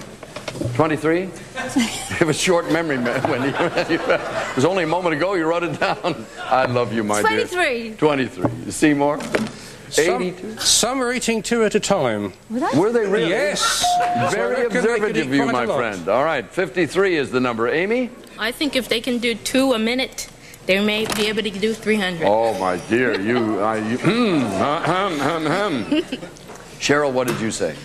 Yeah, I went around the same thing about 2 a minute and you really gave them allowance to take a breath and let's drink find some out. soda. Let's review quickly. 39, 53, and 290?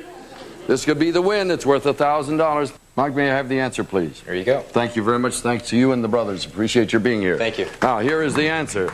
The Pi Kappa Alpha guys ate 53 hot dogs. Look at what happened here. Wendy and Seymour. Not only have you won the game with $1,300, you won the Wave Runner. It's worth over $6,000. And now we go to the Brain Teaser bonus round. We've already been given a hint of what's to come, and now all they have to do is come close to the correct answer. As a matter of fact, within 25%, and they could win something else, Burton. What is it? It's a Caribbean holiday! A vacation at the Radisson Aruba Caribbean Resort. Enjoy shopping, water sports, tennis, pristine white sand beaches, volleyball, exotic local foods, and French cuisine, plus a galaxy of nighttime entertainment. Radisson Aruba Caribbean Resort. And Carnival Airlines will jet you on their spacious, comfortable aircraft. Experience the high standards of service and dedication to quality from Carnival Airlines, flying at a higher level. All compliments of It Takes Two. All right, Wendy and Seymour, you may remember when we met.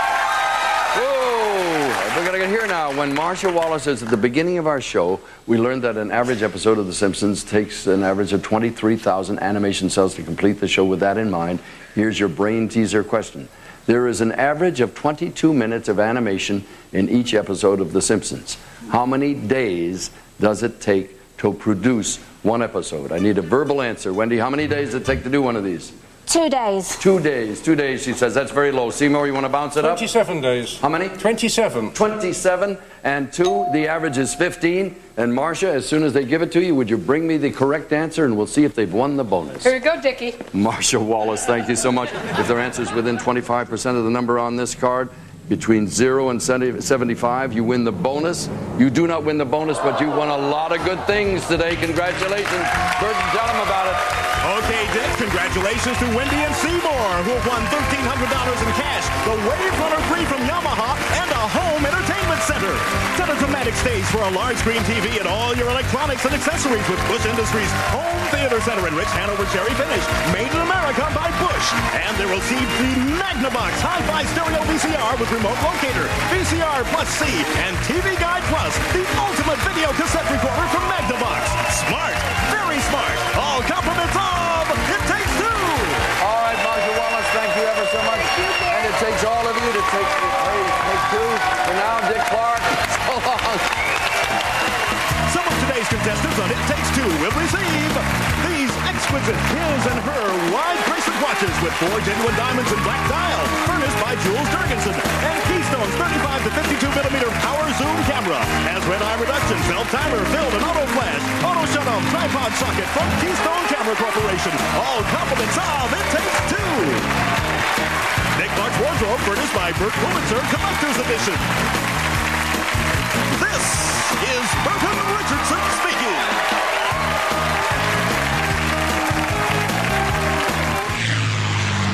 Mark Phillips Films and Television Command.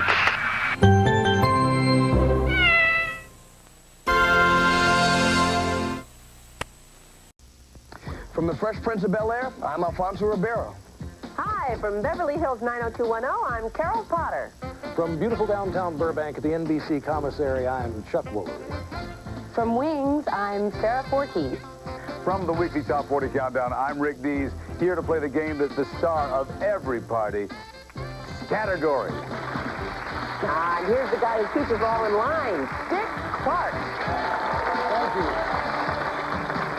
Hello there, and welcome once again to Categories. We're very happy to have you here. You've met all of our celebrities so far. Let's meet our players, and the championship team is the men who have won $7,100, captained by Eric Simmons. They're ready to go, go, go.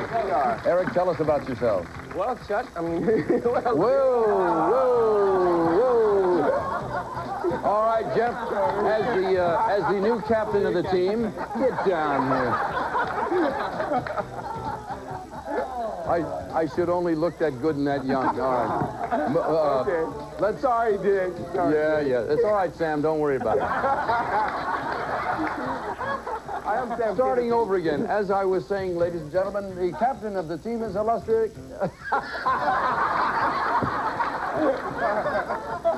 This show may never make it to the air, Eric. Tell us about the rest of the guys. Okay. We've got Jeff over here who once walked on a glacier in Alaska.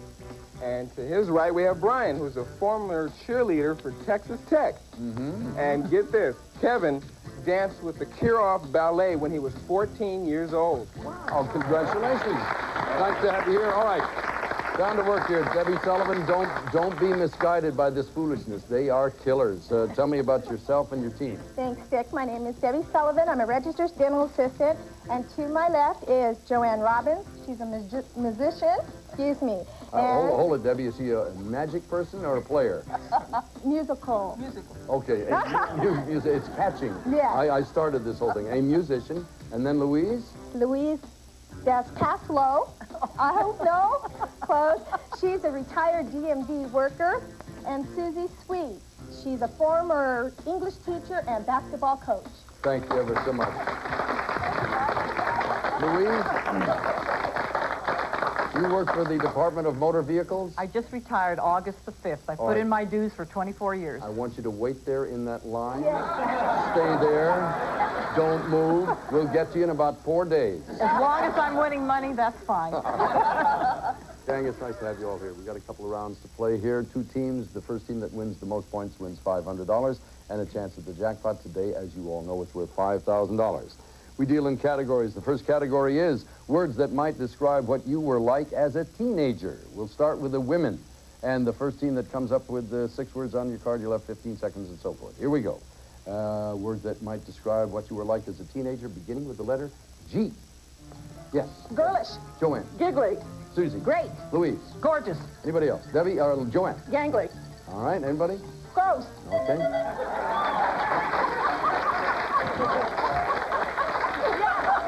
That is the captain of the women's team that just said gross. Words that might describe what you were like as a teenager. They have girlish, giggly, great, gorgeous, gangly, and gross. Men, acceptable or not? You want to challenge anything? Those look good. No, they're great. Those look good? Wonderful descriptions. Fair enough. Ladies, you've picked up 6 points so far. Let's go to the celebrity board, and starting with you, Debbie, please select one. I'd like to see what Chuck has to say. All right, Chuck, words that might describe what you were like as a teenager, beginning with the letter G. Well, when I was a kid growing up, I think that I was always probably just good-natured. Good-natured's a good one. Joanne, please. Well, let's see. Let's try Farrah. All right, Farrah, we have girlish, giggly, great, gorgeous, gangly, and gross, none of which describe this lovely, lovely, lovely woman. What do you say? I think people still refer to me as goofy. I wouldn't have done that either. Louise, you're picking up new answers here and points every time. What do you say? Where do we go? I think I'll take Alfonso. Alfonso Rivero. This is a gentleman, great sense of humor. He will not describe himself as girlish, I promise you. What do you say, Alfonso? When I was a teenager, I was good. Good. All right. Good. Very nicely done, Susie. I'm going to take Carol. She's got a teenage daughter she needs to slap. And see what she has to say. 90210. We want Yes, to make that clear. not at all, not at all. Her fictional daughter. Fictional. All right, Carol, go ahead. Words that might, but don't necessarily describe me as a teenager, starting with the letter G. Yeah. Gawky. Gawky. All right, ladies, you did it. Congratulations. Up to 10 points. We'll be switching to the men's team in a moment, right after this.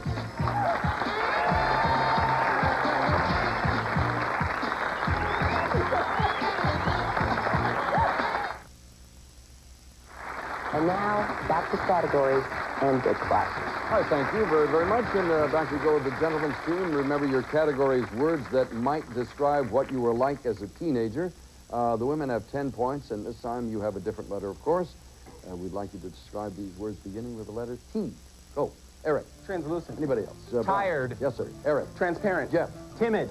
Anybody? Brian. Talkative. Eric. Transcending. Okay. Transcending? I was a great student.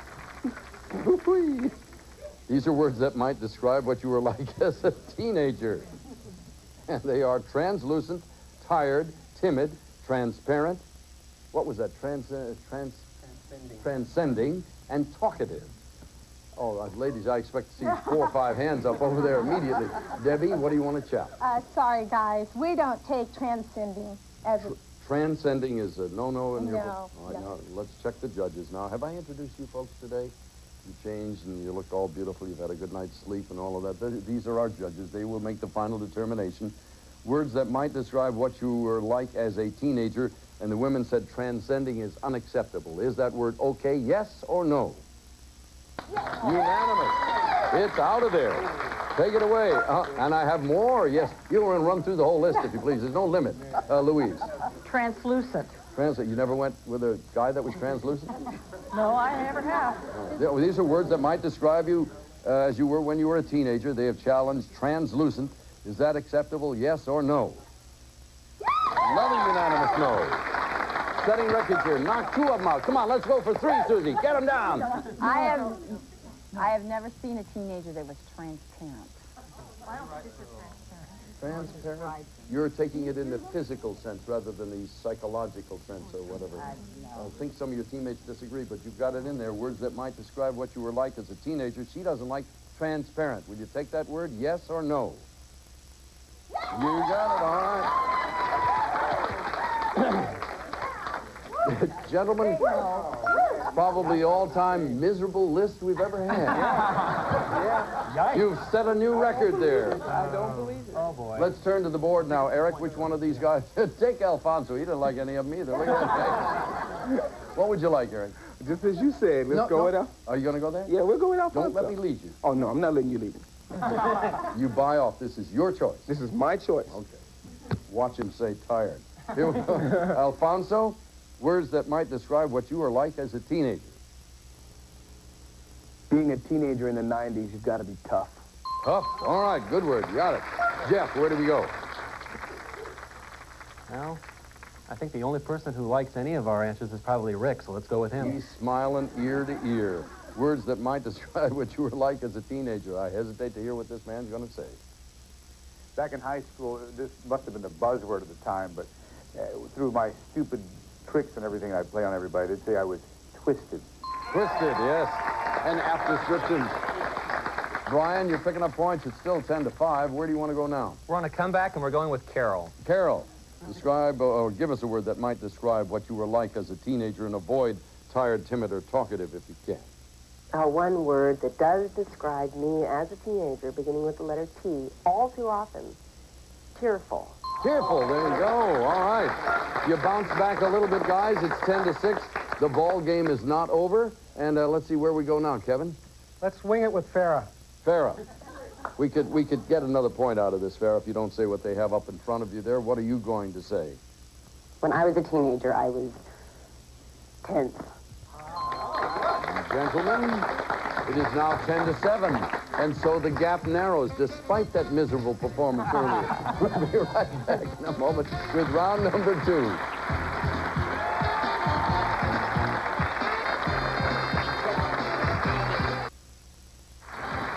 And now, back to categories and Dick Clark. Thank you, Carol Potter from 90210. Players, we're going now to round number 2. 2-point questions this time. And the team with the high score, that would be the women over here. And we'll start with you. If you can come up with this high score at the end of the round, you'll pick up $500. The jackpot has moved to $5,000 now, so that's good news. Stand by. The category is things that are hard, beginning with the letter M. Go. Mountains. Yes, Debbie. Yes. Macaroni. Yes. Louise. Mud. Susie. Muscles. Anything else? Joanne. Mobile home. Anybody else? Mice. Yes. Stuffed mice. Dead old rigor mortis's mice. Ladies, I think you were stretching in the end there. We'll check it out and see whether the men are going to buy off on any of these. These are things that are hard. They have listed macaroni, mud, mussels, mobile home, mice, and mountains. Gentlemen, they really nailed you the last time. Oh, look at Eric. He's loving every minute of this. What would you like to challenge? Mud. Mud? Mud? Mud. Mud is not hard? No. Of all of those, you picked mud? Not where I come from. But we've got more. You have more? All right, we'll see whether the judges buy off on this. We're describing things that are hard. The men say mud is not acceptable. Will you buy mud, yes or no? No, they will not. All right. More challenges. Jeff. I would like to challenge macaroni. Oh.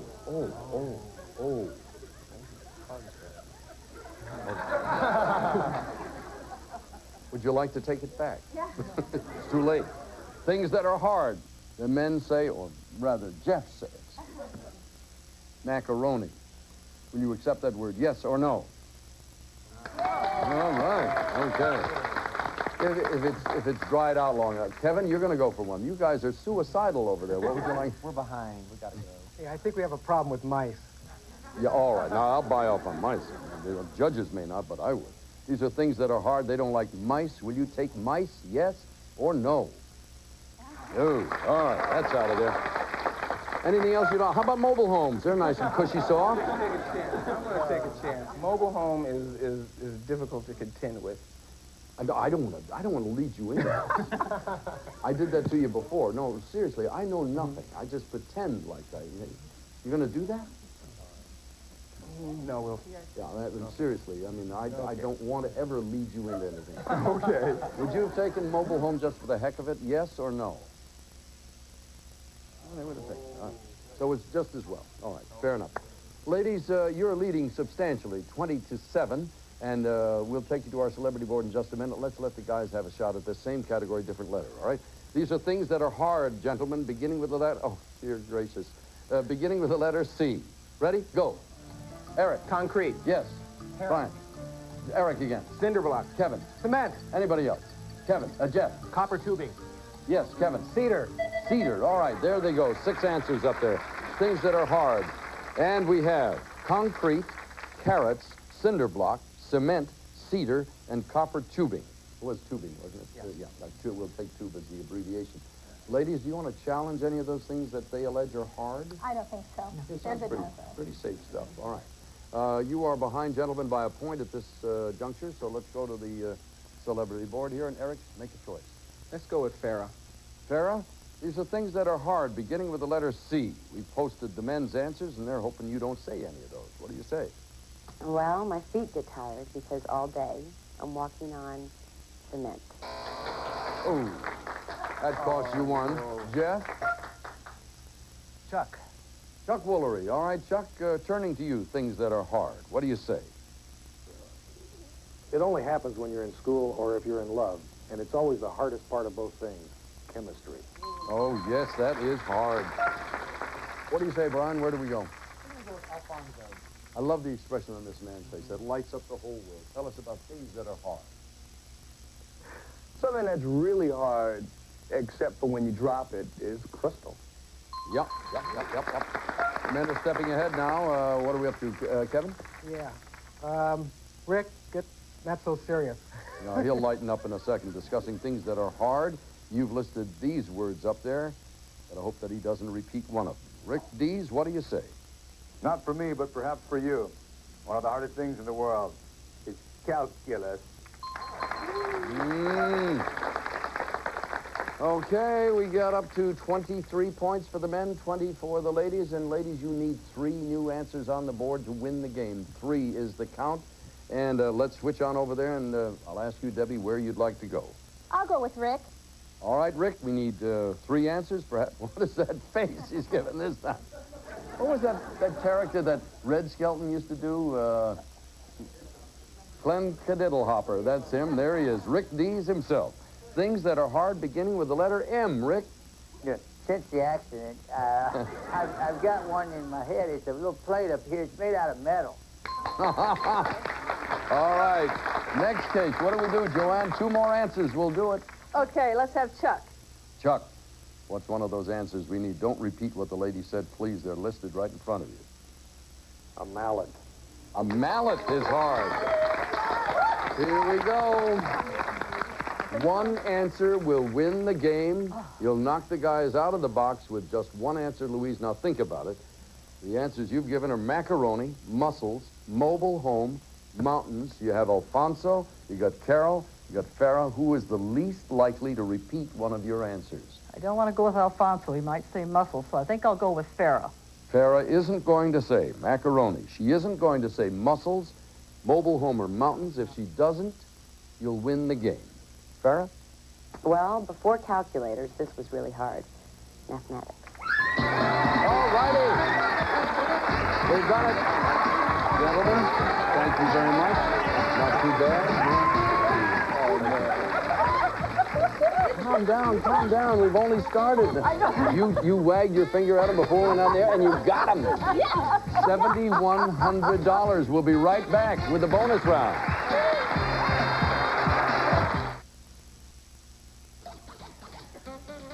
If you're in the Los Angeles area and would like to be a contestant on Scattergories, give us a call at 818-243-GAME. That's 818-243-4263. And now, back to Scattergories and Dick Clark. All right, ladies, the men just left with $7,100. You won their $500. Louise, remember you said you didn't want Alfonso because he might say mussels? Yes. Guess what he said? Oh. Mussels. I just asked what was on that tape, and you would have lost. All right, you have a chance now to win $5,000 with the help of our celebrities here. I'm going to start with Alfonso. We'll assign a letter all the way down, and you'll need to come up with 2 words under each letter to capture the screen. When you're done with that, we'll listen to the celebrities. If you can hang on to 3 screens, you've got a $5,000 jackpot waiting for you. 25 seconds you have to do this. And the category is something you might find at a bachelor party. We'll start with Alfonso Rivero and the letter G. Go. Debbie. Go. Joanne.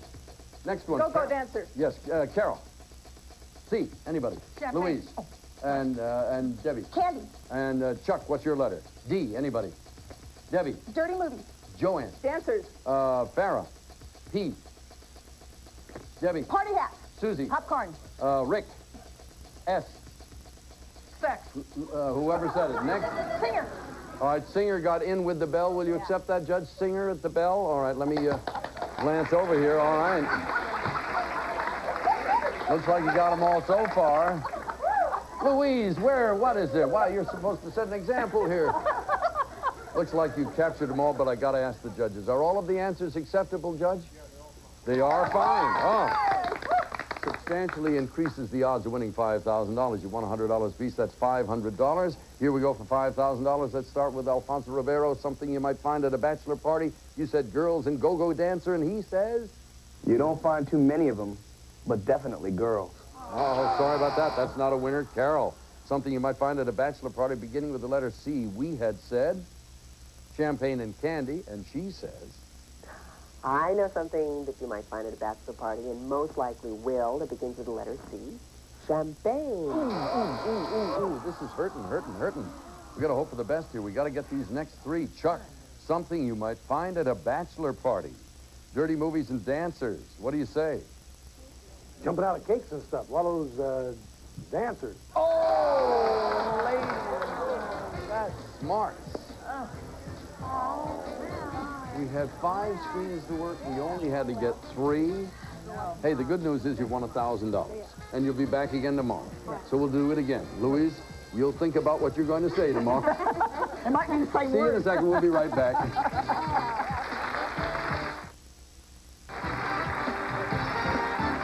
Good start. Won $500 in one game and another $500 on top of that for the screens over there, $1,000.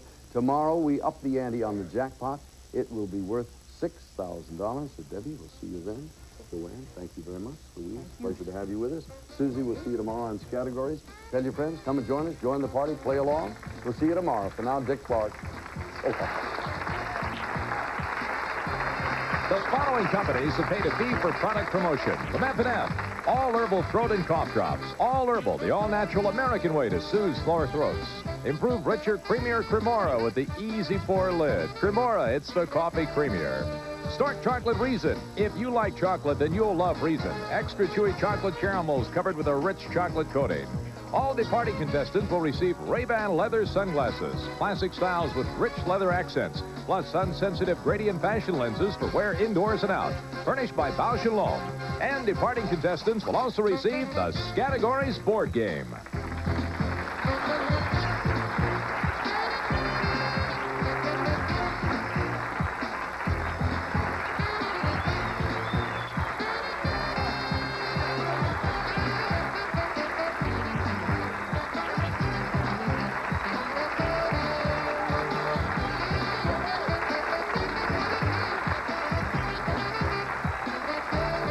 Categories is a Red Grundy production.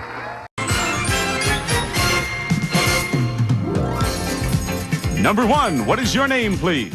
My name is Jane Grace, and I'm holding a 6.5-pound tomato. Number 2. My name is Jane Grace, and I'm holding a 200-pound watermelon. And number 3. My name is Jane Grace, and I'm holding an 82-inch gourd. Only one of these people is the real Jane Grace and has sworn to tell the truth. And now from Studio 6A, New York's Rockefeller Center, let's meet our panel. Star of Broadway films, TV, and recording, Soupy Sales, the toast of Good Morning America, Pat Collins. Celebrating his 28th year as host of American Bandstand, Dick Clark. And what would an all-star panel be without Peggy Cass? And here's the host of To Tell the Truth, Robin Ward.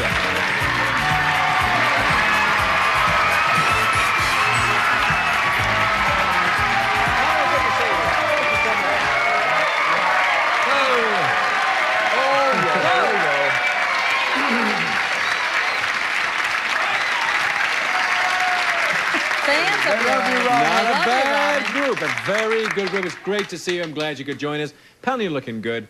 You saw all those vegetables out here before the show. I got to say this before we start, that the watermelon and the tomato are accurate full-size models of the original garden product, and the gourd is real.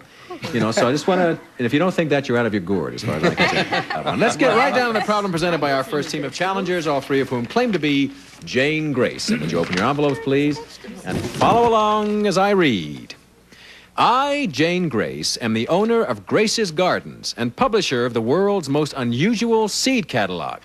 It features seeds for hundreds of kinds of fruits, flowers, and vegetables from all over the globe, and contains photos of plants that have grown to amazing proportions, just like those you just saw.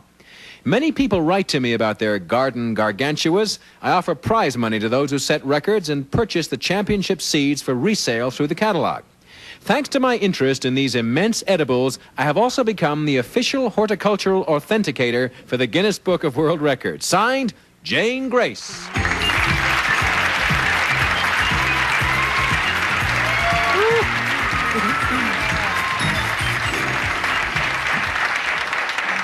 And welcome, ladies. Good to have you here. And hello to the vegetables. Nice to see you. And panelists or ladies all claim to be horticulturalist Jane Grace. Let's start the questioning with Soupy Sales. Thank you. That watermelon and the tomato, man, you could, some BTL would be great, wouldn't you? A thing like that. Number one, how did you come up on the thing of discovery of how to grow large plants like that? We do not grow them. People write to us and tell them that they have grown them. Oh, number two, you mean to say this is not one of your products? No. Well, number three, what do you do when they send these to you? Well, I authenticate, you know, their size, etc. And sometimes we buy the seed to sell through our catalog. Number one. And we go to Pat Collins. Number two, what is that? That's in front of the 1, the 2, and the 3. Is that a yam or a this? The gourd. It's a gourd. That's a real one. That's a real gourd, all of it. How would that tomato, those oversized vegetables of any kind, the tomato, number two, how would it taste? The tomato is a delicious variety, and it is truly delicious. Tastes like a real tomato. Number three, what is the very largest veggie in the Guinness Book of World Records, or largest plant that you've authenticated? Well, there's a 500-pound squash. It's great for Thanksgiving. Number one, there's a common Christmas plant that's poisonous, and actually if a little child ate it, he or she'd have a problem. What plant is that? There's two of them. One would be a mistletoe, and one would be a poinsettia. And we go to Dick Clark. Number two, that thing that's laid out in front of all of you, does that grow straight down into the ground? No.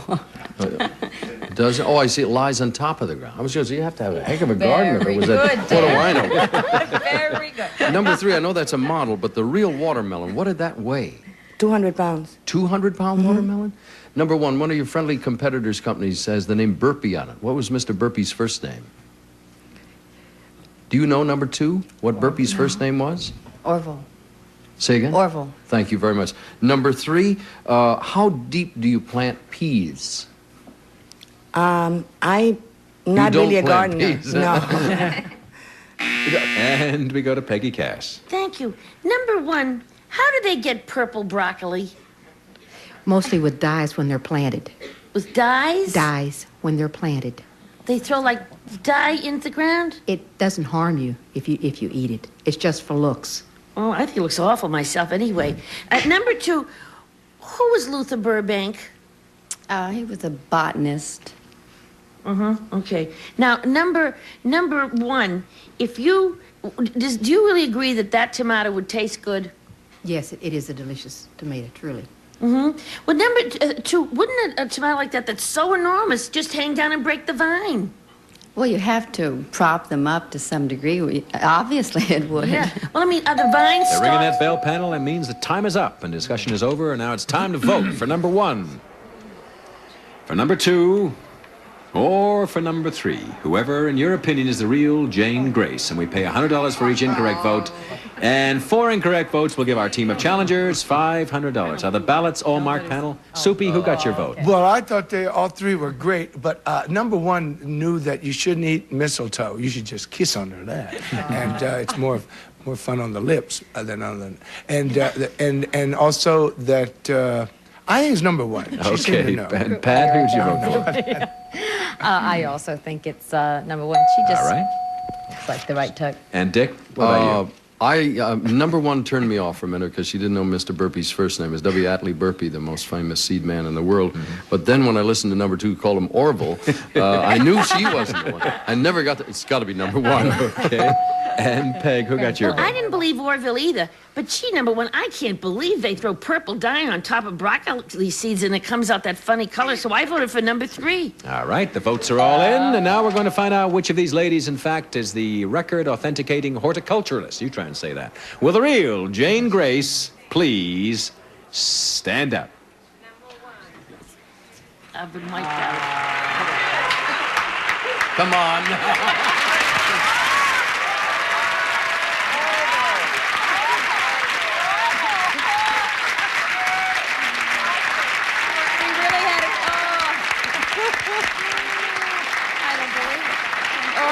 Okay. She really had it. Panel, I think I lost for Orville. Before we clear up the matter of Orville, let's find out who our imposters are. Number one, you got yourself 3 votes. Could you tell us, please, who you are and what you do? My name is Betty Jo Newman. I own the Tickle Pink Petunia Antique Shop in West New York, New Jersey. Yeah. And number 3, you aided and abetted in the downfall of our panel. Could you tell us about yourself, please? My name is Angie Smith. I'm a housewife and mother of 4 children, and I have a brown thumb.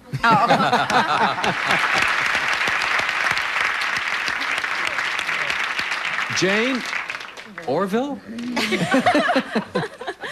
Why Orville? Talk about drawing a blank. Oh, just a little. Well, everybody makes mistakes. We'll allow Heading that off to the work. Thank There was a complete skunk. There were 4 incorrect votes, giving you the jackpot of $500. We forgive you, Orville, and we forgive you everything. Thanks for joining us on To Tell the Truth. And we'll be back after these words, so don't go away.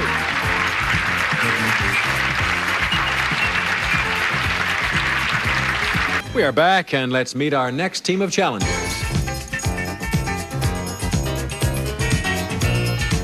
Number 1, what is your name, please? My name is Robert McHugh.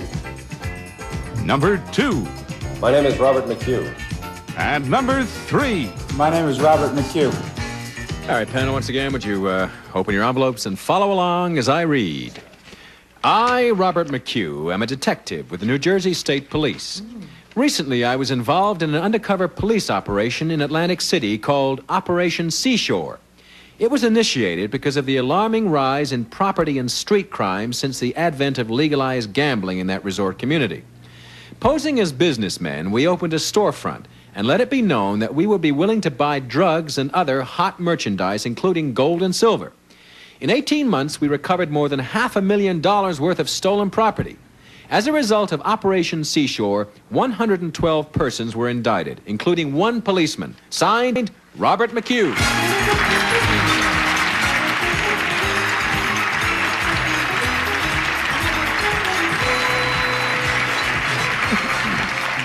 And welcome, gentlemen. It's good to have you on the show. And panel, these 3 gentlemen all claim to be New Jersey State Police Detective Robert McHugh. Let's start the questioning with Peggy Cass. Thank you. Mr. McHugh, number 3, why do you think that kind of crime is happening in Atlantic City? Because of the influx in casino gambling. Well, is it because people have lost their shirts and they're out clipping stuff to pawn? Number 1? Say that question Is it again? because people have lost money and they're stealing stuff so they get away money? No, it's because of the influx of the type of people, let's say gambling and so forth, and you now have the people who were already there working off them.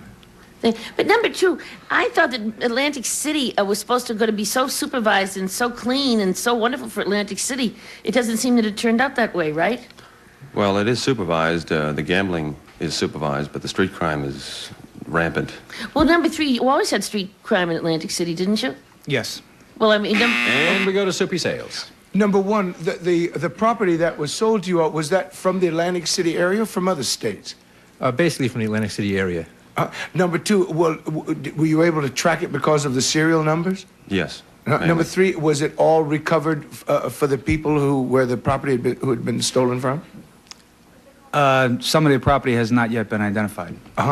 Number one, these people who had their property stolen, did they come to you to see if you had any of their property? Well, no. Normally we have lists of all the property that is stolen, and then we refer those people to try and have them identify it. Number two. And we go to Pat Collins. Number 3, what are the names of the 2 biggest hotels in Atlantic City now, recently remodeled? Resorts International and Caesars. Number 1, was this a dangerous assignment? Any close calls? A number of times, not too many. Can you name one in particular? Yes, one day our store was almost held up. Oh, that would have been inconvenient. There goes the case. Number 2, can you tell me the difference between an indictment and a conviction?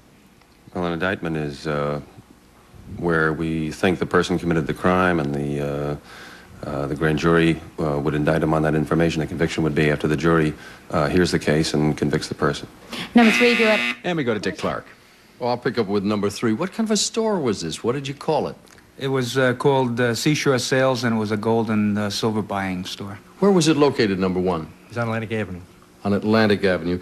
Number 2, was there any insinuation that this might be entrapment, that you were inducing people to take part in illegal activities? Not really. Not the way we operated. Number 3, what'd you sell the most of? Gold, silver, or drugs? We didn't sell anything. We bought. Oh, I'm sorry. I thought you resold. No. Oh, I misunderstood. Number 1, if you bought, how did people find... Were you a pawn shop? How did they get to you? No, what we did is, while we opened the store, we ourselves infiltrated into bars, got to know various people who were questionable in the area and so forth. You were a fence. Ringing that bell, that means time is up. And now it's time, panel, to vote for number 1, for number 2, or for number 3, whoever you think is the real Robert McHugh. Another ballot's all marked, panel. Peggy, who'd you vote for? Oh, you see, number 3 looks as though his name is Robert McHugh to me. The singing Irish cop. I voted for him. You make a great detective. Soupy, who got you? I thought all 3 were great, but I don't know this. 3 is my choice. All right, Pat? I think, number 2, you're a New York City policeman. I've seen you around. Maybe that doesn't say anything about me being arrested. And number 1, I agree with Peggy. Doesn't look like a policeman. Number 3, Are we done it to ourselves again? Are you going to make this unanimous, Oh, Dick? no. This is the week. This is it. We've done this all week long. One more time. Sink or swim, All right, Dick Clark. okay. This is unanimous. Now we're going to find out which of these people worked undercover in Atlantic City with a real Robert McHugh. Please stand up. It's 1.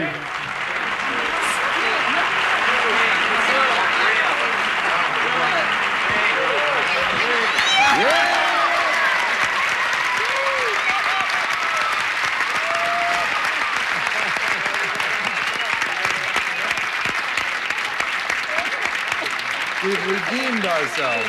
Panel, you have redeemed you. Actually, you've been Does doing it say very well. anything for this panel that they can spot a cop, but they can't pick out a horticulturalist? It says a great deal, Dick. But no, we don't want to say that. Let's find out who our I think imposters are. choose Number an 1, would you tell us, please, who you are and what you do? My name is John Kavanaugh. I'm in sales with the Textile Corporation, Clinton Mills. Oh, great to have you here. And number 2, could you tell us about yourself, please? My name is Bob Peterson, and I am responsible for the studios at CBS Broadcast Center, where Pat used to work. Oh, that's... He said he was a New York policeman. Pat thought you were a cop she'd seen on the beat down in... Robert, this was a pretty dangerous assignment for all of you, I guess. I mean, you're working with a criminal element, you're going to bars, you're setting up things, and eventually, when you made all these arrests, your cover was blown. And does that mean that you'll never be able to go into undercover operations again? Well, we might be able to at a later date in a different area, but certainly not in Atlantic City. Unfortunately, there were no incorrect votes. Our panel is just too sharp. You won no money, gentlemen, but perhaps you can redeem yourselves on one-on-one. Thank you for joining us on To Tell the Truth. Thank you. And we'll be back after these messages with more of this. So if you can stay, we'd appreciate it. We're back, and it's time to play one-on-one. And here are 4 people you have met before.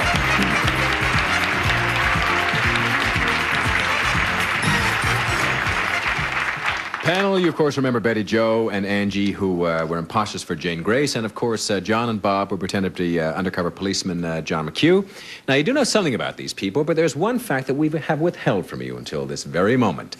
But first, we'd like you to watch, before you start playing this game, this film of the finish of the 1976 Kentucky Derby. Just look down at the monitor here, and you'll see a horse race. The model further back on the slide, gaining. Coming to the wire, it's Bull Forbes, the leader, with Honest Pleasure driving. It's Bull Forbes and Honest Pleasure. They're going to come to the wire together. Honest Pleasure the outside, Bull Forbes on the inside. Honest Pleasure, Bull Forbes. Bull Forbes has as they come to the wire. At the finish, it will be Bull Forbes. He wins at 1 length. Honest Pleasure is second. Elocution is third. Amano fourth. On the slide.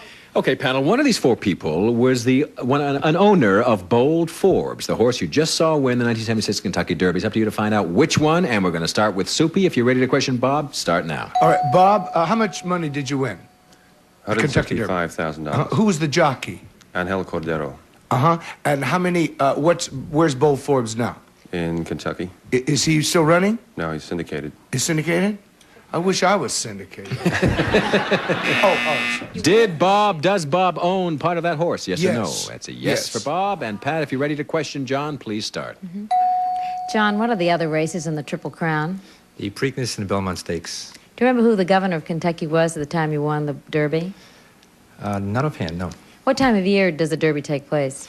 The Derby takes place the first Saturday in May. First Saturday in May. How much money did you win? $165,000. Was John part owner of Bold Forbes? Yes No. or no? That's a no for John. And Dick, if you're ready to question Angie, please hit it. Angie, you can tell I'm a real racing fan. What kind of drinks do they serve at the Derby? Mint juleps. Oh, very good. What's a furlong? 1/8 of a mile. What year was that? Quickly. 1976. Son of a gun, I didn't catch her. How much did the jockey weigh? Their weight for the race was 126 pounds. What was the second horse in the race? Did Angie own part of Bold Not Forbes? a chance. That's a no for No. Angie. And Peggy, if you're ready to question Betty Jo, please start. Thank you. What state is the Preakness run in? Kentucky. And what state is the Belmont Stakes run in? Oh, I'm sorry. It's okay. Baltimore. Okay, what's the length of the Belmont? What's the distance? 3. The distance of the Belmont. You know, when they race the Belmont. 3 miles. Thank you. And what's... Did Betty Jo own part of Bold Forbes? Yes or no? I have to disqualify myself because I happen to know one of those people. Oh, okay. I didn't realize it at the time, but it just came to me that I know one of those We people. have a disqualification, which counts as a vote for you people, so you're ahead of the game. The decisions have been made then, and it's now time for the truth. Will the real horse owner and part owner of Bold Forbes, to Kentucky Derby winner, please stand up?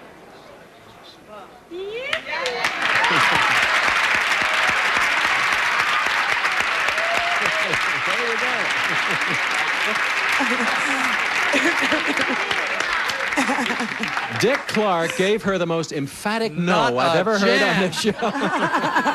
Angie, we have a couple of pictures taken of this big day. Must have been a great day in your life. Well, maybe you could tell us what's happening down here. Look at the monitor and we'll see. That is right after the race, and there's Angel Cordero, you know, with his victory sign. It's a pretty very well-known excited. You know, he was. I'm from Puerto Rico, and you know, he's Puerto Rican, so he was. That's at the Belmont Stakes, not the Derby. Must be the thrill of your life, though, when your horse It wins really the- was. Yes, it's marvelous. Is it true that male horses run that fast because they're in a hurry to get put out to stud, or is that just a rumor? You know, probably. Okay, there were 3 incorrect votes and 1 disqualification, which gives you $400. Thank you for joining us on One-on-One. Angie, good luck on the track. Thanks so much. And we'll be back. We'll be back after these words.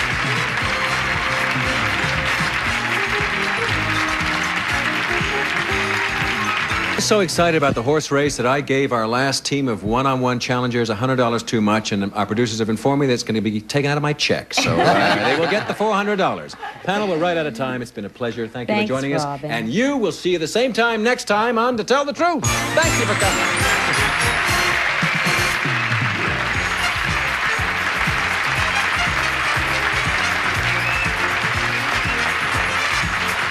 This is Alan Coffey speaking for To Tell the Truth, a Mark Dixon, Bill Todman production.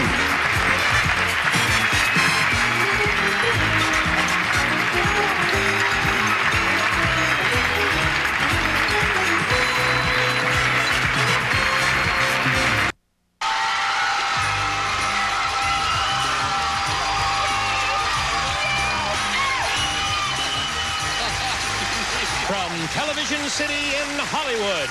This is the $25,000 pyramid. Today's special guests are from brothers Robin Riker Hazley and Charlie Siebert. And now here is your host, Dick Clark.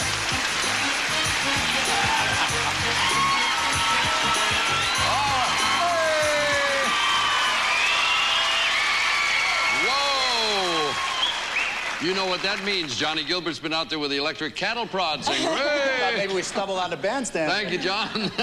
Robin Riker Hazley, you like Fridays? Oh, I love Fridays. Because it's going to be a good day. I have a great feeling day. it's going to be a hot one. Dorothy Hahn came all the way from someplace to visit with us. Where are you from? Jonesboro, Georgia. Now, why did you end up here? Near Atlanta.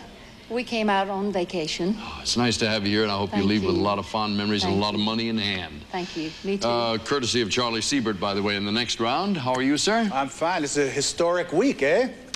It is? Isn't it? Didn't we do awfully well on the show this week? Oh, we gave you're way a lot talking of about the dough. record? Yeah. Forget it. We don't want to remember those things. We had a lady leave with $60,000 yesterday. $60,050, I think it was. It was a record-breaking week, as you so well recalled. Lisa Winston, maybe we can do the same for you over the next few days or so. What are you up to now? I'm a sales rep for clothing manufacturers. I'm sorry, your money. Oh, up to $500 and a CD player. All right, that's fair enough. $500, a modest start. We must improve upon that. Good luck to you and to Dorothy. Over into the winner's circle, we'll try to break some more records as we roll along here with these subjects. You look different in person. Anti-mame. Oh, that's sick. Let me finish. North by Northwest. What the world needs now. Paint your wagon, and we start with the ladies to my left. Okay. Anti-mame. Anti-mame. You're going to go for that? Spelling. Whoa. These are things associated with a gladiator. Things associated with a gladiator. Okay. Ready. Go.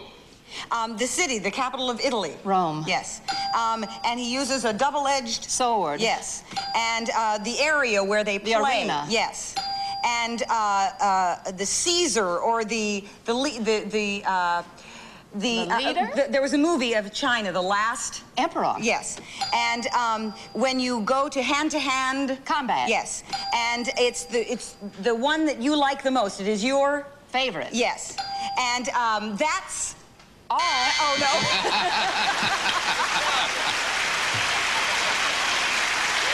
It's entertainment. I'm sorry. Dorothy, I like your answer better than the real one. That's all. That's all there is. Charlie, what would you like? What the world needs now. Is love, sweet. Yes. These are things that are essential. Describe these things that are essential. Ready. Go. Cash. Money. A little sleep. You need to take a little nap. Rest. Yes. Blythe. Danner. No, okay. A ghost or a spirit. Yes. Okay. If you're feeling very well, you're in very good health. Yes. And I'm being very nice to you. I treat you with great courtesy. Or I have great blank for manners. Affection. Or pass it. All the things in a recipe are all of the ingredients. Yes. And all right, 6 to 5. Strange turn of events. We got 5. Yes. Dorothy Hahn makes her first selection over here on the board that has 4 subjects left, and one of which has the 7-11. Let me finish. Okay. Sorry? Let me finish, all right. Describe these words that end with the letter H. I think probably she should have the screen, shouldn't she? Oh, yes. Can you make it? Okay. That's right. Sorry about that. I was just happened to look up and What's see the it in the other category spot. again? Words that end with the letter H. Ready? Go. The largest bird with a long neck. A vulture. They have feathers and they ostrich. run fast. Yes. You throw out the garbage or the trash. Down a little lane or a little path. Bouillon or broth. Chicken. You tie this around a kimono in a bow. Yes. And I'm going to wince at that. Flinch was the word we were going for. How many did we get? 11 to 5. 6 or 5. Lisa, this gives you a chance to catch up or actually step ahead if you get them all. What would you like? North by Northwest. North by Northwest. And the 7-11 remains. Describe for Charlie Siebert these things that give directions. Things that give directions. Ready? Go. This is your bookkeeper. He's your accountant. And this is TV book. It's a little guide. Book. And this is north, south. Compass. This is the booth in any. You go there for some facts. Information. And this is your travel plans. This is my itinerary. For my trip. Opie Taylor. Ronna Howard. The guy in the lobby of a hotel. He's the. You go there for tickets or. Usher. No, he's got a booth. The concierge. All right. It's been a funny game, and it ends up tied all the time.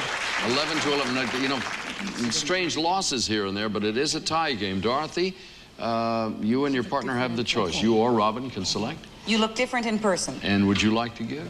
Yes. That means the 7-11 remains for the other team. Describe these things associated with a fan club. Things associated with a fan club. Ready, go. You write a fan. A letter. Yes. And you take a... Picture? Right. And Spock and Captain Kirk it was a science Star fiction. Trek. Yes.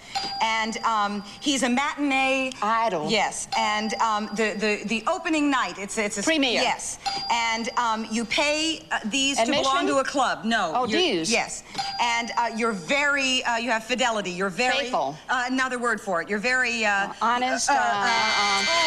Loyal was the word we're looking for, Dorothy. A good clue. Very good clue. Got almost all of them.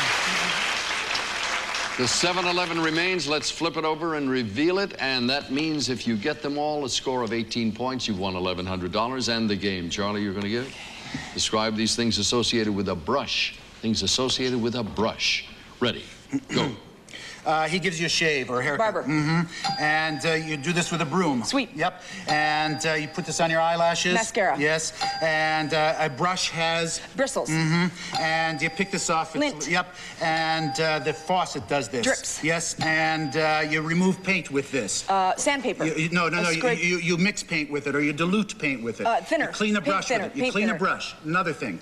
Clean the brush with turpentine. Yes. You finally got it. $1,100 in winning so far. We're off to the winner's circle to attempt to win $10,000.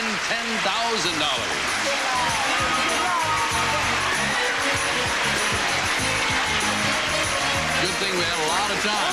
It feels very much like just after lunch. Part of the gear. Charlie sits down, straps himself in. Yep, that's it. It's like the old fire horse, you know. He goes running, you know. What do we got to do here? Oh, we're starting off afresh. Sure. You're going to go for $10,000. You've won $1,600 so far. And you need no help from me. Man knows the rules if he applies them. That's another question. All right. Good luck, folks. Here is your first subject. Go. Windmills, chocolate, Amsterdam. Things in Holland. His makeup, his memorized lines. Things an actor uses or does.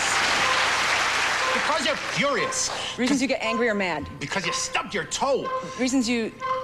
Because you just want to... Because you why you scream or yell. Why you shout. Why you... Because you want... pass it. The rinse cycle. Things in a washing machine. Your religion. Things you follow. Your spouse's faithfulness. Things you trust. Things you have faith in. Your religion. Things you trust. Things you believe in. Yeah. Perfection. Things you seek or sought after yes. things. Perfection. Things you attempt. Things you try to reach. Things you aspire to. The goal to. line. The things goal you line. Perfection. Aim for. Well, I thought you were going to have it in a second. Perfection was a good clue because they use this word with that all the time. Yeah. Think about it for a second. Perfection. I don't know of any other word where I hear it used other than perfection. They're tied together. Perfection. What's the word you use when you say, I'm going to go for perfection? Blank. What's that word before? Total? No, I understand where you're headed. No, it's a word that means to attain. Now, not playing the game attempt. Anymore. Strive. Oh. Strive. So that's why it was such a good word. You strive for perfection. Right. It was a perfect clue, wasn't it? The only is why you curse, because you love four-letter words. 455, $600. We'll be back. thanks. I wanted to say something like because you wanted to use, I guess I could have said that, couldn't I? Yeah. But I was afraid I was going to get in too close into the cinema. Oh, look at those goodies up there. Yes, exactly. Lisa Winston won $600 in bonus money. She's partnered in this go-around with Robin Riker Hazley, who stars along with several other. We should mention your co-stars on Brothers. Brandon Maggart, Hallie Todd, Paul Regina, Philip Charles McKenzie, and Robert Walden. You haven't forgotten anybody, so we're in good shape. Yeah. So I started with Charlie Siebert the other day on Who's in His Show coming up, and this is a disaster. Dangerous crowd. Inevitably, you leave out one of your co-workers and you say, oh, when you're driving home, say, oh, I forgot.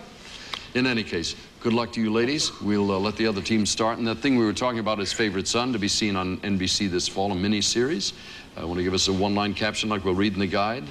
It's a real serious political thriller, and another really good actor in it is Robert Loggia. You forgot him the other day. He's the one I really had a good scene with, so I want to mention him. All right, fair enough. Dorothy, here you go with an opportunity to win some money on the $25,000 pyramid with Open Sesame Street. Don't feed the animals, for better or worse. Home on the Range, Murder, She Wrote. Call, collect. This time, the Mystery 7 is Hawaii for 2. Where do we go?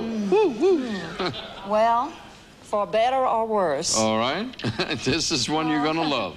These are famous people who've been married to other famous people. These are famous people who've been married to other famous people. If it's any consolation, Dorothy, they're all well known. So much good luck. All right. Ready? Go. He's on Moonlighting, the star of Moonlighting with Sybil Shepherd. Bruce Willis. And he's the one who directed E.T. and Jaws. Spielberg. Yes. And she is the blonde bombshell who died in the 60s. Marilyn Monroe. Yes. And he is was on St. Elsewhere. He's a doctor. He was also, oh boy, he was an athlete. Pass that. We better pass that. She's the daughter of Miss Ball.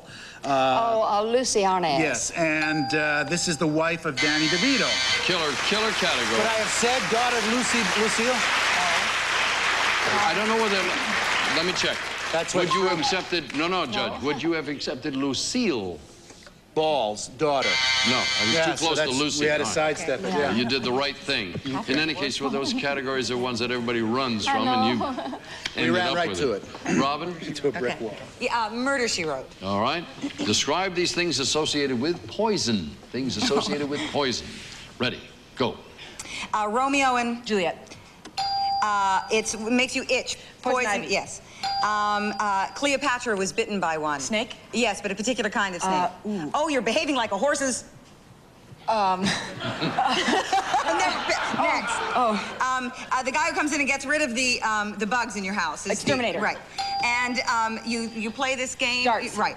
And this is what you take to counteract the poison. It's the antidote. Yes. And then look at this. This game's at 5 and 4.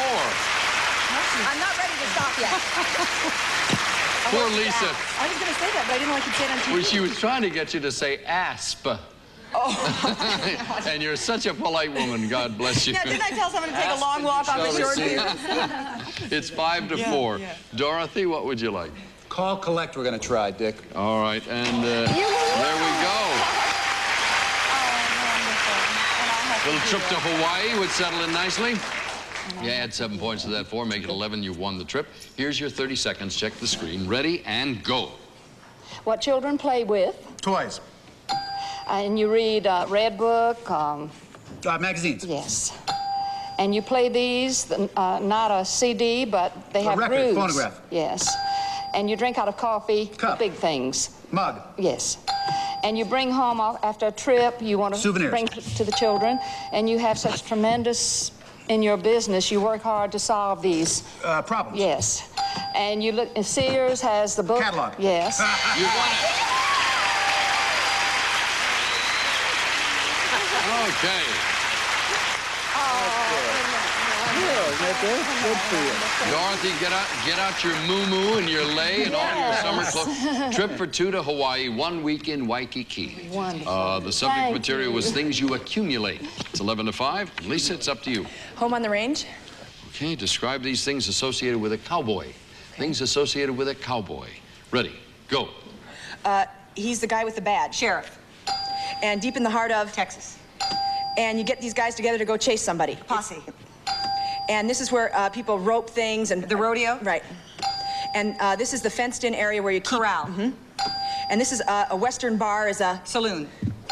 And this is a lasso... Right. Hey, wait a minute. Right. Well, I have to redeem myself, Charles. This key is out. We don't do that. You're getting the answer before the clues are given. Yes. 12 to 11. Dorothy, you and Charlie are trailing, so you have the choice of the last two.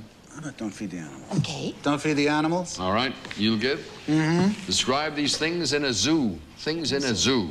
Ready, go. Oh, the big one with the mane. Lion. Yep. And the bad smell or an antiperspirant or Odorant. Oh. Okay, the striped, black and white striped. Oh, skunk. Oh, skunk. No, black and white striped horse, like a black and white striped. Oh, zebra. Yeah. And this is an animal doctor. Veterinarian. Mm-hmm. And this is a trained or. Seal. Yeah. And this is the person who takes care of the animals. The trainers. Zoo, another thing, he doesn't throw them away. He yes, keeps them. Yes. And cashew is a... All righty. I gave it my all. Close one. Yeah. It's going to have to be a 6-point answer here. 6 out of the 7. Okay. And you're going to give Lisa? Mm-hmm. I need 18 points. These are things that make kids laugh. Things that make kids laugh. Okay. Charlie. Okay. Are you with us? All right, get yourselves together. Okay. Ready? And go. This is a guy with a sad face or a happy face. And this is hee. Tickling. And this is on Saturday morning you watch. Cartoons.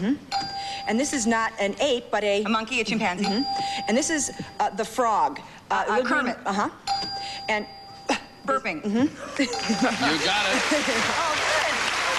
$25,000 in the till over here. Let's go for it.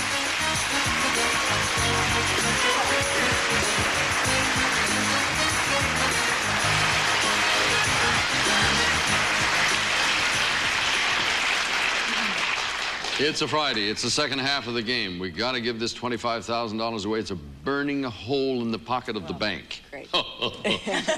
In any case, let's make it a jolly weekend for you. Okay. Do this in less than 60 seconds. Don't use hands. You know all the rules that we've talked about so many times. Okay, keep our fingers crossed for you, everybody. Nice and quiet. Don't say anything in the audience now. Here is your first subject. Go. A rifle, a bayonet, Things a you shoot, sight, a uniform. things a soldier uses or has. Cake, brownies, Fattening fudge, things you bake. Chocolate brownies. things. Yes. In the swimming pool, Places in you the swim. shower, Places in you the get wet. tub. Your wife or your husband, your children, your Members of your family. medicine, your mileage, your medical bills, your spouse, your dependents. Wow. Your dependents, your spouse. Things you count on. Your Things itemized things. Tax deductions. Yes. Used rugs, used furniture, used lamps, old clothes. Things at a rummage sale. Things at a garage sale. Old Things at a swap meet. clothes. Things at a resale store. Antiques. A dog's bugs. Close. You get close. I was trying to get right around it. I was around the flea market. Oh! That's great. That's great. A swap meet flea market. Yeah. Yeah, you You tell me you go to the flea market and buy dogs, bugs, and Well, urine. you That know, would have done. No, you if you can't- had more time, you're right. Yeah. That would have done it. Undoubtedly, they're there, but I think it's a illegal clue. If you will. Surely you know what the thrust of my intention. Turn around and take a look. Things you groom was the last, and we didn't have but like 2 seconds on that. 2, 3, 4, 50, $500. We'll be back to conclude right after this. Great. Dogs, bugs. Oh, well. So it's called desperation. The vendor. But then itemized. I knew there must have been some.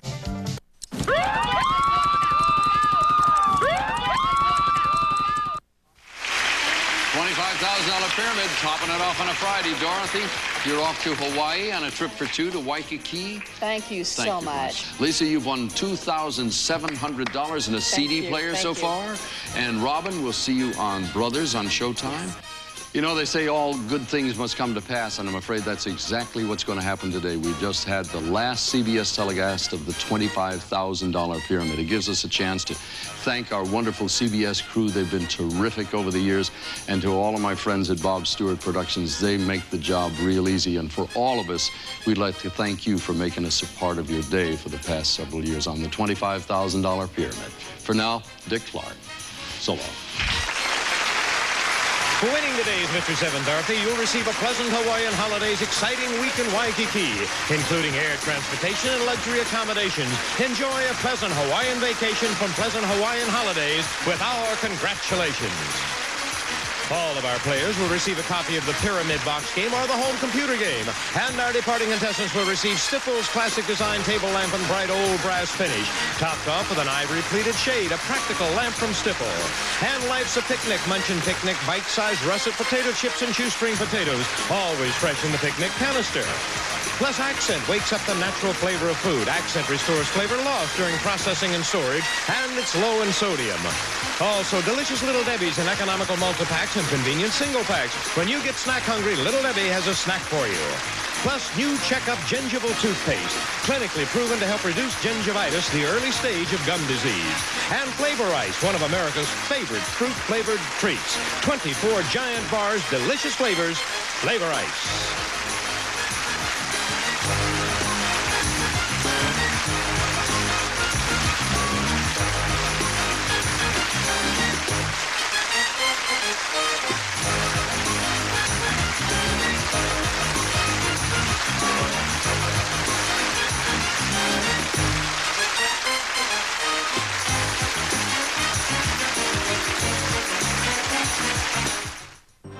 Columbia TriStar Television.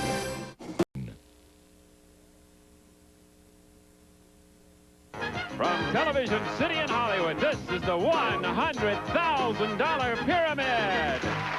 Today's special guests are Teresa Ganzel, and from Webster, Henry Pollack II, and your host, our star, your friend, Dick Clark.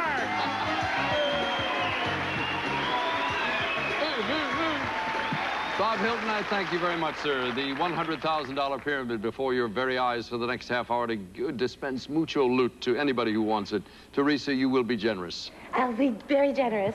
Please do so for Dan Adams' sake. He's come all the way from... Where in Michigan, Dan? Milan, Michigan, and Where's I teach fourth grade. It's near Ann Arbor.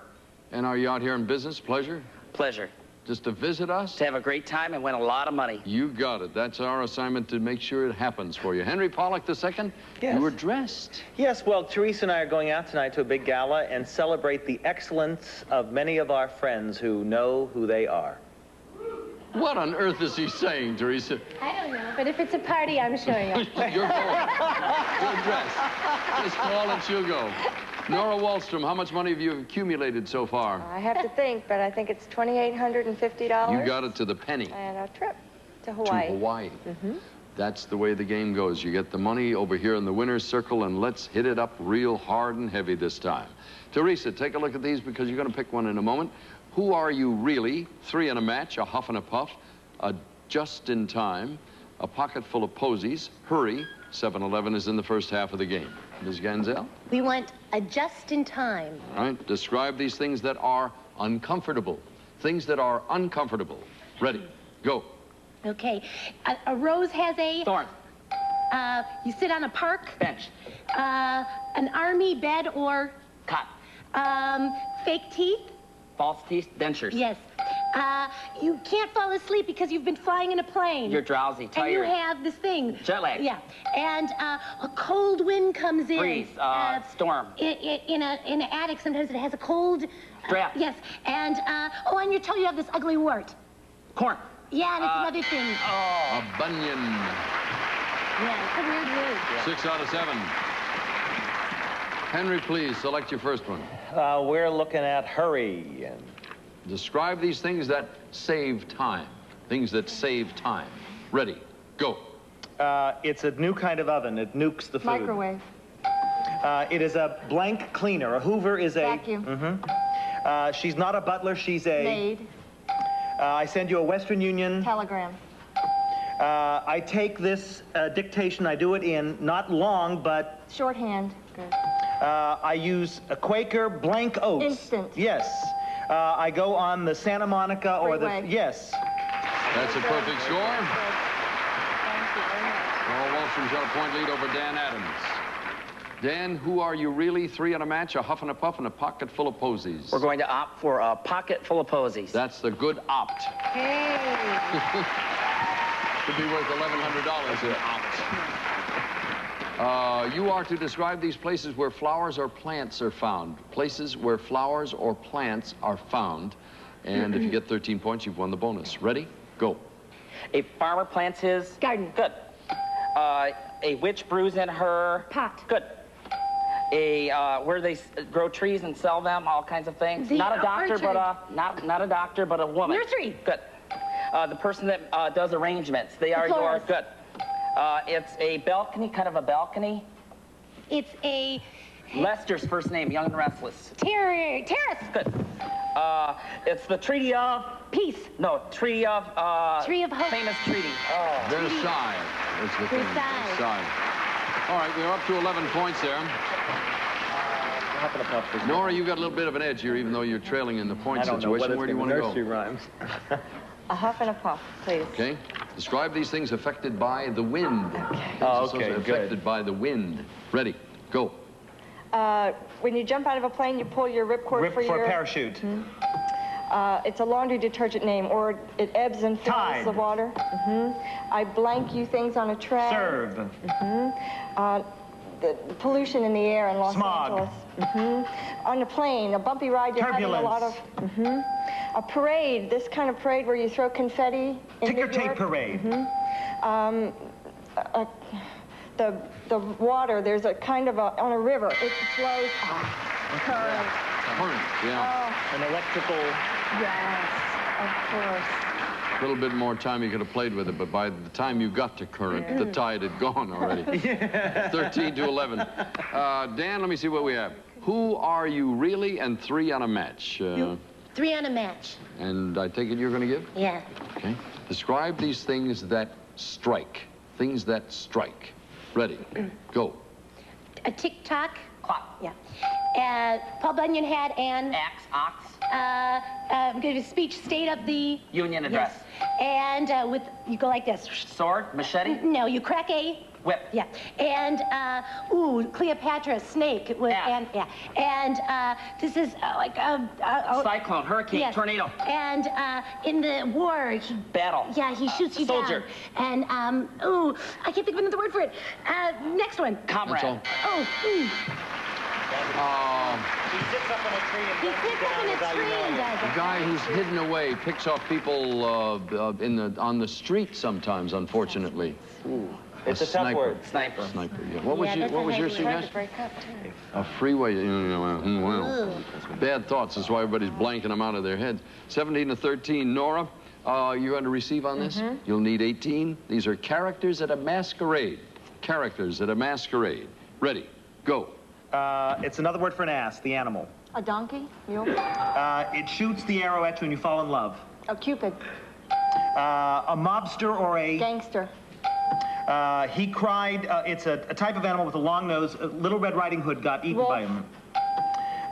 It's a type of girl in Japan. She serves you. That's the win. We're going to shoot for $10,000 in just a moment. Don't go away.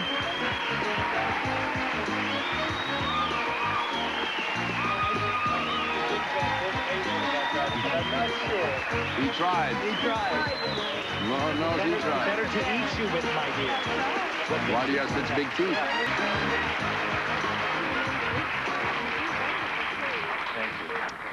Anything I can do to make this easier for you? Nothing, just be quiet. Just flip them right over.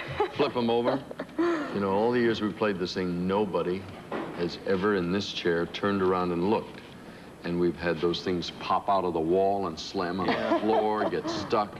People go back there. Your inclination is to concentrate so much on the giver's face to get that extra little edge. I think that's probably one of the reasons. But it's an honest game and it's a good game. It's one of the best clues in the world he just gave you. Study his face. Yeah. As difficult as it is. No, you didn't jump at it. No, because I was thinking about the game. All right, let's do it then. For $10,000, a grand total of over $12,000, here is your first subject. Go. Fish, athletes. Things that swim? Yes.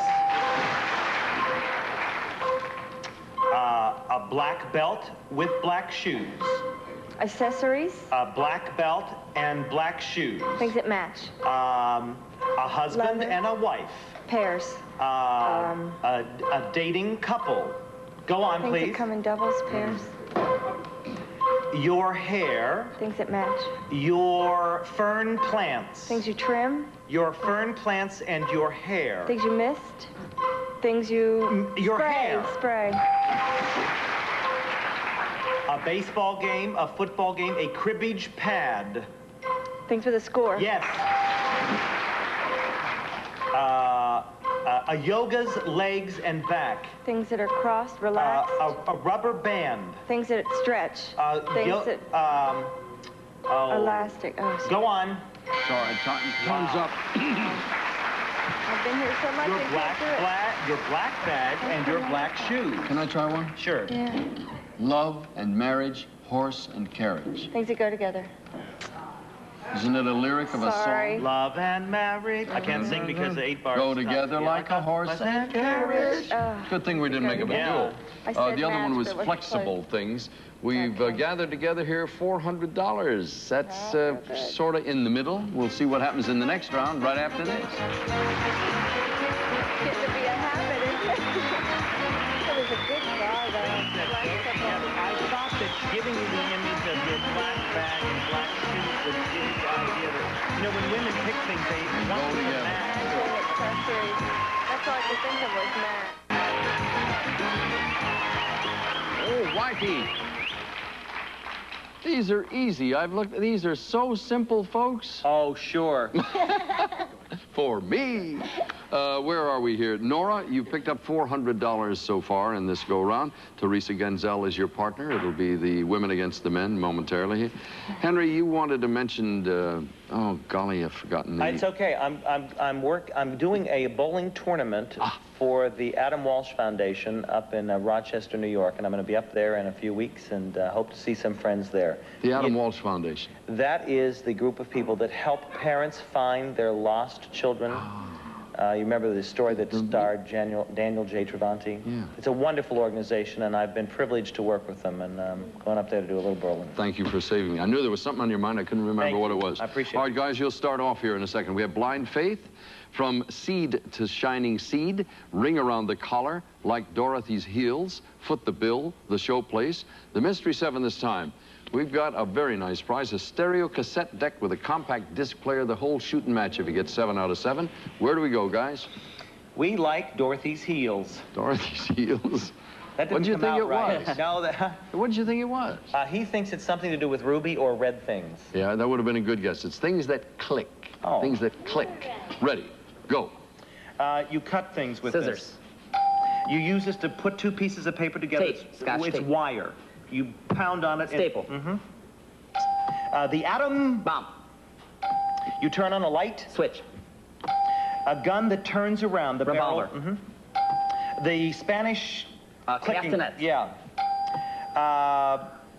Red and white are a color blank. Combination. Yes. Wow. I'm stunned. Stellar playing, Henry. Well Thank done. you. Well done, Henry. This is good here. Good Dan, you pulled him out of that one for sure. Teresa, please. Blind faith. Okay. Describe these things people believe in. Things people believe in. Ready, go. Okay, not a nightmare, but a Dream. You go on a to lose weight. Diet. Hey, you're real good at that. You have a real Talent. Okay, you stick needles in witches. Voodoo. Yeah. You come back in another life. Reincarnation.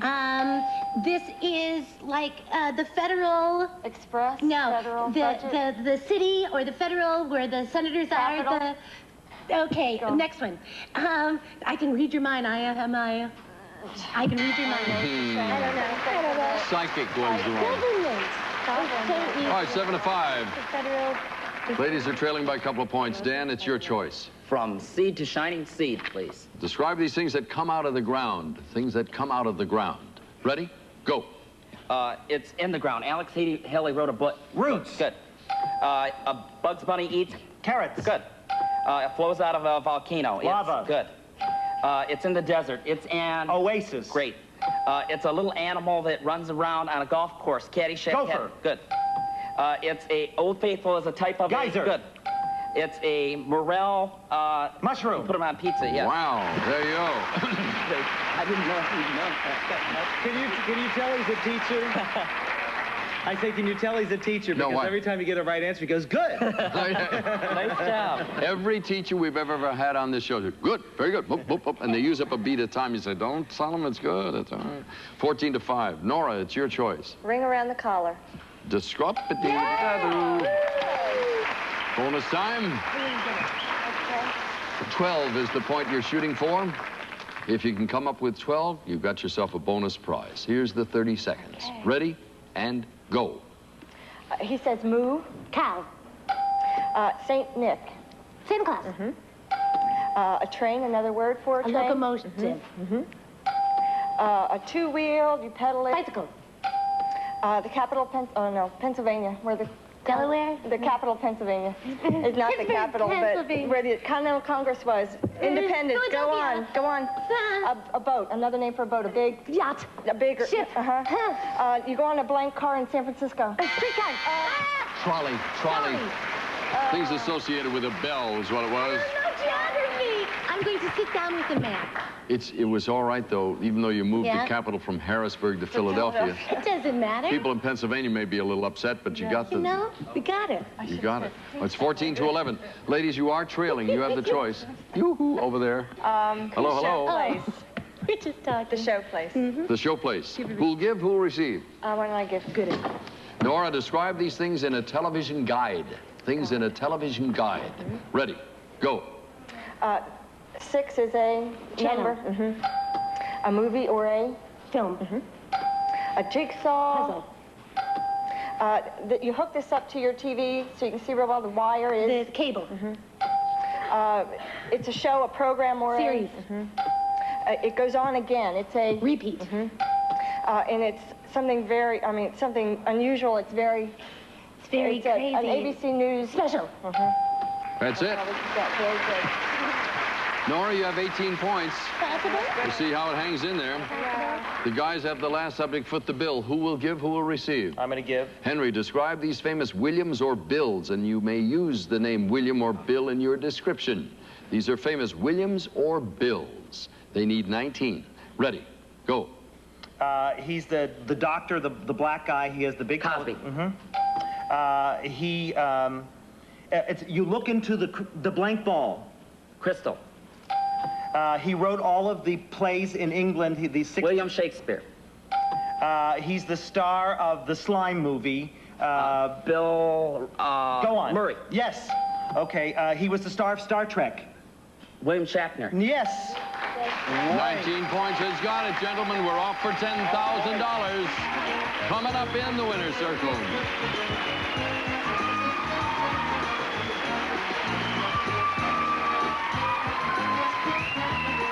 So did you.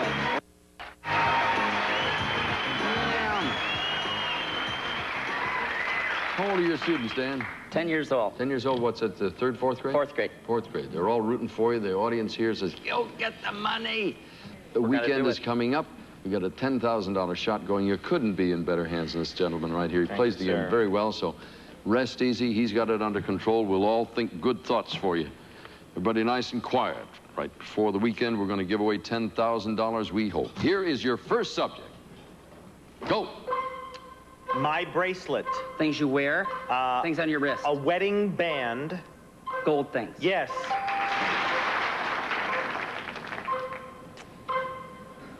Chariots of Fire. Academy Award movies. Children's arts and crafts. Paints. A broken china dish. Things you glue together. Yes. Things you paste. Cellophane. Plastic things. Clear things. Transparent things. Yes. Your voice. Things you... Your favorite television show. Watch. Your voice. Things you increase the volume on. Your speaker's voice. Things you listen to. Things you watch. Your accountant's numbers.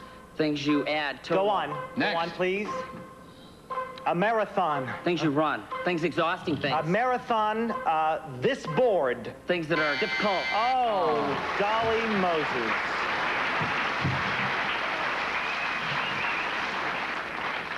Back to the other one, your voice, your children's birth dates, your... Things you remember? No. Your answering machine's Things voice? you record. There it is. Teresa got it. That's why she won the 100,000 and... the top one. Last one was things you finished. You picked up $2, $3, $4, $50, $500. We'll be back in just a moment. Thank you. You know, what fascinates me is that Bob Stewart finds a way to say goodbye. We did that once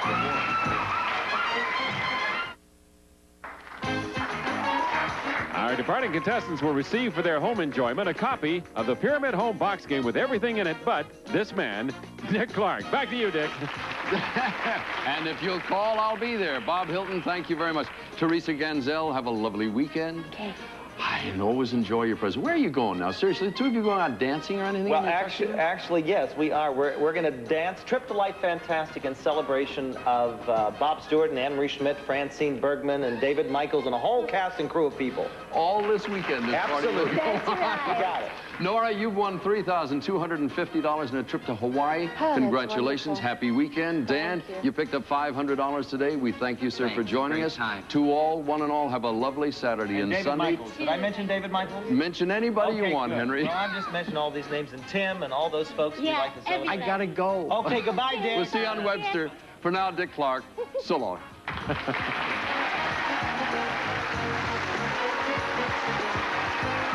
Our departing contestants will receive Intermatic plug-in lamp and appliance timers, automatically controls on and off cycles, easy to use from Intermatic Incorporated, and a gift certificate for Kentucky Fried Chicken. Feel the warmth and taste of the goodness of home. Kentucky Fried Chicken is home.